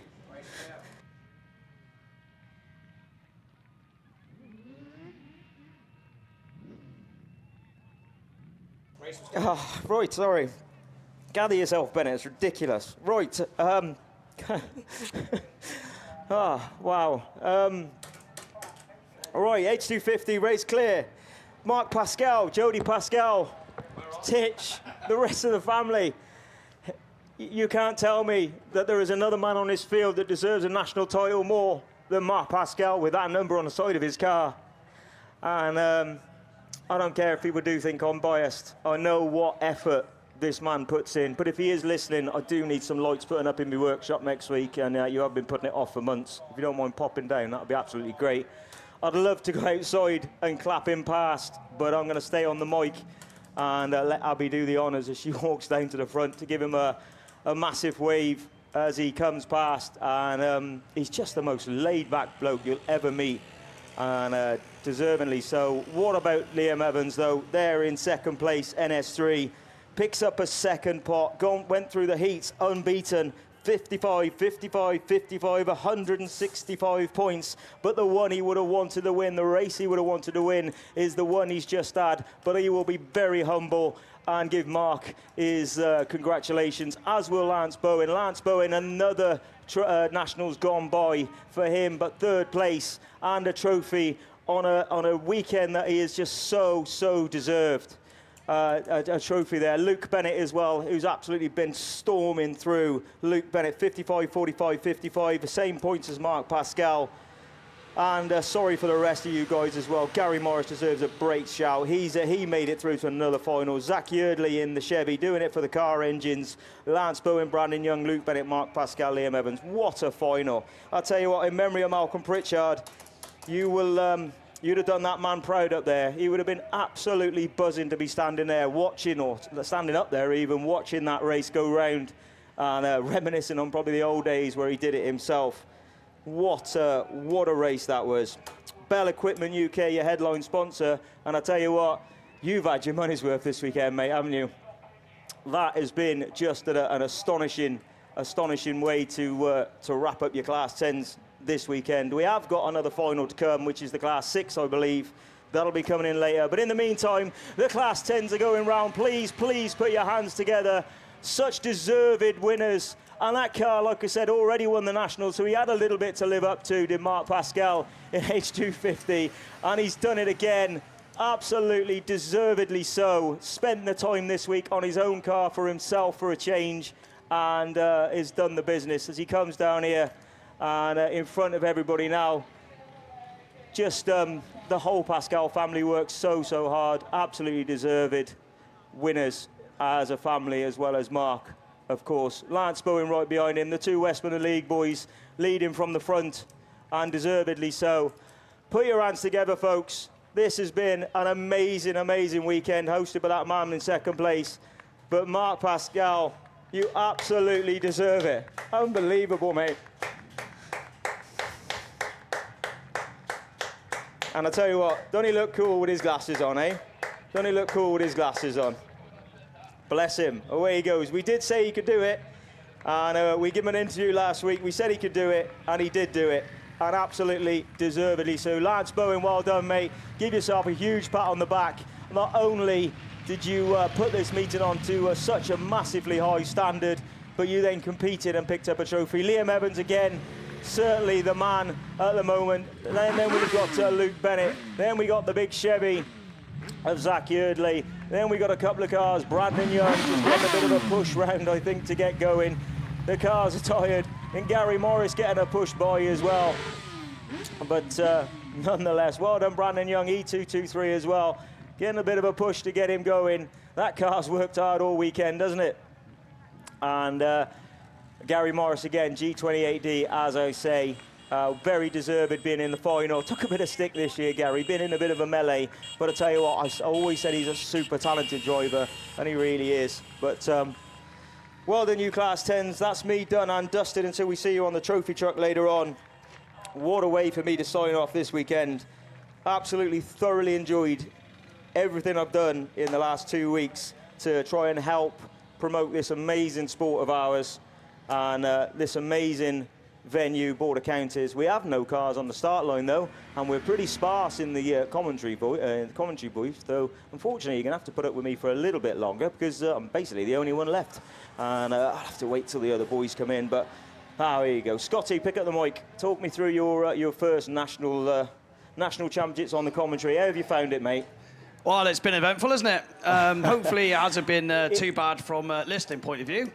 It's a different gravy, mate, isn't it? Absolutely it is, yeah. You've got your 40 of the best in the country at this meeting, and it's just a privilege to be asked to be on this commentary team. So, yeah, it's just been an absolutely amazing experience. Hopefully I'll be back. It's the spectacle that gets put on, though, mate, isn't it? Yes, you've got 40 of the best cars in the country, but it's the spectacle that's been put on as well, isn't it? You know, the overall spectacle that you're seeing here, the amount of people sat around the edge of the track over there on, what do we call it, Horsepower Hill, wasn't it? Bowen Bend. Whichever one you want to call it. We'll call it either. They both deserve it, to be fair. But it's like I say, it's the spectacle that's been made of this national championships. And like I said, 8 months. They put this together in 8 months. It's unbelievable, isn't it? And like you say, the atmosphere that's been created and the build up to this meeting, and it hasn't failed to deliver, has it? It's been absolutely amazing. As a competitor as well, you just can't fault the venue. It's just absolutely amazing. The track has been superb all weekend. Genuinely can't wait to get back to work for a break, mate. Honestly, yeah, I can imagine. Yeah, to get back to work for a break. I've got to say, I know the Border Counties and Lance Bowen have been given a lot of credit, but you've got to be given some credit too, because you've been putting in the work behind the scenes, promoting it and making it all happen as well. So hats off to you as well, Mr. Bennett. Appreciate that, mate. Thank you. Yes. It is a team effort, though. It is a team effort. Just do basically what Jody Bowen tells me to do. It's easy. Sometimes that's the best way to do it, isn't it? Being told what to do. But still got to put the hours in. Someone's got to do it. And like I say, Lance and his team done an absolutely amazing job, as they always do at Border Counties, even with the 3-dayers. You know, the track is always outstanding. But this weekend, for whatever reason, it's just been absolutely phenomenal. So, yeah, we've still got a rerun left to come, I believe. Class 6, Tim Jones is poised and ready. No, it's all right. They're not coming to the line. I was just going to have a chat with Tim, see what he thought about it all. Sorry, away you go, Tim. I think it's just awesome, mate. I mean, they really have pulled the stops out this weekend. Just from everything, they raised the bar so significantly. Just the whole setup, you know, they made it feel a lot more like a Nationals, like it used to be years ago. But yeah, massive credit, and it's like Scotty said, the credit, mate, has also got to go to you with all the stuff you put behind the scenes and all the interviews and all the stuff you've done for us, mate. It's really added so much to it, and yeah, I agree. It's just been awesome. Yeah, I appreciate that, mate. We don't do it for any praise, mate. You know that. I just enjoy doing it, and I enjoy talking rubbish. I get this amazing opportunity to come on here at weekends, or bass rounds, or normal race meetings, now on nationals, to just talk absolute rubbish for a weekend, and people actually. Yeah, and I've succeeded. Absolutely, Steve Langley. Yeah, absolutely succeeded. Now, it's an absolute privilege and a pleasure to be here. And I'll tell you what, I'm going to say it again, Tim, and I know he's your club member, but that emotion that came over the line when Mark Pascal won that, that was like I won it again. Crazy, just because I know how hard that guy works. Yeah, and it makes it sound, I don't mean to over-exaggerate. Everybody works hard. Everybody does. But he's a club chairman, and he runs 4 cars for his family, and he gets up at stupid o'clock in the morning to go and do his job that he was headhunted for, to work, and I know what effort he puts in. Like I said, if anybody is listening, he hasn't put my electrics up in my garage. I'm still waiting. I am going to collar him next week to get that done. There's no excuse because you're a national champion. But no, honestly, that to me is just absolutely top the weekend off. 100%. I mean, so he's obviously he's our chairman and does a stunning job. But I'll echo what you say. He just works so hard. He's always had the bad luck at the big meetings, and stuff not quite going his way. But yeah, it's awesome. I mean, to win it on home track as well. Like I was absolutely elated for him, and well deserved for him. Yeah, I mean, Hereford used to run this track, didn't they? We did, yeah. This is the track we had the Bass in 2002. Yeah. But yeah, we've had it, and then we shared it obviously with Border Counties, and then we sort of we sort of found our own venue. But yeah, I mean it was good years ago. So yeah, it's brilliant. But fair dues to Mark, and absolute thoroughly well deserved.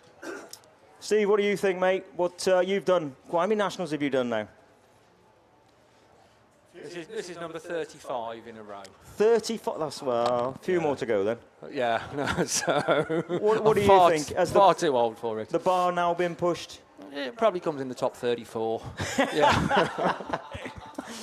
No, I think the bar. And this is no disrespect to anybody, and like you, I've been involved in doing previous nationals, and I know lots of people out there, and this is absolutely no disrespect to people that have done previous nationals, but I think the bar has moved, and it's moved upwards a fair bit this year, it has to be said. Lance and Border Counties obviously took it on at last minute, and we're not going to go into that, and I think from the moment they did, they actually said, we want to do it different. They wanted to do a nationals the Border Counties way, and I think they've absolutely achieved that. And the Border Counties way is a pretty good way when all's said and done. Yeah, I completely agree with you. You've only got to come here for what most of us call a club meeting, but in their eyes, it's a festival. The Border Counties 3-day meeting is just a stupendous weekend, isn't it? And yeah, they really just pull it out the bag. And I'm going to sign off, let you guys carry on.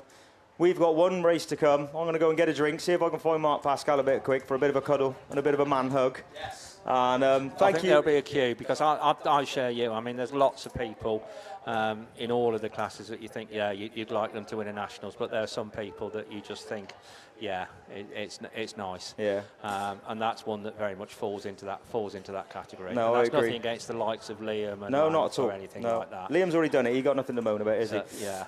From another point from me, though, thank you very much to the team that are here. We put this team together a good couple of months ago now. And didn't include me in the WhatsApp group, but thank you. So your Sally's in there.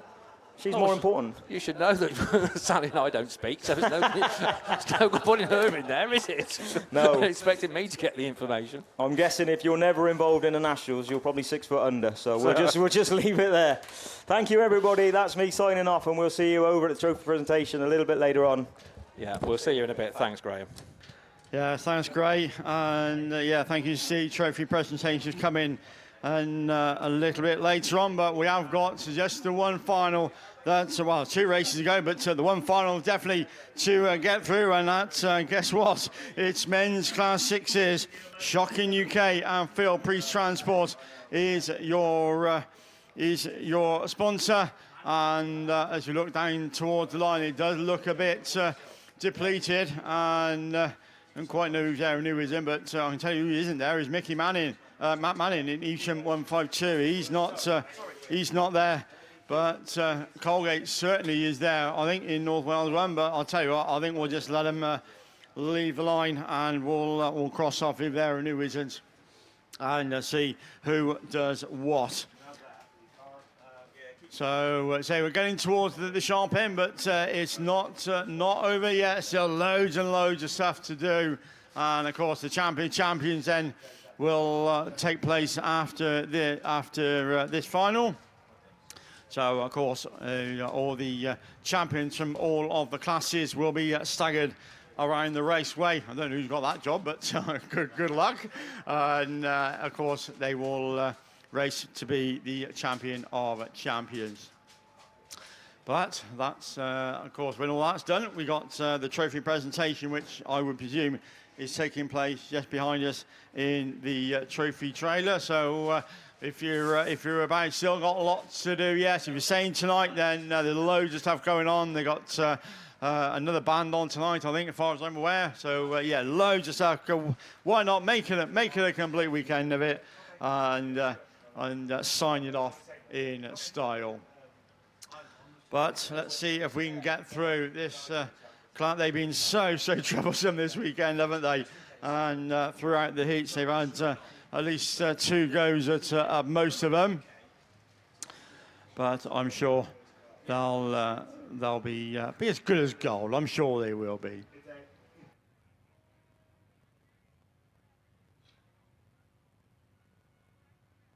So I don't know whether we are actually waiting for somebody to come to the line or what is what, but those of you who are with us and listening trackside, then I hope you enjoyed the finals. There's still more to do, and don't forget, if you are sat outside, don't forget, put your sun cream on, keep your hat on. It is quite warm out there already, and well, it has been for most of the day, but yeah, get it sorted, and we don't want anybody going ill or anything like that. So there you go.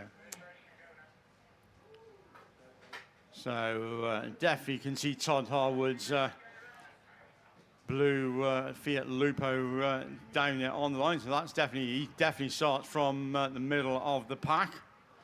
So that's one definitely we can put a tick against a starter.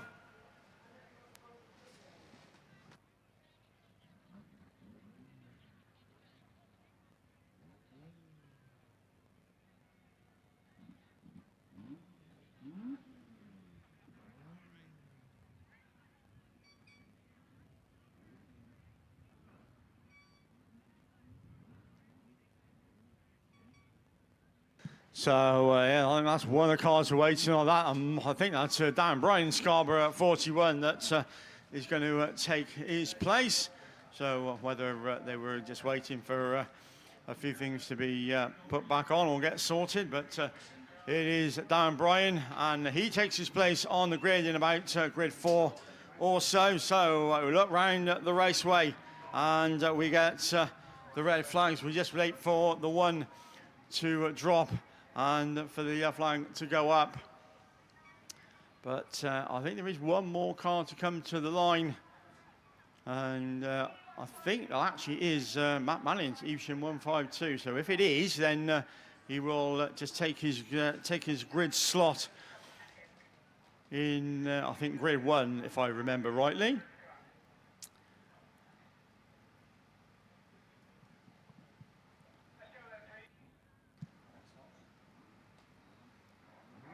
So, yeah, it hasn't taken his place yet, so I don't quite know what's going on.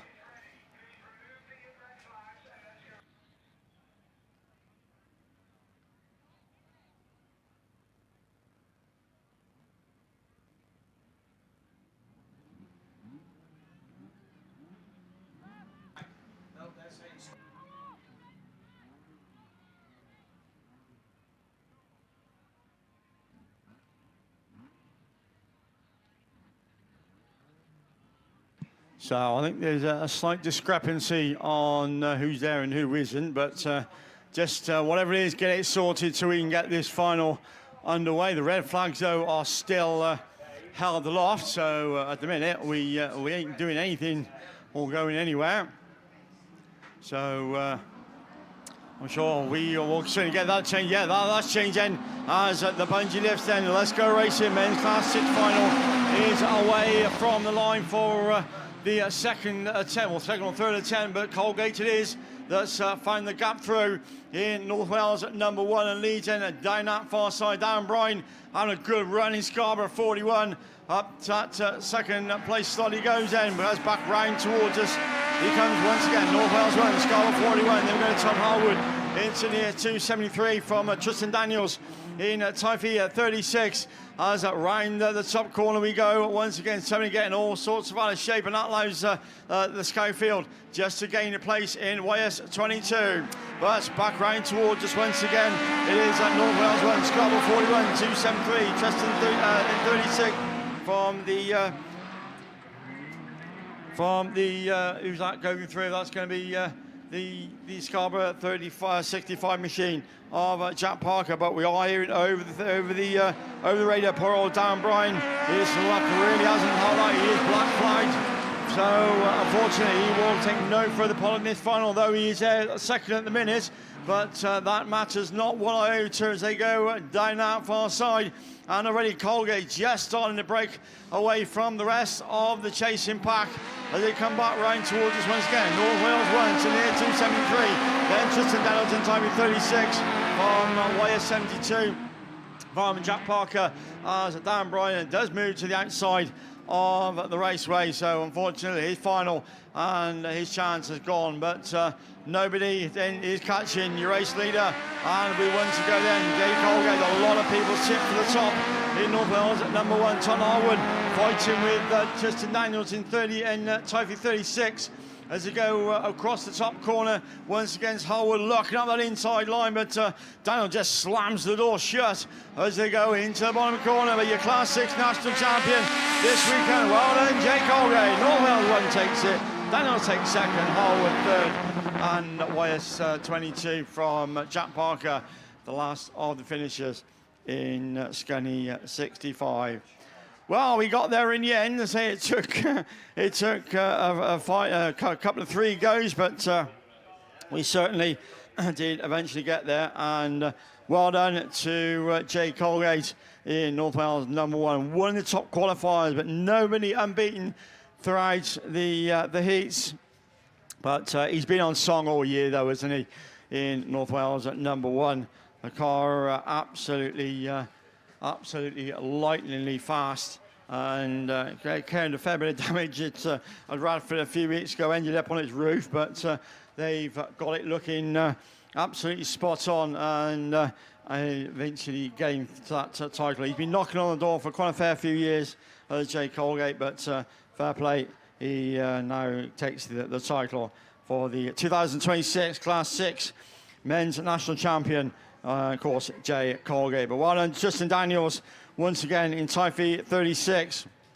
Another decent result in the for the Typhi man. The little the Fiesta with the big Duratec in it is they're still doing the business, but the car then is still on pace in Typhi 36. But Todd Harwood, nice to see Todd in the final as well. It's in here 273 in the little Lupo as they make their way across the top of the circuit. But put your hands together, give them a cheer as you meet and greet your Class 6 2026 National Champion of North Wales at number 1, Jay Colgate.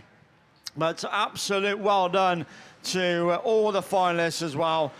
Some of them weren't out of love. But Jack Parker in a good Class 6 final. Matthew Skyfield, Darren Bryan, not to be this time, but he raced hard and well all weekend in Scarborough at 41. But so's Todd Harwood in near 273.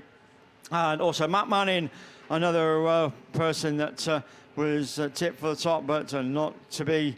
Luck didn't quite hold out in Eushan 152. But fair play to them, as I say, give them all a clap, give them all a cheer as they start to come by us here in commentary. So a meet and greet. Well done, Jay. You finally done it, boy, in North Wales at number 1 as he comes by us. And give him a cheer. Once again, North Wales number 1, of course, your new Class 6 men's national champion, Tristan Daniels, a good second. Well done, Tristan. And Ton Hole in 2.73. Well done down, Brian, as well. Just not quite to be this time around, but he'll be back, I am sure. And so is Jack Parker in his new machine in Scunny 65. And of course, a massive well done also to Matty Schofield in YS22. But for the final time then, meet and greet and say congratulations to your men's Class 6 national champion for 2026, North Wales 1, Jay Colgate.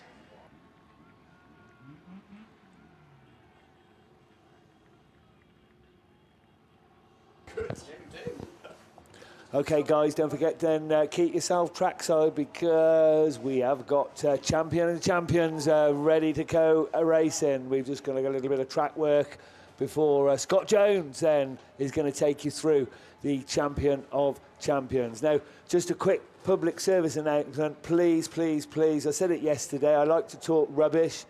Even if it's not yours, if you can pick it up and chuck it in a bin, please, or even close if the bin is full, we would be so grateful. These guys have worked so hard this weekend and we don't really want to be picking up rubbish on Monday morning. They've got to stop coming back in the field on Tuesday. So let's have all the rubbish picked up, please. Either take it home with you or put it in the bins or put it very close to the bin so that when they come around with a dust cart, then they can get at it very, very easily. Thank you very much indeed. What a great weekend. I hope you all enjoyed it. As I say, Scott is going to take you through Champion of Champions. That won't be long.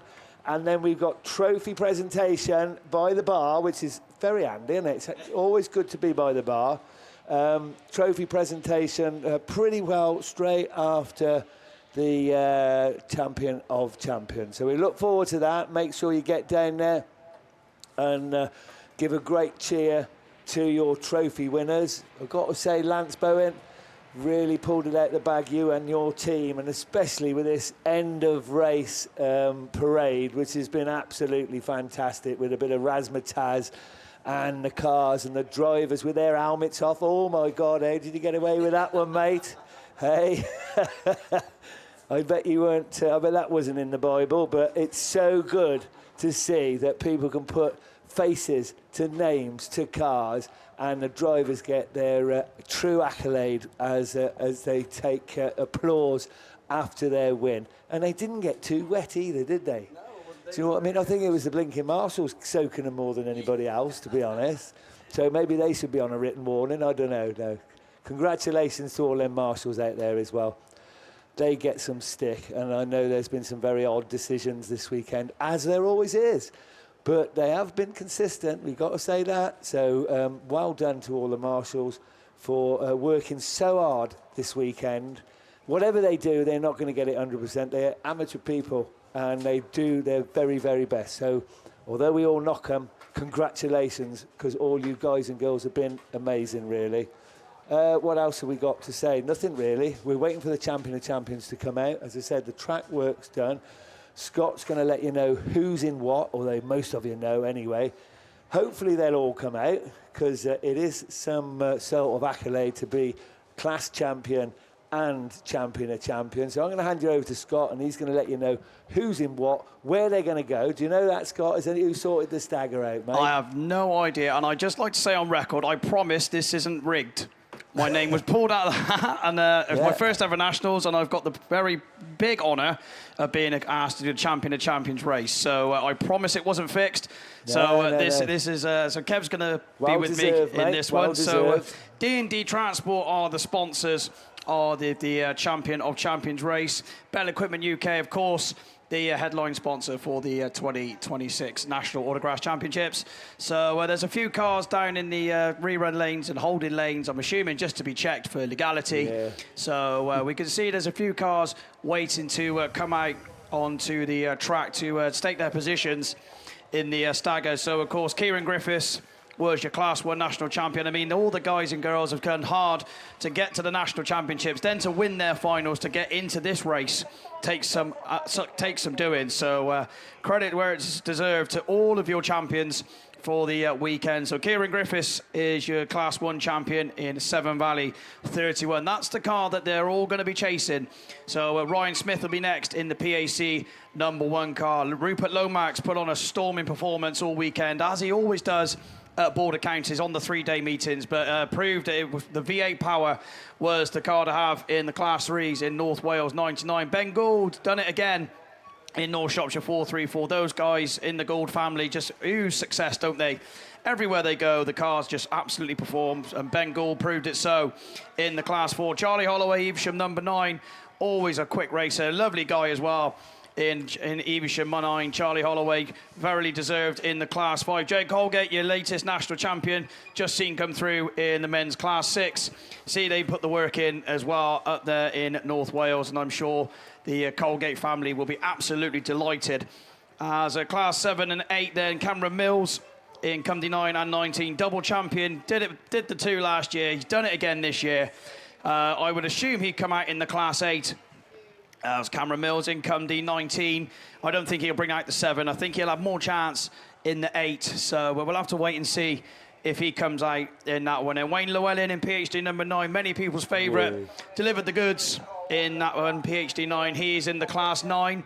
He was your champion, and then a very, very, very popular champion, it must be said, Mark Pascal, as Graham and the team said, thoroughly deserved, worked so hard behind the scenes, we're getting all those cars prepped, running meetings, and it's thoroughly deserved. Mark Pascal in Hereford 250. Like Graham was saying, the car has done it before with Nigel Beard, but Mark proved that he can drive and pedal a car in Hereford 250.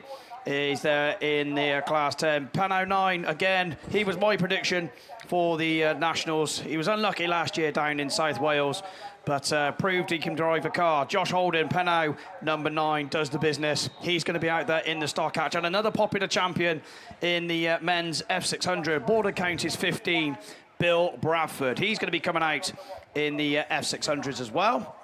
So that is a list of all the champions from this weekend. So Kev's poised on the button. He's got something to say. So we're going to let you come in. I was just going to say, I am so delighted for Mark, because he's got 4 cars, and he also lives with like 4 or 5 women as well. How he does that? That sounds like the dream, doesn't it? No, daughters, that's what I mean. He's got, all them girls around He has got to be one of the hardest working men in Autograss, yeah, hasn't he? Yeah, so, definitely. yeah, the credit where it's thoroughly deserved. I mean, those guys are going to have a party tonight. There is absolutely no doubt about that. Yeah, definitely. But, yes, like you say, thoroughly deserved. All your champions deserve to have their national titles. But like I say, Mark Pascal, one of the hardest working men in Autograss racing, like you say, chairman of Hereford Autograss Club. Had a couple of rough meetings so far this season with the new venue, moving the track to a new position, and you know, they gave him a lot of stick at the start of the year for that first meeting with the track not being quite as good as people would like it to be, but they stick at it. They've had another meeting just before this national championships, and the track was a lot better, and that is down to the Pascals. They put the work in, and like I say, again, thoroughly deserved for his national title. So hopefully we'll find him a little bit later in the beer tent and showering with beer. So talking about ladies, I'm sure he'll be around. Talking about ladies who very rarely get a mention, is their lap scorers and the ladies and gentlemen that do the points next door. Tell you what, yes, all this work behind the scenes, you don't see that on the cameras, but without those lap scoring men and ladies and working out all the points and finalists, none of these meetings would happen. So, you know, I think a big round of applause from all around would be appreciated for your lap scorers, for your men and ladies, because they do put in so much work behind the scenes. That's the stuff that nobody sees. And of course, all the guys in the camera rooms and complaints officers and, you know, just the women in the signing on tents, and every official out here is put in such a stellar job to make this meeting what it is. So, you know, they deserve just as much credit as all the racers. So, and whoever made the sandwiches, the cheese and coleslaw on brown bread. I'll tell you what, you know, I was a fan of that. Yes, absolutely. And the sausage rolls, as Graham Bennett confirmed with me, they were absolutely fantastic as well. So, yeah, credit to the catering as well. That's been pretty spectacular. So just waiting down there for some more cars to make their way into the back of the start line. We're going to start, hopefully, to get this Champion of Champions, sponsored by D&D Transport, somewhere near underway. So don't go anywhere just yet. Your drivers, your fans need to be out by the trackside, need to be supporting your drivers. So don't pack up just yet. Keep trackside for this final race and then make your way down to the bar. Don't you need to tell you that, as it's boiling hot out there. So stick around. We've still got the trophy presentations yet to go for all your champions and this Champion of Champions that is about to come. So I'm going to go quiet. So I don't know if Kev is got something to say, but I'm going to let it be while the legalities are checked. Once the cars start coming out on the track, we'll get underway with the D&D Transport sponsored Champion of Champions. Yeah, I don't think it's going to be long, Scott, to be truthful. It looks as if they're starting to get a few cars lined up down towards the start line anyway. But we'll give you a shout, mate, that's for sure. As you may as well stop and watch it, and you may as well stop and watch the presentation, guys, because it's a free bar this weekend. Oh, no, it's not, is it? That was yesterday. Sorry, yeah. So, but the bar's open as well. And if you want to go home, you are going to be in the biggest traffic jam that this area has ever seen. And you may just as well stay. You might just as well stay. Yeah, exactly that. Just quickly then, so Betty Groves, you still haven't turned up at commentary. We've got something for you. You need to turn up before this meeting is ended because we have something in here. So Betty Groves, you need to come in here. You need to come here to find what we've got in commentary for you. I'm trying to give Scott's phone away. We had a phone handed in. Nobody's going to want that. Right, so we've got some cars making their way onto the circuit then. There's your Stock Catch champion, Pennow 9, Josh Holden. Of course, I forgot to give a defending champion, Wes Green. He's also out in this one in the F600. Scarborough, number 3. Did the double last year, won the Champions of Champions as well as the F600 Championship. So Rupert Lomax in the Class 3, North Wales 99 stops right in front of commentary there, just on the start line, as we got Kieran Griffiths on the exit of turn number 3. So Josh Holden just over there on the far side in the Stock Hatch. He's just on the exit of turn 2. Got Ben Gould in the Class 4, North Shropshire 434, making his way around Horsepower Hill. I think he might stop right on the crest of it, or might be over by the Stock Hatch. Here's your Class 5 champion, Charlie Holloway, making his way out onto the track. He might be on the entrance to turn number 1. Here he comes in, Mark Pascal, Hereford 250. Looks like he's going to start pretty much from the start line then. So he's got some work to do to catch Kieran Griffiths in Severn Valley 31. Hopefully we get the full grid of the class champions to come out in this one then. So we've got the Class 1, the Stock Hatch, the 4, the 5, the 3, the 10, and the F600 of Wes Green. I can see another, it might be the Class 9 of Wayne Llewellyn on the outside of Mark Pascal on the start line in PhD number 9. As I think Wes Green is looking to come out as well in Scarborough number 3. Of course, your defending champion of champions is going to come and try and defend his title. Couldn't do it in the F600 class itself, but has earned the right to be in this race. Here he comes in. So not sure where they're going to put Wes. So hopefully Bill Bradford is going to come out as well in the Border Counties 15. Another popular champion, of course, hometown hero for Bill. As Wes Green is going to be on the entrance to turn number 1. Not just farther back from alongside Charlie Holloway in the Class 5 of Evesham number 9. So he'll have Bill Bradford for company as well in the Border Counties 15. So just a few cars left. Ryan Smith in PAC number 1. Hopefully he got that car fixed because he was being towed round in the parade lap around the outside. So hopefully Ryan has got it fixed and can get that car out here. I haven't seen Cameron Mills come out yet in Cumdy 19 or Cumdy 9. I do believe he will come out in the 8, giving him probably the best chance to go for the Champion of Champions title as well, if he is going to come out. So the F600's then parked next to Charlie Holloway in the Class 5 in Evesham number 9. So no Class 2, no Class 6, 7 or 8 at the moment. But looks like this is what we're going to get. So eyes in the telehandler in the middle of the track. Once that flag goes, these cars will be unleashed and the Champion of Champions will be underway. Severn Valley 31, Kieran Griffiths is the car that you got to watch. Here we go then. We're getting ready to go. Champion of Champions 2026 is underway. Kieran Griffiths it is in Severn Valley 31. There go the specials. They've got another lap to do in 250 and PhD 9. Josh Holden's next in Pano number 9 in the stock hatch. He's got a lap to catch him up then. So Ben Gould's next in 34. Then comes the class 5 of Charlie Holloway. Then it comes Bill Bradford and then Wes Green in Scarborough number 3. Then the class 3 of Rupert Lomax in 99. Then the specials 250 and PhD number 9 in the class 9, but Griffiths another time round then. Severn Valley 31 goes for another gear, trying to keep us for a lead from Josh Holden and Penno number 9. He's there in second, being reeled in by Ben Gould in North Shropshire 434. Charlie Holloway's next.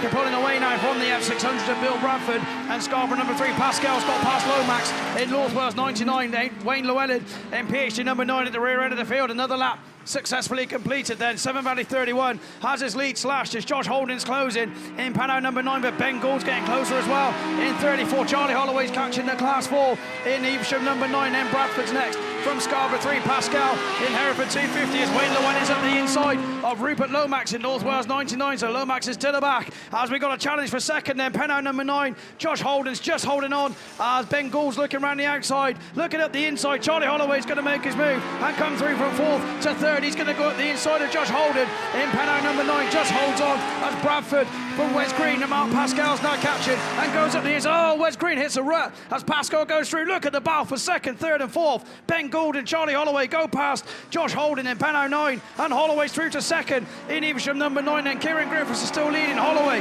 from Gould. Josh Holden, now Pascal's got past Bradford in Border Counties 15. Hereford 250's up to 6th. From Scarborough 3, Wayne Llewellyn's through and Lomax in North Wales 9. I think that's the only time he's been last this whole weekend, but Severn Valley 31 it is. Kieran Griffiths, he's still just about holding on. Still got a couple of laps to go with Charlie Holloway now in 2nd. He's going to look to challenge as they go into turn number 1. Has to anchor on as Kieran Griffiths drives a nice tidy line. Ben Gould's there in 3rd. Pascal's up to 4th. Keep your eye on that car then. He could do the double, then get the champ of champs as well as Holloway takes up the run-in. Evesham number 9. Still no last lap flag yet. Lots of laps to go. Holloway it is. Kieran Griffiths has pulled off. He's had enough. So Gouldy's up to 2nd. Here comes Pascal. He's up to 3rd. Holden pulls off to the side. Here come the specials and Bradford from Wayne Llewellyn. Wes Green and Lomax still going in. North Wales 99 as they go over on that far side. Charlie Holloway, Ben Gould under pressure now from Mark Pascal in Hereford 250. Can he catch Holloway? One more to go. Evesham 9. Charlie Holloway it is. Pascal's in 2nd. Gouldy's in 3rd. Challenge for 4th as Wayne Llewellyn comes round the outside of Bill Bradford, Wes Green and Lomax at the back in North Wales 99. Is there enough time for Pascal? He's coming through turns 3 and 4. Holloway I think's got it signed and sealed. Checker flag. Put your hands together. Charlie Holloway, Evesham 9, your champion of champions. Pascal, a very credible 2nd place. Ben Gould's in 3rd, Wayne Llewellyn in 4th, Border Counties 15, Bill Bradford's 5th, Wes Green's in 6th, and finally completing it, North Wales 99 of Rupert Lomax. Oh, Charlie Holloway, fair play, good credit to you, and to Hereford 250, Mark Pascal. What a nationals for all of you guys. Yeah, I don't blame you, absolutely. So, doing it the bit of business then. Class 5, Charlie Holloway, Evesham number 9, your 2026 men's champion of champions. Well done, Charlie. So Mark Pascal, a very credible 2nd place in the champion of champions as well.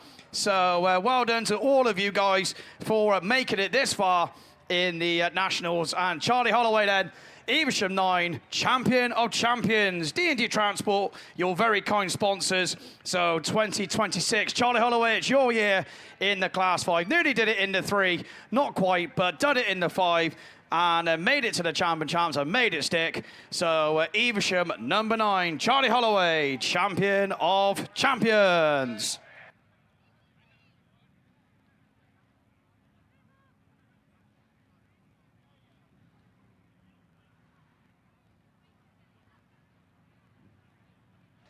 Right, so ladies and gentlemen then, so if you'd like to make your way down to the trailer for the trophy presentations, that's going to start very, very shortly then. So again, massive congratulations to all of the champions for this weekend. So if you make your way down to the bar where the trailer is, where we were on Thursday night, you'll see and crown all of your national champions and your champion of champions as well. So thank you very much for Border Counties Autograss Club for putting on what has been an absolutely stellar meeting.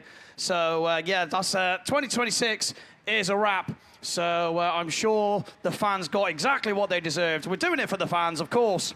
So yes, get yourselves over to the trailer for the trophy presentation for the 2026 champions for the Nationals.